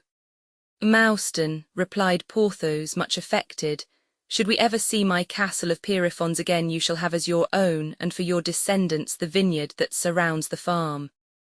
And you should call it devotion, added Aramis, the vineyard of self-sacrifice, to transmit to latest ages the recollection of your devotion to your master.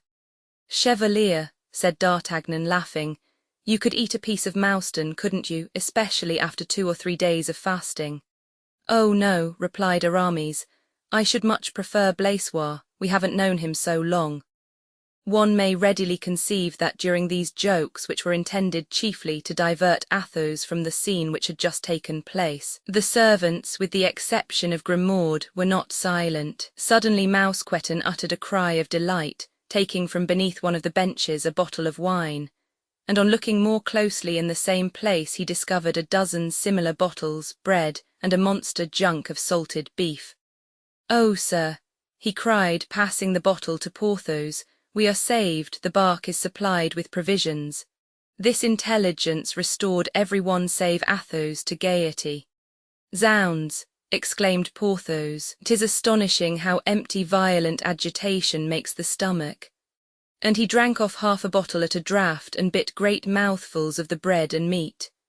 Now, said Athos, sleep, or try to sleep, my friends, and I will watch. In a few moments, notwithstanding their wet clothes, the icy blast that blew, and the previous scene of terror, these hardy adventurers, with their iron frames inured to every hardship, threw themselves down, intending to profit by the advice of Athos, who sat at the helm, pensively wakeful, guiding the little bark the way it was to go, his eyes fixed on the heavens, as if he sought to verify not only the road to France, but the benign aspect of protecting Providence. After some hours of repose, the sleepers were aroused by Athos.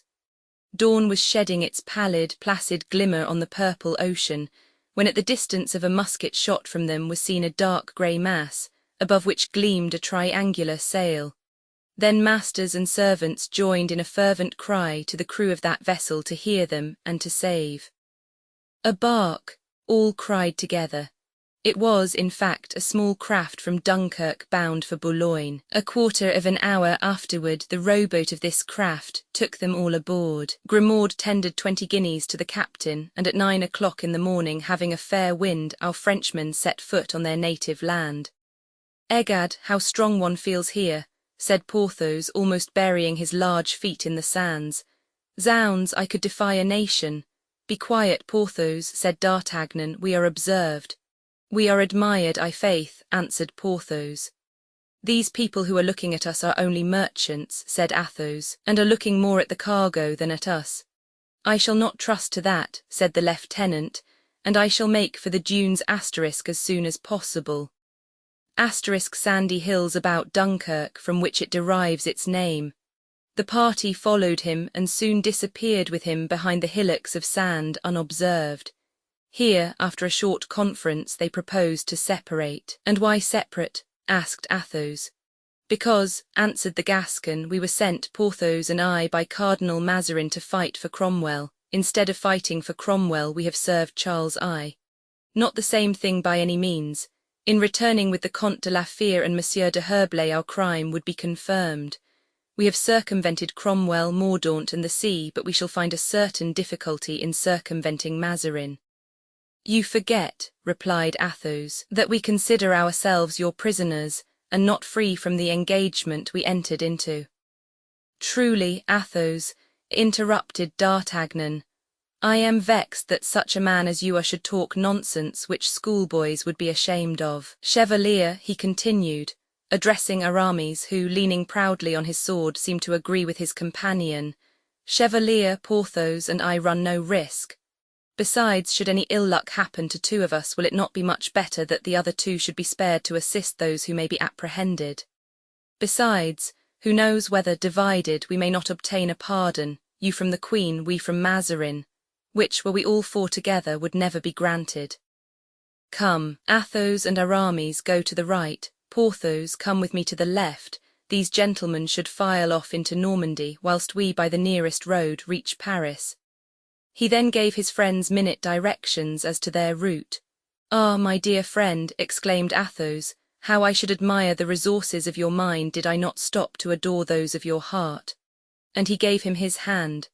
Isn't this fox a genius, Athos? Asked the Gascon. No, he knows how to crunch fowls, to dodge the huntsman, and to find his way home by day or by night, that's all.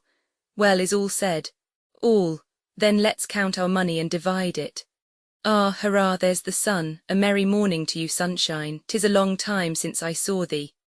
Come, come, D'Artagnan, said Athos, do not affect to be strong-minded, there are tears in your eyes. Let us be open with each other and sincere. What? Cried the Gascon, do you think, Athos, we can take leave calmly of two friends at a time, not free from danger to you and Aramis? No, answered Athos, embrace me, my son. Zounds, said Porthos, sobbing, I believe I'm crying, but how foolish all this is. Then they embraced. At that moment their fraternal bond of union was closer than ever, and when they parted, each to take the route agreed on, they turned back to utter affectionate expressions, which the echoes of the dunes repeated.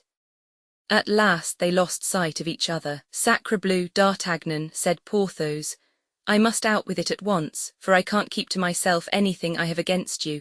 I haven't been able to recognize you in this matter. Why not? Said D'Artagnan with his wise smile. Because if, as you say, Athos and Aramis are in real danger, this is not the time to abandon them. For my part, I confess to you that I was all ready to follow them and am still ready to rejoin them, in spite of all the Mazarins in the world. You would be right, Porthos, but for one thing which may change the current of your ideas, and that is, that it is not those gentlemen who are in the greatest danger, it is ourselves. It is not to abandon them that we have separated, but to avoid compromising them. Really, said Porthos, opening his eyes in astonishment. Yes, no doubt. If they are arrested, they will only be put in the Bastille. If we are arrested, it is a matter of the place to grieve. Oh, said Porthos, there is quite a gap between that fate and the baronial coronet you promised me, D'Artagnan. Bah, perhaps not so great as you think, Porthos, you know the proverb, all roads lead to Rome. But how is it that we are incurring greater risks than Athos and Aramis? Asked Porthos. Because they have but fulfilled the mission confided to them by Queen Henrietta, and we have betrayed that confided to us by Mazarin. Because, going hence as emissaries to Cromwell, we became partisans of King Charles. Because, instead of helping cut off the royal head condemned by those fellows called Mazarin, Cromwell, Joyce, Bridge, Fairfax, etc., we very nearly succeeded in saving it. Upon my word that is true, said Porthos. But how can you suppose, my dear friend, that in the midst of his great preoccupations General Cromwell has had time to think? Cromwell thinks of everything. Cromwell has time for everything, and believe me, dear friend, we ought not to lose our time, it is precious. We shall not be safe till we have seen Mazarin, and then— The devil, said Porthos. What can we say to Mazarin? Leave that to me, I have my plan. He laughs best who laughs last. Cromwell is mighty, Mazarin is tricky, but I would rather have to do with them than with the late Monsieur Mordaunt. Ah, said Porthos, it is very pleasant to be able to say the late Monsieur Mordaunt. My faith, yes, said D'Artagnan, but we must be going. The two immediately started across country toward the road to Paris, followed by Mousqueton, who, after being too cold all night, at the end of a quarter of an hour found himself too warm. Chapter 75. The Return. During the 6 weeks that Athos and Aramis had been absent from France, the Parisians, finding themselves one morning without either queen or king, were greatly annoyed at being thus deserted, and the absence of Mazarin, a thing so long desired, did not compensate for that of the two Auguste fugitives. The first feeling that pervaded Paris on hearing of the flight to Saint-Germain was that sort of affright which seizes children when they awake in the night and find themselves alone. A deputation was therefore sent to the Queen to entreat her to return to Paris, but she not only declined to receive the deputies, but sent an intimation by Chancellor Séguier, implying that if the Parliament did not humble itself before Her Majesty by negativing all the questions that had been the cause of the quarrel, Paris would be besieged the very next day. This threatening answer, unluckily for the court, produced quite a different effect to that which was intended. It wounded the pride of the Parliament, which, supported by the citizens, replied by declaring that Cardinal Mazarin was the cause of all the discontent, denounced him as the enemy both of the king and the state, and ordered him to retire from the court that same day, and from France within a week afterward, enjoining, in case of disobedience on his part, all the subjects of the king to pursue and take him. Mazarin being thus placed beyond the pale of the protection of the law, preparations on both sides were commenced, by the Queen, to attack Paris, by the citizens to defend it. The latter were occupied in breaking up the pavement and stretching chains across the streets, when, headed by the coadjutor, appeared the Prince de Conti, the brother of the Prince de Condé, and the Duc de Longueville, his brother-in-law. This unexpected band of auxiliaries arrived in Paris on the 10th of January, and the Prince of Conti was named, but not until after a stormy discussion, generalissimo of the army of the king out of Paris. As for the Duc de Beaufort, he arrived from Vendôme, according to the annals of the day, bringing with him his high bearing and his long and beautiful hair, qualifications which gained him the sovereignty of the market-places. The Parisian army had organized with the promptness characteristic of the bourgeois, whenever they are moved by any sentiment whatever to disguise themselves as soldiers. On the 19th, the impromptu army had attempted a sortie, more to assure itself and others of its actual existence than with any more serious intention. They carried a banner, on which could be read this strange device: "We are seeking our king." The next following days were occupied in trivial movements, which resulted only in the carrying off of a few herds of cattle, and the burning of 2 or 3 houses. That was still the situation of affairs up to the early days of February. On the first day of that month our 4 companions had landed at Boulogne, and, in 2 parties, had set out for Paris. Toward the end of the 4th day of the journey, Athos and Aramis reached Nanterre, which place they cautiously passed by on the outskirts, fearing that they might encounter some troop from the Queen's army. It was against his will that Athos took these precautions, but Aramis had very judiciously reminded him that they had no right to be imprudent, that they had been charged by King Charles with a supreme and sacred mission, which, received at the foot of the scaffold, could be accomplished only at the feet of Queen Henrietta. Upon that, Athos yielded.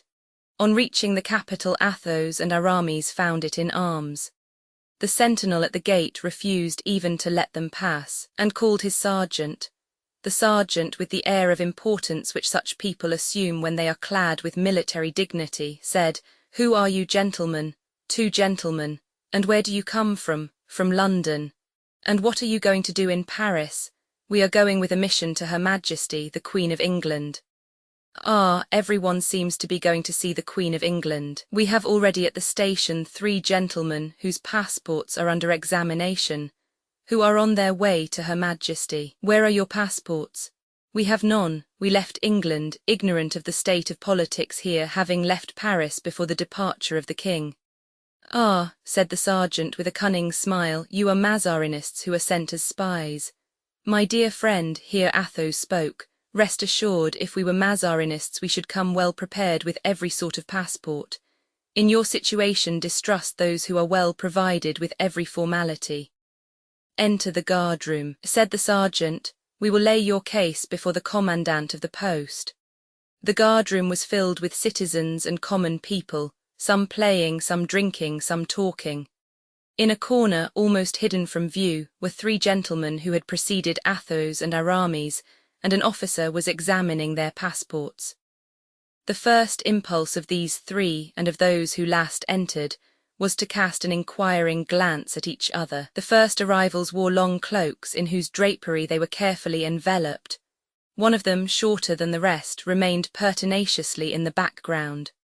When the sergeant on entering the room announced that in all probability he was bringing in 2 Mazarinists, it appeared to be the unanimous opinion of the officers on guard that they ought not to pass. "Be it so," said Athos.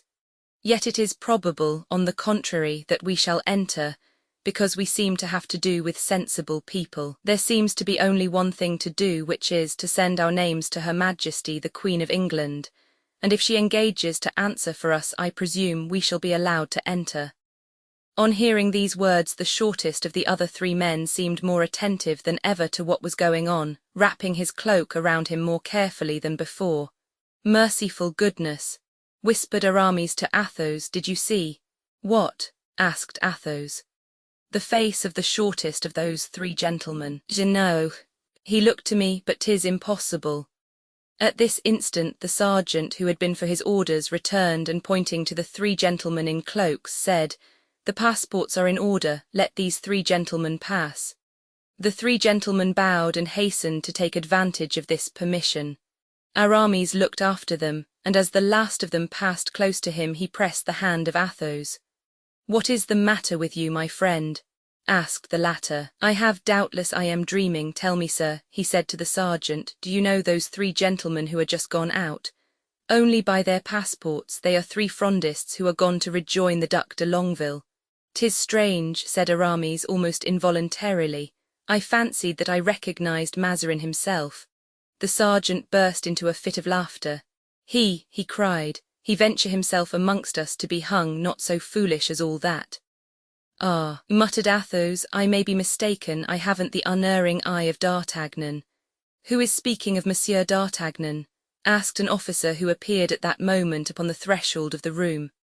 "What?" cried Aramis and Athos. "What? Planchet?" "Planchet," added Grimaud. "Planchet with a gorget indeed."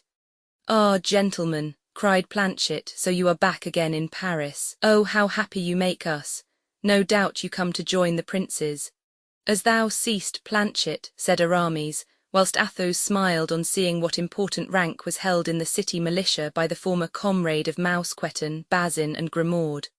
"And Monsieur d'Artagnan, of whom you spoke just now, Monsieur de Herblay, may I ask if you have any news of him? We parted from him 4 days ago, and we have reason to believe that he has reached Paris before us." "No, sir, I am sure he hasn't yet arrived, but then he may have stopped at Saint-Germain." "I don't think so. We appointed to meet at La Chevrette. I was there this very day." "And had the pretty Madeleine no news?" asked Aramis, smiling. "No, sir, and it must be admitted that she seemed very anxious." "In fact," said Aramis, "there is no time lost, and we made our journey quickly. Permit me then, my dear Athos, without inquiring further about our friend, to pay my respects to Planchet." "Ah, Monsieur le Chevalier," said Planchet, bowing. "Lieutenant?" asked Aramis. "Lieutenant, with a promise of becoming captain.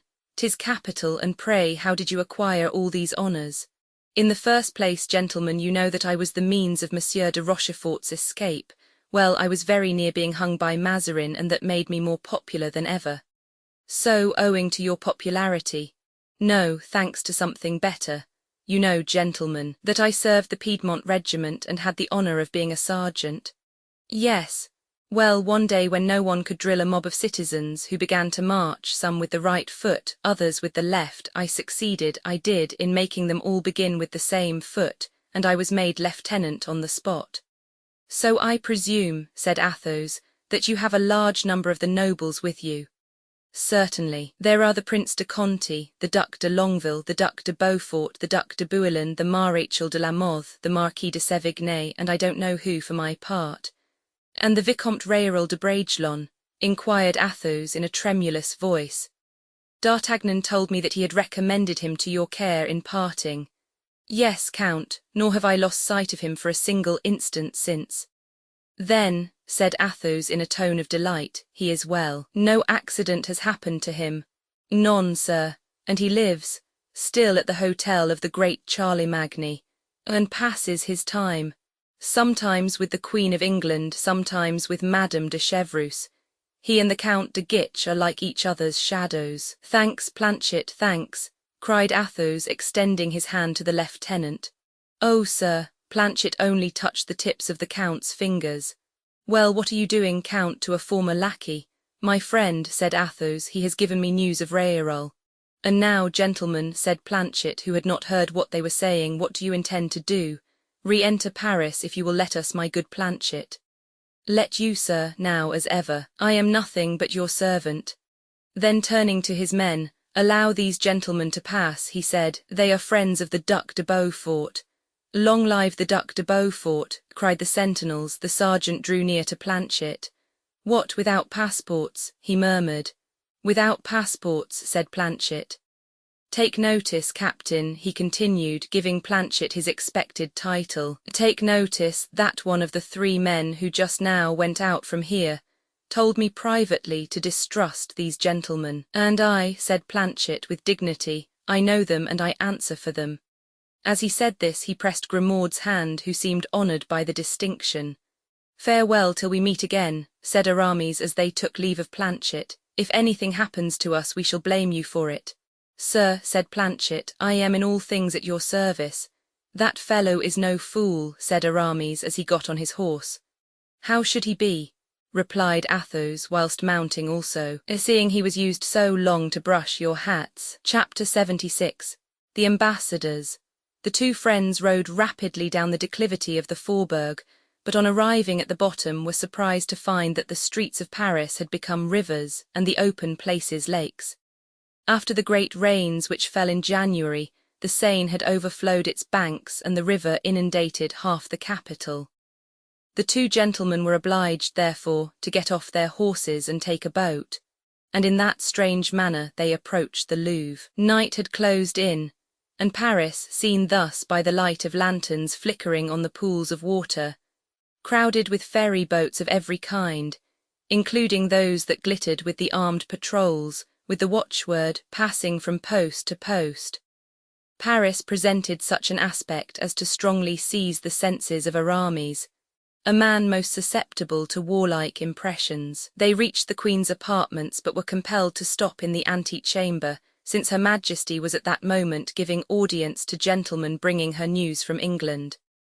We too, said Athos to the footman who had given him that answer, not only bring news from England, but have just come from there. What, then, are your names, gentlemen? The Comte de la Fere and the Chevalier de Herblay, said Aramis.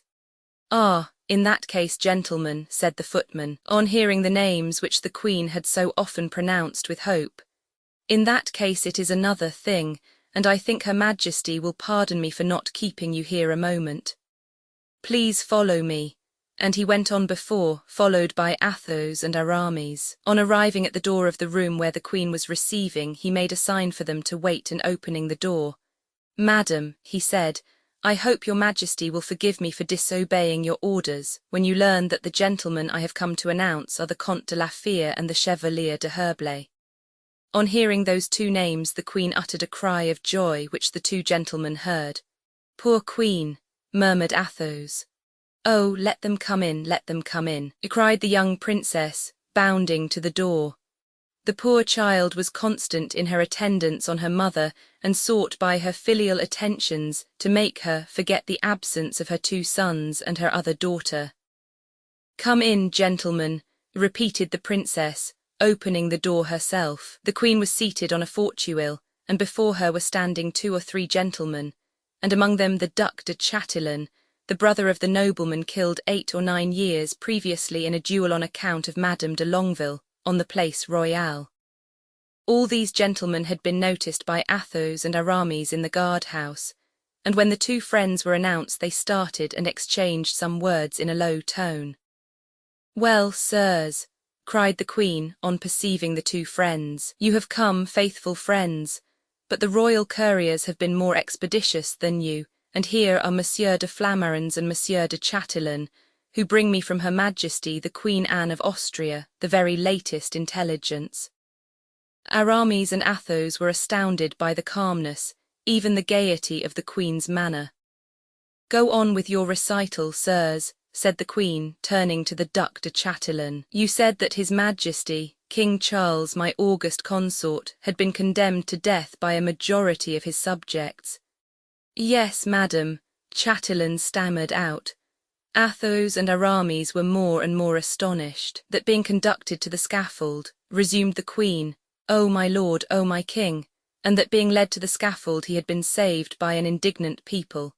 "Just so, madam," replied Chatillon in so low a voice that though the 2 friends were listening eagerly they could hardly hear this affirmation.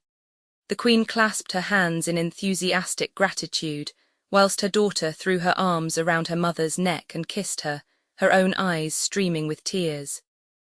"Now, madam, nothing remains to me except to proffer my respectful homage," said Chatillon, who felt confused and ashamed beneath the stern gaze of Athos. "One moment, yes," answered the queen. "One moment, I beg, for here are the Chevalier de Herblay and the Comte de la Fere, just arrived from London, and they can give you as eye-witnesses such details as you can convey to the queen, my royal sister." "Speak, gentlemen, speak. I am listening, conceal nothing, gloss over nothing. Since His Majesty still lives, since the honour of the throne is safe, everything else is a matter of indifference to me." Athos turned pale and laid his hand on his heart. "Well," exclaimed the queen, who remarked this movement and his paleness, "speak, sir, I beg you to do so." "I beg you to excuse me, madam.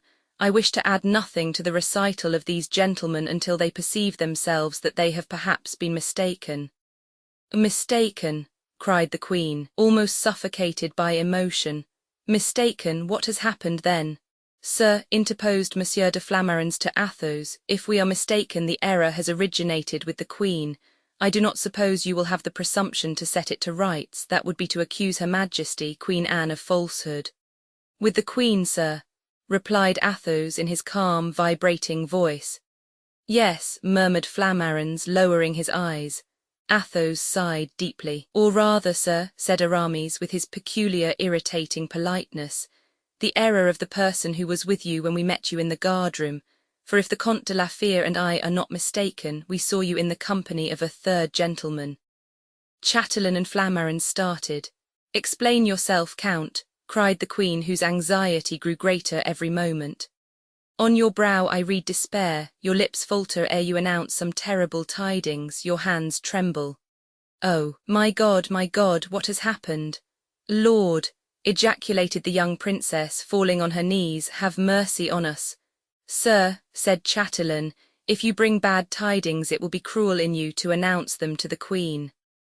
Aramis went so close to Chatillon as almost to touch him. "Sir," said he with compressed lips and flashing eyes, "you have not the presumption to instruct the Comte de la Fere and myself what we ought to say here." During this brief altercation Athos, with his hands on his heart, his head bent low, approached the queen and in a voice of deepest sorrow said, "Madam, princes, who by nature are above other men, receive from heaven courage to support greater misfortunes than those of lower rank, for their hearts are elevated as their fortunes. We ought not, therefore, I think, to act toward a queen so illustrious as your Majesty as we should act toward a woman of our lowlier condition." "Queen," Destined as you are to endure every sorrow on this earth, hear the result of our unhappy mission." Athos, kneeling down before the queen, trembling and very cold, drew from his bosom, enclosed in the same case, the order set in diamonds which the queen had given to Lord de Winter, and the wedding ring which Charles I, before his death, had placed in the hands of Aramis. Since the moment he had first received these two mementos, Athos had never parted with them. He opened the case and offered them to the queen with deep and silent anguish.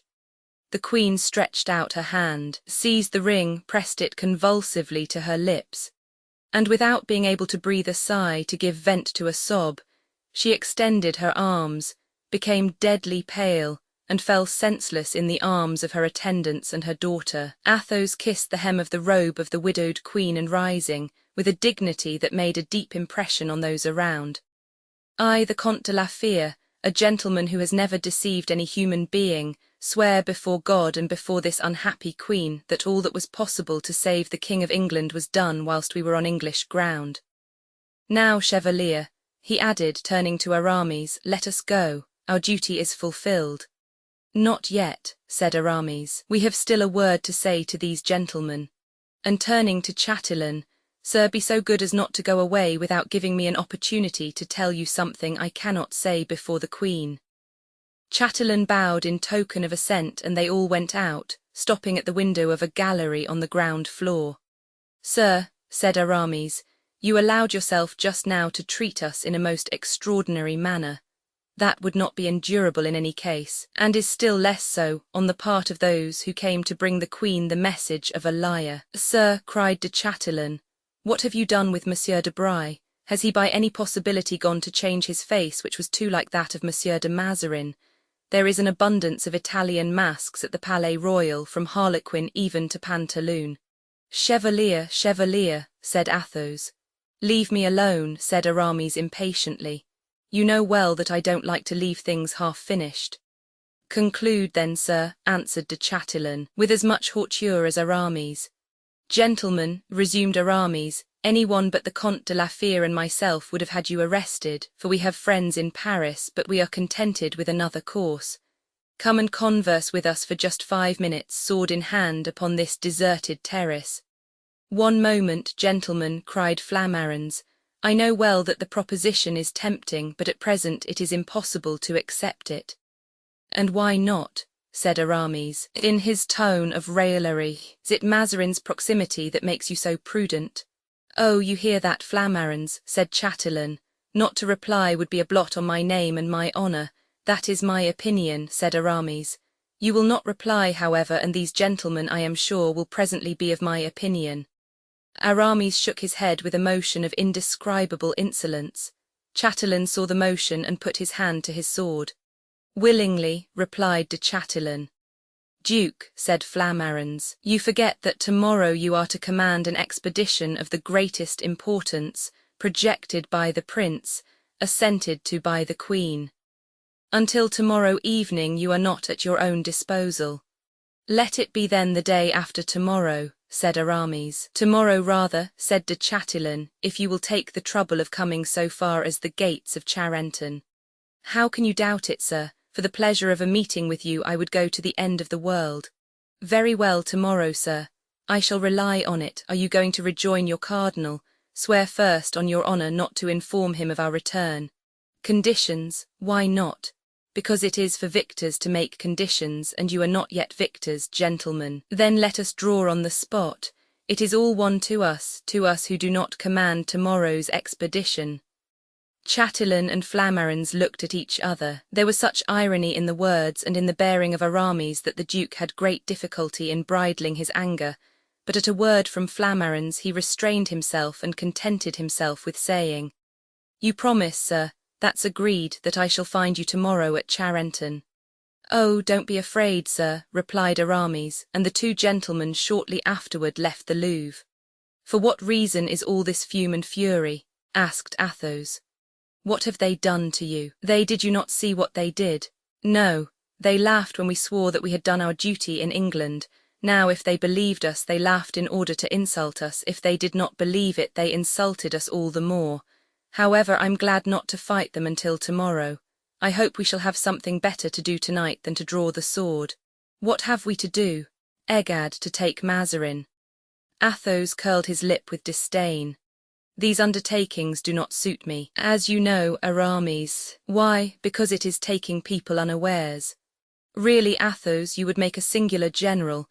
You would fight only by broad daylight, warn your foe before an attack, and never attempt anything by night lest you should be accused of taking advantage of the darkness. Athos smiled. You know one cannot change his nature, he said.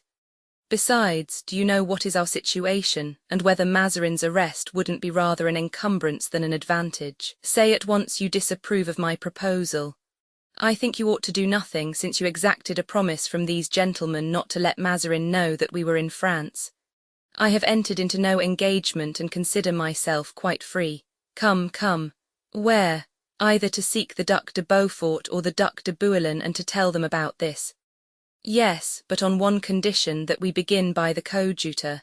He is a priest, learned in cases of conscience, and we will tell him ours. It was then agreed that they were to go first to Monsieur de Bouillon, as his house came first. But first of all Athos begged that he might go to the Hôtel du Grand Charlemagne to see Raoul. They re-entered the boat which had brought them to the Louvre and thence proceeded to the Halles, and taking up Grimaud and Blaisois, they went on foot to the Rue Gaine-Gourde. But Raoul was not at the Hôtel du Grand Charlemagne. He had received a message from the prince, to whom he had hastened with Olivain the instant he had received it. Chapter 77. The three lieutenants of the Generalissimo. The night was dark, but still the town resounded with those noises that disclose a city in a state of siege. Athos and Aramis did not proceed 100 steps without being stopped by sentinels placed before the barricades, who demanded the watchword. And on their saying that they were going to Monsieur de Bouillon on a mission of importance, a guide was given them under pretext of conducting them, but in fact as a spy over their movements. On arriving at the Hôtel de Bouillon, they came across a little troop of 3 cavaliers who seemed to know every possible password, for they walked without either guide or escort, and on arriving at the barricades had nothing to do but to speak to those who guarded them, who instantly let them pass with evident deference, due probably to their high birth. On seeing them, Athos and Aramis stood still. "Oh," cried Aramis, "do you see?" "Count, yes," said Athos. "Who do these 3 cavaliers appear to you to be? What do you think, Aramis?" "Why, they are our men. You are not mistaken, I recognize Monsieur de Flamarens, and I Monsieur de Chatillon. As to the cavalier in the brown cloak, it is the cardinal, in person. How the devil do they venture so near the Hôtel de Bouillon?" Athos smiled but did not reply. 5 minutes afterward they knocked at the prince's door. This door was guarded by a sentinel, and there was also a guard placed in the courtyard, ready to obey the orders of the Prince de Conti's lieutenant. Monsieur de Bouillon had the gout, but notwithstanding his illness, which had prevented his mounting on horseback for the last month, that is, since Paris had been besieged, he was ready to receive the Comte de la Fère and the Chevalier de Herblay. He was in bed, but surrounded with all the paraphernalia of war. Everywhere were swords, pistols, cuirasses, and arquebuses, and it was plain that as soon as his gout was better, Monsieur de Bouillon would give a pretty tangle to the enemies of the Parliament to unravel. Meanwhile, to his great regret, as he said, he was obliged to keep his bed. "Ah, gentlemen," he cried as the 2 friends entered, "you are very happy, you can ride, you can go and come and fight for the cause of the people. But I, as you see, am nailed to my bed. Ah, this demon, gout, this demon, gout." "My lord," said Athos, "we are just arrived from England, and our first concern is to inquire after your health." "Thanks, gentlemen, thanks. As you see, my health is but indifferent, but you come from England, and King Charles is well, as I have just heard." "He is dead, my lord," said Aramis. "Pooh," said the duke, too much astonished to believe it true. "Dead on the scaffold, condemned by Parliament." "Impossible, and executed in our presence. What then has Monsieur de Flamarens been telling me?" "Monsieur de Flamarens? Yes, he has just gone out." Athos smiled. "With 2 companions, he said. "With 2 companions, yes," replied the duke. Then he added with a certain uneasiness, "Did you meet them?" "Why, yes, I think so in the street," said Athos, and he looked smilingly at Aramis, who looked at him with an expression of surprise. "The devil take this gout," cried Monsieur de Bouillon, evidently ill at ease. "My lord," said Athos, "we admire your devotion to the cause you have espoused, in remaining at the head of the army whilst so ill, in so much pain." "One must," replied Monsieur de Bouillon, "sacrifice one's comfort to the public good, but I confess to you I am now almost exhausted. My spirit is willing, my head is clear, but this demon, the gout, o'ercrows me.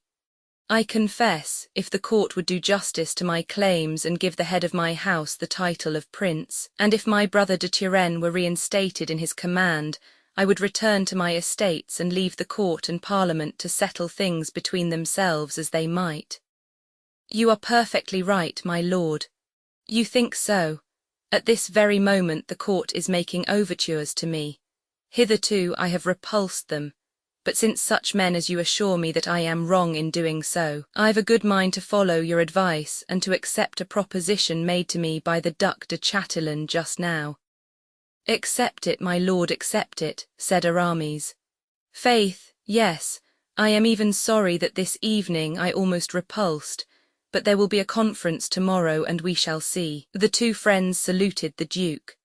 "Go, gentlemen," he said, "you must be much fatigued after your voyage. Poor King Charles, but after all he was somewhat to blame in all that business, and we may console ourselves with the reflection that France has no cause of reproach in the matter and did all she could to serve him." "Oh, as to that," said Aramis, "we are witnesses. Mazarin especially. Yes, do you know, I am very glad to hear you give that testimony. The cardinal has some good in him, and if he were not a foreigner, well, he would be more justly estimated.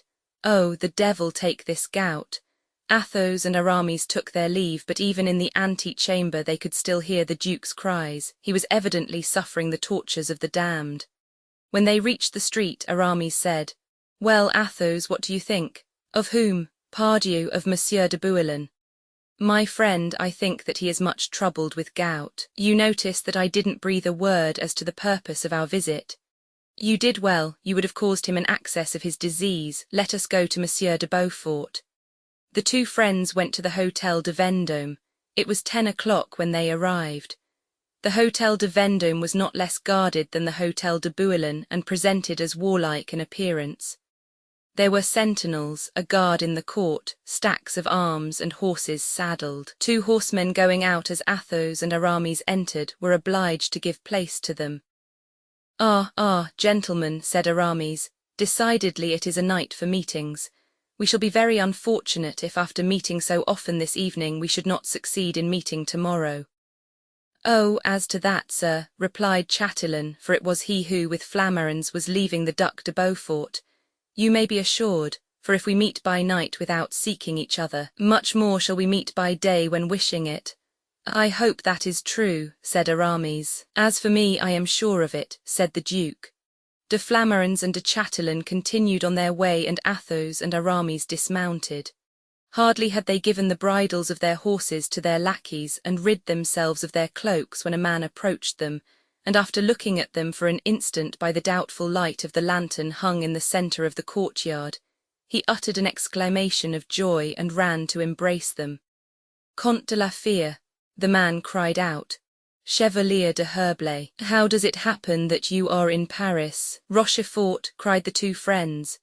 "Yes, we arrived 4 or 5 days ago from the Vendomois, as you know, and we are going to give Mazarin something to do. You are still with us, I presume?"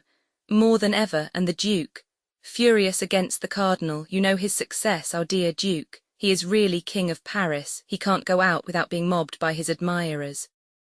"Ah, so much the better. Can we have the honour of seeing his highness?" "I shall be proud to present you," and Rochefort walked on. Every door was opened to him.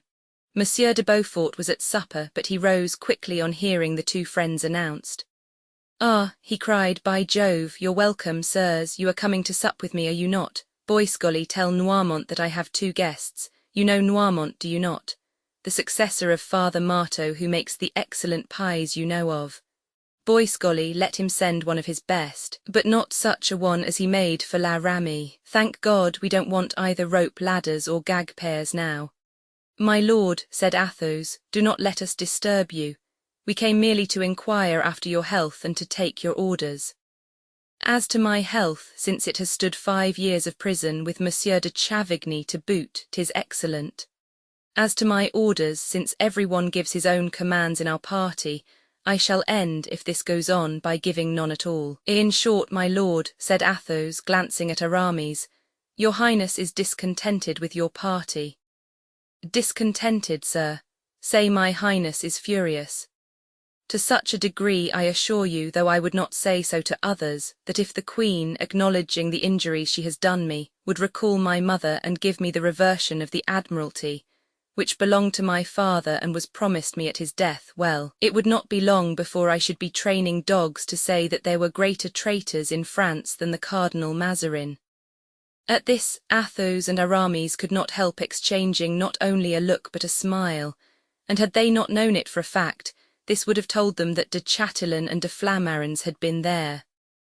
My lord, said Athos, we are satisfied. We came here only to express our loyalty, and to say that we are at your lordship's service and his most faithful servants.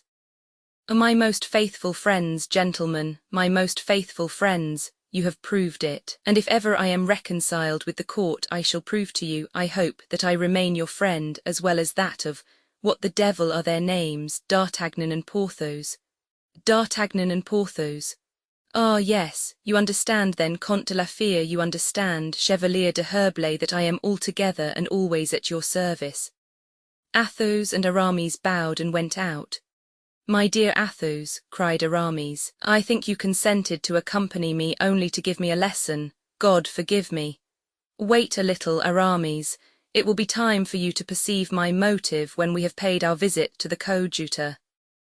Let us then go to the archiepiscopal palace, said Aramis. They directed their horses to the city. On arriving at the cradle from which Paris sprang, they found it inundated with water, and it was again necessary to take a boat. The palace rose from the bosom of the water, and to see the number of boats around it, one would have fancied oneself not in Paris, but in Venice. Some of these boats were dark and mysterious, others noisy and lighted up with torches. The friends slid in through this congestion of embarkation and landed in their turn. The palace was surrounded with water, but a kind of staircase had been fixed to the lower walls, and the only difference was that instead of entering by the doors, people entered by the windows. Thus did Athos and Aramis make their appearance in the antechamber, where about a dozen noblemen were collected in waiting. Good heavens, said Aramis to Athos, does the coadjutor intend to indulge himself in the pleasure of making us cool our hearts off in his antechamber? My dear friend, we must take people as we find them. The coadjutor is at this moment one of the 7 kings of Paris and has a court. Let us send in our names, and if he does not send us a suitable message, we will leave him to his own affairs or those of France. Let us call one of these lackeys, the demi-pistol in the left hand. Exactly so, cried Aramis. Ah, if I'm not mistaken, here's Bazin. Come here, fellow. Bazin, who was crossing the antechamber majestically in his clerical dress, turned around to see who the impertinent gentleman was who thus addressed him, but seeing his friends he went up to them quickly and expressed delight at seeing them. A truce to compliments, said Aramis. We want to see the coadjutor, and instantly, as we are in haste. Certainly, sir, it is not such lords as you are who are allowed to wait in the antechamber, only just now he has a secret conference with Monsieur de Bray. De Bray, cried the friends, 'tis then useless our seeing Monsieur the coadjutor this evening, said Aramis, so we give it up. And they hastened to quit the palace, followed by Bazin, who was lavish of bows and compliments. Well, said Athos, when Aramis and he were in the boat again, are you beginning to be convinced that we should have done a bad turn to all these people in arresting Mazarin? You are wisdom incarnate, Athos, Aramis replied. What had especially been observed by the 2 friends was the little interest taken by the court of France in the terrible events which had occurred in England, which they thought should have arrested the attention of all Europe. In fact, aside from a poor widow and a royal orphan who wept in the corner of the Louvre. No one appeared to be aware that Charles I had ever lived and that he had perished on the scaffold. The two friends made an appointment for 10 o'clock on the following day, for though the night was well advanced when they reached the door of the hotel, Aramis said that he had certain important visits to make and left Athos to enter alone.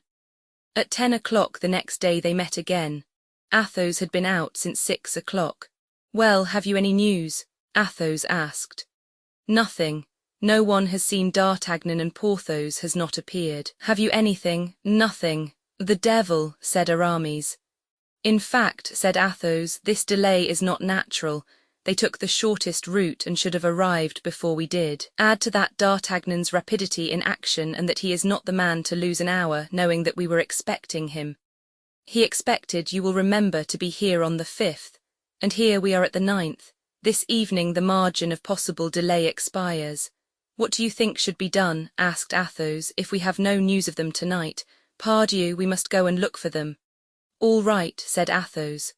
"But Raoul," said Aramis. A light cloud passed over the Count's face.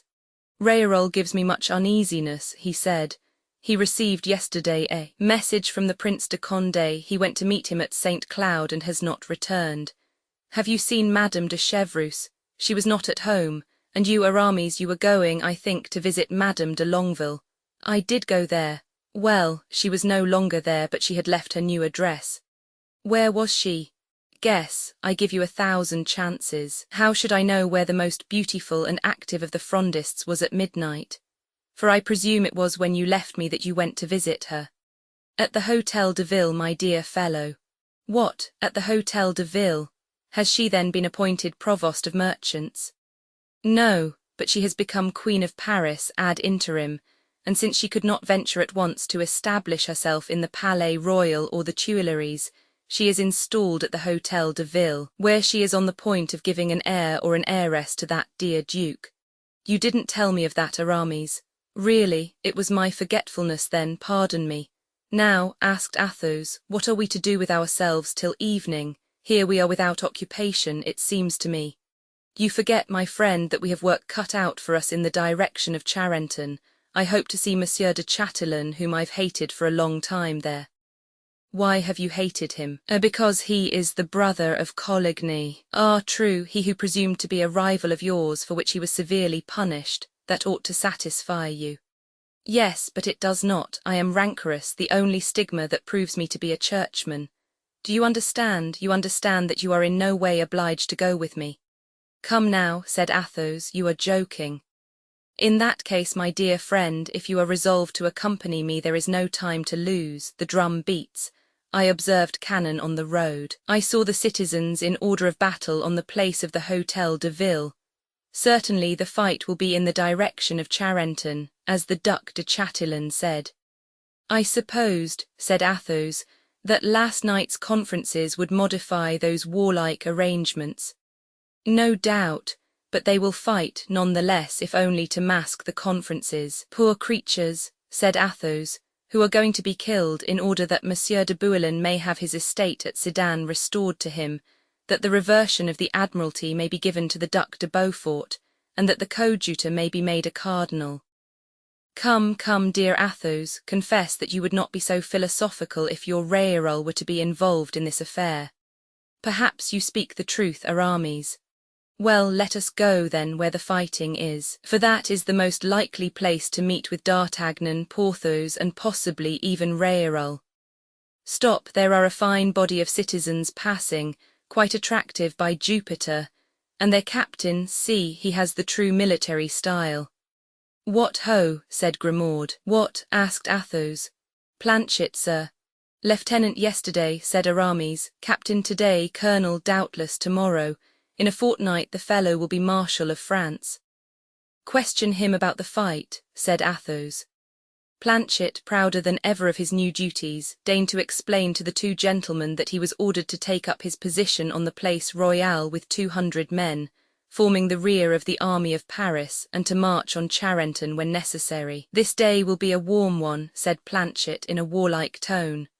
"No doubt," said Aramis, "but it is far from here to the enemy." Sir, the distance will be diminished, said a subordinate. Aramis saluted, then turning toward Athos.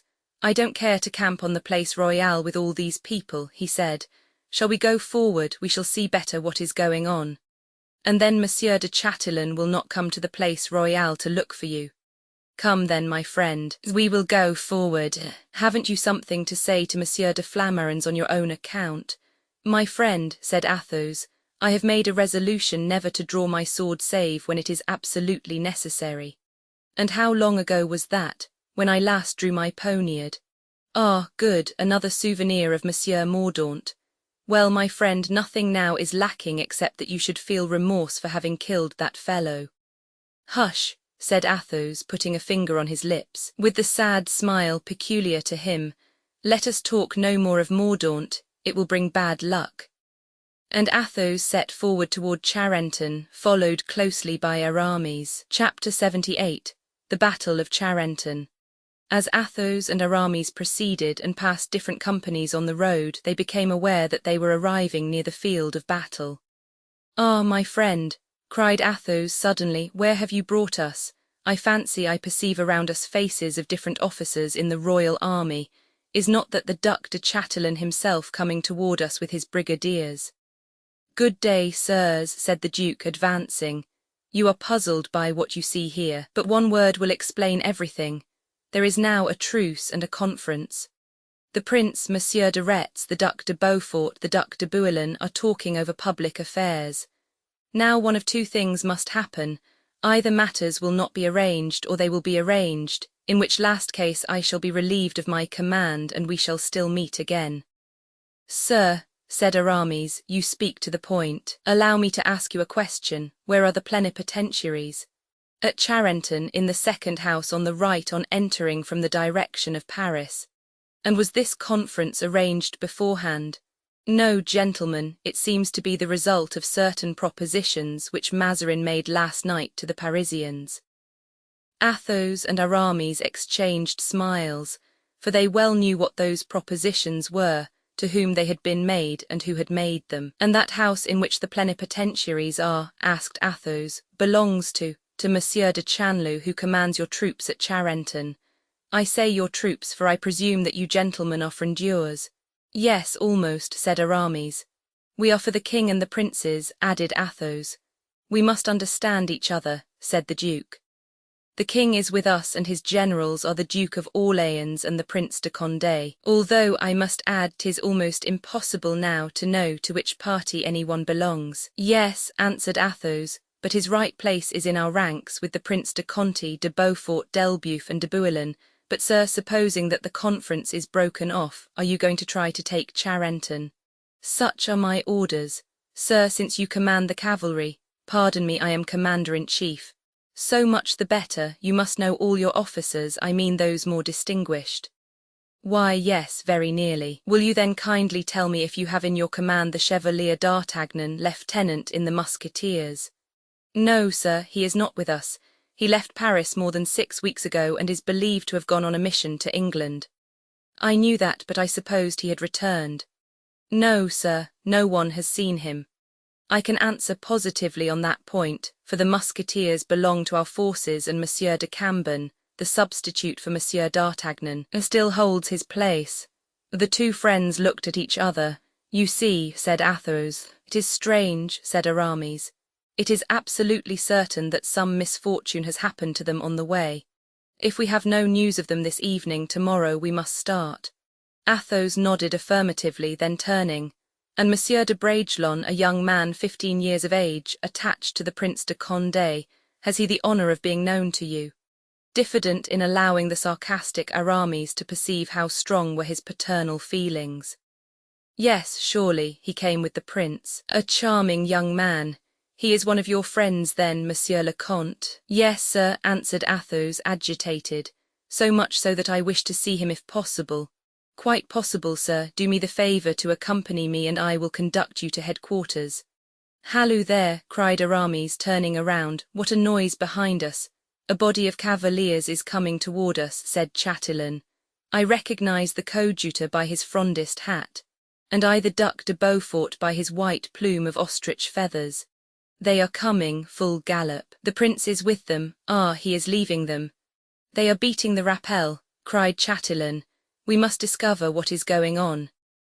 In fact, they saw the soldiers running to their arms, the trumpets sounded, the drums beat, the Duc de Beaufort drew his sword.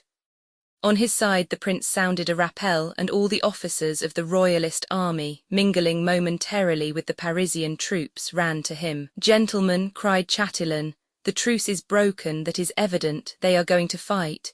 Go then into Charenton, for I shall begin in a short time, there's a signal from the prince. The cornet of a troop had in fact just raised the standard of the prince. Farewell till the next time we meet, cried Chatillon, and he set off, full gallop. Athos and Aramis turned also and went to salute the coadjutor and the Duc de Beaufort. As to the Duc de Bouillon, he had such a fit of gout as obliged him to return to Paris in a litter.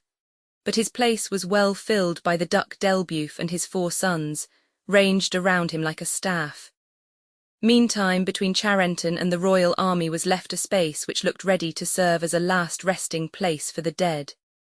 Gentlemen, cried the coadjutor, tightening his sash, which he wore after the fashion of the ancient military prelates over his archiepiscopal simmer, there's the enemy approaching. Let us save them half of their journey. And without caring whether he were followed or not, he set off.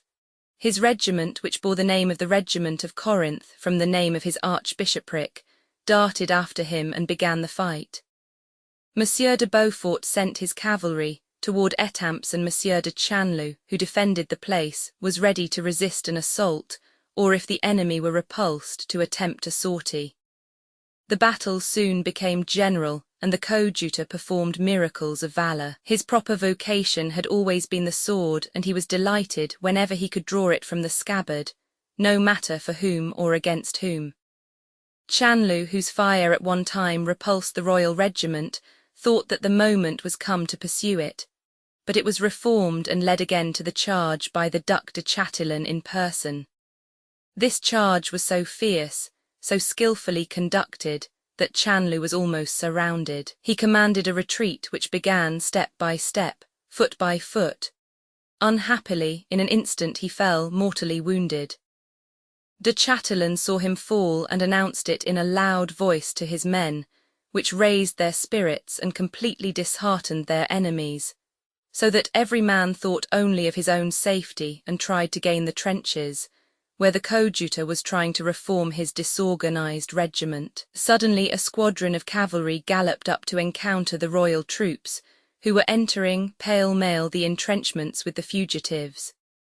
Athos and Aramis charged at the head of their squadrons, Aramis with sword and pistol in his hands, Athos with his sword in his scabbard, his pistol in his saddle-bags, calm and cool as if on the parade, except that his noble and beautiful countenance became sad as he saw slaughtered so many men who were sacrificed on the one side to the obstinacy of royalty, and on the other to the personal rancour of the princes.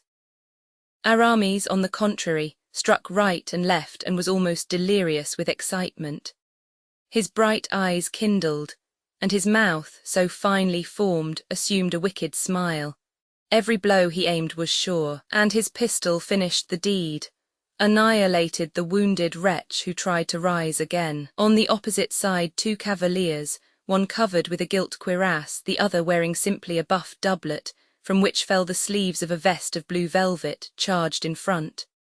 The cavalier in the gilt cuirass fell upon Aramis and struck a blow that Aramis parried with his wonted skill. "Ah, 'tis you, Monsieur de Chatillon," cried the chevalier. "Welcome to you, I expected you." "I hope I have not made you wait too long, sir," said the duke. "At all events, here I am." "Monsieur de Chatillon," cried Aramis, taking from his saddle-bags a second pistol, "I think if your pistols have been discharged you are a dead man." "Thank God, sir, they are not," and the duke, pointing his pistol at Aramis, fired. But Aramis bent his head the instant he saw the duke's finger press the trigger, and the ball passed without touching him. "Oh, you've missed me," cried Aramis, "but I swear to heaven, I will not miss you. If I give you time," cried the duke, spurring on his horse and rushing upon him with his drawn sword. Aramis awaited him with that terrible smile which was peculiar to him on such occasions, and Athos, who saw the Duke advancing toward Aramis with the rapidity of lightning, was just going to cry out, "Fire! Fire!" when the shot was fired. De Chatillon opened his arms and fell back on the crupper of his horse. The ball had entered his breast through a notch in the cuirass. "I am a dead man," he said, and fell from his horse to the ground. "I told you this. I am now grieved I have kept my word. Can I be of any use to you?" Chatillon made a sign with his hand, and Aramis was about to dismount when he received a violent shock. 'Twas a thrust from a sword, but his cuirass turned aside the blow. He turned around and seized his new antagonist by the wrist when he started back, exclaiming, "Réarol! Réarol!" cried Athos. The young man recognized at the same instant the voices of his father and the Chevalier de Herblay. Two officers in the Parisian forces rushed at that instant on Réarol, but Aramis protected him with his sword. "My prisoner!" he cried. Athos took his son's horse by the bridle and led him forth out of the mêlée. At this crisis of the battle, the prince, who had been seconding de Chatillon in the second line, appeared in the midst of the fight. His eagle eye made him known, and his blows proclaimed the hero. On seeing him, the regiment of Corinth, which the coadjutor had not been able to reorganize in spite of all his efforts, threw itself into the midst of the Parisian forces, put them into confusion, and re-entered Charenton flying. The coadjutor, dragged along with his fugitive forces, passed near the group formed by Athos, Réarol, and Aramis. Aramis could not in his jealousy avoid being pleased at the coadjutor's misfortune, and was about to utter some bon mot more witty than correct when Athos stopped him. On, he cried, "this is no moment for compliments, or rather back, for the battle seems to be lost by the Frondeurs." "It is a matter of indifference to me," said Aramis. "I came here only to meet de Chatillon. I have met him, I am contented. 'Tis something to have met de Chatillon in a duel." "And besides, we have a prisoner," said Athos, pointing to Réarol. The three cavaliers continued their road on full gallop. "What were you doing in the battle, my friend?" inquired Athos of the youth. "'Twas not your right place, I think, as you were not equipped for an engagement." "I had no intention of fighting today, sir. I was charged, indeed, with a mission to the cardinal, and had set out for Rueil, when, seeing Monsieur de Chatillon charge, an invincible desire possessed me to charge at his side. It was then that he told me 2 cavaliers of the Parisian army were seeking me, and named the Comte de la Fère." "What, you knew we were there, and yet wished to kill your friend the Chevalier?" "I did not recognize the Chevalier in armor, sir," said Réarol, blushing, "though I might have known him by his skill and coolness in danger." "Thank you for the compliment, my young friend," replied Aramis. "We can see from whom you learned courtesy. Then you were going to Rueil." "Yes, I have a dispatch from the prince to his eminence." "You must still deliver it," said Athos. "No false generosity, Count. The fate of our friends, to say nothing of our own, is perhaps in that very dispatch." "This young man must not, however, fail in his duty," said Athos. "In the first place, Count, this youth is our prisoner. You seem to forget that. What I propose to do is fair in war. The vanquished must not be dainty in the choice of means." "Give me the dispatch, Réarol." The young man hesitated and looked at Athos as if seeking to read in his eyes a rule of conduct. "Give him the dispatch, Réarol. You are the Chevalier's prisoner." Réarol gave it up reluctantly. Aramis instantly seized and read it. "You," he said, "you who are so trusting, read and reflect that there is something in this letter important for us to see." Athos took the letter, frowning, but an idea that he should find something in this letter about D'Artagnan conquered his unwillingness to read it. "My lord, I shall send this evening to your eminence in order to reinforce the troop of Monsieur de Comminges, the 10 men you demand. They are good soldiers, fit to confront the 2 violent adversaries whose address and resolution your eminence is fearful of." "Oh," cried Athos. "Well," said Aramis, "what think you about these 2 enemies whom it requires, besides Comminges's troop, 10 good soldiers to confront? Are they not as like as 2 drops of water to D'Artagnan and Porthos?" "We'll search Paris all day long," said Athos, "and if we have no news this evening we will return to the road to Picardy. And I feel no doubt that, thanks to D'Artagnan's ready invention, we shall then find some clue which will solve our doubts." Yes, let us search Paris and especially inquire of Planchet if he has yet heard from his former master. That poor Planchet, you speak of him very much at your ease, Aramis. He has probably been killed. All those fighting citizens went out to battle and they have been massacred. It was, then, with a sentiment of uneasiness whether Planchet, who alone could give them information, was alive or dead, that the friends returned to the Place Royale. To their great surprise, they found the citizens still encamped there, drinking and bantering each other, although doubtless mourned by their families, who thought they were at Charenton in the thickest of the fighting. Athos and Aramis again questioned Planchet, but he had seen nothing of D'Artagnan. They wished to take Planchet with them, but he could not leave his troop, who at 5 o'clock returned home, saying that they were returning from the battle, whereas they had never lost sight of the bronze equestrian statue of Louis Roman XIII. Chapter 79. The Road to Picardy. On leaving Paris, Athos and Aramis well knew that they would be encountering great danger, but we know that for men like these there could be no question of danger. Besides, they felt that the denouement of this second Odyssey was at hand, and that there remained but a single effort to make. Besides, there was no tranquillity in Paris itself. Provisions began to fail, and whenever one of the Prince de Conti's generals wished to gain more influence, he got up a little popular tumult, which he put down again, and thus for the moment gained a superiority over his colleagues. In one of these risings, the Duc de Beaufort pillaged the house and library of Mazarin, in order to give the populace, as he put it, something to gnaw at. Athos and Aramis left Paris after this coup d'état, which took place on the very evening of the day in which the Parisians had been beaten at Charenton. They quitted Paris, beholding it abandoned to extreme want, bordering on famine, agitated by fear, torn by faction. Parisians and Frondeurs as they were, the two friends expected to find the same misery, the same fears, the same intrigue in the enemy's camp. But what was their surprise, after passing St. Denis, to hear that at Saint-Germain people were singing and laughing, and leading generally cheerful lives. The two gentlemen travelled by byways in order not to encounter the Mazarinists scattered about the Isle of France, and also to escape the Frondeurs, who were in possession of Normandy and who never failed to conduct captives to the Duc de Longueville, in order that he might ascertain whether they were friends or foes. Having escaped these dangers, they returned by the main road to Boulogne at Abbeville, and followed it step by step, examining every track. Nevertheless, they were still in a state of uncertainty. Several inns were visited by them, several innkeepers questioned without a single clue being given to guide their inquiries, when at Montreal Athos felt upon the table that something rough was touching his delicate fingers. He turned up the cloth and found these hieroglyphics carved upon the wood with a knife. Port, Dart, 2d February.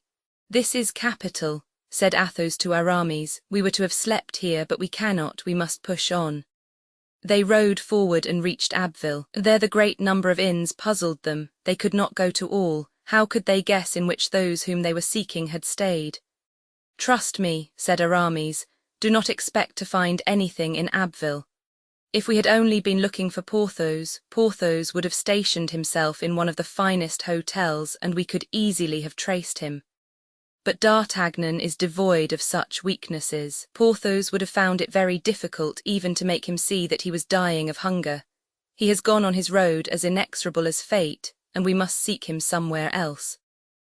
They continued their route. It had now become a weary and almost hopeless task, and had it not been for the threefold motives of honour, friendship, and gratitude, implanted in their hearts, our two travellers would have given up many a time their rides over the sand, their interrogatories of the peasantry, and their close inspection of faces. They proceeded thus to Peyron. Athos began to despair. His noble nature felt that their ignorance was a sort of reflection upon them. They had not looked carefully enough for their lost friends. They had not shown sufficient pertinacity in their inquiries.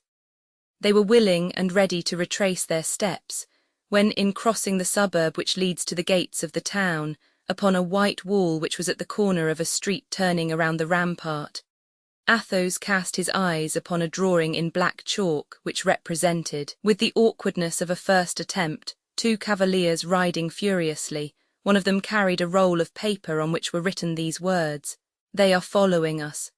"Oh," exclaimed Athos, "here it is, as clear as day." Pursued as he was, D'Artagnan would not have tarried here 5 minutes had he been pressed very closely, which gives us hopes that he may have succeeded in escaping. Aramis shook his head. Had he escaped, we should either have seen him or have heard him spoken of. "You are right, Aramis, let us travel on." To describe the impatience and anxiety of these two friends would be impossible. Uneasiness took possession of the tender, constant heart of Athos, and fearful forecasts were the torment of the impulsive Aramis. They galloped on for 2 or 3 hours as furiously as the cavaliers on the wall. All at once, in a narrow pass, they perceived that the road was partially barricaded by an enormous stone. It had evidently been rolled across the pass by some arm of giant strength. Aramis stopped. "Oh," he said, looking at the stone, "this is the work of either Hercules or Porthos. Let us get down, Count, and examine this rock." They both alighted. The stone had been brought with the evident intention of barricading the road, but someone having perceived the obstacle had partially turned it aside. With the assistance of Blaisois and Grimaud, the friends succeeded in turning the stone over. Upon the side next the ground were scratched the following words: "8 of the light dragoons are pursuing us. If we reach Campigny, we shall stop at the Peacock. It is kept by a friend of ours." "At last we have something definite," said Athos. "Let us go to the Peacock." "Yes," answered Aramis, "but if we are to get there we must rest our horses, for they are almost broken-winded." Aramis was right. They stopped at the first tavern, and made each horse swallow a double quantity of corn steeped in wine. They gave them 3 hours' rest, and then set off again. The men themselves were almost dead with fatigue, but hope supported them. In 6 hours they reached Campigny and alighted at the Peacock. The host proved to be a worthy man, as bald as a Chinaman. They asked him if some time ago he had not received in his house 2 gentlemen who were pursued by dragoons. Without answering, he went out and brought in the blade of a rapier. "Do you know that?" he asked. Athos merely glanced at it. "'Tis D'Artagnan's sword," he said. "Does it belong to the smaller or to the larger of the two?" asked the host. "To the smaller." "I see that you are the friends of these gentlemen. Well, what has happened to them?" "They were pursued by 8 of the light dragoons, who rode into the courtyard before they had time to close the gate." "8," said Aramis. "It surprises me that 2 such heroes as Porthos and D'Artagnan should have allowed themselves to be arrested by 8 men. The 8 men would doubtless have failed had they not been assisted by 20 soldiers of the regiment of Italians in the king's service, who are in garrison in this town, so that your friends were overpowered by numbers." "Arrested, were they?" inquired Athos. "Is it known why?" "No, sir, they were carried off instantly, and had not even time to tell me why. But as soon as they were gone, I found this broken sword blade, as I was helping to raise 2 dead men and 5 or 6 wounded ones." "'Tis still a consolation that they were not wounded," said Aramis. "Where were they taken?" asked Athos. "Toward the town of Louvres," was the reply. The 2 friends, having agreed to leave Blaisois and Grimaud at Campigny with the horses, resolved to take post horses, and having snatched a hasty dinner, they continued their journey to Louvres. Here they found only one inn, in which was consumed a liqueur which preserves its reputation to our time, and which is still made in that town. "Let us alight here," said Athos.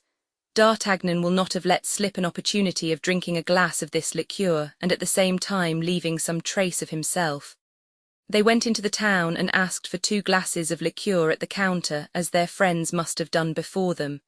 The counter was covered with a plate of pewter. Upon this plate was written with the point of a large pin, "Rueil D." "They went to Rueil," cried Aramis. "Let us go to Rueil," said Athos. "It is to throw ourselves into the wolf's jaws," said Aramis. "Had I been as great a friend of Jonah as I am of D'Artagnan, I should have followed him even into the inside of the whale itself, and you would have done the same, Aramis." "Certainly, but you make me out better than I am, dear Count.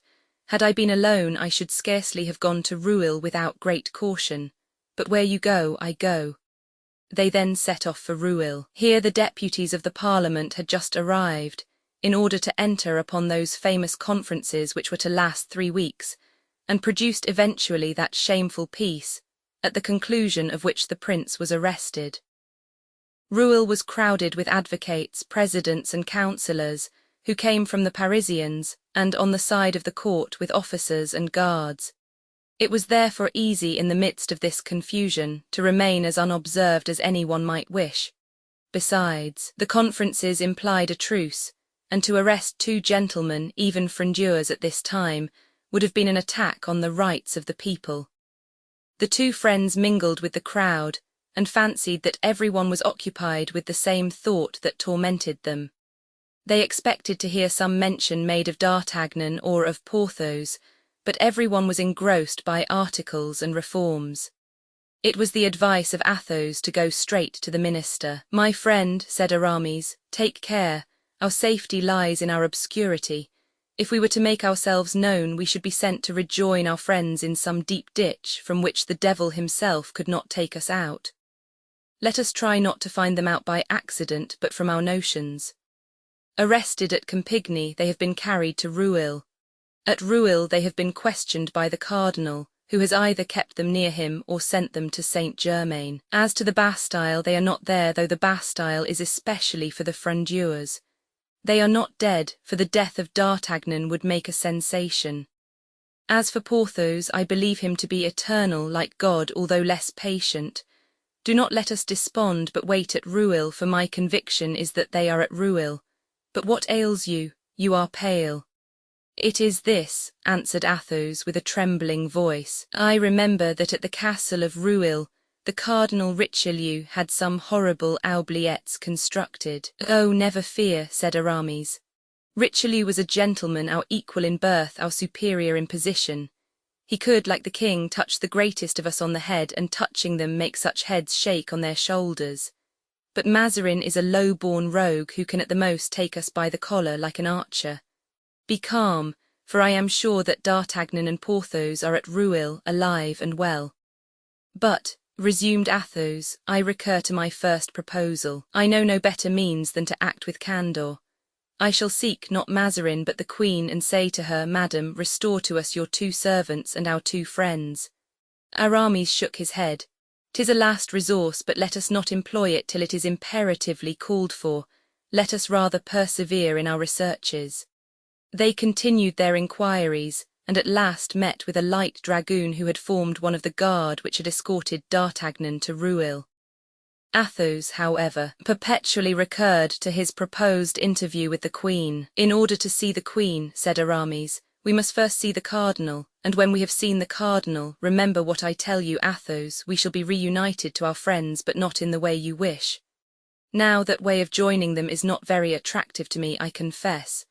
Let us act in freedom that we may act well and quickly." "I shall go," he said to the queen. "Well then," answered Aramis, "pray tell me a day or 2 beforehand, that I may take that opportunity of going to Paris." "To whom?" "Zounds, how do I know? Perhaps to Madame de Longueville. She is all-powerful yonder, she will help me. But send me word should you be arrested, for then I will return directly." "Why do you not take your chance and be arrested with me?" "No, I thank you. Should we, by being arrested, be all 4 together again, we should not, I am not sure, be 24 hours in prison without getting free. My friend, since I killed Chatelain, adored of the ladies of Saint-Germain, I am too great a celebrity not to fear a prison doubly. The queen is likely to follow Mazarin's counsels and to have me tried. Do you think she loves this Italian so much as they say she does? Did she not love an Englishman? My friend, she is a woman. No, no, you are deceived, she is a queen. Dear friend, I shall sacrifice myself and go and see Anne of Austria. Adieu, Athos. I am going to raise an army. For what purpose? To come back and besiege Rueil. Where shall we meet again? At the foot of the cardinal's gallows. The 2 friends departed, Aramis to return to Paris, Athos to take measures preparatory to an interview with the queen. Chapter 80. The gratitude of Anne of Austria. Athos found much less difficulty than he had expected in obtaining an audience of Anne of Austria. It was granted, and was to take place after her morning's levee, at which, in accordance with his rights of birth, he was entitled to be present. A vast crowd filled the apartments of Saint Germain. Anne had never at the Louvre had so large a court, but this crowd represented chiefly the second class of nobility, while the Prince de Conti, the Duc de Beaufort and the coadjutor assembled around them the first nobility of France. The greatest possible gaiety prevailed at court. The particular characteristic of this was that more songs were made than cannons fired during its continuance. The court made songs on the Parisians and the Parisians on the court, and the casualties, though not mortal, were painful, as are all wounds inflicted by the weapon of ridicule. In the midst of this seeming hilarity, nevertheless, people's minds were uneasy. Was Mazarin to remain the favourite and minister of the Queen? Was he to be carried back by the wind which had blown him there? Everyone hoped so that the minister felt that all around him, beneath the homage of the courtiers, lay a fund of hatred, ill disguised by fear and interest. He felt ill at ease and at a loss what to do. Condé himself, whilst fighting for him, lost no opportunity of ridiculing, of humbling him.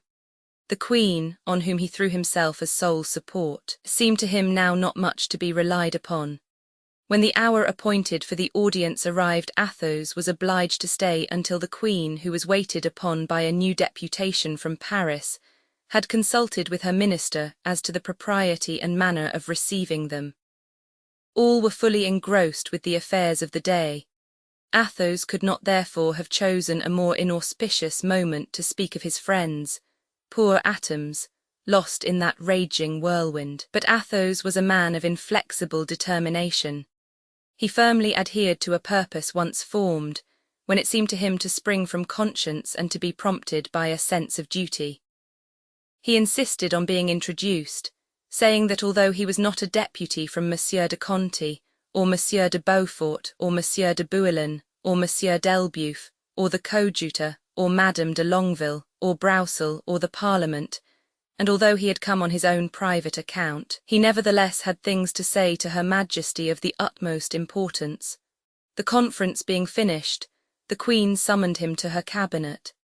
Athos was introduced and announced by name. It was a name that too often resounded in Her Majesty's ears and too often vibrated in her heart for Anne of Austria not to recognize it.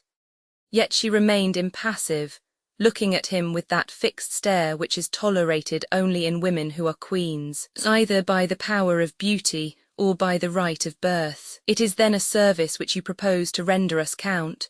asked Anne of Austria after a moment's silence. "Yes, madam, another service," said Athos, shocked that the Queen did not seem to recognize him. Athos had a noble heart and made therefore but a poor courtier. Anne frowned. Mazarin, who was sitting at a table folding up papers as if he had only been a Secretary of State, looked up. "Speak," said the Queen.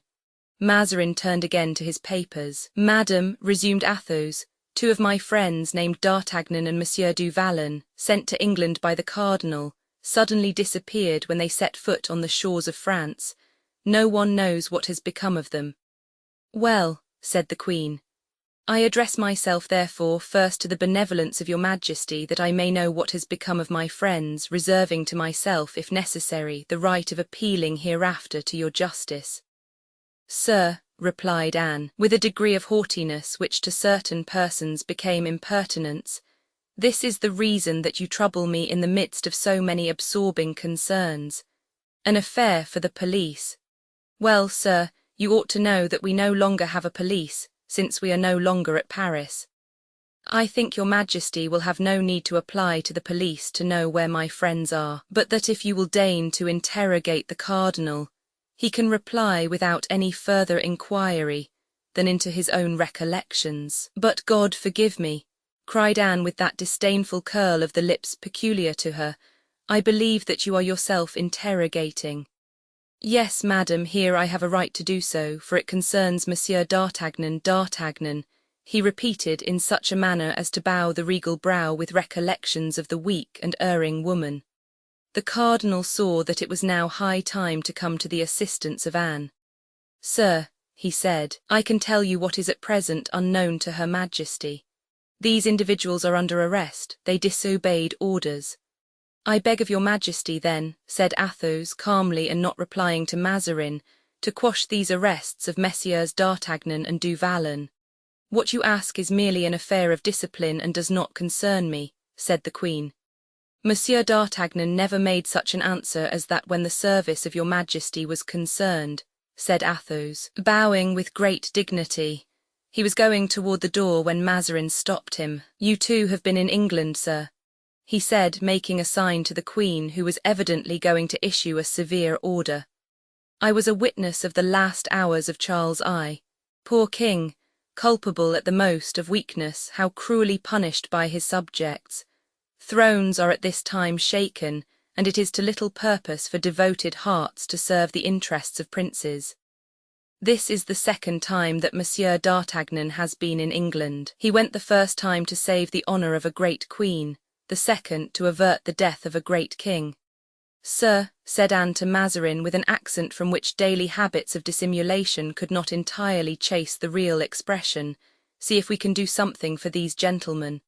"I wish to do, madam, all that your majesty pleases. Do what Monsieur de la Fère requests, that is your name, is it not, sir?"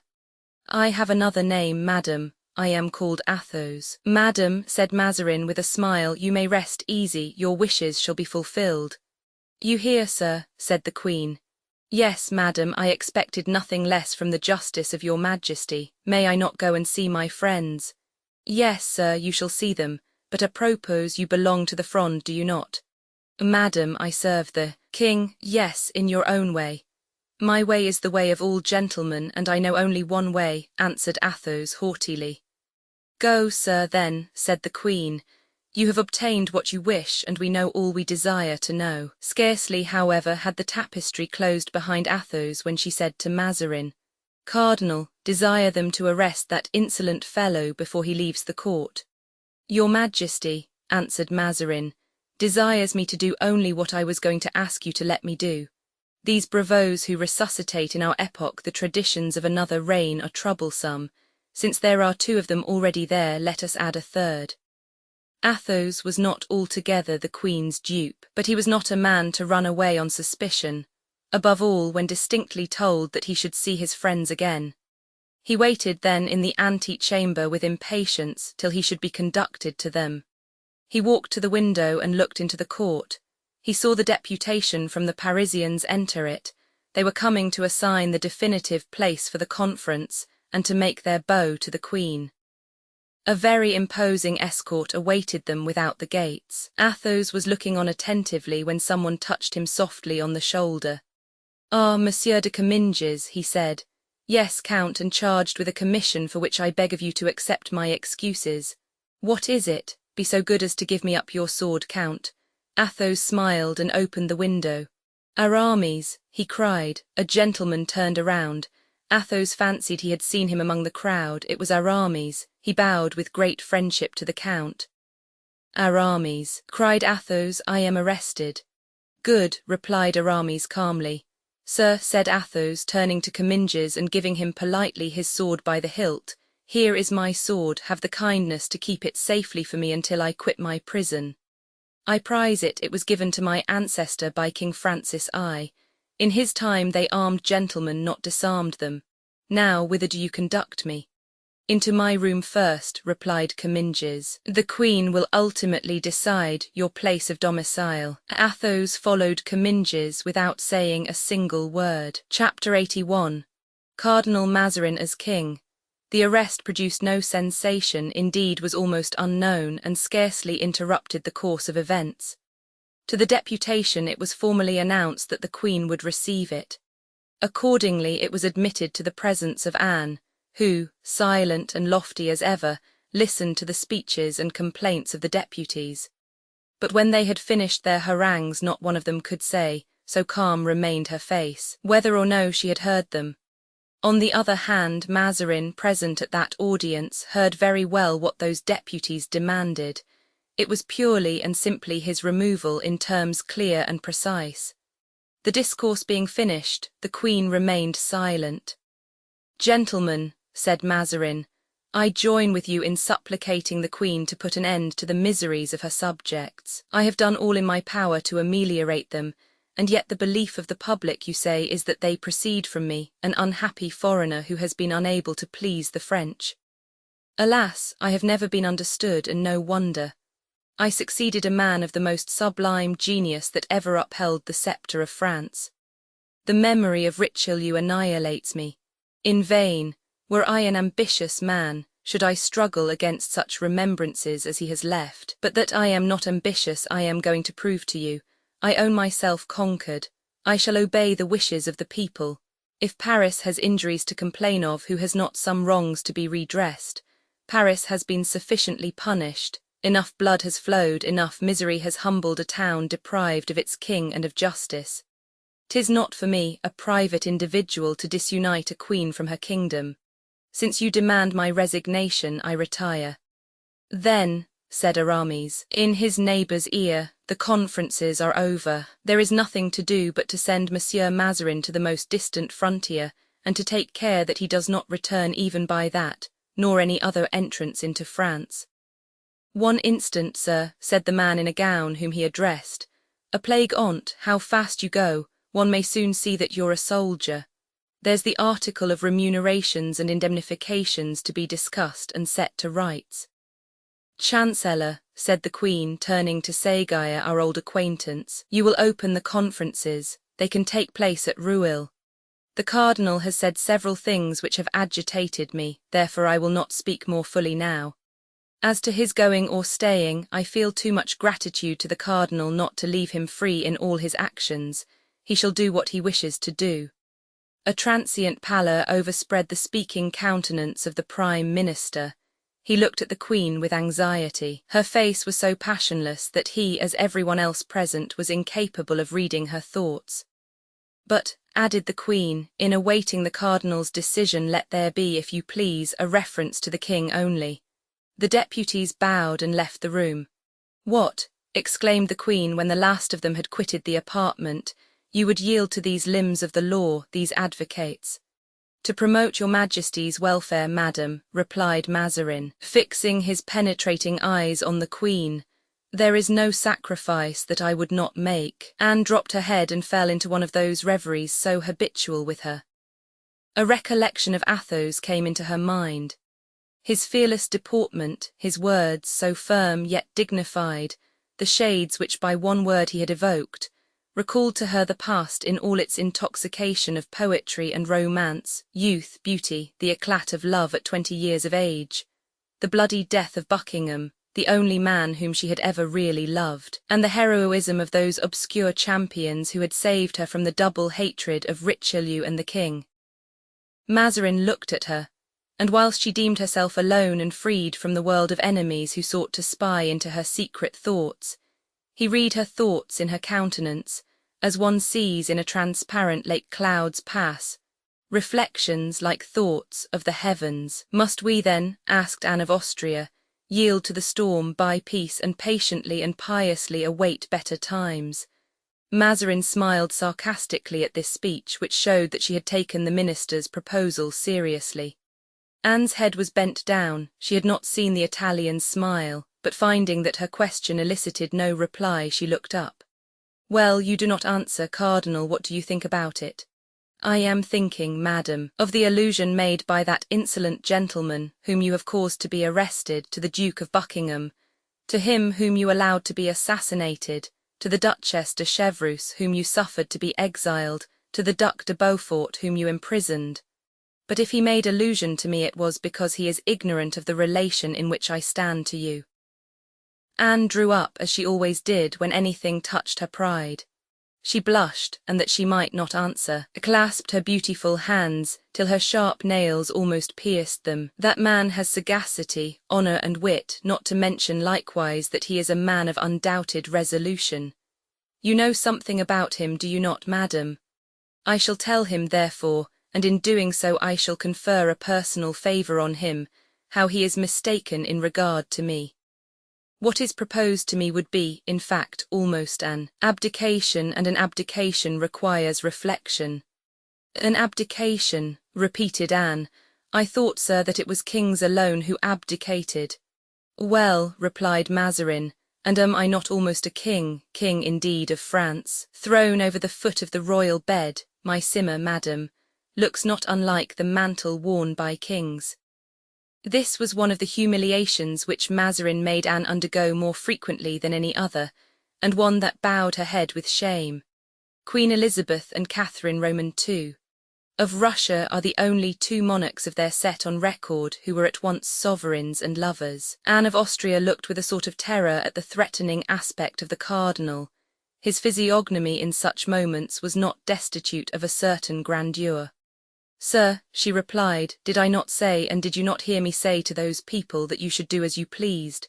"In that case," said Mazarin, "I think it must please me best to remain, not only on account of my own interest but for your safety." "Remain, then, sir. Nothing can be more agreeable to me. Only do not allow me to be insulted. You are referring to the demands of the rebels and to the tone in which they stated them. Patience. They have selected a field of battle on which I am an abler general than they, that of a conference. No, we shall beat them by merely temporizing. They want food already. They will be 10 times worse off in a week." "Ah, yes, good heavens, I know it will end in that way, but it is not they who taunt me with the most wounding reproaches, but—" "I understand. You mean to allude to the recollections perpetually revived by these 3 gentlemen. However, we have them safe in prison, and they are just sufficiently culpable for us to keep them in prison as long as we find it convenient. One only is still not in our power and braves us. But devil take him. We shall soon succeed in sending him to join his boon companions. We have accomplished more difficult things than that. In the first place, I have as a precaution shut up at Rueil, near me under my own eyes, within reach of my hand, the 2 most intractable ones. Today the 3rd will be there also." "As long as they are in prison all will be well," said Anne, "but one of these days they will get out." "Yes, if your Majesty releases them." "Ah," exclaimed Anne, following the train of her own thoughts on such occasions, "one regrets Paris." "Why so?" "On account of the Bastille, sir, which is so strong and so secure." "Madam, these conferences will bring us peace. When we have peace we shall regain Paris, with Paris the Bastille, and our 4 bullies shall rot therein." Anne frowned slightly when Mazarin, in taking leave, kissed her hand. Mazarin, after this half-humble, half-gallant attention, went away. Anne followed him with her eyes, and as he withdrew, at every step he took, a disdainful smile was seen playing, then gradually burst upon her lips. "I once," she said, "despised the love of a cardinal who never said I shall do, but I have done so and so." That man knew of retreats more secure than Rueil, darker and more silent even than the Bastille. Degenerate world. Chapter 82. Precautions. After quitting Anne, Mazarin took the road to Rueil, where he usually resided. In those times of disturbance he went about with numerous followers and often disguised himself. In military dress he was, indeed, as we have stated, a very handsome man. In the court of the old Château of Saint-Germain he entered his coach and reached the Seine at Chatou. The prince had supplied him with 50 light horse, not so much by way of guard as to show the deputies how readily the Queen's generals dispersed their troops, and to prove that they might be safely scattered at pleasure. Athos, on horseback without his sword and kept in sight by Comminges, followed the cardinal in silence. Grimaud, finding that his master had been arrested, fell back into the ranks near Aramis, without saying a word and as if nothing had happened. Grimaud had indeed, during 22 years of service, seen his master extricate himself from so many difficulties that nothing less than Athos's imminent death was likely to make him uneasy. At the branching off of the road toward Paris, Aramis, who had followed in the cardinal's suite, turned back. Mazarin went to the right hand, and Aramis could see the prisoner disappear at the turning of the avenue. Athos, at the same moment, moved by a similar impulse, looked back also. The 2 friends exchanged a simple inclination of the head, and Aramis put his finger to his hat, as if to bow, Athos alone comprehending by that signal that he had some project in his head. 10 minutes afterward, Mazarin entered the court of that château which his predecessor had built for him at Rueil. As he alighted, Comminges approached him. "My lord," he asked, Where does your eminence wish Monsieur Comte de la Fere to be lodged? In the pavilion of the orangery, of course, in front of the pavilion where the guard is. I wish every respect to be shown the Count, although he is the prisoner of Her Majesty the Queen. My lord, answered Comminges, he begs to be taken to the place where Monsieur d'Artagnan is confined, that is, in the hunting lodge opposite the orangery. Mazarin thought for an instant. Comminges saw that he was undecided. "'Tis a very strong post," he resumed, "and we have 40 good men, tried soldiers, having no connection with Frondeurs nor any interest in the Fronde. If we put these 3 men together, Monsieur Comminges, said Mazarin, we must double the guard, and we are not rich enough in fighting men to commit such acts of prodigality." Comminges smiled. Mazarin read and construed that smile. "You do not know these men, Monsieur Comminges, but I know them, first personally, also by hearsay. I sent them to carry aid to King Charles, and they performed prodigies to save him. Had it not been for an adverse destiny, that beloved monarch would this day have been among us. But since they served your eminence so well, why are they, my lord cardinal, in prison?" "In prison," said Mazarin, "and when has Rueil been a prison?" "Ever since there were prisoners in it," answered Comminges. "These gentlemen, Comminges, are not prisoners," returned Mazarin with his ironical smile. "Only guests, but guests so precious that I have put a grating before each of their windows and bolts to their doors, that they may not refuse to continue my visitors. So much do I esteem them that I am going to make the Comte de la Fere a visit, that I may converse with him tête-à-tête, and that we may not be disturbed at our interview. You must conduct him, as I said before, to the pavilion of the orangery. That, you know, is my daily promenade. Well, while taking my walk I will call on him and we will talk.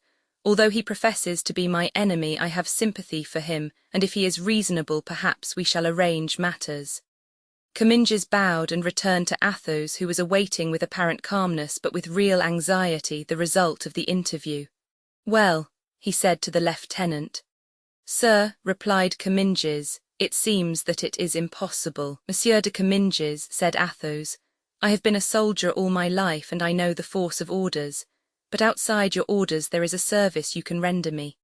"I will do it with all my heart," said Comminges, "for I know who you are and what service you once performed for Her Majesty.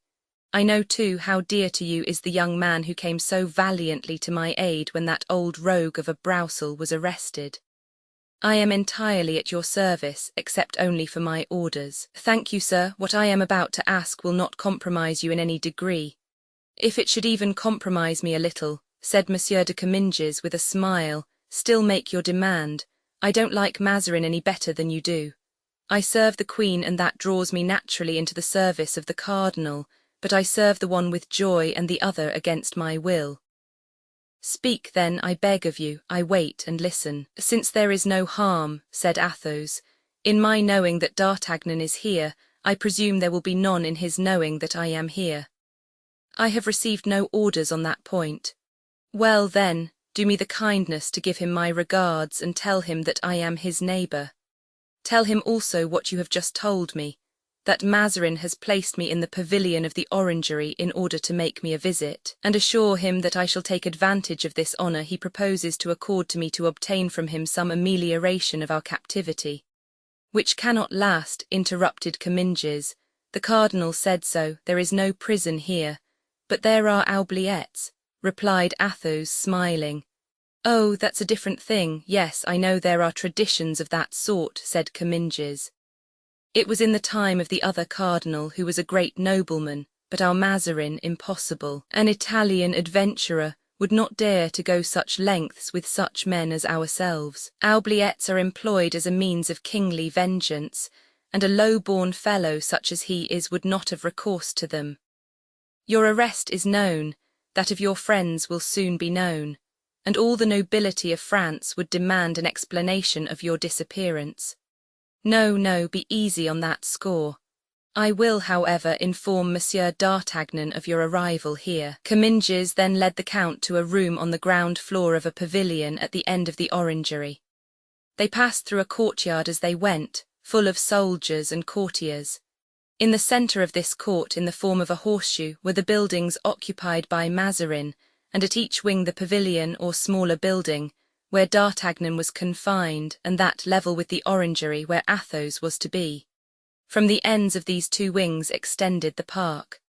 Athos, when he reached his appointed room, observed through the gratings of his window, walls and roofs, and was told on inquiry by Comminges that he was looking on the back of the pavilion where D'Artagnan was confined. "Yes, 'tis too true," said Comminges, "'tis almost a prison, but what a singular fancy this is of yours, Count, you who are the very flower of our nobility, to squander your valour and loyalty amongst these upstarts, the Frondists.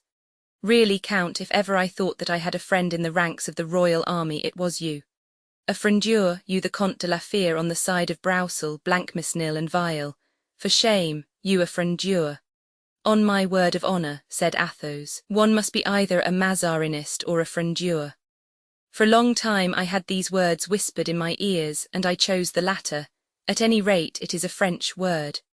And now I am a Frondeur, not of Broussel's party, nor of Blancmesnil's, nor am I with Vial, but with the Duc de Beaufort, the Ducs de Bouillon and d'Elbeuf, with princes, not with presidents, councillors and low-born lawyers. Besides, what a charming outlook it would have been to serve the cardinal.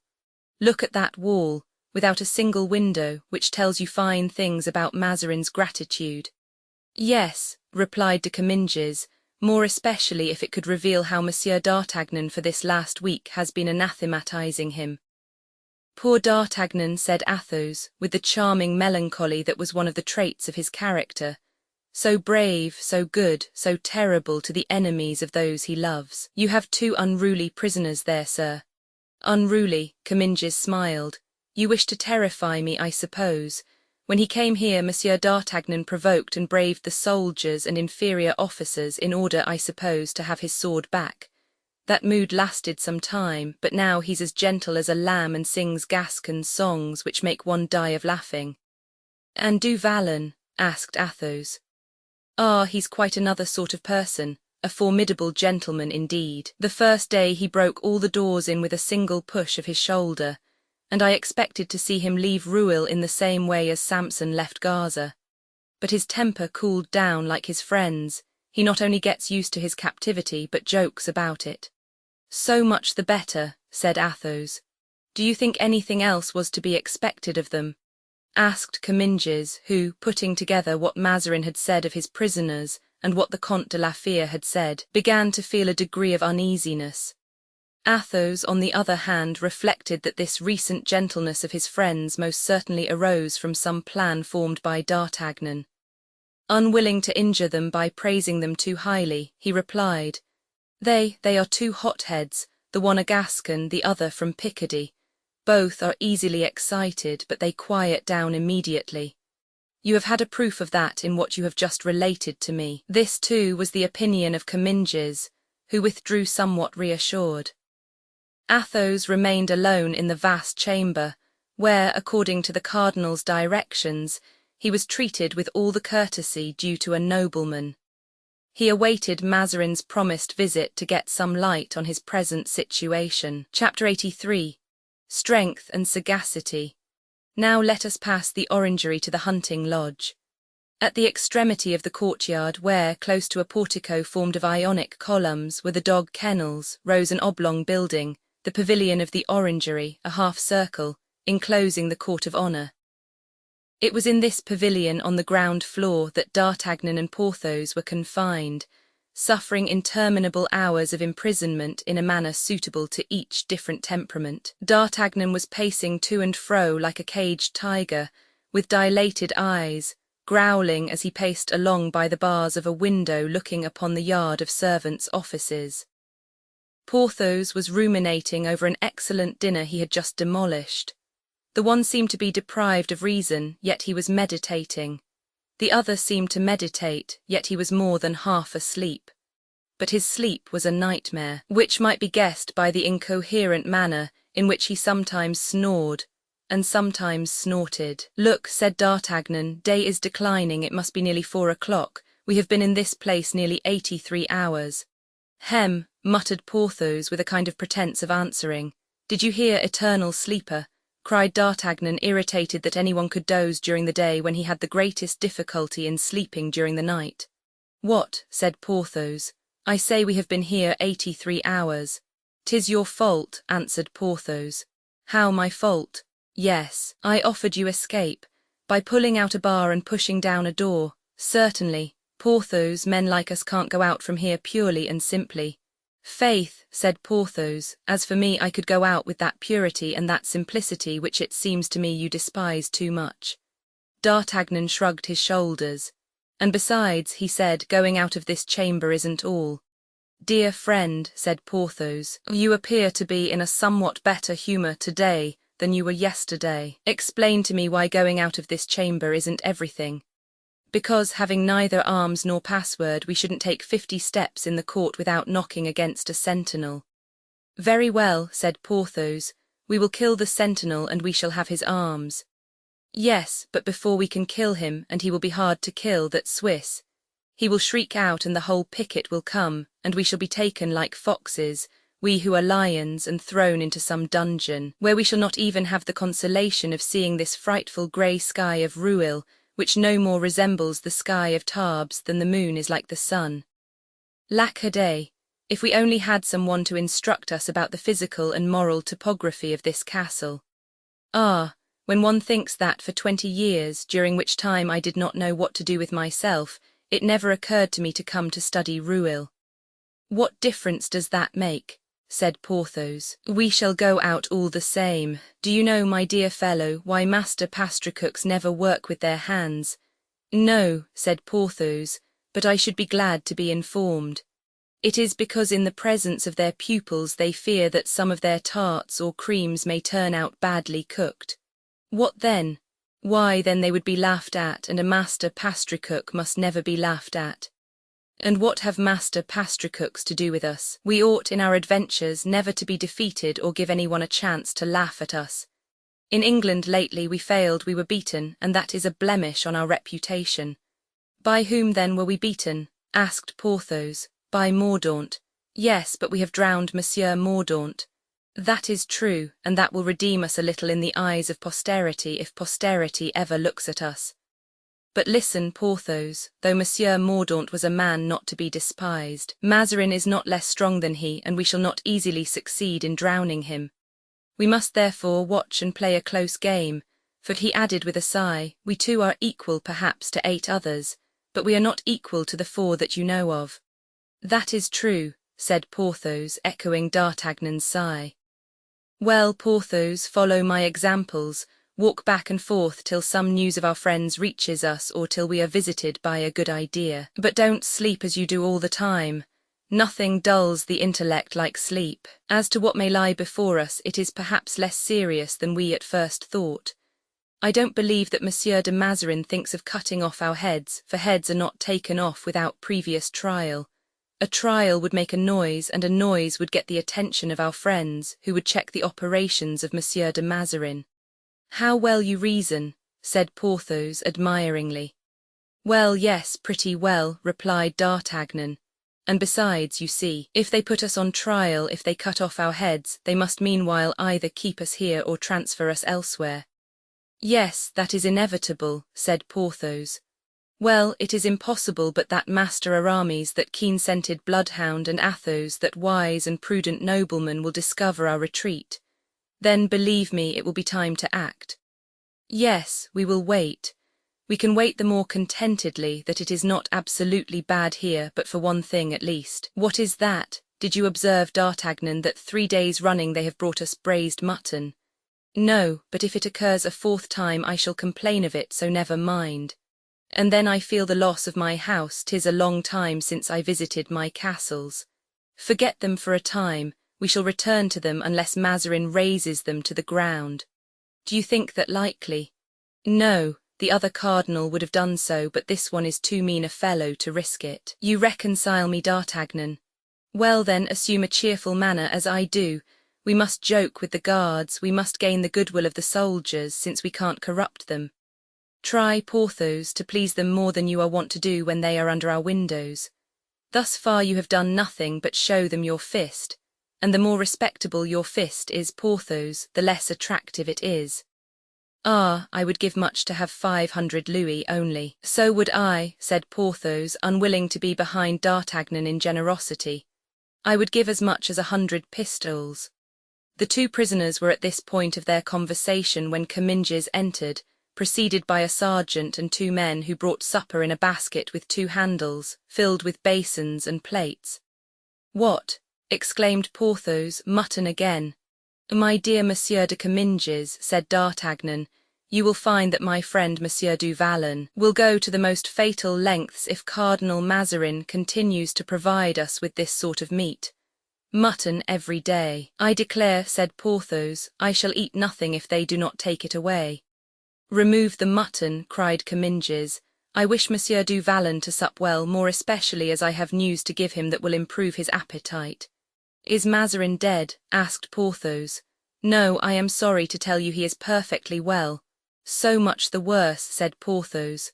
What is that news? Asked D'Artagnan. News in prison is a fruit so rare that I trust, Monsieur de Comminges, you will excuse my impatience, the more eager since you have given us to understand that the news is good. Should you be glad to hear that the Comte de la Fere is well? Asked de Comminges. D'Artagnan's penetrating grey eyes were open to the utmost. Glad, he cried. I should be more than glad, happy beyond measure. Well, I am desired by him to give you his compliments and to say that he is in good health. D'Artagnan almost leaped with joy. A quick glance conveyed his thought to Porthos. If Athos knows where we are, if he opens communication with us, before long Athos will act. Porthos was not very quick to understand the language of glances, but now since the name of Athos had suggested to him the same idea, he understood. Do you say, asked the Gascon timidly, that the Comte de la Fere has commissioned you to give his compliments to Monsieur du Vallon and myself? Yes, sir. Then you have seen him. Certainly I have. Where, if I may ask without indiscretion? Near here, replied de Comminges, smiling, so near that if the windows which look on the orangery were not stopped up you could see him from where you are. He is wandering about the environs of the castle, thought D'Artagnan. Then he said aloud, you met him, I dare say, in the park, hunting, perhaps. No, nearer still. Look behind this wall, said de Comminges, knocking against the wall. Behind this wall? What is there then behind this wall? I was brought here by night, so devil take me if I know where I am. Well, said Comminges, suppose one thing. I will suppose anything you please. Suppose there were a window in this wall. Well, from that window you would see Monsieur de la Fere at his. The Count then is in the chateau. Yes. For what reason? The same as yourself. Athos a prisoner. You know well, replied de Comminges, that there are no prisoners at Rueil because there is no prison. Don't let us play upon words, sir. Athos has been arrested. Yesterday at Saint Germain as he came out from the presence of the Queen. The arms of D'Artagnan fell powerless by his side. One might have supposed him thunderstruck. A paleness ran like a cloud over his dark skin but disappeared immediately. A prisoner, he reiterated. A prisoner, repeated Porthos, quite dejected. Suddenly D'Artagnan looked up, and in his eyes there was a gleam which scarcely even Porthos observed. But it died away, and he appeared more sorrowful than before. Come, said Comminges, who, since D'Artagnan, on the day of Broussel's arrest, had saved him from the hands of the Parisians, had entertained a real affection for him. Don't be unhappy. I never thought of bringing you bad news. Laugh at the chance which has brought your friend near to you and Monsieur du Vallon, instead of being in the depths of despair about it. But D'Artagnan was still in a desponding mood. And how did he look? Asked Porthos, who, perceiving that D'Artagnan had allowed the conversation to drop, profited by it to put in a word or two. Very well indeed, sir, replied Comminges. At first, like you, he seemed distressed, but when he heard that the cardinal was going to pay him a visit this very evening— Ah, cried D'Artagnan, the cardinal is about to visit the Comte de la Fere. Yes, and the Count desired me to tell you that he should take advantage of this visit to plead for you and for himself. Ah, our dear Count, said D'Artagnan. A fine thing indeed, grunted Porthos. A great favour, zounds, Monsieur the Comte de la Fere, whose family is allied to the Montmorency and the Rohan, is easily the equal of Monsieur de Mazarin. No matter, said D'Artagnan in his most wheedling tone. On reflection, my dear du Vallon, it is a great honour for the Comte de la Fere, and gives good reason to hope. In fact, it seems to me so great an honour for a prisoner that I think Monsieur de Comminges must be mistaken. What, I am mistaken? Monsieur de Mazarin will not come to visit the Comte de la Fere, but the Comte de la Fere will be sent for to visit him. No, no, no, said Comminges, who made a point of having the facts appear exactly as they were. I clearly understood what the cardinal said to me. He will come and visit the Comte de la Fere. D'Artagnan tried to gather from the expression of his eyes whether Porthos understood the importance of that visit, but Porthos did not even look toward him. It is, then, the cardinal's custom to walk in his orangery? Asked D'Artagnan. Every evening he shuts himself in there, that it seems is where he meditates on state affairs. In that case, said D'Artagnan, I begin to believe that Monsieur de la Fere will receive the visit of his Eminence. He will, of course, have an escort. Yes, 2 soldiers. And will he talk thus of affairs in presence of 2 strangers? The soldiers are Swiss who understand only German. Besides, according to all probability, they will wait at the door. D'Artagnan made a violent effort over himself to keep his face from being too expressive. Let the cardinal take care of going alone to visit the Comte de la Fere, said D'Artagnan, for the count must be furious. Comminges began to laugh. Oh, why, really, one would say that you 4 were anthropophagi. The count is an affable man, besides he is unarmed. At the first word from his Eminence, the 2 soldiers about him would run to his assistance. 2 soldiers, said D'Artagnan, seeming to remember something. 2 soldiers, yes. That then is why I hear 2 men called every evening and see them walking sometimes for half an hour under my window.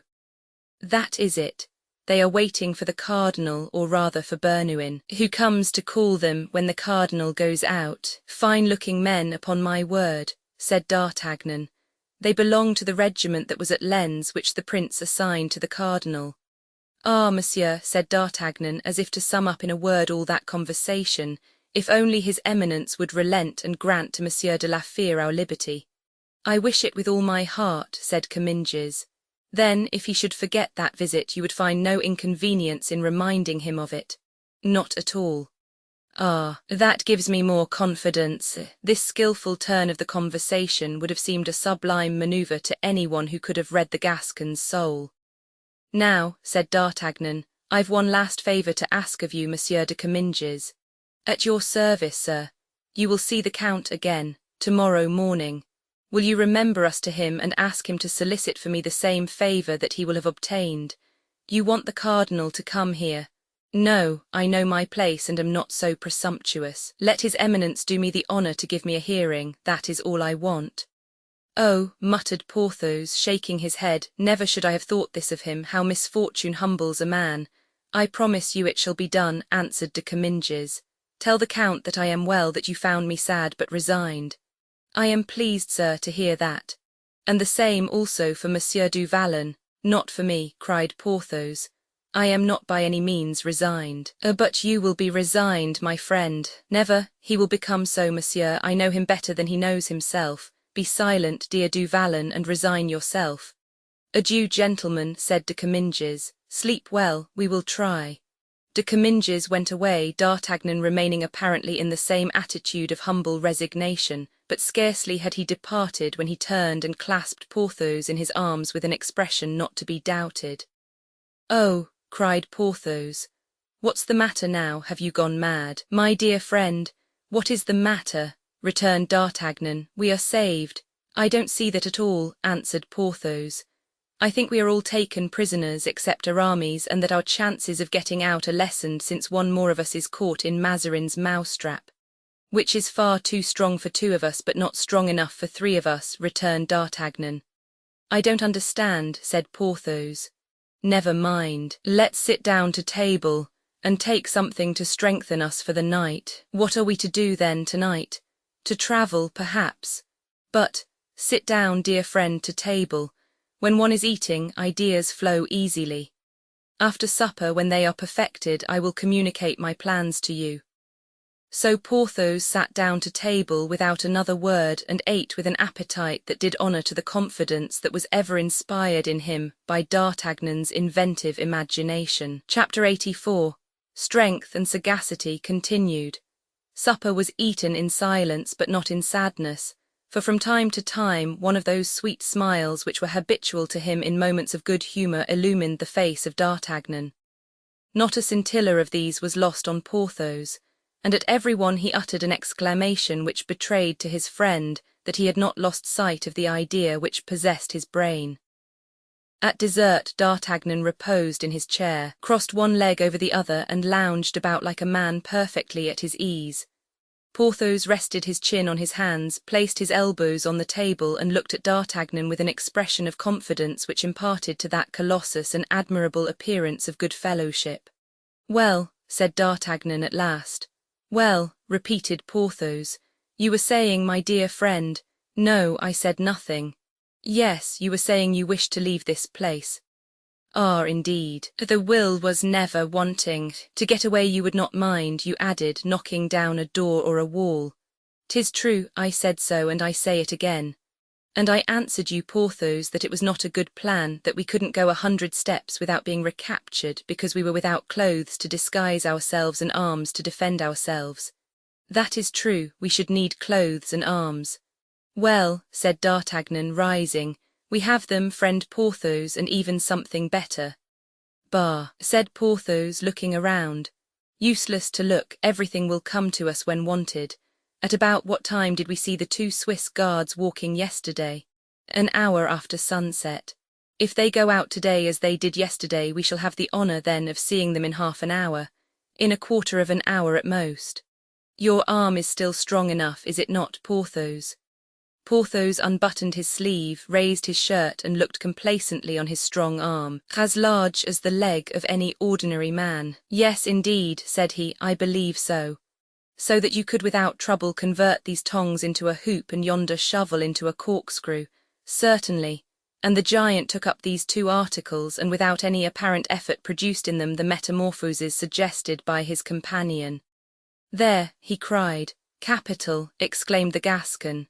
"Really, Porthos, you are a gifted individual." "I have heard speak," said Porthos, "of a certain Milo of Crotona, who performed wonderful feats, such as binding his forehead with a cord and bursting it, of killing an ox with a blow of his fist and carrying it home on his shoulders, etc. I used to learn all these feats by heart yonder, down at Pierrefonds, and I have done all that he did except breaking a cord by the corrugation of my temples." "Because your strength is not in your head, Porthos," said his friend. "No, it is in my arms and shoulders," answered Porthos with gratified naivete. "Well, my dear friend, let us approach the window, and there you can match your strength against that of an iron bar." Porthos went to the window, took a bar in his hands, clung to it and bent it like a bow, so that the 2 ends came out of the sockets of stone in which for 30 years they had been fixed. "Well, friend, the cardinal, although such a genius, could never have done that." "Shall I take out any more of them?" asked Porthos. "No, that is sufficient, a man can pass through that." Porthos tried, and passed the upper portion of his body through. "Yes," he said, "now pass your arm through this opening." "Why, you will know presently, pass it." Porthos obeyed with military promptness and passed his arm through the opening. "Admirable," said D'Artagnan. "The scheme goes forward, it seems." "On wheels, dear friend." "Good, what shall I do now?" "Nothing. It is finished then." "No, not yet. I should like to understand," said Porthos. "Listen, my dear friend, in 2 words you will know all. The door of the guardhouse opens, as you see." "Yes, I see." "They are about to send into our court, which Monsieur de Mazarin crosses on his way to the orangery, the 2 guards who attend him. There they are coming out. If only they close the guardhouse door. Good, they close it. What then? Silence, they may hear us. I don't understand it at all. As you execute you will understand. And yet I should have preferred. You will have the pleasure of the surprise." "Ah, that is true." "Hush." Porthos remained silent and motionless. In fact, the 2 soldiers advanced on the side where the window was, rubbing their hands, for it was cold, it being the month of February. At this moment the door of the guardhouse was opened and one of the soldiers was summoned away. "Now," said D'Artagnan, "I am going to call this soldier and talk to him. Don't lose a word of what I'm going to say to you, Porthos. Everything lies in the execution." "Good. The execution of plots is my forte. I know it well. I depend on you. Look, I shall turn to the left so that the soldier will be at your right as soon as he mounts on the bench to talk to us. But supposing he doesn't mount? He will, rely upon it. As soon as you see him get up, stretch out your arm and seize him by the neck. Then, raising him up as Tobit raised the fish by the gills, you must pull him into the room, taking care to squeeze him so tight that he can't cry out." "Oh," said Porthos, "suppose I happen to strangle him. To be sure there would only be a Swiss the less in the world, but you will not do so, I hope. Lay him down here, we'll gag him and tie him no matter where somewhere, so we shall get from him one uniform and a sword." "Marvellous," exclaimed Porthos, looking at the Gascon with the most profound admiration. "Pooh," replied D'Artagnan. "Yes," said Porthos, recollecting himself, "but one uniform and one sword will not suffice for two." "Well, but there's his comrade." "True," said Porthos. "Therefore, when I cough, stretch out your arm." "Good." The two friends then placed themselves as they had agreed, Porthos being completely hidden in an angle of the window. "Good evening, comrade," said D'Artagnan in his most fascinating voice and manner. "Good evening, sir," answered the soldier in a strong provincial accent. "'Tis not too warm to walk," resumed D'Artagnan. "No, sir, and I think a glass of wine will not be disagreeable to you." "The glass of wine will be extremely welcome." "The fish bites, whispered the Gascon to Porthos. "I understand," said Porthos. "A bottle, perhaps." "A whole bottle, yes, sir. A whole bottle, if you will drink my health." "Willingly," answered the soldier. "Come then and take it, friend," said the Gascon. "With all my heart. How convenient that there's a bench here. Egad, one would think it had been placed here on purpose. Get on it, that's it, friend," and D'Artagnan coughed. That instant the arm of Porthos fell. His hand of iron grasped, quick as lightning, firm as a pair of blacksmith's pincers, the soldier's throat. He raised him, almost stifling him as he drew him through the aperture, at the risk of flaying him in the passage.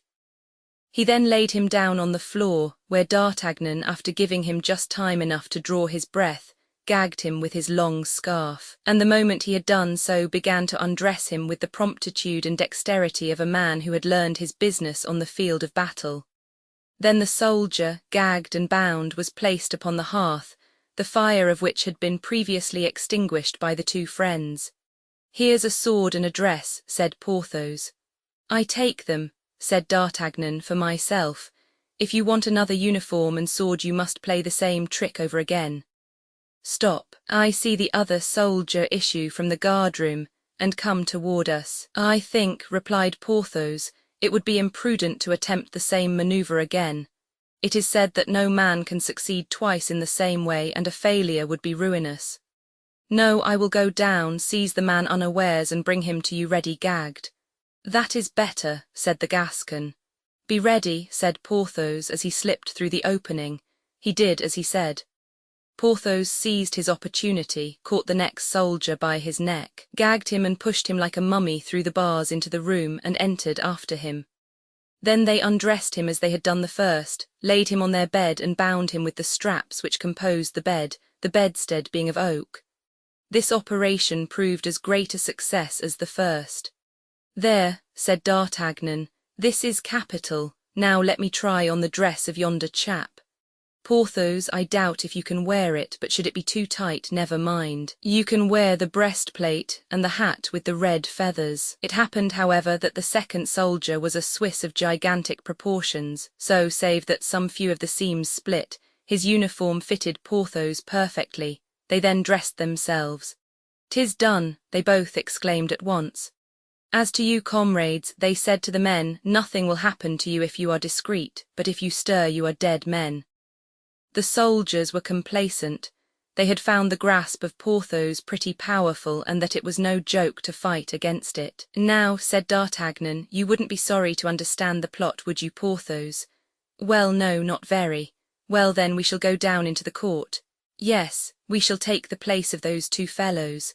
Well, we will walk back and forth, that's a good idea, for it isn't warm. In a moment the valet-de-chambre will call the guard, as he did yesterday and the day before. And we shall answer. No, on the contrary, we shall not answer. As you please, I don't insist on answering. We will not answer then, we will simply settle our hats on our heads and we will escort His Eminence. Where shall we escort him? Where he is going to visit Athos. Do you think Athos will be sorry to see us? Oh, cried Porthos, oh, I understand. Wait a little, Porthos, before crying out, for on my word you haven't reached the end, said the Gascon in a jesting tone.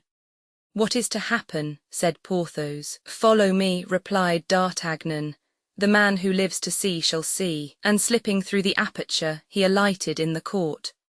Porthos followed him by the same road, but with more difficulty and less diligence. They could hear the two soldiers shivering with fear as they lay bound in the chamber. Scarcely had the two Frenchmen touched the ground when a door opened and the voice of the valet-de-chambre called out, "Make ready." At the same moment the guardhouse was opened and a voice called out, "La Bruyere and du Barthois, march." "It seems that I am named La Bruyere," remarked D'Artagnan. "And I du Barthois," added Porthos. "Where are you?" asked the valet-de-chambre, whose eyes, dazzled by the light, could not clearly distinguish our heroes in the gloom. "Here we are," said the Gascon. "What say you to that, Monsieur du Vallon?" he added in a low tone to Porthos. "If it but lasts, most capital," responded Porthos. These two newly enlisted soldiers marched gravely after the valet-de-chambre, who opened the door of the vestibule, then another which seemed to be that of a waiting-room, and showing them two stools. "Your orders are very simple," he said. "Don't allow anybody except one person to enter here. Do you hear? Not a single creature. Obey that person implicitly. On your return you cannot make a mistake. You have only to wait here till I release you." D'Artagnan was known to this valet-de-chambre, who was no other than Bernouin, and he had during the last 6 or 8 months introduced the Gascon a dozen times to the cardinal. The Gascon, therefore, instead of answering, growled out, "Ja, ja," in the most German and the least Gascon accent possible. As for Porthos, on whom D'Artagnan had impressed the necessity of absolute silence, and who did not even now begin to comprehend the scheme of his friend, which was to follow Mazarin in his visit to Athos, he was simply mute. All that he was allowed to say in case of emergencies was the proverbial der Teufel. Bernouin shut the door and went away. When Porthos heard the key turn in the lock he began to be alarmed, lest they should only have exchanged one prison for another. "Porthos, my friend," said D'Artagnan, "don't distrust Providence. Let me meditate and consider."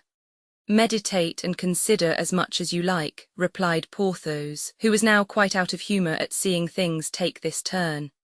"We have walked 8 paces," whispered D'Artagnan, "and gone up 6 steps, so hereabouts is the pavilion called the Pavilion of the Orangery. The Comte de la Fere cannot be far off, only the doors are locked." "That is a slight difficulty," said Porthos, "and a good push with the shoulders.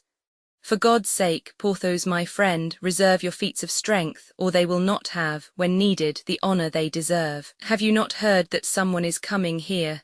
"Yes." "Well, that someone will open the doors. But my dear fellow, if that someone recognizes us, if that someone cries out, we are lost. For you don't propose, I imagine, that I shall kill that man of the church. That might do if we were dealing with Englishmen or Germans." "Oh, may God keep me from it, and you too," said D'Artagnan. "The young king would, perhaps, show us some gratitude, but the queen would never forgive us, and it is she whom we have to consider. And then, besides, the useless blood. Never, no, never. I have my plan, let me carry it out, and we shall laugh." "So much the better," said Porthos. "I feel some need of it." "Hush," said D'Artagnan, "the someone is coming." The sound of a light step was heard in the vestibule, the hinges of the door creaked, and a man appeared in the dress of a cavalier, wrapped in a brown cloak, with a lantern in one hand and a large beaver hat pulled down over his eyes. Porthos effaced himself against the wall, but he could not render himself invisible, and the man in the cloak said to him, giving him his lantern, "Light the lamp which hangs from the ceiling." Then addressing D'Artagnan, "You know the watchword," he said. Ja, replied the Gascon, determined to confine himself to this specimen of the German tongue. Tedesco, answered the cavalier, va bene, and advancing toward the door opposite to that by which he came in, he opened it and disappeared behind it, shutting it as he went. Now, asked Porthos, what are we to do? Now we shall make use of your shoulder, friend Porthos, if this door proves to be locked. Everything in its proper time, and all comes right to those who know how to wait patiently. But first barricade the first door well, then we will follow yonder cavalier. The two friends set to work and crowded the space before the door with all the furniture in the room, as not only to make the passage impassable, but so to block the door that by no means could it open inward. There, said D'Artagnan, we can't be overtaken. Come, forward. Chapter 85. The Oubliettes of Cardinal Mazarin. At first, on arriving at the door through which Mazarin had passed, D'Artagnan tried in vain to open it, but on the powerful shoulder of Porthos being applied to one of the panels, which gave way, D'Artagnan introduced the point of his sword between the bolt and the staple of the lock. The bolt gave way and the door opened. As I told you, everything can be attained, Porthos, women and doors, by proceeding with gentleness. You're a great moralist, and that's the fact, said Porthos. They entered.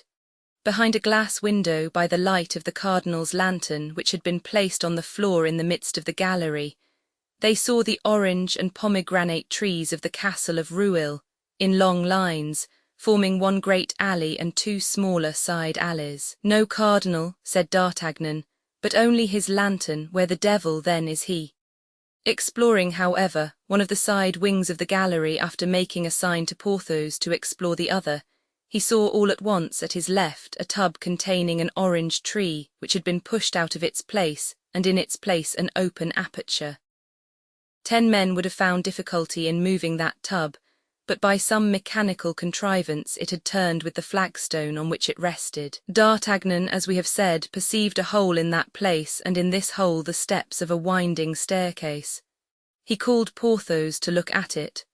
Were our object money only, he said, we should be rich directly. How's that? Don't you understand, Porthos? At the bottom of that staircase lies, probably, the cardinal's treasury of which folk tell such wonders, and we should only have to descend, empty a chest, shut the cardinal up in it, double lock it, go away, carrying off as much gold as we could, put back this orange tree over the place, and no one in the world would ever ask us where our fortune came from, not even the cardinal. It would be a happy hit for clowns to make, but as it seems to be unworthy of 2 gentlemen, said Porthos. So I think, and therefore I said were our object money only, but we want something else, replied the Gascon. At the same moment, whilst D'Artagnan was leaning over the aperture to listen, a metallic sound, as if someone was moving a bag of gold, struck on his ear. He started. Instantly afterward a door opened and a light played upon the staircase. Mazarin had left his lamp in the gallery to make people believe that he was walking about, but he had with him a wax-light to help him to explore his mysterious strong box. Faith, he said in Italian as he was rescending the steps and looking at a bag of reals, faith, there's enough to pay 5 councillors of Parliament and 2 generals in Paris. I am a great captain, that I am, but I make war in my own way. The 2 friends were crouching down meantime, behind a tub in the side alley.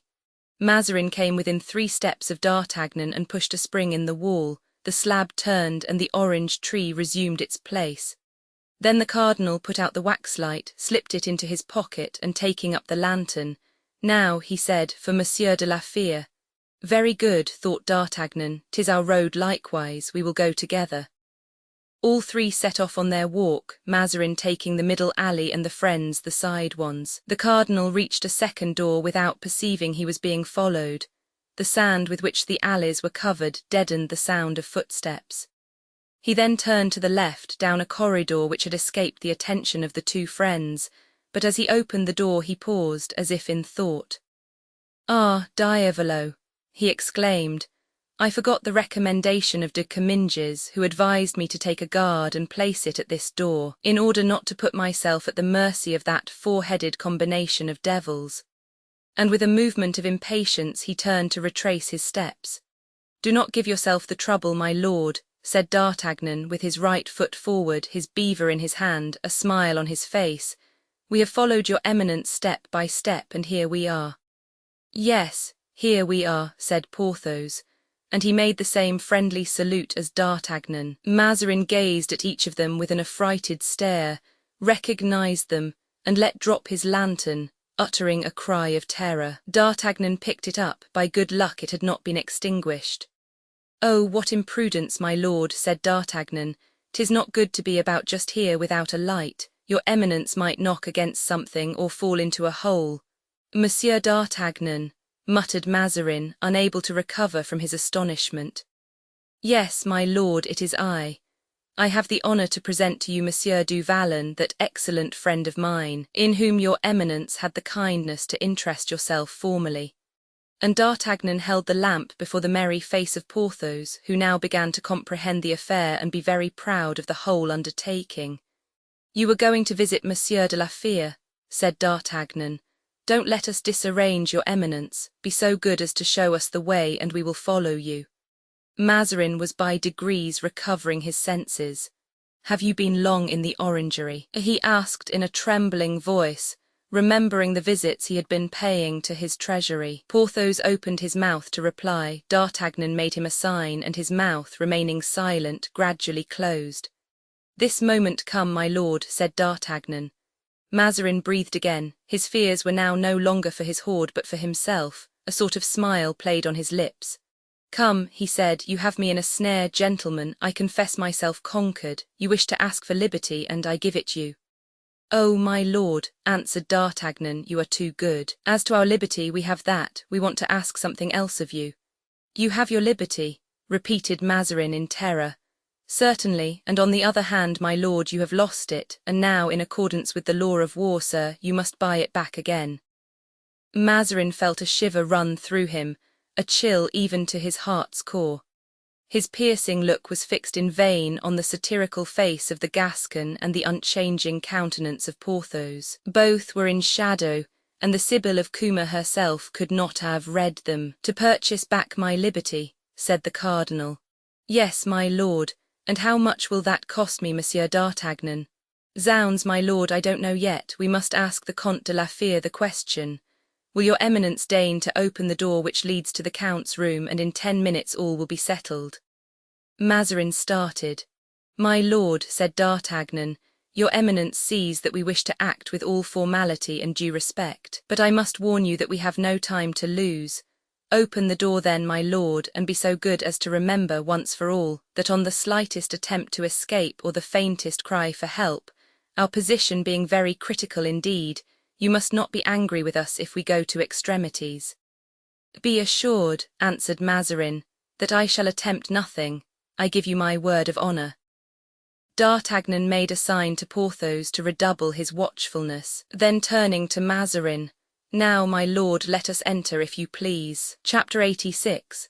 Conferences. Mazarin turned the lock of a double door, on the threshold of which they found Athos ready to receive his illustrious guests according to the notice Comminges had given him. On perceiving Mazarin he bowed.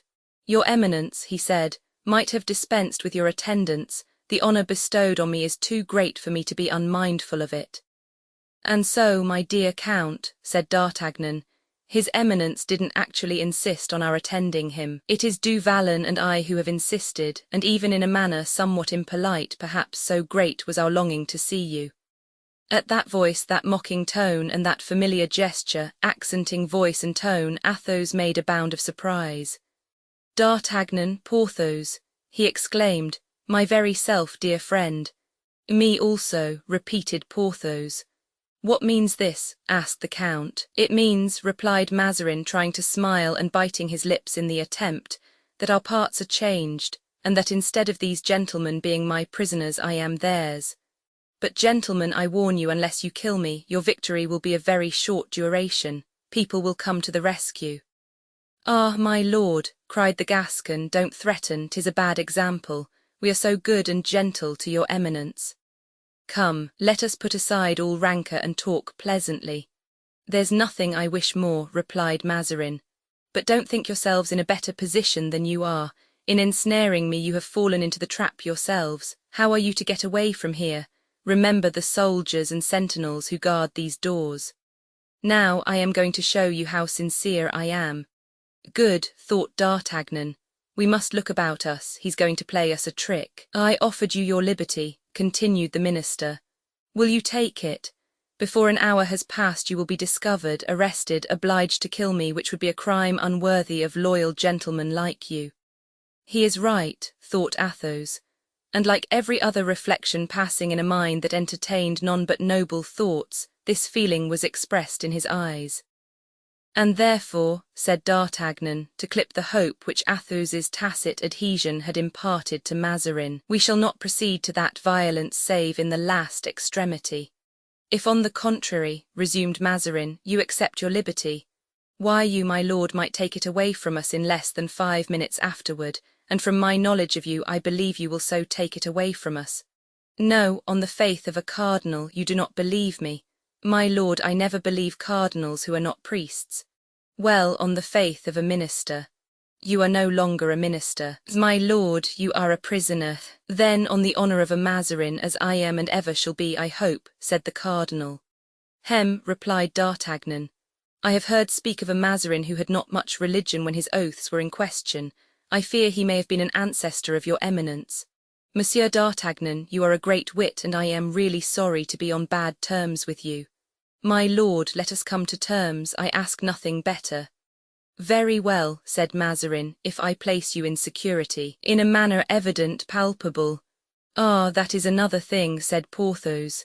Let us see, said Athos. Let us see, said D'Artagnan. In the first place, do you accept? Asked the cardinal. Unfold your plan, my lord, and we will see. Take notice that you are shut up, captured. You well know, my lord, that there always remains to us a last resource. What? That of dying together. Mazarin shuddered. Listen, he said.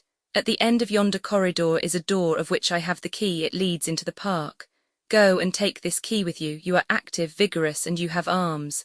At 100 steps, on turning to the left, you will find the wall of the park. Get over it, and in 3 leaps you will be on the road and free.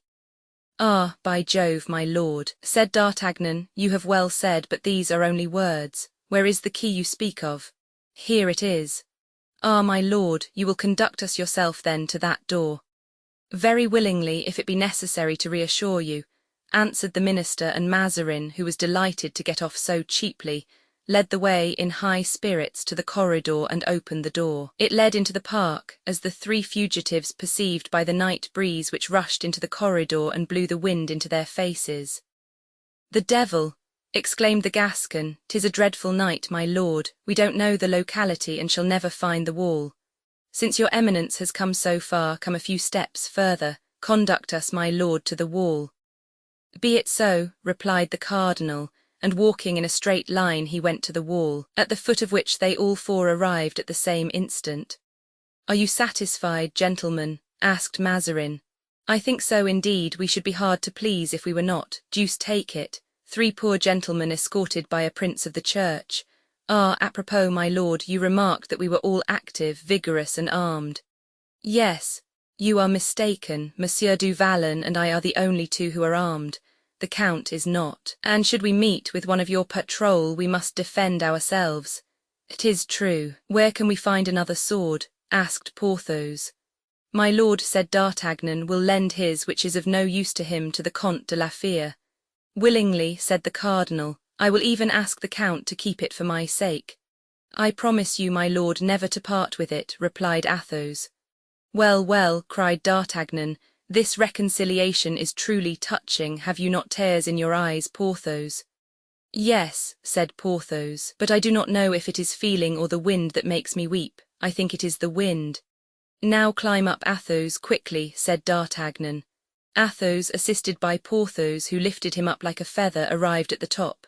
Now jump down, Athos. Athos jumped and disappeared on the other side of the wall. Are you on the ground? Asked D'Artagnan. Yes, without accident, perfectly safe and sound. Porthos, whilst I get up, watch the cardinal. No, I don't want your help, watch the cardinal. I am watching, said Porthos. Well, you are right, it is more difficult than I thought. Lend me your back, but don't let the cardinal go. Porthos lent him his back, and D'Artagnan was soon on the summit of the wall, where he seated himself. Mazarin pretended to laugh. "Are you there?" asked Porthos. "Yes, my friend, and now what?" asked Porthos. "Now give me the cardinal up here. If he makes any noise, stifle him." Mazarin wished to call out, but Porthos held him tight and passed him to D'Artagnan, who seized him by the neck and made him sit down by him. Then in a menacing tone he said, "Sir, jump directly down close to Monsieur de la Fere, or on the honor of a gentleman I'll kill you." Monsieur," cried Mazarin, "you are breaking your word to me." Did I promise you anything, my lord?" Mazarin groaned. "You are free," he said, "through me. Your liberty was my ransom." "Agreed, but the ransom of that immense treasure buried under the gallery, to which one descends on pushing a spring hidden in the wall, which causes a tub to turn, revealing a staircase, must not one speak of that a little, my lord?" "Diavolo!" cried Mazarin, almost choked and clasping his hands. "I am a lost and ruined man." But without listening to his protestations of alarm, D'Artagnan slipped him gently down into the arms of Athos, who stood immovable at the bottom of the wall. Porthos next made an effort which shook the solid wall, and by the aid of his friend's hand gained the summit. "I didn't understand it all," he said, "but I understand now. How droll it is." "You think so much the better, but that it may prove laughter-worthy even to the end, let us not lose time." And he jumped off the wall. Porthos did the same. "Attend to Monsieur le Cardinal, gentlemen," said D'Artagnan. "For myself, I will reconnoitre." The Gascon then drew his sword and marched as avant-garde. "My lord," he said, "which way do we go? Think well of your reply, for should your eminence be mistaken, there might ensue most grave results for all of us." "Along the wall, sir," said Mazarin. "There will be no danger of losing yourselves." The three friends hastened on, but in a short time were obliged to slacken the pace. The cardinal could not keep up with them, though with every wish to do so. Suddenly D'Artagnan touched something warm which moved. "Stop, a horse!" he cried. "I have found a horse." "And I likewise," said Athos. "I too," said Porthos, who, faithful to the instructions, still held the cardinal's arm. "There's luck, my lord, just as you were complaining of being tired and obliged to walk." But as he spoke, the barrel of a pistol was presented at his breast, and these words were pronounced, "Touch it not." "Grimaud," he cried, "Grimaud, what art thou about? Why, thou art posted here by heaven." "No, sir," said the honest servant, "it was Monsieur Aramis who posted me here to take care of the horses." "Is Aramis here?" "Yes, sir, he has been here since yesterday."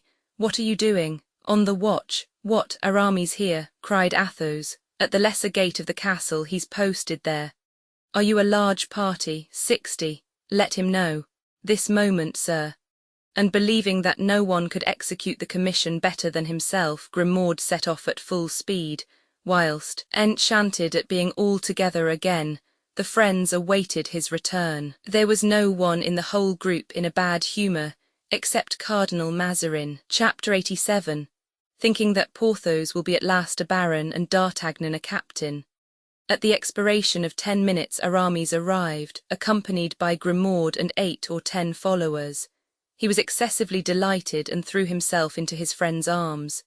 "You are free, my brothers, free without my aid, and I shall have succeeded in doing nothing for you in spite of all my efforts. Do not be unhappy, dear friend, on that account. If you have done nothing as yet, you will do something soon," replied Athos. "I had well concerted my plans," pursued Aramis.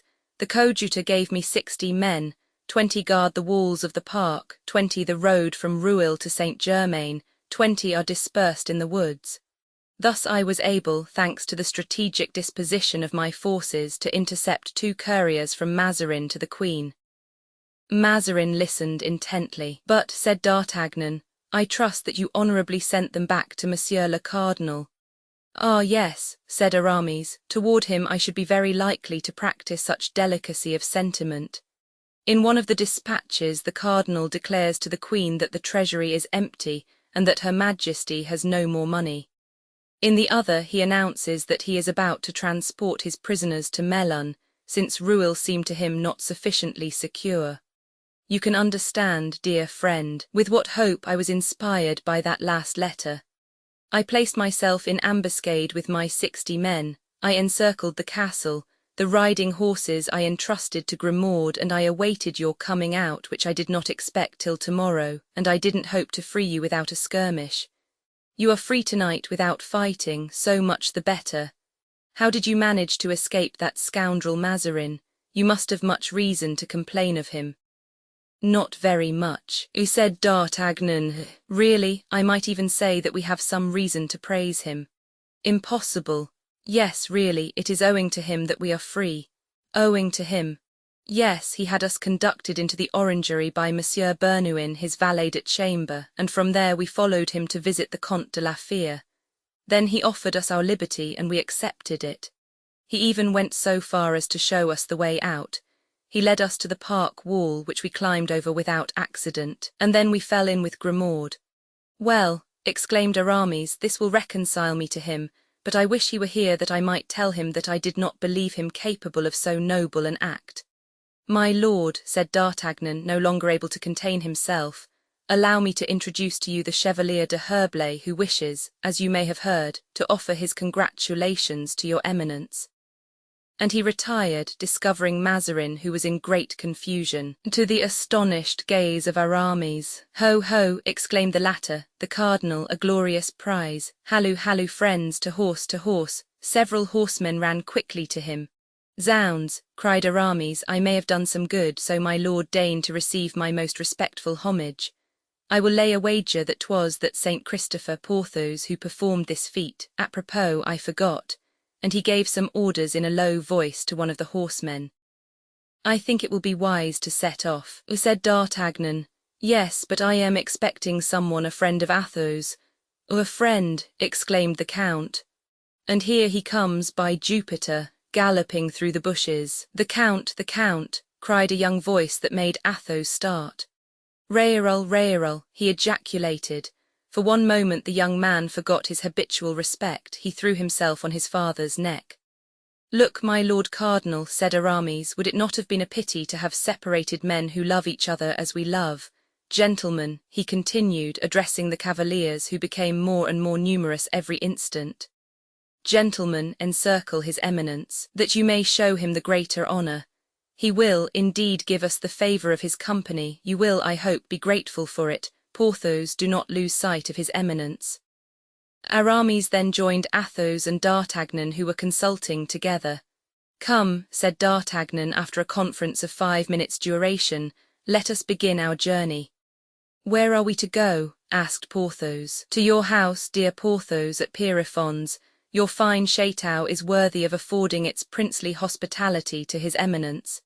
It is, likewise, well situated, neither too near Paris nor too far from it. We can establish a communication between it and the capital with great facility. Come, my lord, you shall be treated like a prince as you are. A fallen prince, exclaimed Mazarin piteously. The chances of war, said Athos, are many, but be assured we shall take no improper advantage of them. No, but we shall make use of them, said D'Artagnan. The rest of the night was employed by these cavaliers in travelling with the wonderful rapidity of former days. Mazarin, still sombre and pensive, permitted himself to be dragged along in this way. It looked a race of phantoms. At dawn 12 leagues had been passed without drawing rein. Half the escort were exhausted and several horses fell down. Horses, nowadays, are not what they were formerly, observed Porthos. Everything degenerates. I have sent Grimaud to Dammartin, said Aramis. He is to bring us 5 fresh horses, 1 for his eminence, 4 for us. We at least must keep close to Monseigneur. The rest of the start will rejoin us later. Once beyond St. Denis we shall have nothing to fear. Grimaud, in fact, brought back 5 horses. The nobleman to whom he applied, being a friend of Porthos, was very ready not to sell them as was proposed, but to lend them. 10 minutes later the escort stopped at Ermenonville, but the 4 friends went on with well-sustained ardour, guarding Mazarin carefully. At noon they rode into the avenue of Pierrefonds. Ah, said Mousqueton, who had ridden by the side of D'Artagnan without speaking a word on the journey, You may think what you will, sir, but I can breathe now for the first time since my departure from Pierrefonds. And he put his horse to a gallop to announce to the other servants the arrival of Monsieur du Vallon and his friends. We are 4 of us, said D'Artagnan. We must relieve each other in mounting guard over my lord, and each of us must watch 3 hours at a time. Athos is going to examine the castle, which it will be necessary to render impregnable in case of siege. Porthos will see to the provisions and Aramis to the troops of the garrison. That is to say, Athos will be chief engineer, Porthos purveyor in general, and Aramis governor of the fortress. Meanwhile, they gave up to Mazarin the handsomest room in the chateau. Gentlemen, he said when he was in his room, you do not expect, I presume, to keep me here a long time incognito. No, my lord, replied the Gascon. On the contrary, we think of announcing very soon that we have you here. Then you will be besieged. We expect it. And what shall you do? Defend ourselves. Were the late Cardinal Richelieu alive, he would tell you a certain story of the bastion Saint Gervais, which we 4, with our 4 lackeys and 12 dead men, held out against a whole army. Such feats, sir, are done once and never repeated. However, nowadays there's no need of so much heroism. Tomorrow the army of Paris will be summoned, the day after it will be here. The field of battle, instead, therefore, of being at St. Denis or at Charenton, will be near Campigny or Villers-Cotterets. The prince will vanquish you as he has always done. 'Tis possible, my lord, but before an engagement ensues, we shall move your eminence to another castle belonging to our friend Du Vallon, who has 3. We will not expose your eminence to the chances of war. Come, answered Mazarin, I see it will be necessary for me to capitulate. Before a siege, yes, the conditions will be better than afterward. Ah, my lord, as to conditions, you would soon see how moderate and reasonable we are. Come now, what are your conditions? Rest yourself first, my lord, and we will reflect. I do not need rest, gentlemen, I need to know whether I am among enemies or friends. Friends, my lord, friends. Well then, tell me at once what you want, that I may see if any arrangement be possible. Speak, Comte de la Fere. My lord, replied Athos, for myself I have nothing to demand. For France, were I to specify my wishes, I should have too much. I beg you to excuse me and propose to the Chevalier. And Athos, bowing, retired and remained leaning against the mantelpiece, a spectator of the scene. Speak, then, Chevalier, said the cardinal. What do you want? Nothing ambiguous. If you please, be clear, short, and precise. As for me, replied Aramis, I have in my pocket the very programme of the conditions which the deputation, of which I formed one, went yesterday to Saint-Germain to impose on you. Let us consider first the ancient rites. The demands in that programme must be granted. We were almost agreed on those, replied Mazarin. Let us pass on to private and personal stipulations. You suppose, then, that there are some, said Aramis, smiling. I do not suppose that you will all be quite so disinterested as Monsieur de la Fere, replied the cardinal, bowing to Athos. My lord, you are right, and I am glad to see that you do justice to the Count at last. The Count has a mind above vulgar desires and earthly passions.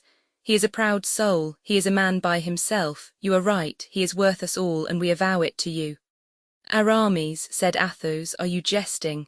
No, no, dear friend, I state only what we all know. You are right, it is not you alone this matter concerns, but my lord and his unworthy servant myself.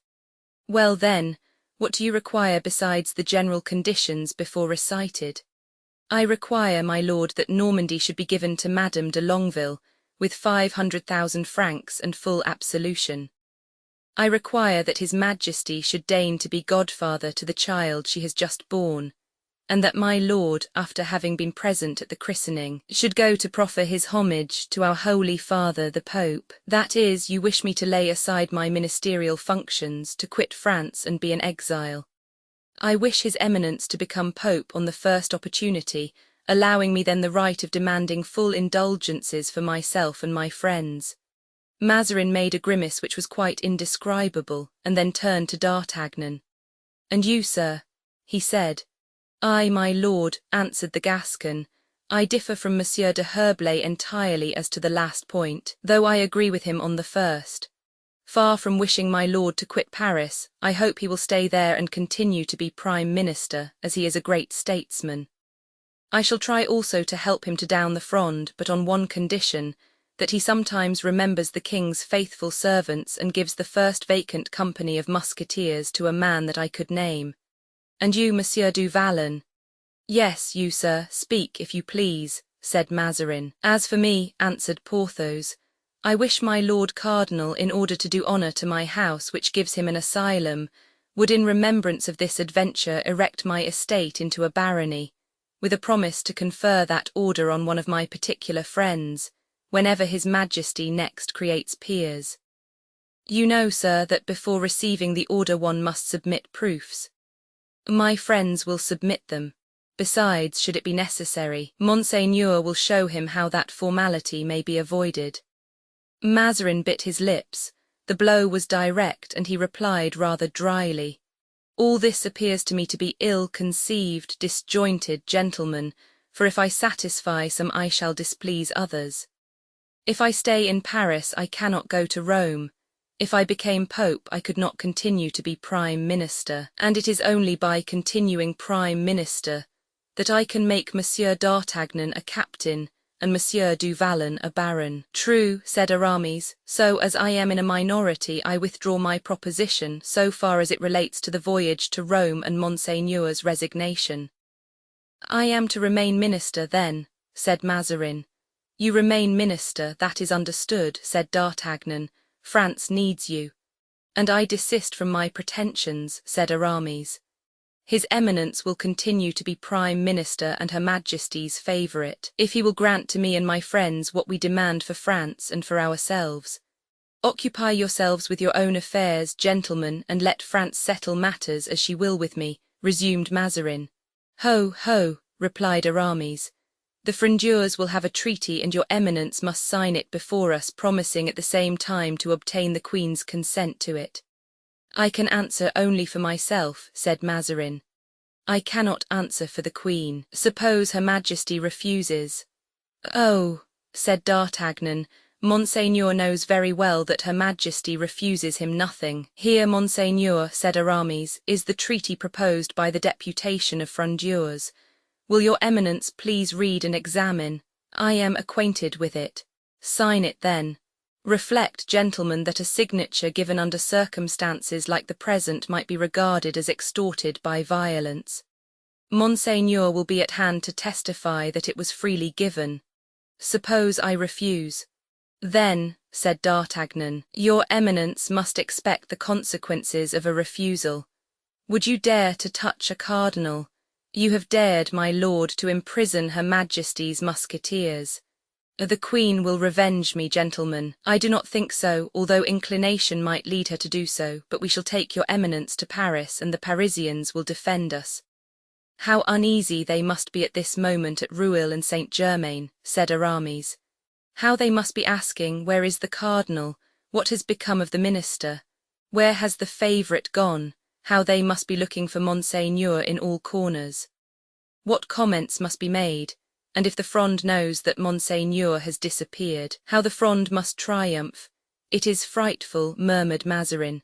Sign the treaty then, Monseigneur, said Aramis. Suppose the Queen should refuse to ratify it.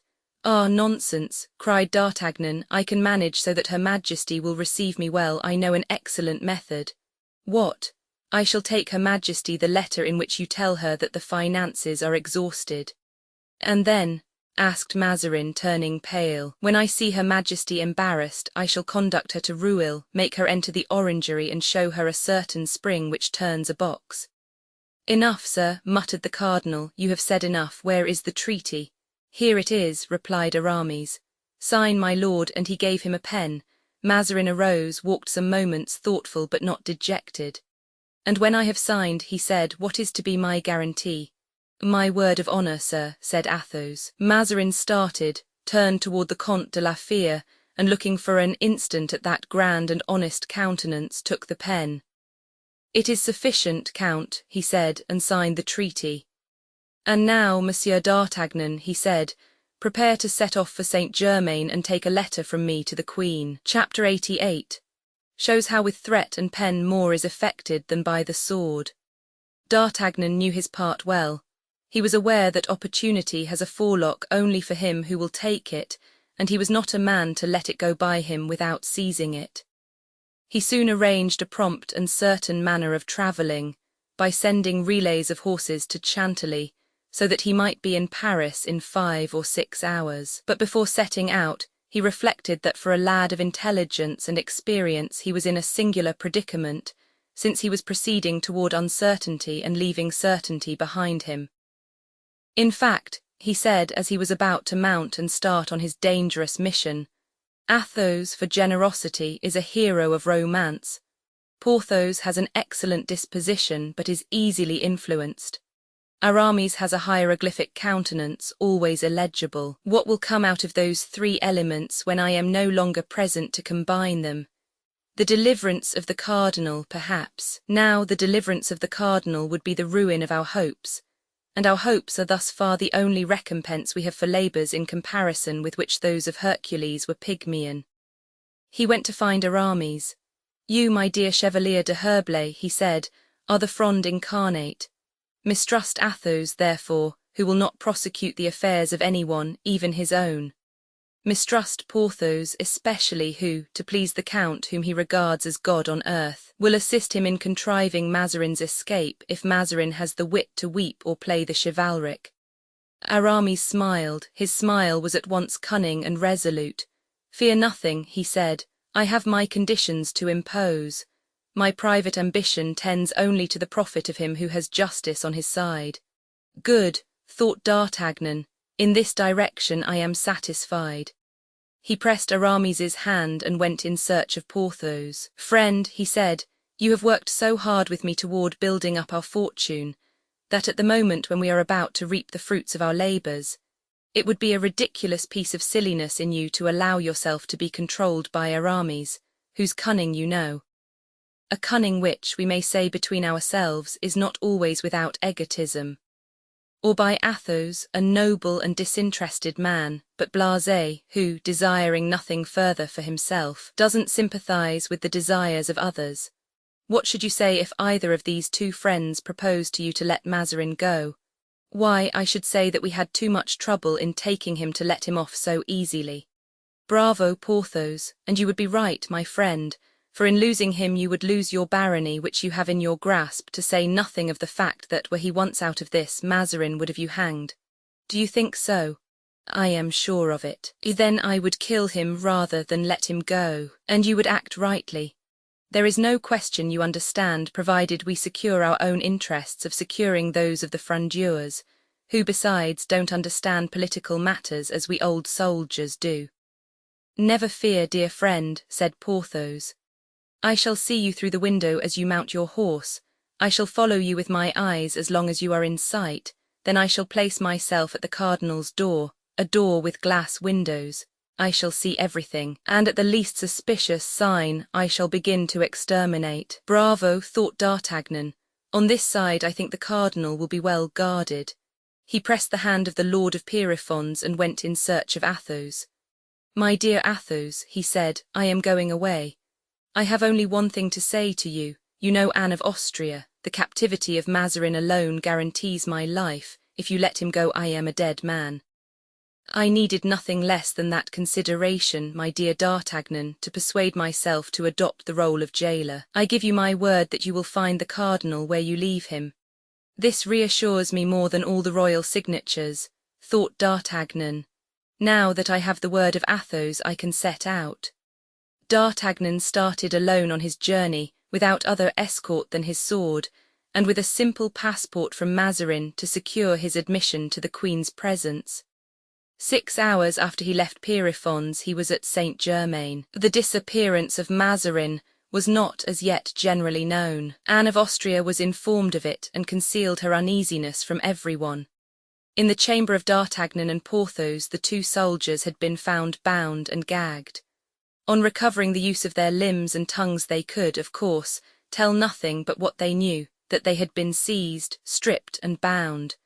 But as to what had been done by Porthos and D'Artagnan afterward, they were as ignorant as all the inhabitants of the Château. Bernouin alone knew a little more than the others. Bernouin, seeing that his master did not return and hearing the stroke of midnight, had made an examination of the orangery. The first door, barricaded with furniture, had aroused in him certain suspicions, but without communicating his suspicions to anyone he had patiently worked his way into the midst of all that confusion. Then he came to the corridor, all the doors of which he found open.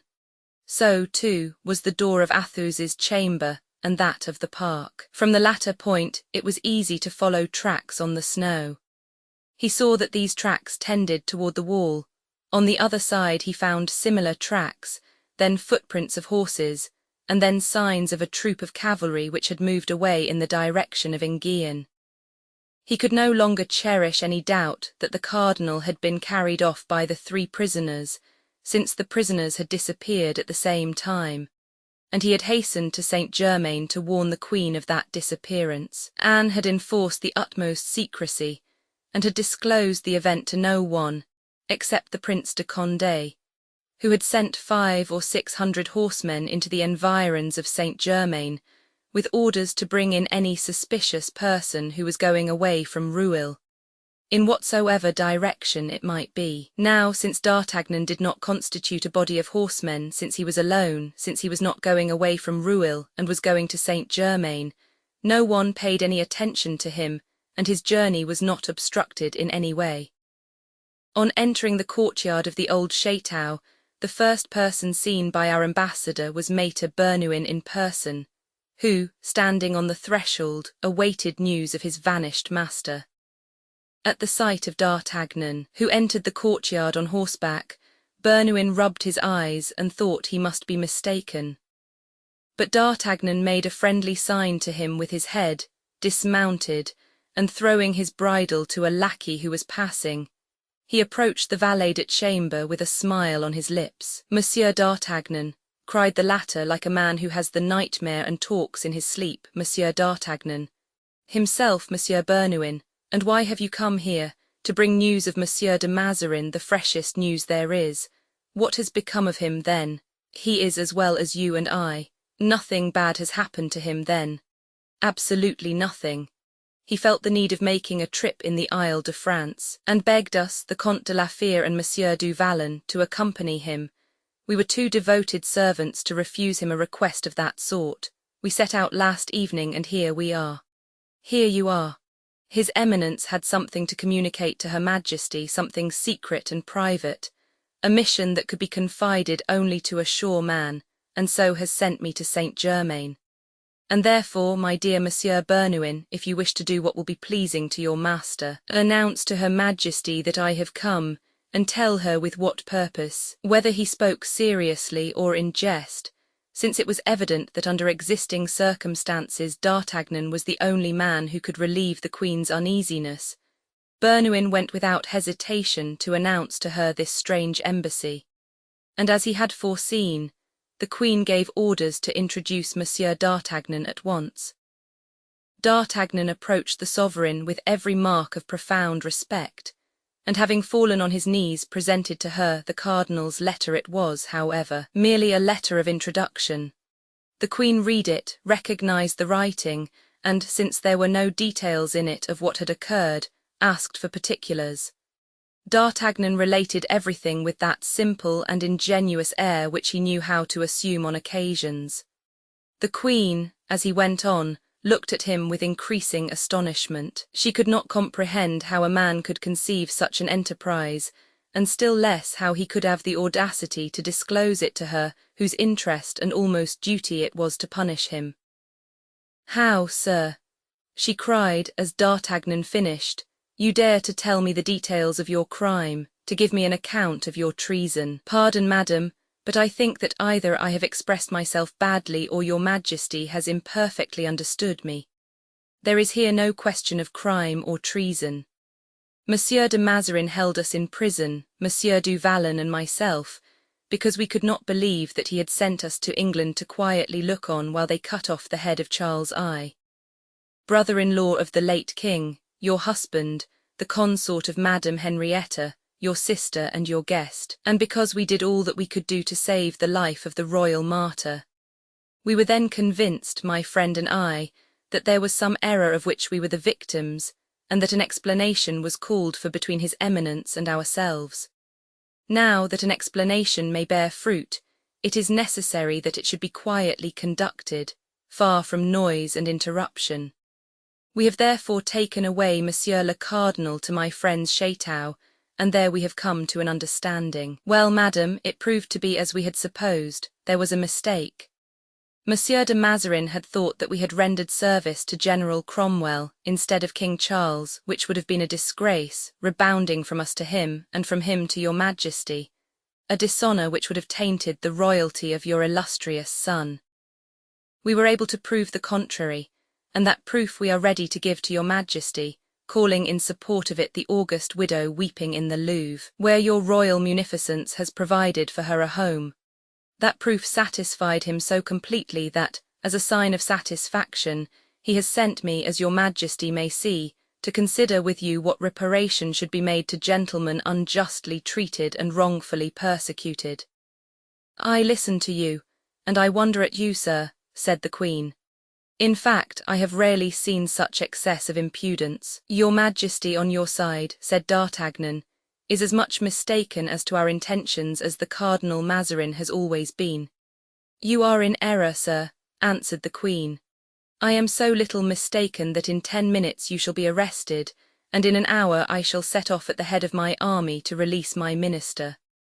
I am sure your Majesty will not commit such an act of imprudence first, because it would be useless and would produce the most disastrous results. Before he could be possibly set free, the Cardinal would be dead.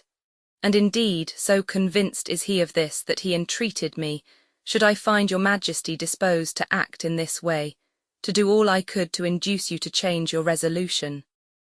Well then, I will content myself with arresting you.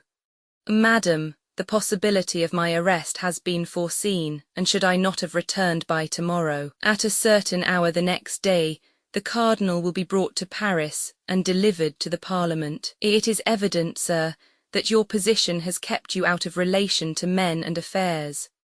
Otherwise you would know that since we left Paris Monsieur le Cardinal has returned thither 5 or 6 times, that he has there met de Beaufort, de Bouillon, the coadjutor and D'Elbeuf, and that not one of them had any desire to arrest him. Your pardon, madam, I know all that, and therefore my friends will conduct Monsieur le Cardinal neither to de Beaufort, nor to de Bouillon, nor to the coadjutor, nor to D'Elbeuf.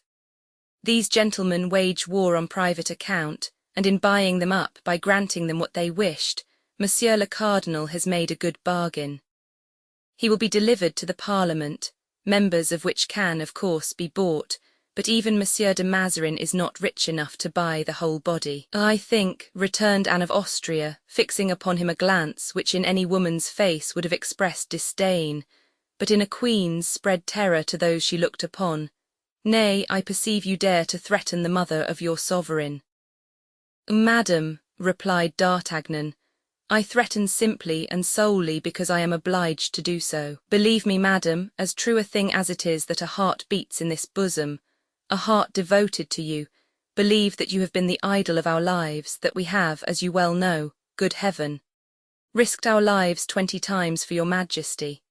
Have you then, madam, no compassion for your servants who for 20 years have vegetated in obscurity without betraying in a single sigh the solemn and sacred secrets they have had the honour to share with you? Look at me, madam, at me, whom you accuse of speaking loud and threateningly. What am I? A poor officer without fortune, without protection, without a future, unless the eye of my queen, which I have sought so long, rests on me for a moment. Look at the Comte de la Fere, a type of nobility, a flower of chivalry. He has taken part against his queen, or rather against her minister.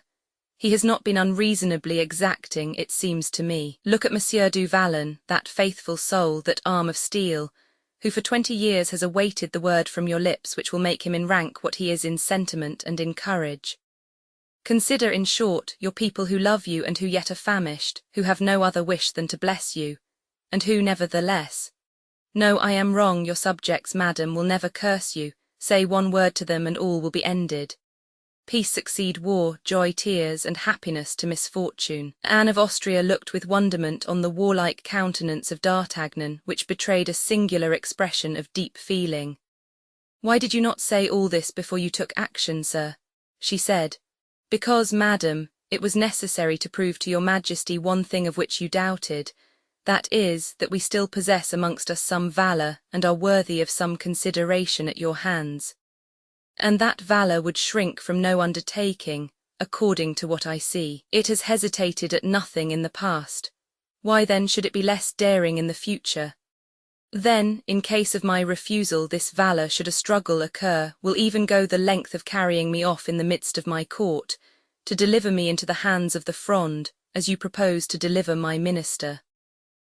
"We have not thought about it yet, madam," answered D'Artagnan, with that Gascon effrontery which had in him the appearance of naivete. "But if we four had resolved upon it, we should do it most certainly." "I ought," muttered Anne to herself, "by this time to remember that these men are giants." "Alas, madam," exclaimed D'Artagnan, "this proves to me that not till today has your majesty had a just idea of us." "Perhaps," said Anne, "but that idea, if at last I have it, your majesty will do us justice. In doing us justice you will no longer treat us as men of vulgar stamp. You will see in me an ambassador worthy of the high interests he is authorized to discuss with his sovereign." "Where is the treaty?" "Here it is." Anne of Austria cast her eyes upon the treaty that D'Artagnan presented to her. "I do not see here," she said, "anything but general conditions. The interests of the Prince de Conti or of the Ducs de Beaufort, de Bouillon and d'Elbeuf and of the coadjutor are herein consulted, but with regard to yours. We do ourselves justice, madam, even in assuming the high position that we have. We do not think ourselves worthy to stand near such great names. But you, I presume, have decided to assert your pretensions viva voce. I believe you, madam, to be a great and powerful queen, and that it will be unworthy of your power and greatness if you do not recompense the arms which will bring back his eminence to Saint Germain. It is my intention so to do. Come, let us hear you. Speak."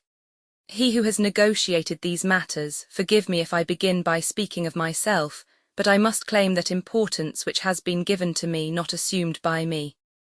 He who has arranged matters for the return of the cardinal ought, it appears to me, in order that his reward may not be unworthy of your majesty, to be made commandant of the guards. An appointment something like that of captain of the Musketeers. 'Tis the appointment Monsieur de Tréville held, you ask of me. The place, madam, is vacant, and although 'tis a year since Monsieur de Tréville has left it, it has not been filled.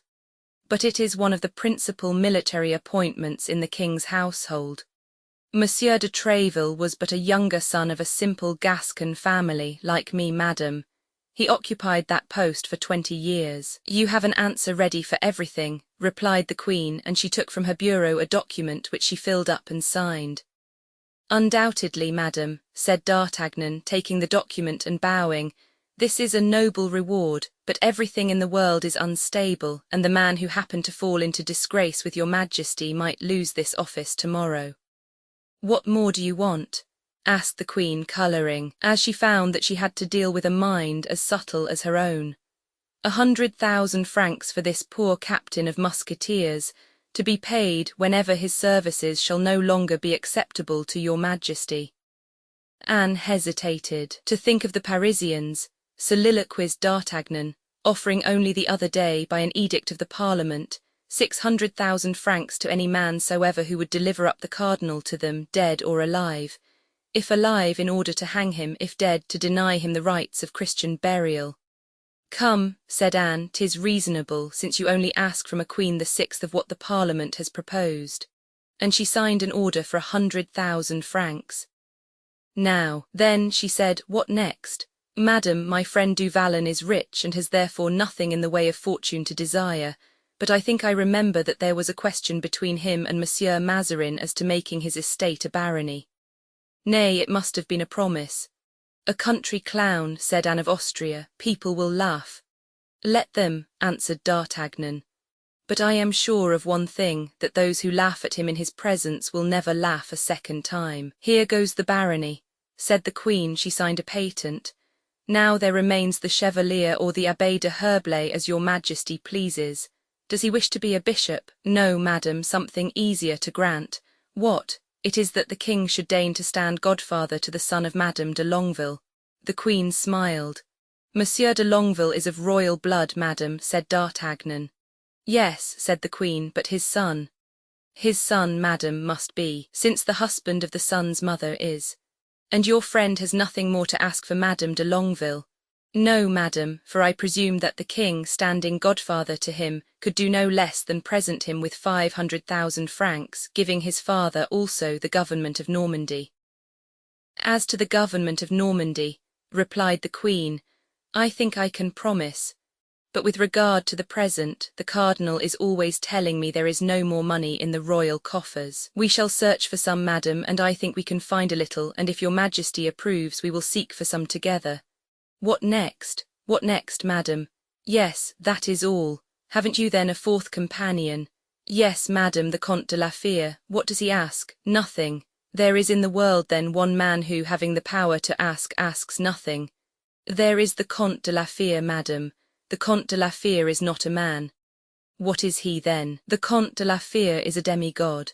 Has he not a son, a young man, a relative, a nephew of whom Comminges spoke to me as being a brave boy, and who, with Monsieur de Chatillon, brought the standards from Lens? He has, as your majesty has said, a ward who is called the Vicomte de Bragelonne. If that young man should be appointed to a regiment, what would his guardian say? Perhaps he would accept. Perhaps. Yes, if your majesty herself should beg him to accept. He must be indeed a strange man. Well, we will reflect, and perhaps we will beg him. Are you satisfied, sir? There is one thing the queen has not signed, her assent to the treaty. Of what use today? I will sign it tomorrow.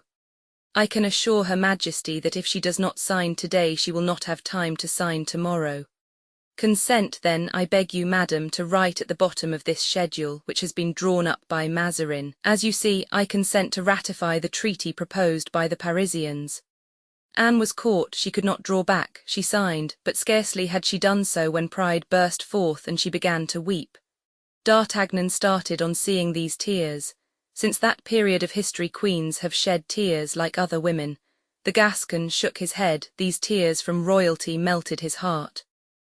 Madam, he said, kneeling, look upon the unhappy man at your feet. He begs you to believe that at a gesture of your majesty, everything will be possible to him. He has faith in himself, he has faith in his friends, he wishes also to have faith in his queen. And in proof that he fears nothing, that he counts on nothing, he will restore Monsieur de Mazarin to your majesty without conditions. Behold, madam, here are the august signatures of your majesty's hand. If you think you are right in giving them to me, you shall do so, but from this very moment you are free from any obligation to keep them. And D'Artagnan, full of splendid pride and manly intrepidity, placed in Anne's hands in a bundle the papers that he had won by one from her with so much difficulty. There are moments, for if everything is not good, everything in this world is not bad, in which the most rigid and the coldest soul is softened by the tears of strong emotion, heart-arraigning sentiment. One of these momentary impulses actuated Anne. D'Artagnan, when he gave way to his own feelings, which were in accordance with those of the queen, had accomplished more than the most astute diplomacy could have attempted. He was therefore instantly recompensed, either for his address or for his sensibility, whichever it might be termed. You were right, sir, said Anne. I misunderstood you. There are the acts signed. I deliver them to you without compulsion. Go and bring me back the cardinal as soon as possible. Madam, faltered D'Artagnan, 'tis 20 years ago, I have a good memory, since I had the honour behind a piece of tapestry in the Hôtel de Ville of kissing one of those lovely hands. There is the other, replied the queen, and that the left hand should not be less liberal than the right. She drew from her finger a diamond similar to the one formerly given to him. Take and keep this ring in remembrance of me. Madam, said D'Artagnan, rising, I have only one thing more to wish, which is that the next thing you ask from me shall be my life. And with this conclusion, a way peculiar to himself, he rose and left the room. I never rightly understood those men, said the queen as she watched him retiring from her presence. and it is now too late, for in a year the king will be of age. In 24 hours D'Artagnan and Porthos conducted Mazarin to the queen, and the one received his commission, the other his patent of nobility. On the same day the Treaty of Paris was signed, and it was everywhere announced that the cardinal had shut himself up for 3 days in order to draw it up with the greatest care. Here is what each of the parties concerned gained by that treaty. Monsieur de Conti received Damvillers, and having made his proofs as general, he succeeded in remaining a soldier instead of being made cardinal. Moreover, something had been said of a marriage with Mazarin's niece. The idea was welcomed by the prince, to whom it was of little importance whom he married, so long as he married someone. The Duc de Beaufort made his entrance at court, receiving ample reparation for the wrongs he had suffered, and all the honour due to his rank. Full pardon was accorded to those who had aided in his escape. He received also the office of admiral, which had been held by his father, the Duc de Vendôme, and an indemnity for his houses and castles, demolished by the Parliament of Bretagne. The Duc de Bouillon received domains of a value equal to that of his Principality of Sedan, and the title of Prince, granted to him and to those belonging to his house. The Duc de Longueville gained the government of Pont-à-l'Arche, 500,000 francs for his wife, and the honour of seeing her son held at the baptismal font by the young king and Henrietta of England. Aramis stipulated that Bazin should officiate at that ceremony, and that Planchet should furnish the christening sugar plums. The Duc d'Elbeuf obtained payment of certain sums due to his wife, 100,000 francs for his eldest son and 25,000 for each of the 3 others. The coadjutor alone obtained nothing. They promised, indeed, to negotiate with the Pope for a cardinal's hat for him, but he knew how little reliance should be placed on such promises, made by the Queen and Mazarin. Quite contrary to the lot of Monsieur de Conti, unable to be cardinal, he was obliged to remain a soldier. And therefore, when all Paris was rejoicing in the expected return of the king, appointed for the next day, Gondi alone, in the midst of the general happiness, was dissatisfied. He sent for the 2 men whom he was wont to summon when in especially bad humour. Those 2 men were the Count de Rochefort and the mendicant of Saint Eustache. They came with their usual promptness, and the coadjutor spent with them a part of the night. Chapter 89. Difficult for kings to return to the capitals of their kingdoms. Whilst D'Artagnan and Porthos were engaged in conducting the cardinal to Saint-Germain, Athos and Aramis returned to Paris. Each had his own particular visit to make. Aramis rushed to the Hôtel de Ville, where Madame de Longueville was sojourning. The Duchess loudly lamented the announcement of peace. War had made her a queen, peace brought her abdication. She declared that she would never assent to the treaty, and that she wished eternal war. But when Aramis had presented that peace to her in a true light, that is to say, with all its advantages, when he had pointed out to her, in exchange for the precarious and contested royalty of Paris, the viceroyalty of Pont-à-l'Arche, in other words, of all Normandy, when he had rung in her ears the 500,000 francs promised by the cardinal, when he had dazzled her eyes with the honour bestowed on her by the king in holding her child at the baptismal font, Madame de Longueville contended no longer, except as is the custom with pretty women to contend, and defended herself only to surrender at last. Aramis made a presence of believing in the reality of her opposition, and was unwilling to deprive himself in his own view of the credit of her conversion. "Madam," he said, "you have wished to conquer the prince your brother, that is to say, the greatest captain of the age, and when women of genius wish anything they always succeed in attaining it. You have succeeded, the prince is beaten since he can no longer fight, now attach him to our party. Withdraw him gently from the queen whom he does not like, from Mazarin whom he despises.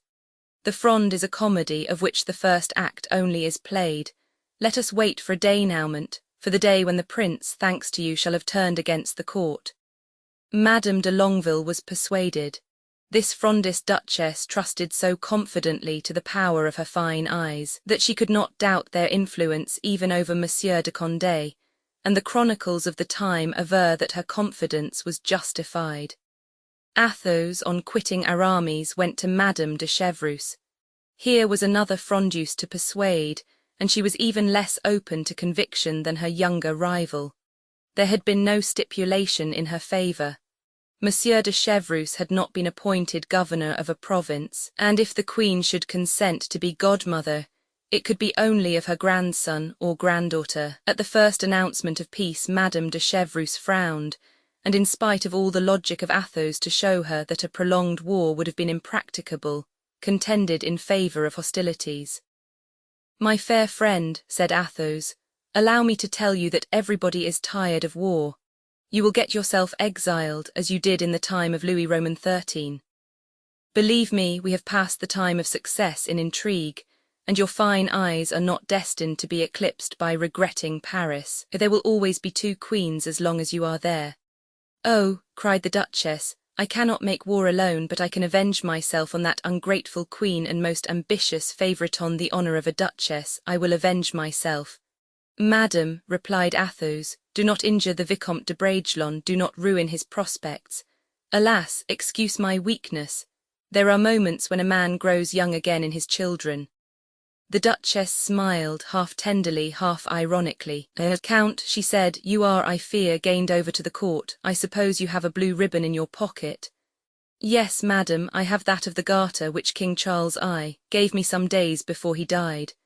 "Come, I am growing an old woman," said the Duchess pensively. Athos took her hand and kissed it. She sighed as she looked at him. "Count," she said, "Bragelonne must be a charming place. You are a man of taste. You have water, woods, flowers there." She sighed again and leaned her charming head, gracefully reclined on her hand, still beautiful in form and colour. "Madam," exclaimed Athos, "what were you saying just now about growing old? Never have I seen you look so young, so beautiful." The Duchess shook her head. "Does Monsieur de Bragelonne remain in Paris?" she inquired. "What think you of it?" inquired Athos. "Leave him with me," replied the Duchess. "No, madam, if you have forgotten the history of Oedipus, I at least remember it. Really, sir, you are delightful, and I should like to spend a month at Bragelonne." "Are you not afraid of making people envious of me, Duchess?" replied Athos. "No, I shall go incognito, Count, under the name of Marie Michon. You are adorable, madam, but do not keep Raoul with you." "Why not?" "Because he is in love." He is quite a child, and 'tis a child he loves." Athos became thoughtful. "You are right, Duchess. This singular passion for a child of 7 may some day make him very unhappy. There is to be war in Flanders, he shall go thither. And at his return you will send him to me, I will arm him against love." "Alas, madam," exclaimed Athos, "today love is like war, the breastplate is becoming useless." Raoul entered at this moment. He came to announce that the solemn entrance of the king, queen, and her ministers was to take place on the ensuing day. The next day, in fact, at daybreak, the court made preparations to quit Saint-Germain. Meanwhile, the queen every hour had been sending for D'Artagnan. "I hear," she said, "that Paris is not quiet. I am afraid for the king's safety. Place yourself close to the coach door on the right." "Reassure yourself, madam, I will answer for the king's safety." As he left the queen's presence, Bernouin summoned him to the cardinal. "Sir," said Mazarin to him, "an emeute is spoken of in Paris. I shall be on the king's left, and as I am the chief person threatened, remain at the coach door to the left." "Your eminence may be perfectly easy," replied D'Artagnan. "They will not touch a hair of your head." "Deuce take it," he thought to himself, "how can I take care of both? Ah, plague on't, I will guard the king and Porthos shall guard the cardinal." This arrangement pleased every one. The queen had confidence in the courage of D'Artagnan, which she knew, and the cardinal in the strength of Porthos, which he had experienced. The royal procession set out for Paris. Guitant and Comminges at the head of the guards marched first. Then came the royal carriage, with D'Artagnan on one side, Porthos on the other. Then the Musketeers, for 22 years staunch friends of D'Artagnan. During 20 he had been lieutenant, their captain since the night before. The cortege proceeded to Notre Dame, where a Te Deum was chanted. All Paris were in the streets. The Swiss were drawn up along the road, but as the road was long, they were placed at 6 or 8 feet distant from each other, and 1 deep only. This force was therefore wholly insufficient, and from time to time the line was broken through by the people and was formed again with difficulty. Whenever this occurred, although it proceeded only from goodwill and a desire to see the king and queen, Anne looked at D'Artagnan anxiously. Mazarin, who had dispensed 1,000 louis to make the people cry "Long live Mazarin," and who had accordingly no confidence in acclamations bought at 20 pistoles each, kept one eye on Porthos. But that gigantic bodyguard replied to the look with his great bass voice, "Be tranquil, my lord," and Mazarin became more and more composed. At the Palais Royal, the crowd which had flowed in from the adjacent street was still greater. Like an impetuous mob, a wave of human beings came to meet the carriage and rolled tumultuously into the Rue Saint-Honoré. When the procession reached the palace, loud cries of "Long live their majesties" resounded. Mazarin leaned out of the window. One or two shouts of "Long live the cardinal" saluted his shadow, but instantly hisses and yells stifled them remorselessly. Mazarin turned pale and shrank back in the coach. "Low-born fellows," ejaculated Porthos.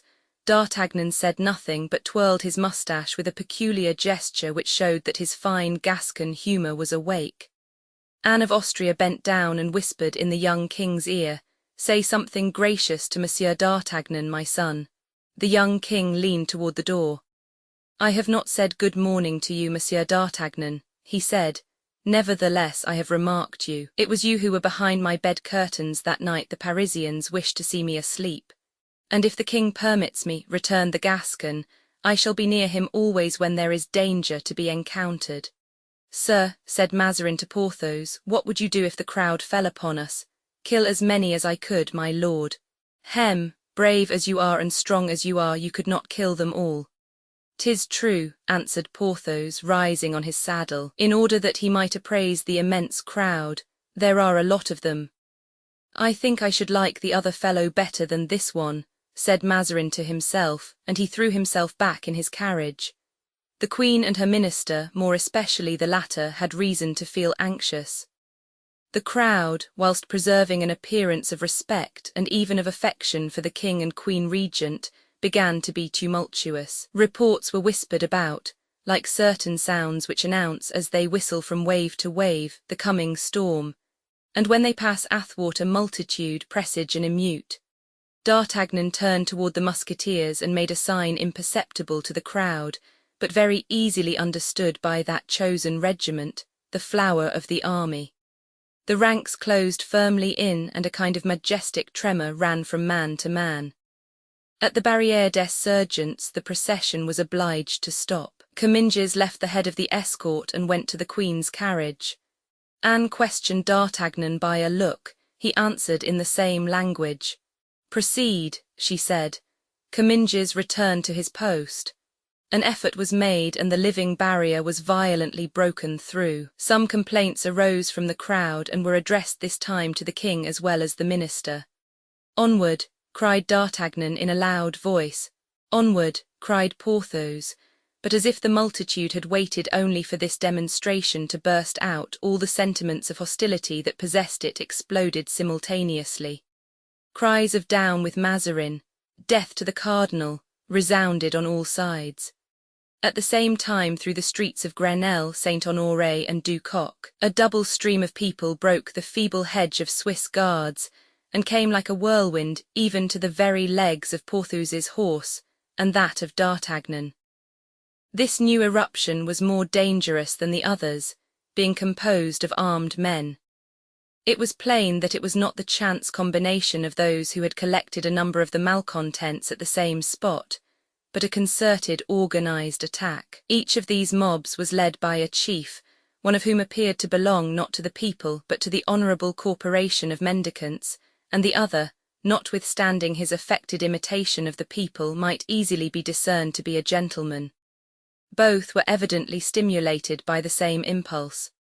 There was a shock which was perceived even in the royal carriage. Myriads of hoarse cries, forming one vast uproar, were heard, mingled with guns firing. "Ho, musketeers!" cried D'Artagnan. The escort divided into two files. One of them passed around to the right of the carriage, the other to the left. One went to support D'Artagnan, the other Porthos. Then came a skirmish, the more terrible because it had no definite object, the more melancholy because those engaged in it knew not for whom they were fighting.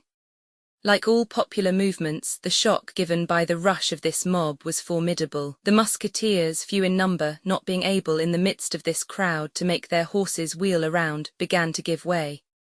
D'Artagnan offered to lower the blinds of the royal carriage, but the young king stretched out his arm, saying, "No, sir, I wish to see everything." "If your majesty wishes to look out, well then look," replied D'Artagnan. And turning with that fury which made him so formidable, he rushed toward the chief of the insurgents, a man who, huge sword in his hand, was trying to hew a passage to the coach door through the musketeers. "Make room," cried D'Artagnan. "Zounds, give way." At these words the man with a pistol and sword raised his head, but it was too late. The blow was sped by D'Artagnan, the rapier had pierced his bosom. "Ah, confound it," cried the Gascon, trying in vain, too late, to retract the thrust. "What the devil are you doing here, Count?" "Accomplishing my destiny," replied Rochefort, falling on one knee. "I have already got up again after 3 stabs from you. I shall never rise after this 4th. "Count," said D'Artagnan with some degree of emotion, "I struck without knowing that it was you. I am sorry if you die that you should die with sentiments of hatred toward me." Rochefort extended his hand to D'Artagnan, who took it. The Count wished to speak, but a gush of blood stifled him. He stiffened in the last convulsions of death and expired. "Back, people," cried D'Artagnan. "Your leader is dead. You have no longer any business here." Indeed, as if de Rochefort had been the very soul of the attack, the crowd who had followed and obeyed him took to flight on seeing him fall.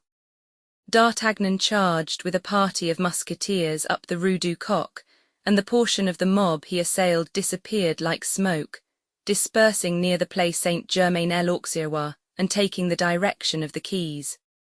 D'Artagnan returned to help Porthos if Porthos needed help, but Porthos, for his part, had done his work as conscientiously as D'Artagnan. The left of the carriage was as well cleared as the right, and they drew up the blind of the window which Mazarin, less heroic than the king, had taken the precaution to lower. Porthos looked very melancholy. "What a devil of a face you have, Porthos, and what a strange air for a victor." "But you," answered Porthos, "seem to me agitated." "There's a reason, zounds, I have just killed an old friend." "Indeed," replied Porthos, who, "That poor Count de Rochefort, well, exactly like me, I have just killed a man whose face is not unknown to me. Unluckily I hit him on the head, and immediately his face was covered with blood." "And he said nothing as he died?" "Yes, he exclaimed, 'Oh, I suppose,'" answered D'Artagnan, laughing, "if he only said that, it did not enlighten you much." "Well, sir," cried the queen, "Madam, the passage is quite clear, and your majesty can continue your road."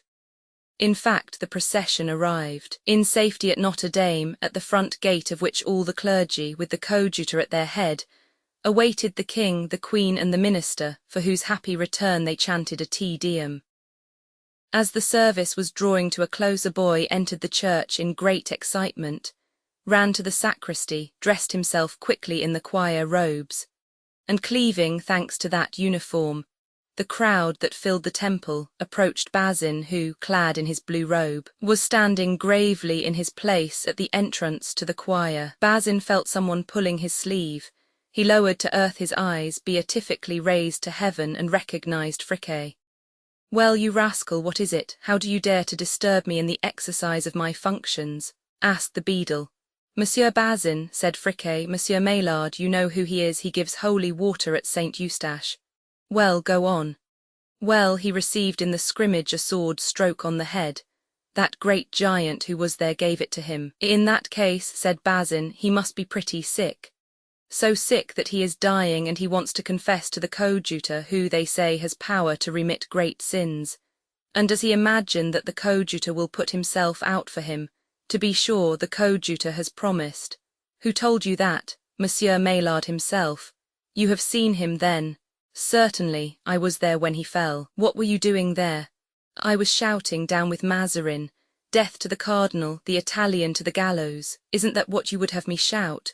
"Be quiet, you rascal," said Bazin, looking uneasily around. So that he told me that poor Monsieur Maillard go find the coadjutor Friquet, and if you bring him to me you shall be my heir. Say then, Father Bazin, the heir of Monsieur Maillard, the giver of holy water at Saint Eustache. Hey, I shall have nothing to do but to fold my arms. All the same, I should like to do him that service. What do you say to it? I will tell the coadjutor, said Bazin. In fact, he slowly and respectfully approached the prelate and spoke to him privately a few words, to which the latter responded by an affirmative sign. He then returned with the same slow step and said, Go and tell the dying man that he must be patient. Monseigneur will be with him in an hour. Good, said Friquet, my fortune is made. By the way, said Bazin, where was he carried? To the Tower Saint-Jacques-la-Boucherie. And delighted with the success of his embassy, Friquet started off at the top of his speed. When the Te Deum was over, the coadjutor, without stopping to change his priestly dress, took his way toward that old tower which he knew so well. He arrived in time. Though sinking from moment to moment, the wounded man was not yet dead. The door was opened to the coadjutor of the room in which the mendicant was suffering. A moment later Friquet went out, carrying in his hand a large leather bag. He opened it as soon as he was outside the chamber, and to his great astonishment found it full of gold. The mendicant had kept his word and made Friquet his heir. Ah, Mother Nanette, cried Friquet, suffocating. Ah, Mother Nanette, he could say no more, but though he hadn't strength to speak he had enough for action. He rushed headlong to the street, and like the Greek from Marathon who fell in the square at Athens, with his laurel in his hand, Friquet reached Councillor Brousel's threshold and then fell exhausted, scattering on the floor the louis disgorged by his leather bag. Mother Nanette began by picking up the louis, then she picked up Friquet. In the meantime the cortege returned to the Palais Royal. That Monsieur d'Artagnan is a very brave man, mother, said the young king. Yes, my son, and he rendered very important services to your father. Treat him kindly, therefore, in the future. Captain, said the young king to d'Artagnan on descending from the carriage, the Queen has charged me to invite you to dinner today, you and your friend the Baron du Vallon. That was a great honour for d'Artagnan and for Porthos. Porthos was delighted, and yet during the entire repast he seemed to be preoccupied. What was the matter with you, Baron? D'Artagnan said to him as they descended the staircase of the Palais Royal.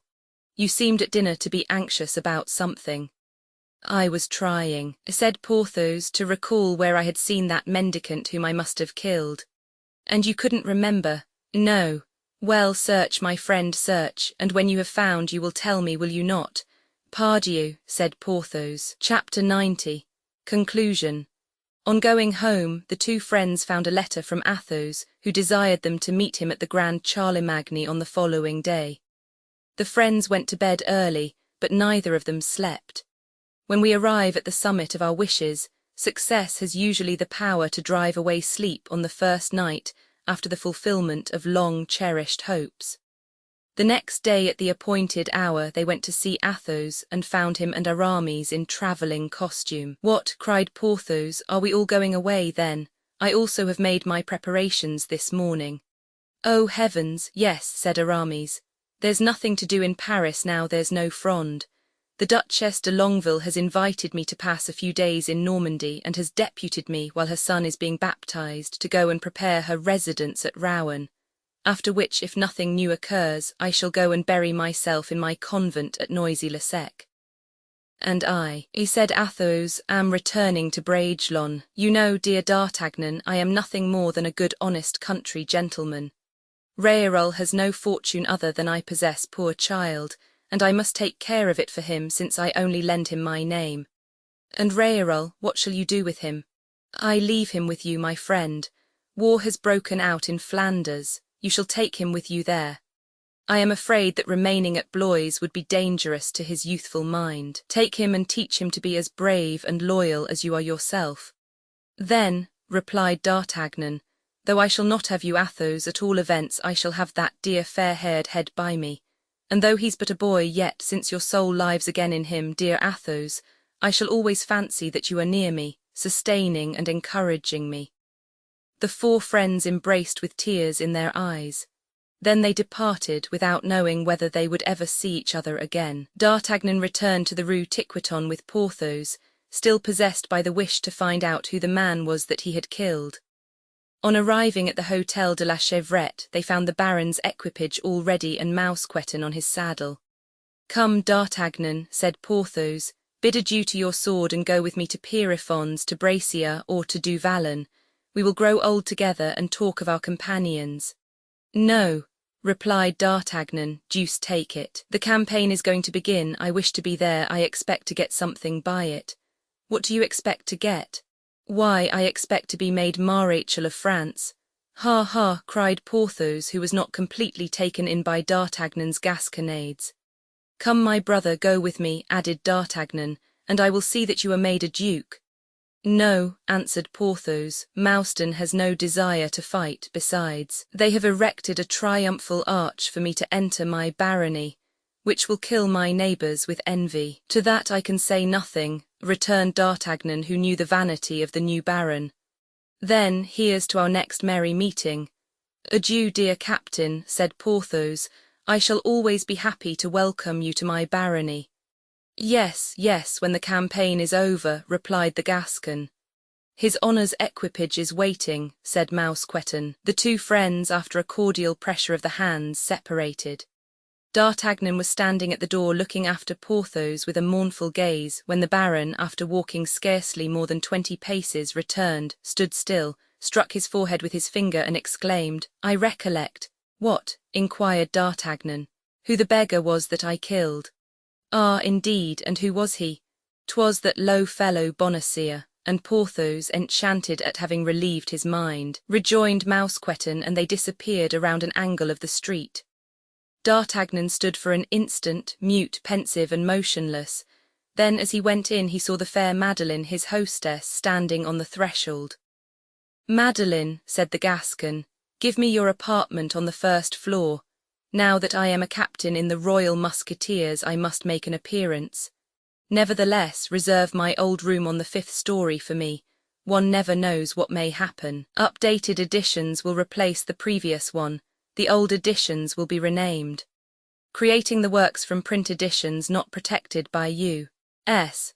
Copyright law means that no one owns a United States copyright in these works, so the Foundation and you can copy and distribute it in the United States without permission and without paying copyright royalties.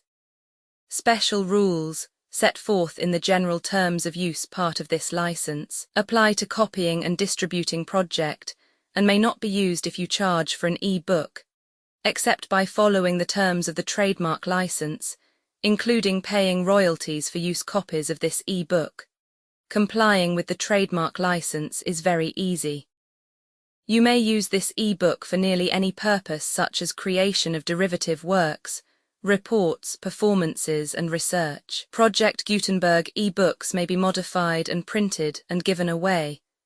You may do practically anything in the United States with e-books not protected by U.S. copyright law. Redistribution is subject to the trademark license, especially commercial redistribution. Start. Full license. Please read this before you distribute or use this work. Distribution of electronic works by using or distributing this work, or any other work associated in any way with the phrase Project Gutenberg. You agree to comply with all the terms of the full www.gutenberg.org/license. Electronic works. Electronic work. You indicate that you have read, understand, agree to, and accept all the terms of this license and intellectual property, trademark/copyright agreement. If you do not agree to abide by all the terms of this agreement, you must cease using and return or possession. If you paid a fee for obtaining a copy of or access to by the terms of this agreement, you may obtain a refund from the person or entity to whom you paid the fee as set forth in paragraph 1.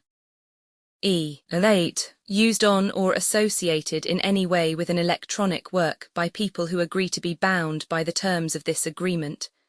There are a few even without complying with the full terms of this agreement. See paragraph 1, see below. There are a lot of things you can do with Project Gutenberg electronic works if you follow the terms of this electronic works. See paragraph 1. E below. Foundation, or P Glaf, owns a compilation copyright in the collection. Works in the collection are in the public domain in the United States. If an individual work is unprotected by copyright law in the United States, and you are located in the United States, we do not claim a right to prevent you from copying, distributing, performing, displaying, or creating derivative works based on the work as long as works in compliance with the terms of this agreement, for keeping the comply with the terms of this agreement by keeping this work in the you share it without charge with others. 1. D. The copyright laws of the place where you are located also govern what you can do with this work. Copyright laws in most countries are in a constant state of change. If you are outside the United States, check the laws of your country in addition to the terms of this agreement before downloading, copying, displaying, performing, distributing, or creating derivative works based on this work, or any representations concerning the copyright status of any work in any country other than the United States. 1. E1. The following sentence with active links to or other performed, viewed, copied, or distributed. This ebook is for the use of anyone anywhere in the United States and most other parts of the world at no cost and with almost no restrictions whatsoever. You may copy it, give it away, or reuse it under the terms at www.gutenberg.org. If you are not located in the United States, you will have to check the laws of the country where you are located before using this ebook. Derived from texts not protected by U.S. copyright law does not contain a notice indicating that it is posted with permission of the copyright holder. The work can be copied and distributed to anyone in the United States without paying any fees or charges. If you are redistributing or providing access to a work with the phrase Project Gutenberg associated with or appearing on the work, you must comply either with the requirements of paragraphs 1. E. 1 through 1. E. 7 or trademark as set forth in paragraphs 1. E. 8 or 1. E. 9. With the permission of the copyright holder, your use and distribution must comply with both paragraphs 1. E. 1 through 1.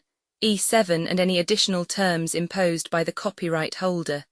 Additional terms posted with the permission of the copyright holder found at the beginning of this work. License terms from this work or any files containing a part of this one. E. 5. Do not copy, display, perform, distribute, or redistribute this electronic work, or any part of this electronic work, without prominently displaying the sentence set forth in paragraph 1. E. 1 with active links or immediate access to the full terms of the Project Gutenberg license. 1. E. 6. You may convert to and distribute this work in any binary, compressed, marked up, non-proprietary or proprietary form, including any word processing or hypertext form.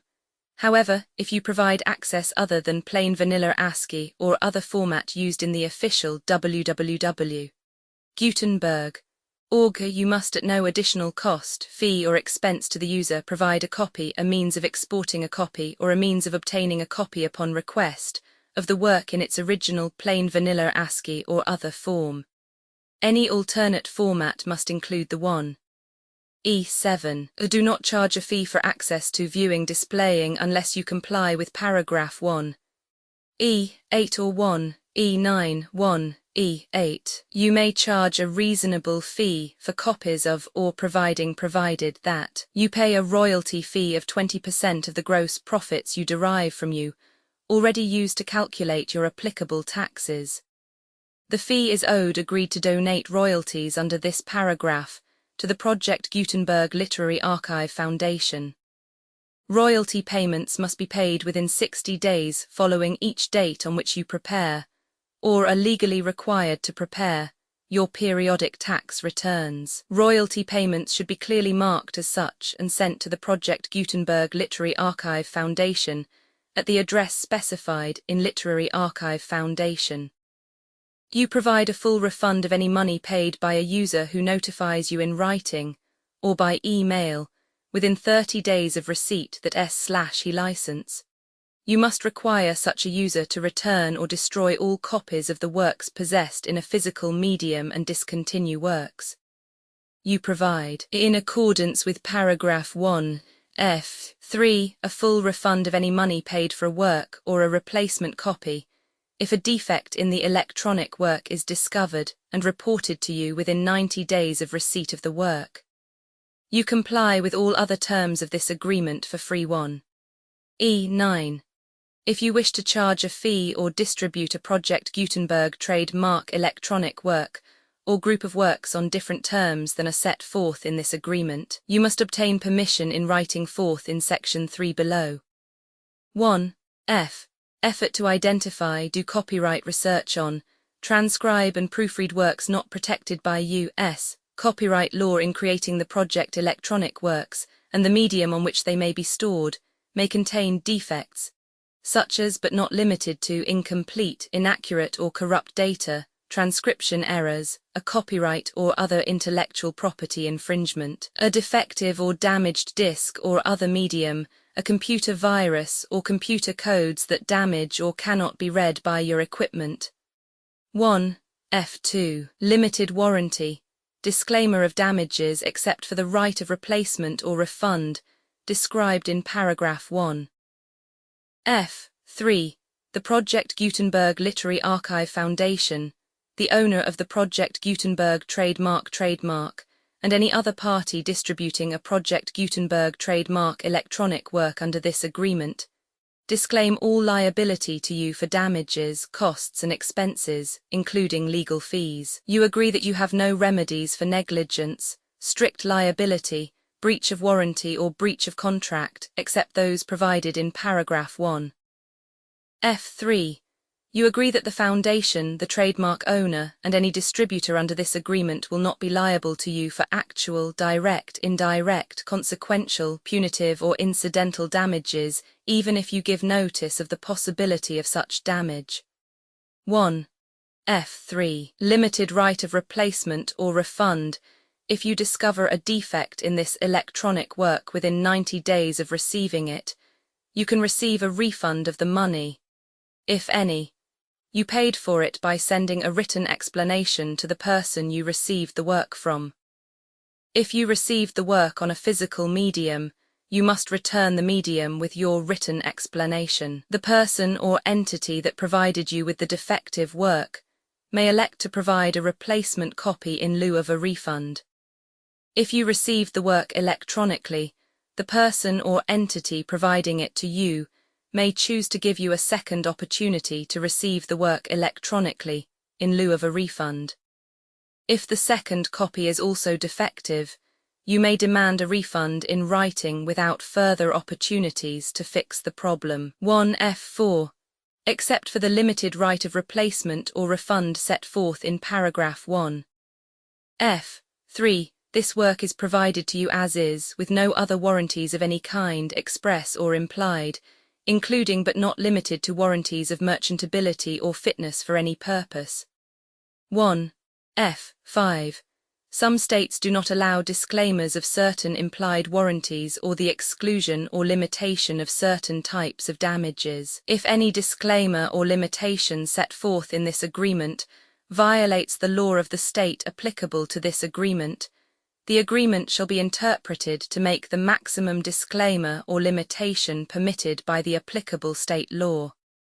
The invalidity or unenforceability of any provision of this agreement shall not void the remaining provisions.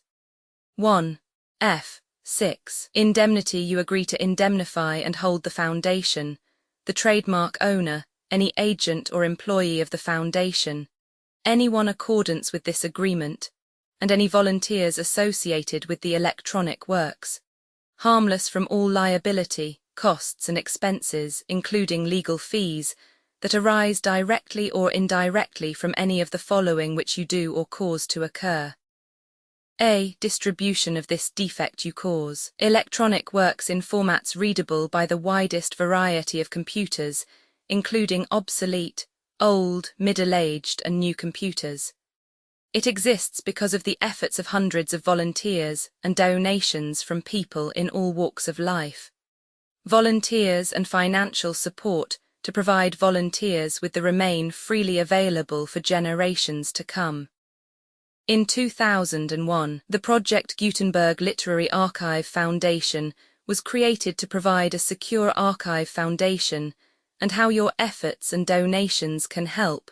See sections 3 and 4 and the foundation information page at www.gutenberg.org. 501. c. 3. Educational corporation organized under the laws of the state of Mississippi and granted tax-exempt status by the Internal Revenue Service. The Foundation's EIN, or Federal Tax Identification Archive Foundation, are tax-deductible to the full extent permitted by U.S. federal laws and your state's laws. The Foundation's business office is located at 41 Watchung Plaza #516, Montclair NJ 07042 USA, +1 862 621 to 9288. Email contact links and up-to-date contact information can be found at the Foundation's website and official page at www.gutenberg.org/contact Literary Archive Foundation public support and donations to carry out its mission of increasing the number of public domain and licensed works that can be freely distributed in machine-readable form accessible by the widest array of equipment, including outdated equipment. Many small donations, $1 to $5,000, are particularly important to maintaining tax-exempt status with the IRS. The Foundation is committed to complying with the laws regulating charities and charitable donations in all 50 states of the United States. Compliance requirements are not uniform, and it takes a considerable effort, much paperwork and many fees to meet and keep up with these requirements. We do not solicit donations in locations where we have not received written confirmation of compliance. To send donations or determine the status of compliance for any particular state, visit www.gutenberg.org/donate. While we cannot and do not solicit contributions from states where we have not met the solicitation requirements, we know of no prohibition against accepting unsolicited donations from donors in such states who approach us with offers to donate. International donations are gratefully accepted, but we cannot make any statements concerning tax treatment of donations received from outside the United States. U.S. laws alone swamp our small staff. Methods and addresses. Donations are accepted in a number of other ways, including checks, online payments, and credit card donations. To donate, please visit www.gutenberg.org/donate. Professor Michael S. Hart was the originator of the Project Gutenberg concept of a library of electronic works that could be freely shared with anyone. For 40 years, he produced and volunteer support editions, all of which are confirmed as not protected by copyright in the U.S., unless a copyright notice is included.